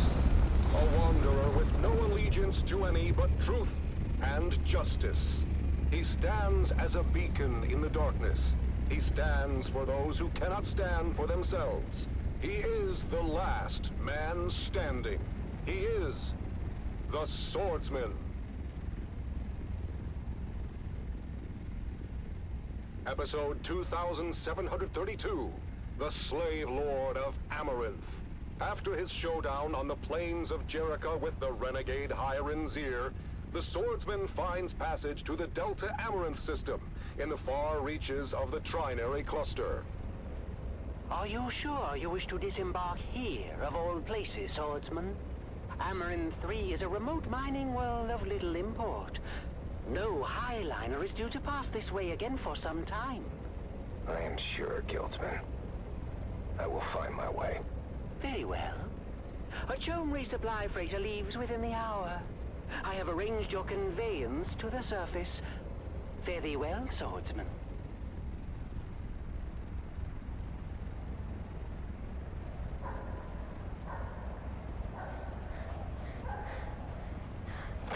Oh, there, boy. You run as if the hounds of Hades were at your heels. Please, Lord, kill me. I beg of thee. Slay me where I stand. I cannot go back to Lord Varric. Lord Varric. This is not a name known to me. What house governs this world, boy? For many thousands of years, this stewardship of Amaranth 3 fell to a house minor with allegiances to the great house Waku. Waku is no more. Their systems were purged in the Third Colsack War. Their holdings forfeit to the Spacing Guild. As you say, Sirrah. The boy speaks the truth, Lord. It's been 6 or so centuries now. And the Guild has not assumed control? This world must be in a ledger somewhere. Well, the Highliner comes like clockwork. But we get supplied, and then they're gone again. To wherever Highliners go. We just figure they forgot about us. Then who is this Lord Varric? Born a slave like his father before him. The Varrics took control when it became clear we were forgotten. A Mala, claiming lordship over other Mala. We must go, Sirrah. If Lord Varric's men find you, I don't know what they'll do. Take me to the slave called Varric. Justice will be served.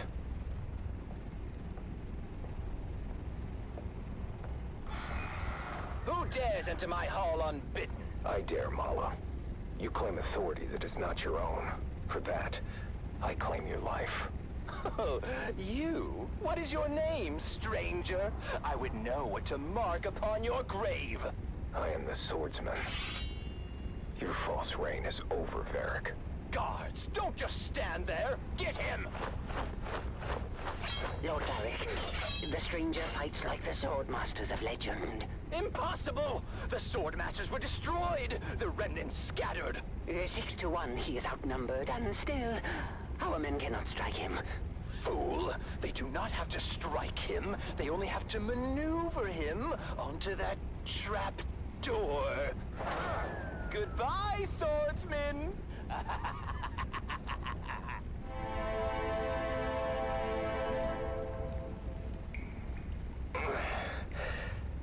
Save your breath, stranger. You took a brutal beating on the way down.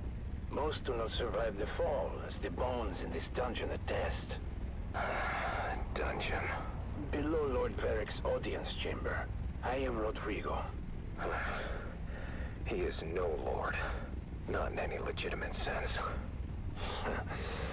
I'm not sure that's a distinction many here would appreciate. What else is a lord if not a title claimed by force? A lordship is an investiture governed by the Heritage Council in Section 437 through 441 of the Great Convention. It's a covenant, as old as the Imperium itself. But tell me then, stranger, the ones who established your covenant, how is it they claimed their power, if not by force? How is it they are legitimate and the pig Varric is not? You tire me, old man. Well, at least we agreed that Varric is a pig. Rest now, stranger. You'll need your strength for what is ahead. Damn it, I oiled that hinge. Can he walk? Can you walk, stranger? Our last true governor had the unshakable fear that the people would rise against him and throw him down here. I helped to build this secret exit to ease his paranoia. Did it? Yes. Until House Waco fell. Then the people turned on him and threw him down here. But he escaped through a secret exit. No. He landed badly and died soon after. But we will escape from his secret exit. This is my daughter, Gina. She will lead us to safety. What about Varric? As far as Varric is concerned, you're already dead or dying. No one has ever come back from this place.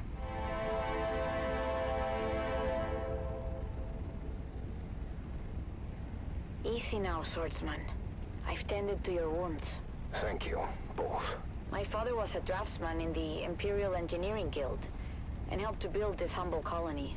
Armor in 3 isn't much, stranger, but we are self-sustaining, and the Guild will remember us one day. We were doing just fine until Varric's grandfather took over. Lord Varric is just the latest in a long line of assholes. We have seen too many good men fall trying to stand against him. There are enough of you. Why not fight back together? The fear of death, I suppose. The land here is harsh. The work grueling. Without our men, our families would starve. Fear is a powerful chain, stranger. A chain we will break together. Send word to the villagers. It's time to end this.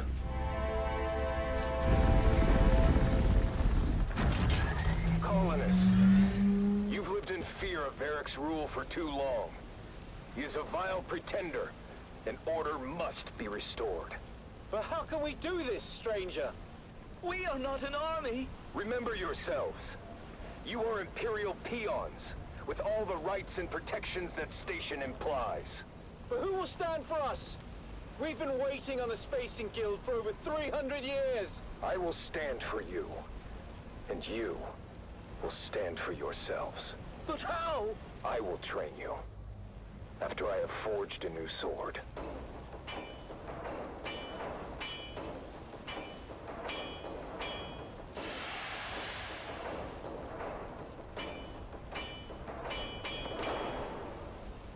It's time.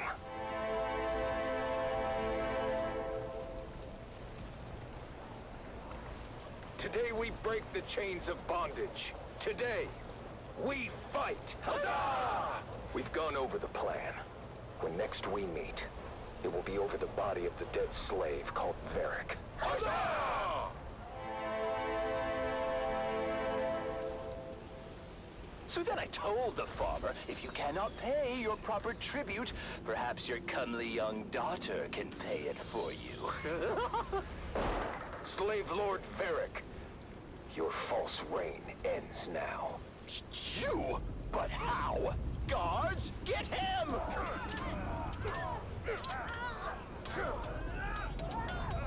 He has rallied all the peasants against us! They fight like demons! The stranger must have trained them! Face me, Varric. I will take care of the stranger myself!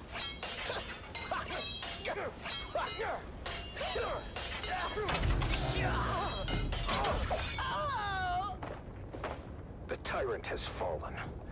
You have won your freedom. Huzzah! But... no! Father! Your father fought bravely, Gina. His sacrifice was not in vain. Thank you, swordsman. You've saved us, but... I've lost my father in the bargain. His spirit lives on in the freedom you now share. Freedom to serve your proper masters, the Spacing Guild, who will undoubtedly return soon to claim you all. But what do we do until then? Hunger and disunity may come, but you must remain steadfast in your duties, and the honor of that will sustain you. Remember, a righteous heart is never truly empty. You're right, Swordsman. Is there any way we can repay you? Setting things right is payment enough. And now, I must move on. I'll never forget you, Swordsman. Swordsman? Where did he go? And so, the swordsman leaves another world better than he found it. Join us next time for another chapter in the saga of the Swordsman.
Farewell. In twilight's glow, where shadows meet, a warrior stands unwearied. An informative look into the unique culture the Dune men have created here. Thank you, Darius, for sharing these stories and giving us an inside look at life on the Sand Titan. Anytime. And remember, if you're ever out here, Corbin, you're part of the family too. I mean it. Call me. We'll be back next week to share a day in the life of another exemplary brother of the Spice Miners Guild. For now, this is Corbin Dane for Dune Sea Dispatches, signing off.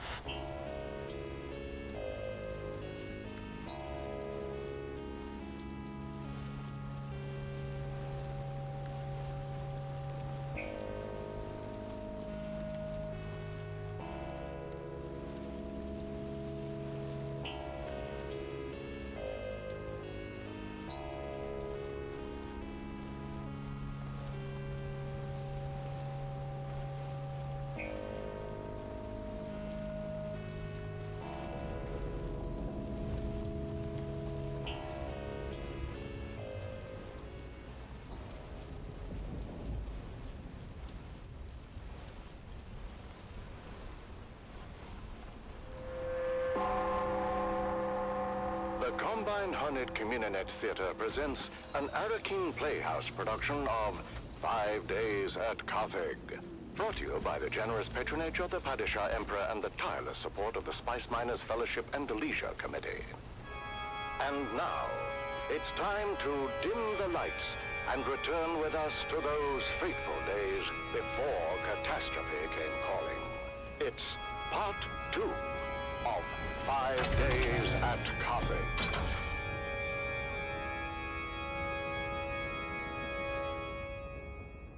The Imperial Scenarist Guild has been provided unfettered access to the sealed records and testimonies of those who survived the Carthage incident. The following dramatization represents the official truth, as judged and signed by the Imperial Chamber Court and Aulic Council. So let us journey then to the burning sands of Arrakis, a desert planet in a far-flung corner of the known universe. The year is 10-1-94, and the war of assassins between House Atreides and their ancient enemy House Harkonnen is well underway. We join our story in the bleak hills of the Simpo Uplands, a barren and windswept place, devoid of any life. Devoid, but for the crew of smugglers carefully negotiating the rad-blasted hellscape. The locals say these hills are haunted. What locals? There are no locals. Not anymore. That half-blind fortune teller in Arsum said these hills were wild with evil spirits. She called them Jinn. The bigger question is, how the hell a half-blind fortune teller and Arsum knew to talk about these hills at all? Did we not agree to keep quiet about coming here? Simple was a restricted sector. Suttercar kill on sight if they find you. I didn't say we were coming. I asked if it was haunted. Chingo and Max were saying it was, and I don't want any part of any ghosts or jinns or whatever. So, what'd your half-blind fortune teller say? He told us an old grabbing tale about the Jinn. Angry spirits, born when someone dies suddenly and violently, without knowing the how or why of it.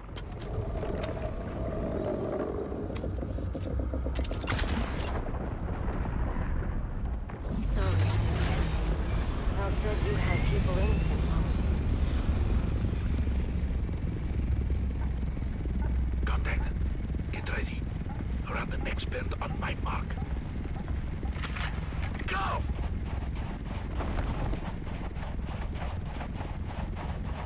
Hold up! Hold up! What? What is it? I didn't know what it was, but I got some on my boots. I got it in my mouth. Looks like it could have been a kit fox. There's a bit of tail. Boss, if anyone else is in this sector, that was very loud. What are we doing here anyway? I'm told this is a restricted sector. The sort of cartel outside. This one's got a sense of... Let's kill her. Ha! You can try. Time to move. We're here for an old family heirloom. A necklace I left in the care of my sister. Didn't mark you as the sentimental type. Sentimental got nothing to do with it. What's mine is mine. As long as my toad of a mother didn't find it and trade it for a pinch of spice. What makes you think it isn't a hardened pile of scrap with the rest of the place? Maybe it is. That's what we're here to find out.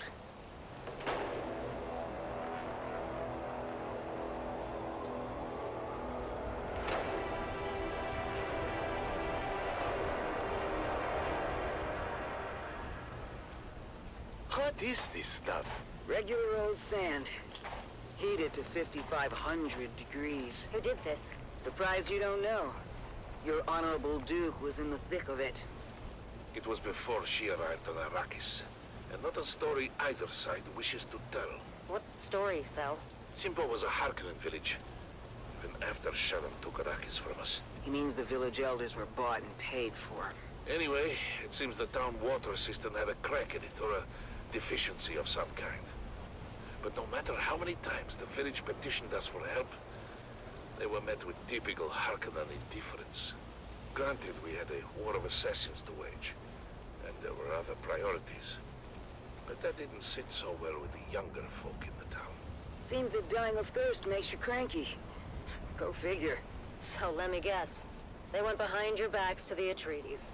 Yeah, you got a smart one here, Val. Don't screw it up. Of course. That clever bastard Tufir Hawat immediately saw both the strategic and propagandic value in turning a Harkonnen stronghold. Duke Leto tasked his best men with the job. You know, I don't think propagandic is a word, big ox. What did the Harks do? Harkonnen loyalists within the town began a campaign of sabotage to discredit the Atreides and undermine the sister project. Typical Harkonnen treachery. A superficial investigation uncovered the treachery, but the Atreides engineers couldn't prove their innocence and were ultimately arrested. I'm sure that didn't sit well with the Duke. The Atreides acted quickly and decisively, deploying a full garrison to free their engineers and install the younger upstart villagers as the new town leadership. I'm sure that fat slig of a bear would love to hear that. He did not. But he was spread too thin to do much about it. Even when the new town leadership formalized their fealty to House Atreides. Good for them. Sorry, Val, but your old crew were a band of snakes. You must never be sorry for observing the truth. But at the same time, snakes are at their most dangerous when cornered. What happened? The Baron grew tired of losing ground to the Atreides, and dispatched the biggest snake of all to fix his nephew's problems. Peter de Vries, the Lord High Snake himself. Upon returning to Arrakis, Peter de Vries' first order of business was to organize the destruction of Simpo, as a warning and message to those who contemplated disloyalty. A massive host of Harkonnen house troops arrived in the dead of night to encompass the town. Outnumbered and surrounded, it was all the Atreides could do to fall back and await reinforcements. The Harkonnen went on to execute all 27 of the young villagers who collaborated with the Atreides. My sister Sigrid among them. I did not know that. Of course you didn't, kid, but I don't hold that against you. I hold it against every other living and breathing Harkonnen and anyone who serves them. That still doesn't explain the melted sand. When the sun rose the next morning, the Atreides emerged from their bunker to find the Harkonnens were gone. Their relief was short-lived, though, when fire began to rain from the sky. The Baron kept a stockpile of ancient siege artillery from the old Empire. And did this? The Atreides force and most of the town were incinerated in their beds. Just in time for a massive Coriolis Storm to come along and blow away anything left behind. Sorry to interrupt your Greek tragedy, but I think we're being followed. We are. For the last 2 clicks or so. Keep going, we're almost there. Almost where? The rubble pile that used to be my home. This way. Here it is. Not much to look at topside. Topside? Cover me. A trap door. Guess I was born a smuggler. Pull it shut behind you. Damn. It's all scorched and melted. I was worried about that. The heat from the bombardment must have cooked this place like an oven. So we came all this way for nothing? Not for nothing.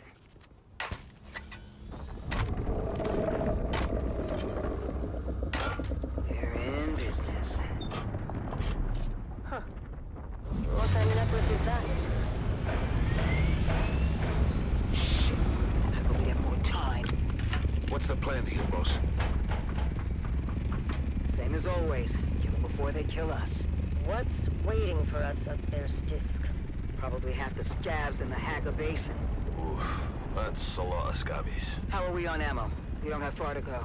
We don't? Trust me. We'll be back in Carthag before sundown. First round's on me. On 3, you're gonna put a full burst through the hatch. And then? We run like hell. That's not a plan. 3, 2, shoot! Go, go, go! Multiple contacts! All around us! Weapons hot! With me! Reloading! Reloading! Head for that ruined house! By the way, boss, Carthag's been dry for months. Beast Rabban has ordered a total prohibition on alcohol. I know! He's a real bastard! Then what are we drinking when we get there? Oh, ye of little faith! On 3, we grenade and move. 3, 2, grenades out! Yeah!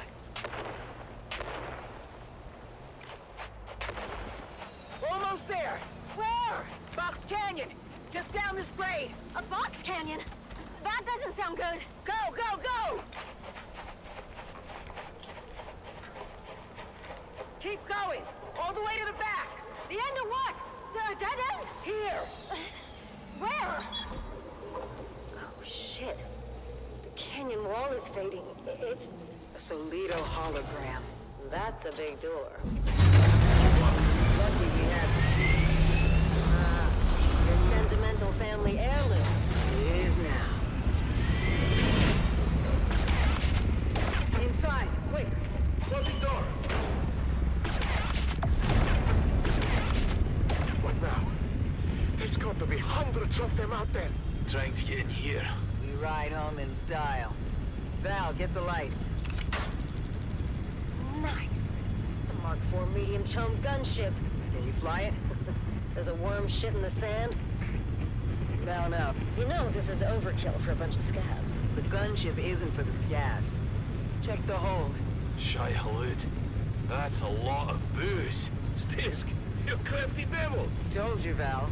First round's on me. Buckle in. Next stop, Carthage.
This is Dune man Keith Villari, reminding you to ground yourself and your equipment when a sandstorm is reported.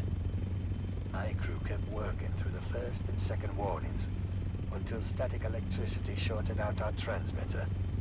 As a result, we missed the warning, telling us the storm was bearing down on our position. Aye, many widows were made that day. Be profitable. Be safe.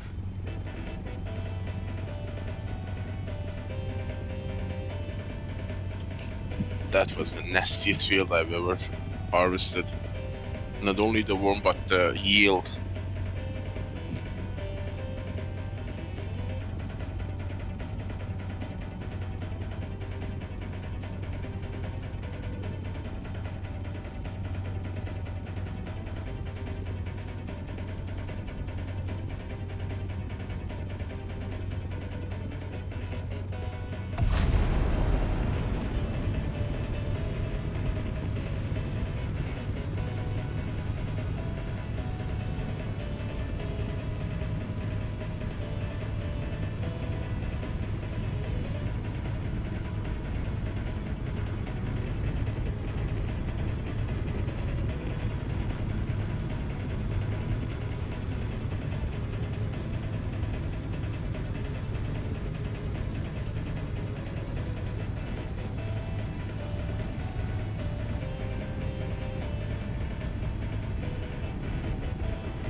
Secrets and lies run deep in the crew of a legendary spice harvester.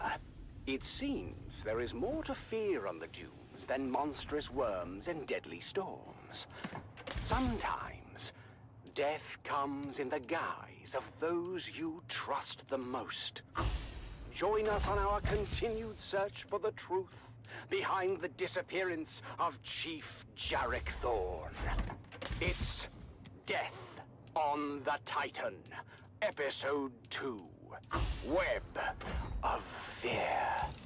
Crew Chief Jarek Thorn died under questionable circumstances following a heated argument with deckhand Rico Marr. And while searching Rico's locker, Captain Noah discovered a coded message from Atreides' intelligence addressed to the dead crew chief. I started the day by reviewing the recording of Captain Noah's initial interrogation of Rico Marr. Rico, now why don't you come clean? We found the Minimic film in your locker. How did it get there? Look, you can tell me. Or you can wait until whatever hatchet man the Spice Miners Guild is sending. And you know what his job is gonna be. To solve Chief Thorn's murder. No, you idiot. Chief Thorn's death is the least of it. The man the Guild sends is here to get the spice flowing again. And that won't happen until the crew settles. It won't? No, unfortunately for you. Chief Thorn was well liked, and the crew's out for blood. I suppose the easiest thing for me to do would be to hand you over. Let the crew tear you apart, throw the pieces overboard. I don't know anything about any Minimic film or anything like that. Someone must have planted it. I need more from you, Rico. How did you know about the message, and who ordered you to steal it? No. Why would I risk everything for some stupid message? Yes, Thorn and I fought. That doesn't mean I killed him. Rico was adamant that he spent the night of Thorn's murder alone in his bunk. That is, one more lot should keep us forward saying otherwise. nice and tidy Sorry, Captain, until the end. I did see Rico that night. You saw him? Where? Slipping into the sugar wire hut. Okay, I was there. I saw the message come in and I took it. But I didn't kill Thorn. It was at this point I arrived on the Titan and witnessed the following. Why did you take the message? I thought it might give me some dirt on Thorn. Something I could use against him. He was threatening to ruin my life. Give me your hand, Rico. Sir? Your hand, son. Place it flat on the table. Like this. Ah! That knife is clear through your hand now. And if you ever want to have relations with it again, it's time to start talking. Or I could just twist. No further application of pressure was necessary, as Rico Marr finally confessed. Tessa put me up to it. It was her all along. She knew Thorn was getting revenge. She wanted to expose him, get him kicked out. It was all her idea. Tessa Lim, the engineer. My investigation into Tessa Lim took me to the operator of the sugar wire shack during Thorn's rotation. Conflict? You could say there was conflict between Thorn and Tessa. They couldn't decide if they hated each other or had some secret, twisted thing going on when no one was looking. Guess hate won out in the end. What was the source of conflict between Thorn and Tessa? Everything. Resource allocation to safety protocols. She was never happy with a single decision made. What about the encrypted messages? Thorn received a few of them over the past months. I never decoded them. Thorn himself. One by one, the pieces began to fall. Sector weather alert. A large sandstorm is approaching. Had a combative relationship with her crew chief and wanted him out of the way.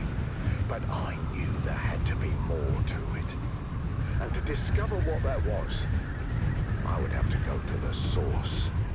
Thank you for cooperating, Tessa. Oh, what choice do I have? None. Tell me about Thorn. Thorn was a special kind of incompetence. The dangerous kind. In spite of what you think, it wasn't personal. His bad decisions put our lives at risk. He was well regarded by the crew. Big group. So he was popular. Doesn't mean he was good at his job. How does Rico fit into it? I never told Rico to steal anything. But I knew Thorn was receiving those messages on the down low. And when Rico came back with his face busted in, maybe I put the idea in his head. To steal the message. Yeah, but if anyone needs to be investigated here, it's Lena Orlov. Hart and Thorn had something going on. Interesting. I've heard from others that you and Thorn had something going on. Don't make me throw up. Jarek Thorn makes the Harkonnen look attractive by comparison. Tell me about Orlov. To start with, Rico sleeps in a bunk. Thorn has a cabin with a door. So, unless Orlov can see through it, how could she know that Rico was in Thorn's quarters that night? She must have been there, right? Inside Thorn's cabin. How else could she have such intimate knowledge of his thoughts and plans? the accusations were flying fast and loose, and tensions were running high. As I wrapped up the interview with Tessa, she dropped another Sector weather alert. A large sandstorm is approaching. Rico was supposed to be in the sugar wire shack alone that night. Where was Jeb, our trusted operator?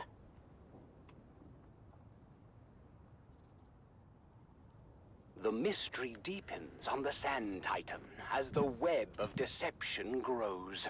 What is the truth about the relationship between Thorn and his shift supervisor? And what was Shigawire operator Jeb really up to at the time of the murder? The truth is out there, dear listener, buried in the sands of fate. Join us again next time as we uncover more secrets and lies on Death on the Titan. I don't know. Maybe.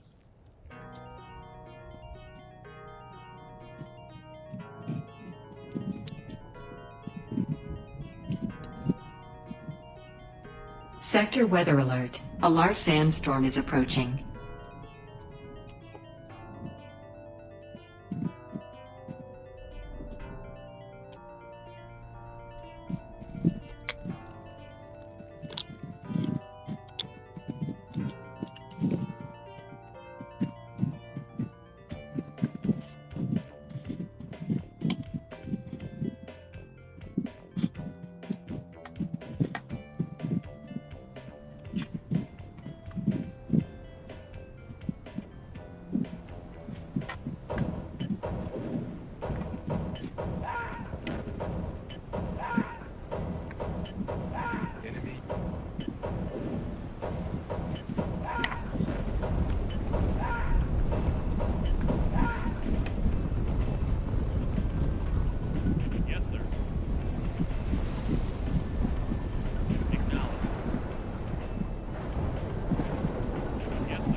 Radio, the voice of the Spice Miners Guild.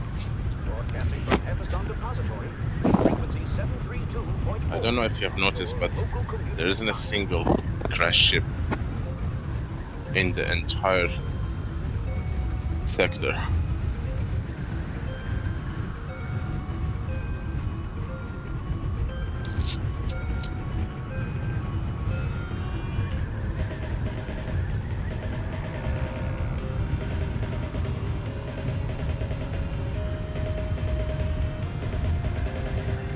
Dune, the battle for Arrakis.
It's the Grabbin' Gang, presented by the Imperial Scenarist Guild and Linder and Gold Coffee.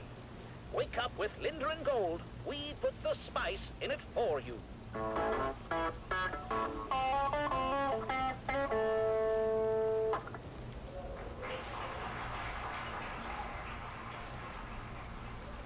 The Grabbin' Gang was recorded before a live studio audience. Another day, another scene.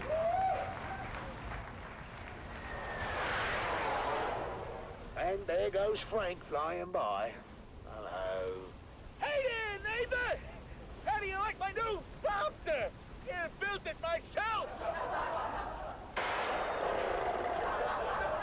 Oi, you okay, Frank? Just a flesh wound. Yeah, not to worry, love. He missed our property entirely. Oh, there you are. Morning, sunshine. Grabbin' life isn't for the faint of heart, but at least we keep it interesting. Now, if I can just get this old water recycler working. Who in the right mind would make it like... Oh, come on. Oh, fantastic. Oh, the screws are made out of Swiss cheese. Now, that's quality work here, boys. Yeah, lovely. Oh! Oh, you... Pigeon son of a nightmare.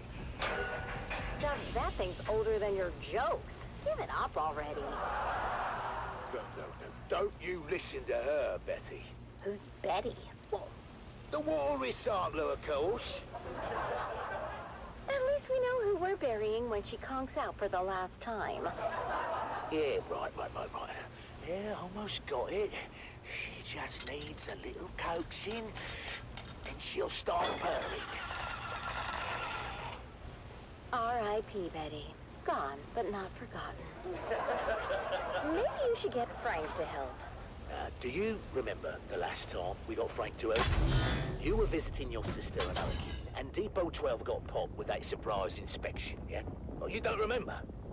The main said my hair was 3 centimeters over Guild regs. Oh, now I remember. You were kinda shaggy, Dove. Well, I had no choice. I needed it cut. And I told you to wait till I got home. I don't know why you would ever go to Frank. I look like a bloody Harkonnen for weeks, love.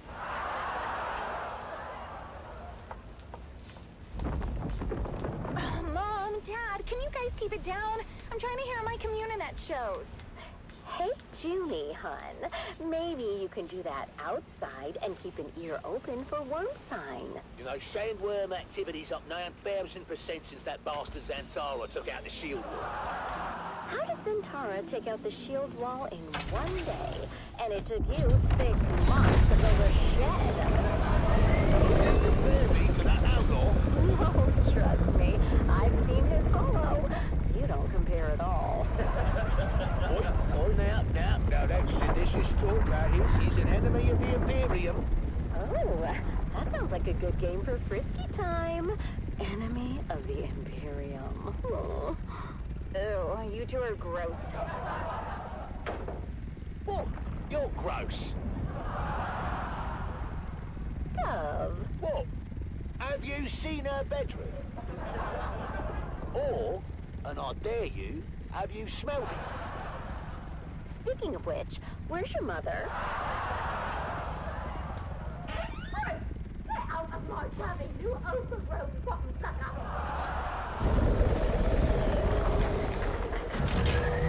Mum, what are you doing? I'm teaching this thing some manners. Mum, it's a sandworm, not a stray bat. Oh, well, that one had spunk. I like it. Why do we have to live with the worms? I can take anything, Arrakis, but enough with the worms already. Look, you heard what the science man said about our grabbing, yeah? To the worms, we're like a highway through the rock. But he also said they come through so fast, they don't even notice us. We should charge them a toll. 5 Solari per trip. Then we could finally get a new ground car. Hey? And I wouldn't have to run so fast between rock islands. Speaking of which, it's off to the trade post.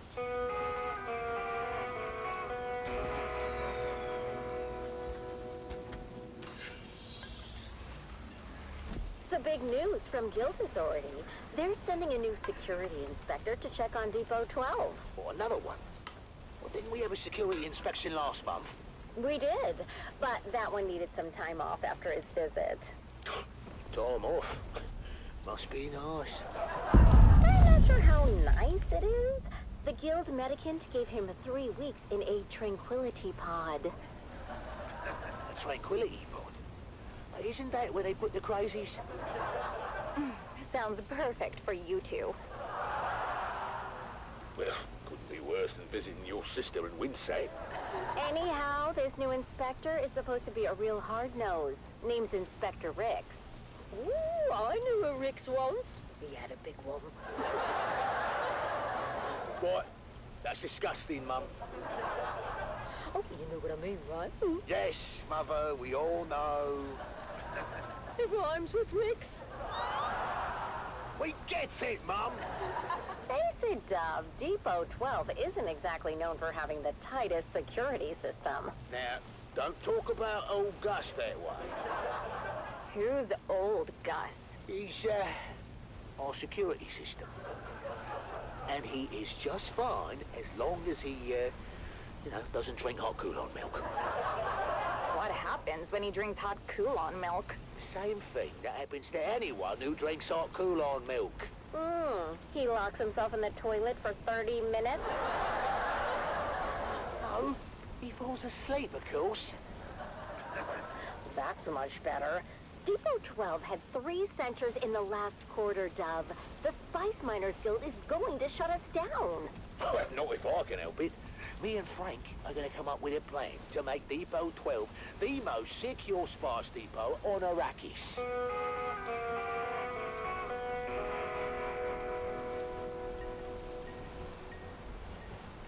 Relax, Dove. I've got us covered. Yeah, that's what I'm afraid of. Hey, don't knock until you hear the plan, buddy boy. I've rigged together a special security apparatus. Frank, my dear, you are still picking bits of your last apparatus from your arse. Don't remind me. Yeah, trust me, buddy. This one is foolproof. My best invention yet. And that is what I'm afraid of. Good morning, Depot 12. I'm here to conduct a thorough inspection of your current security initiatives. This sector is one of the worst in the Imperial Basin. You can blame the Kirab for that, Inspector. I'll decide where the blame goes, Dune Man. Now, show me your security. Very good, Inspector. Frank? Oh, that's my cue. Sorry. Automaton, awaken! What am I looking at? My new sentry automaton. I named him Gary.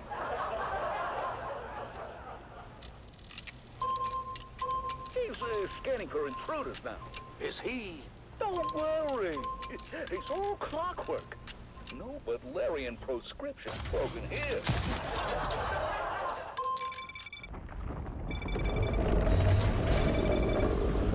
Frank. You must think we are the intruders, eh?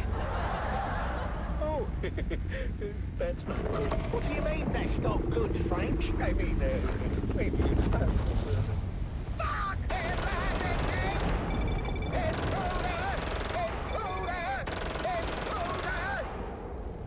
Uh-oh. Looks like we're gonna need another inspector. I got this one in my hair. Oh, another day, another Solari.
This is Dune man Keith Villari.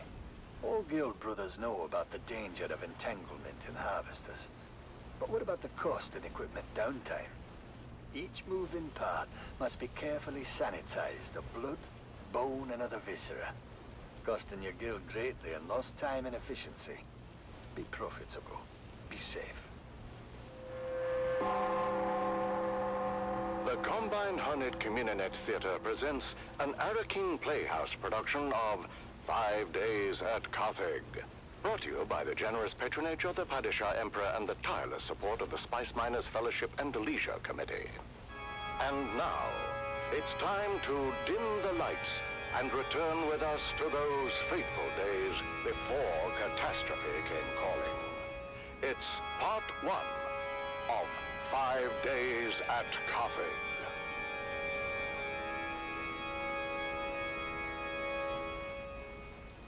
The Imperial Scenarist Guild has been provided unfettered access to the sealed records and testimonies of those who survived the Carthage incident. The following dramatization represents the official truth, as judged and signed by the Imperial Chamber Court and Aulic Council. So let us journey then to the burning sands of Arrakis, a desert planet in a far-flung corner of the known universe. The year is 10-1-94, and the war of assassins between House Atreides and their ancient enemy House Harkonnen is well underway. Our tale unfolds in the teeming industrial sprawl of Carthage, the seat of Harkonnen power on Arrakis. It's early morning in the Peon Quarter, as the workers ready themselves for a long day of toil in their Baron's name.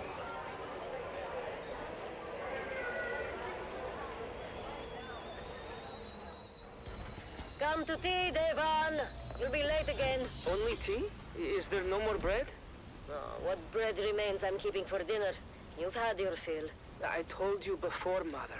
I won't be home for dinner tonight, or anytime soon. We're on double shift until further notice. Oh, don't give me that look. You know I have no say in the matter. And they are cracking down on anyone who gives even the slightest trouble. Ufim's cousin disappeared. They say he was an agitator, but no one can say what he did. Your father said this day would come. When peons would be no better than lawbreakers. That's crazy, Mother. We have the peons' compact. To hell with the compact. Do they expect you to work as a machine? Never resting. Mother, watch what you say. You know they listen. Please. Let's just say the words and have our tea. The words. I can't. I'm too angry. But, Mother, we happily say the words every morning. Fine. We live by our Baron's leave. The roof above our heads belongs to him. He permits us to dwell in his domain, and in return, we pledge our eternal loyalty, obedience, and maximal effort, with an eye towards efficiency. Long live the Baron. I'm sorry, Mother, but if you must blame someone, blame Zantara. His most recent attack destroyed our last phased ion refinery in the northern precinct. Fremen bastard. Hey! Your father had Fremen blood on his mother's side. It's a blessing he didn't live to see what happened to them. I say good riddance. It's said they practiced cannibalism. Don't be a fool, Devon. Those are old Imperial lies. It's well known that the Ikwan Bedouin remove the blood of their dead to make water. Mother. Open your eyes, my son! I wasn't going to tell you, but thanks to your Fremen hero, we're test firing a long-throw cut-array auger today with an ungraded barrel. Is that dangerous? Only if the phase differential is off by more than 0.0003. Devon, you can't. I forbid it. Why are they making you do this? Because, Mother, Zantara destroyed the last facility that made and tested precision las barrels. No. No. I've got to go. Be careful, Devon. I feel something very bad is coming. Its shadow is already upon us.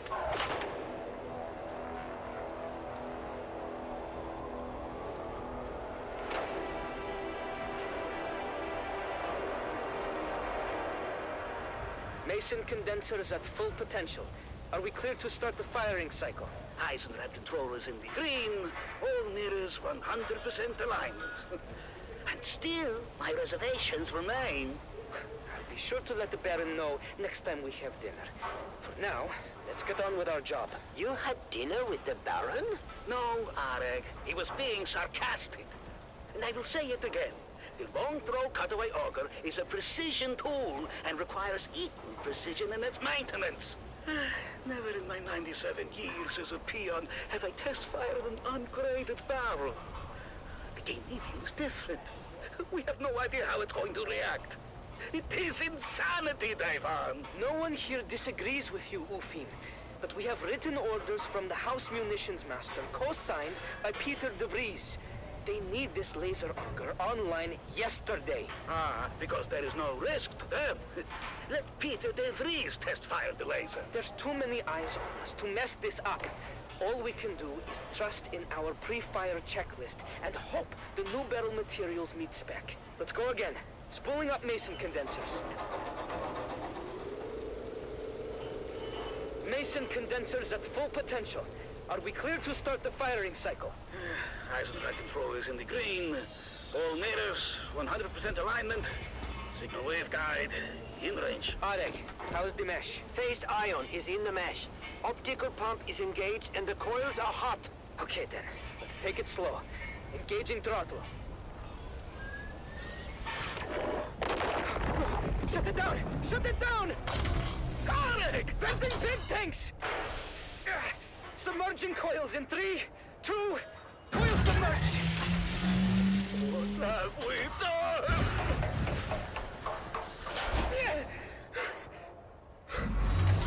Garlic!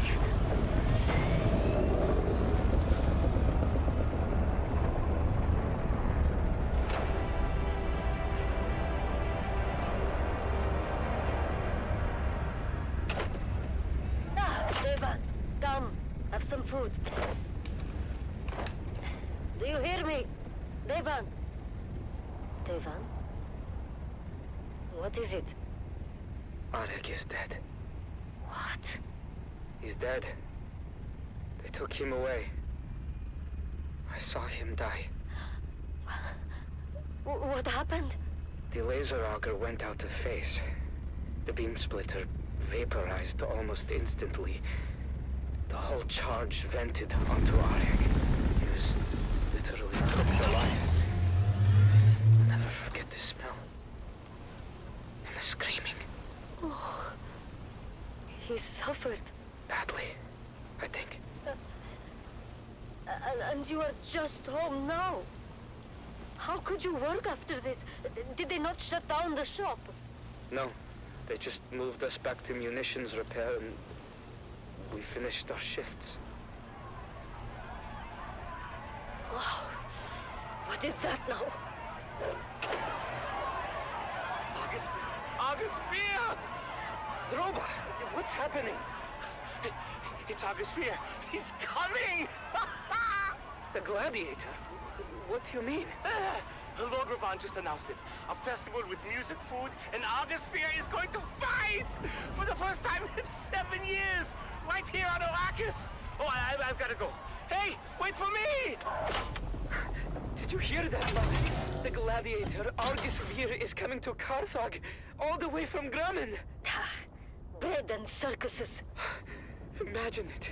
Right here in Carthage, the greatest gladiator in the known universe. Ah, and what about your friend? Which friend? The dead boy, Arek. Oh, yes. Poor Arek. Yes, poor Arek. He would have loved to see Argus Vir.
You're listening to Harvester Radio, home of the Daily Motivational, with Master Inspirator Jovian Huss.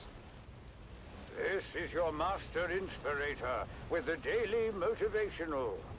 Today we must work hard, in silence, and let productivity be our cry.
I've never seen a field this crazy in a very long time. The lowest yield field I've seen in the past 7-8 months. And a crazier worm. I'm screwed.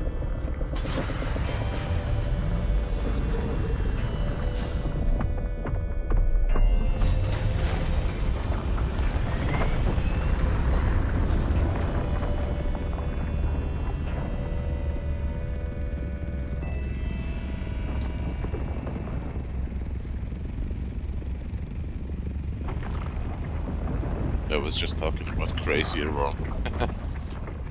The mystery deepens aboard the Sand Titan as Crew Chief Jarrett Thorne's death remains unsolved and the flies begin to circle. It's Death on the Titan, Episode 3, The Visitor. We need to talk about where you were, Jeb, the night Crew Chief Thorne died. I don't remember exactly. I might have stepped out for some air. I just needed a break. The work gets stressful, you know. You were running dark that night, but the weather hooks were engaged on Pad 1. Why do you think that is? I don't know. Malfunction. What do we know about weather hooks? They're used to secure ornithopters in bad weather. But isn't it true that weather hooks can only be engaged from the cockpit of a thopter? I don't know. I'm a comms guy. Do you recall seeing an ornithopter? No. I don't recall seeing a thopter or anything, really. You sure about that? A thopter's hard to miss, even in a storm. Especially if it engaged the weather hooks. Well, I honestly can't recall anything like that. Maybe the hooks malfunctioned. I'm sure it's happened.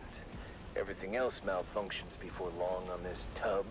Of course, we could find no evidence of any unscheduled thopter landing on the Titan. But maybe someone else knows something. Maybe someone knows exactly who landed on the flight deck that night. Threads are I gone. told you already. I don't know anything. Am I free to And go? the centrifuges Jeb's memory have failing destroyed. to provide any clarity, I turned my attention to Shift Supervisor Lena Orlov. Several things she let slip hinted at a closer relationship with Crew Chief Thorne. There had to be more to their connection than she was letting on. There was nothing going on between us. We were just colleagues. Tessa mentioned that you and Thorne had a close relationship. Well, Tessa's wrong. There was nothing romantic between us. Why would she lie about something like that? Maybe she's trying to deflect suspicion from herself. You know what? That's exactly what I thought too. But then, she played me this. Sister Elara is rising to her feet, her face a mask of determination. She's walking proudly to the seal, pressing it with a triumphant smile. Sister Elara has won the Harkonnen Family Games.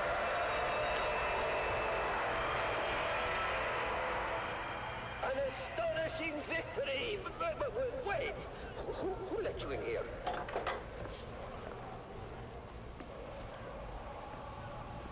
What? No, take your clothes from me! You have violated the rules betting on Kanto's victory. You are coming with us. This is bullshit! You can't do this! They cheated! Well, this is unexpected. Maxim is being taken away by the guards. It seems I am alone now. What an incredible ending to this year's games. Sister Elara has emerged victorious, proving her resilience and skill. And as for next year's games, I believe we might already have one contestant lined up, Maxim Dubrov himself. Oh, Maxim.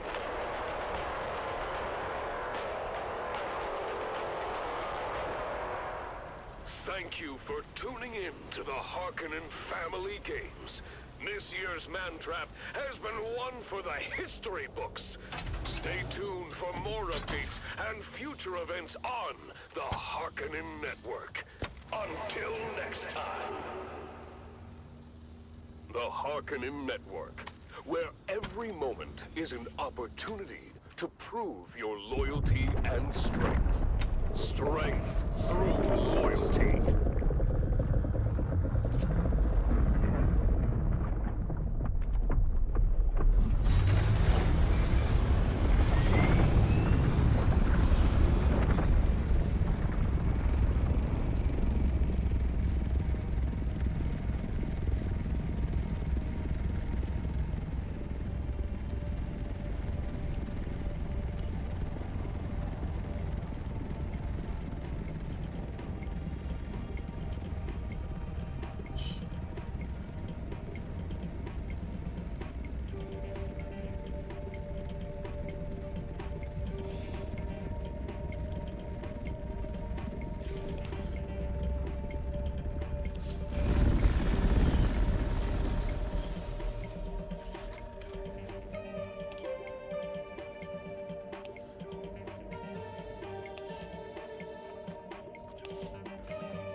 Let that crescent go up.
Listening to frequency 152.6, the voice of House Harkonnen.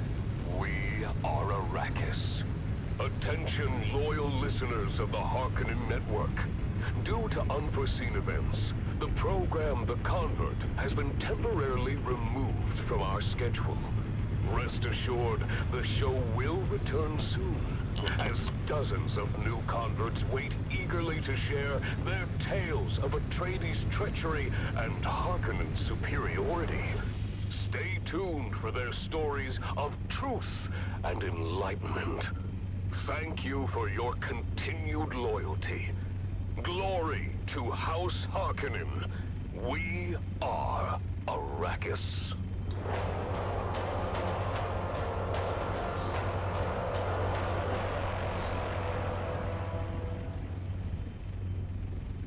That was The Convert, exclusively on the Harkonnen Network.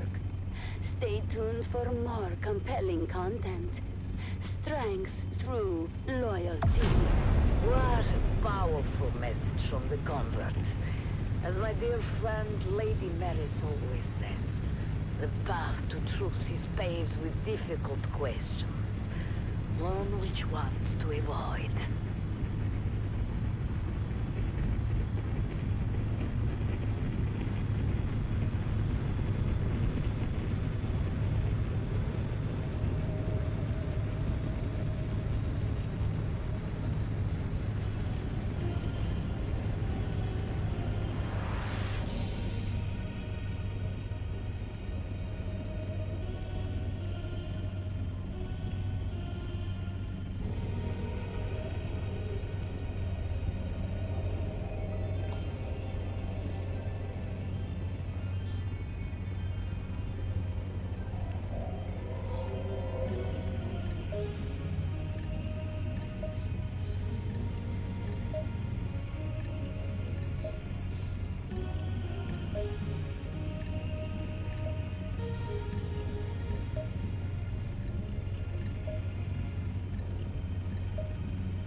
This was the third load we are bringing back. Or would have been better, but that field is annoying. I don't wanna finish that field. But we got a decent amount of melange this week. Plastinium, not the best, not the worst either, so...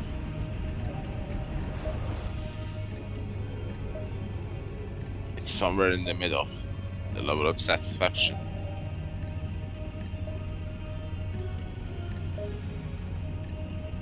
Alright.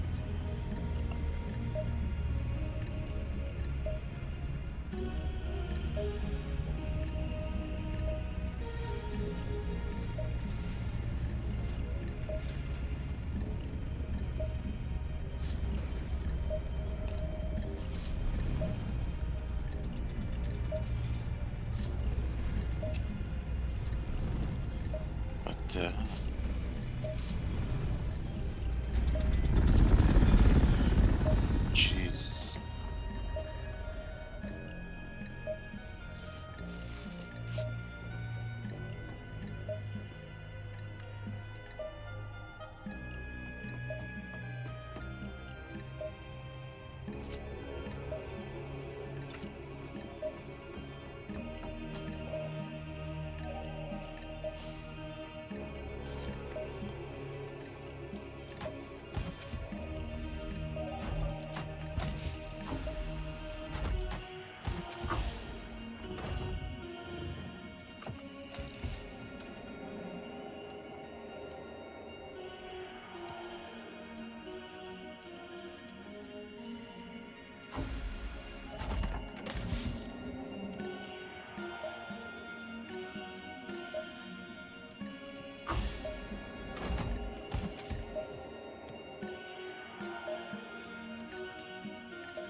Let's do a simple math.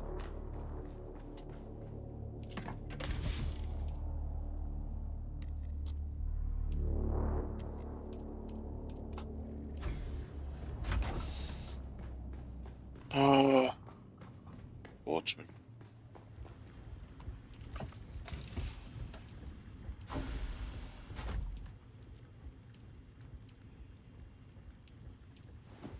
All of the machineries are working.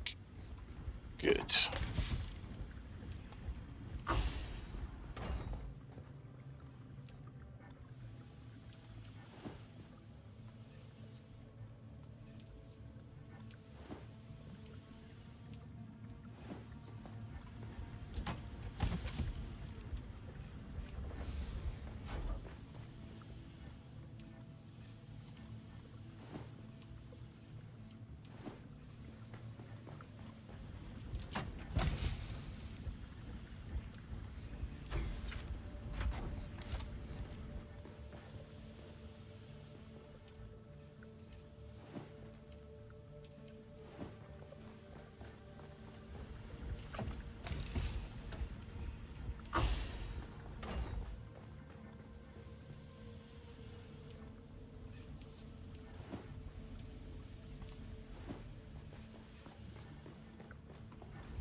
$750. Damn, it's not nearly enough.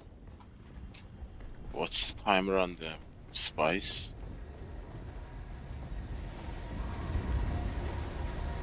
Six hours. 8 hours.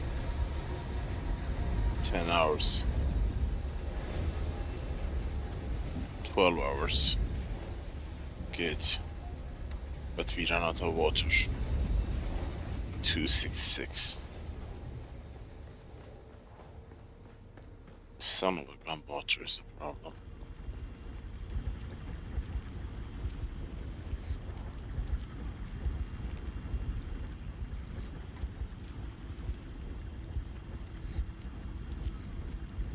That's the last of Stravidium. You guys. 700.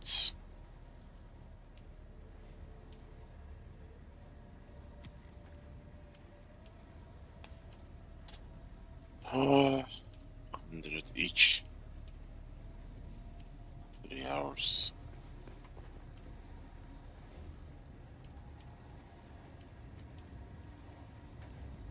Almost 3 hours.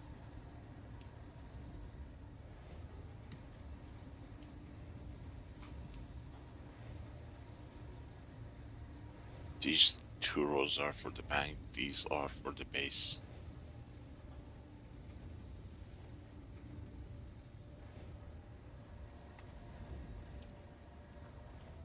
Okay. Everything is working.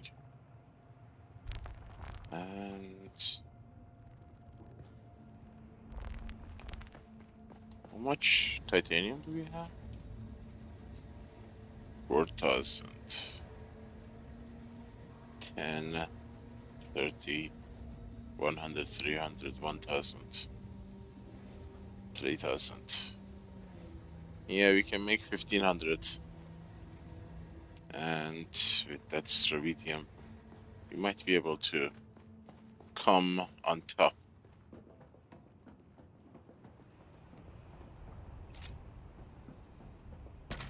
This crawler is busted.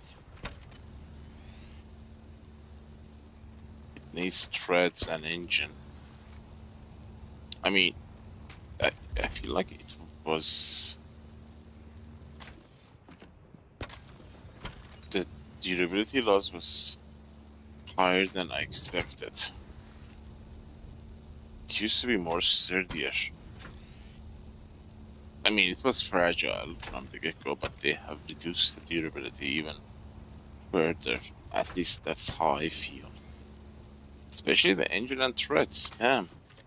Those were more durable before.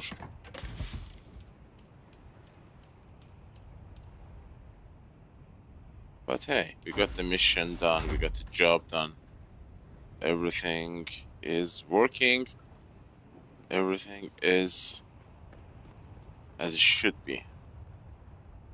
Spice everywhere.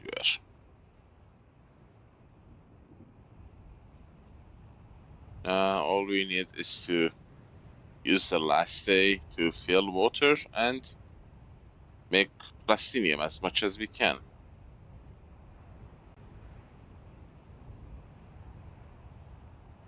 For the last day, but we can only do it for 7 hours, you know, because it's gonna be on a timer. So we will do the rest of the Landsraad and then focus on the deep desert. Let's see how much we can get out before the Coriolis hits. But now it's time for me to go and make some food and get some rest, guys. I hope you enjoyed this episode of Dune Awakening.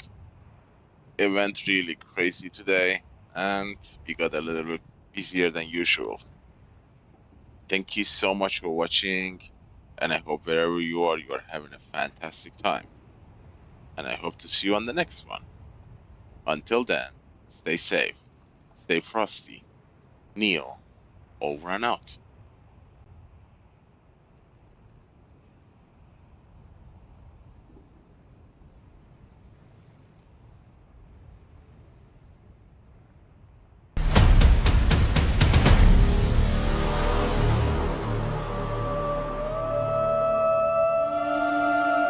I have a dream. It starts in the desert. You're alone. Dying. Friendless. You cling to life.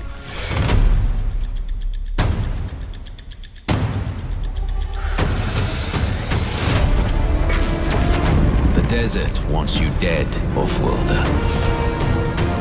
If the sands don't take you, the storms will swallow you whole.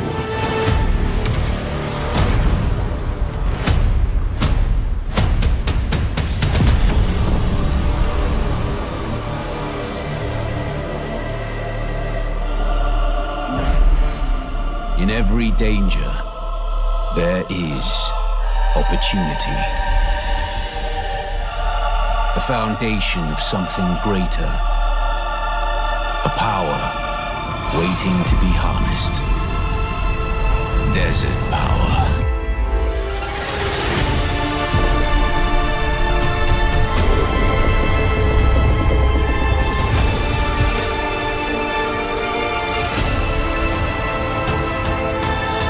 Master Arrakis, and it will open your mind. This is your path to awakening.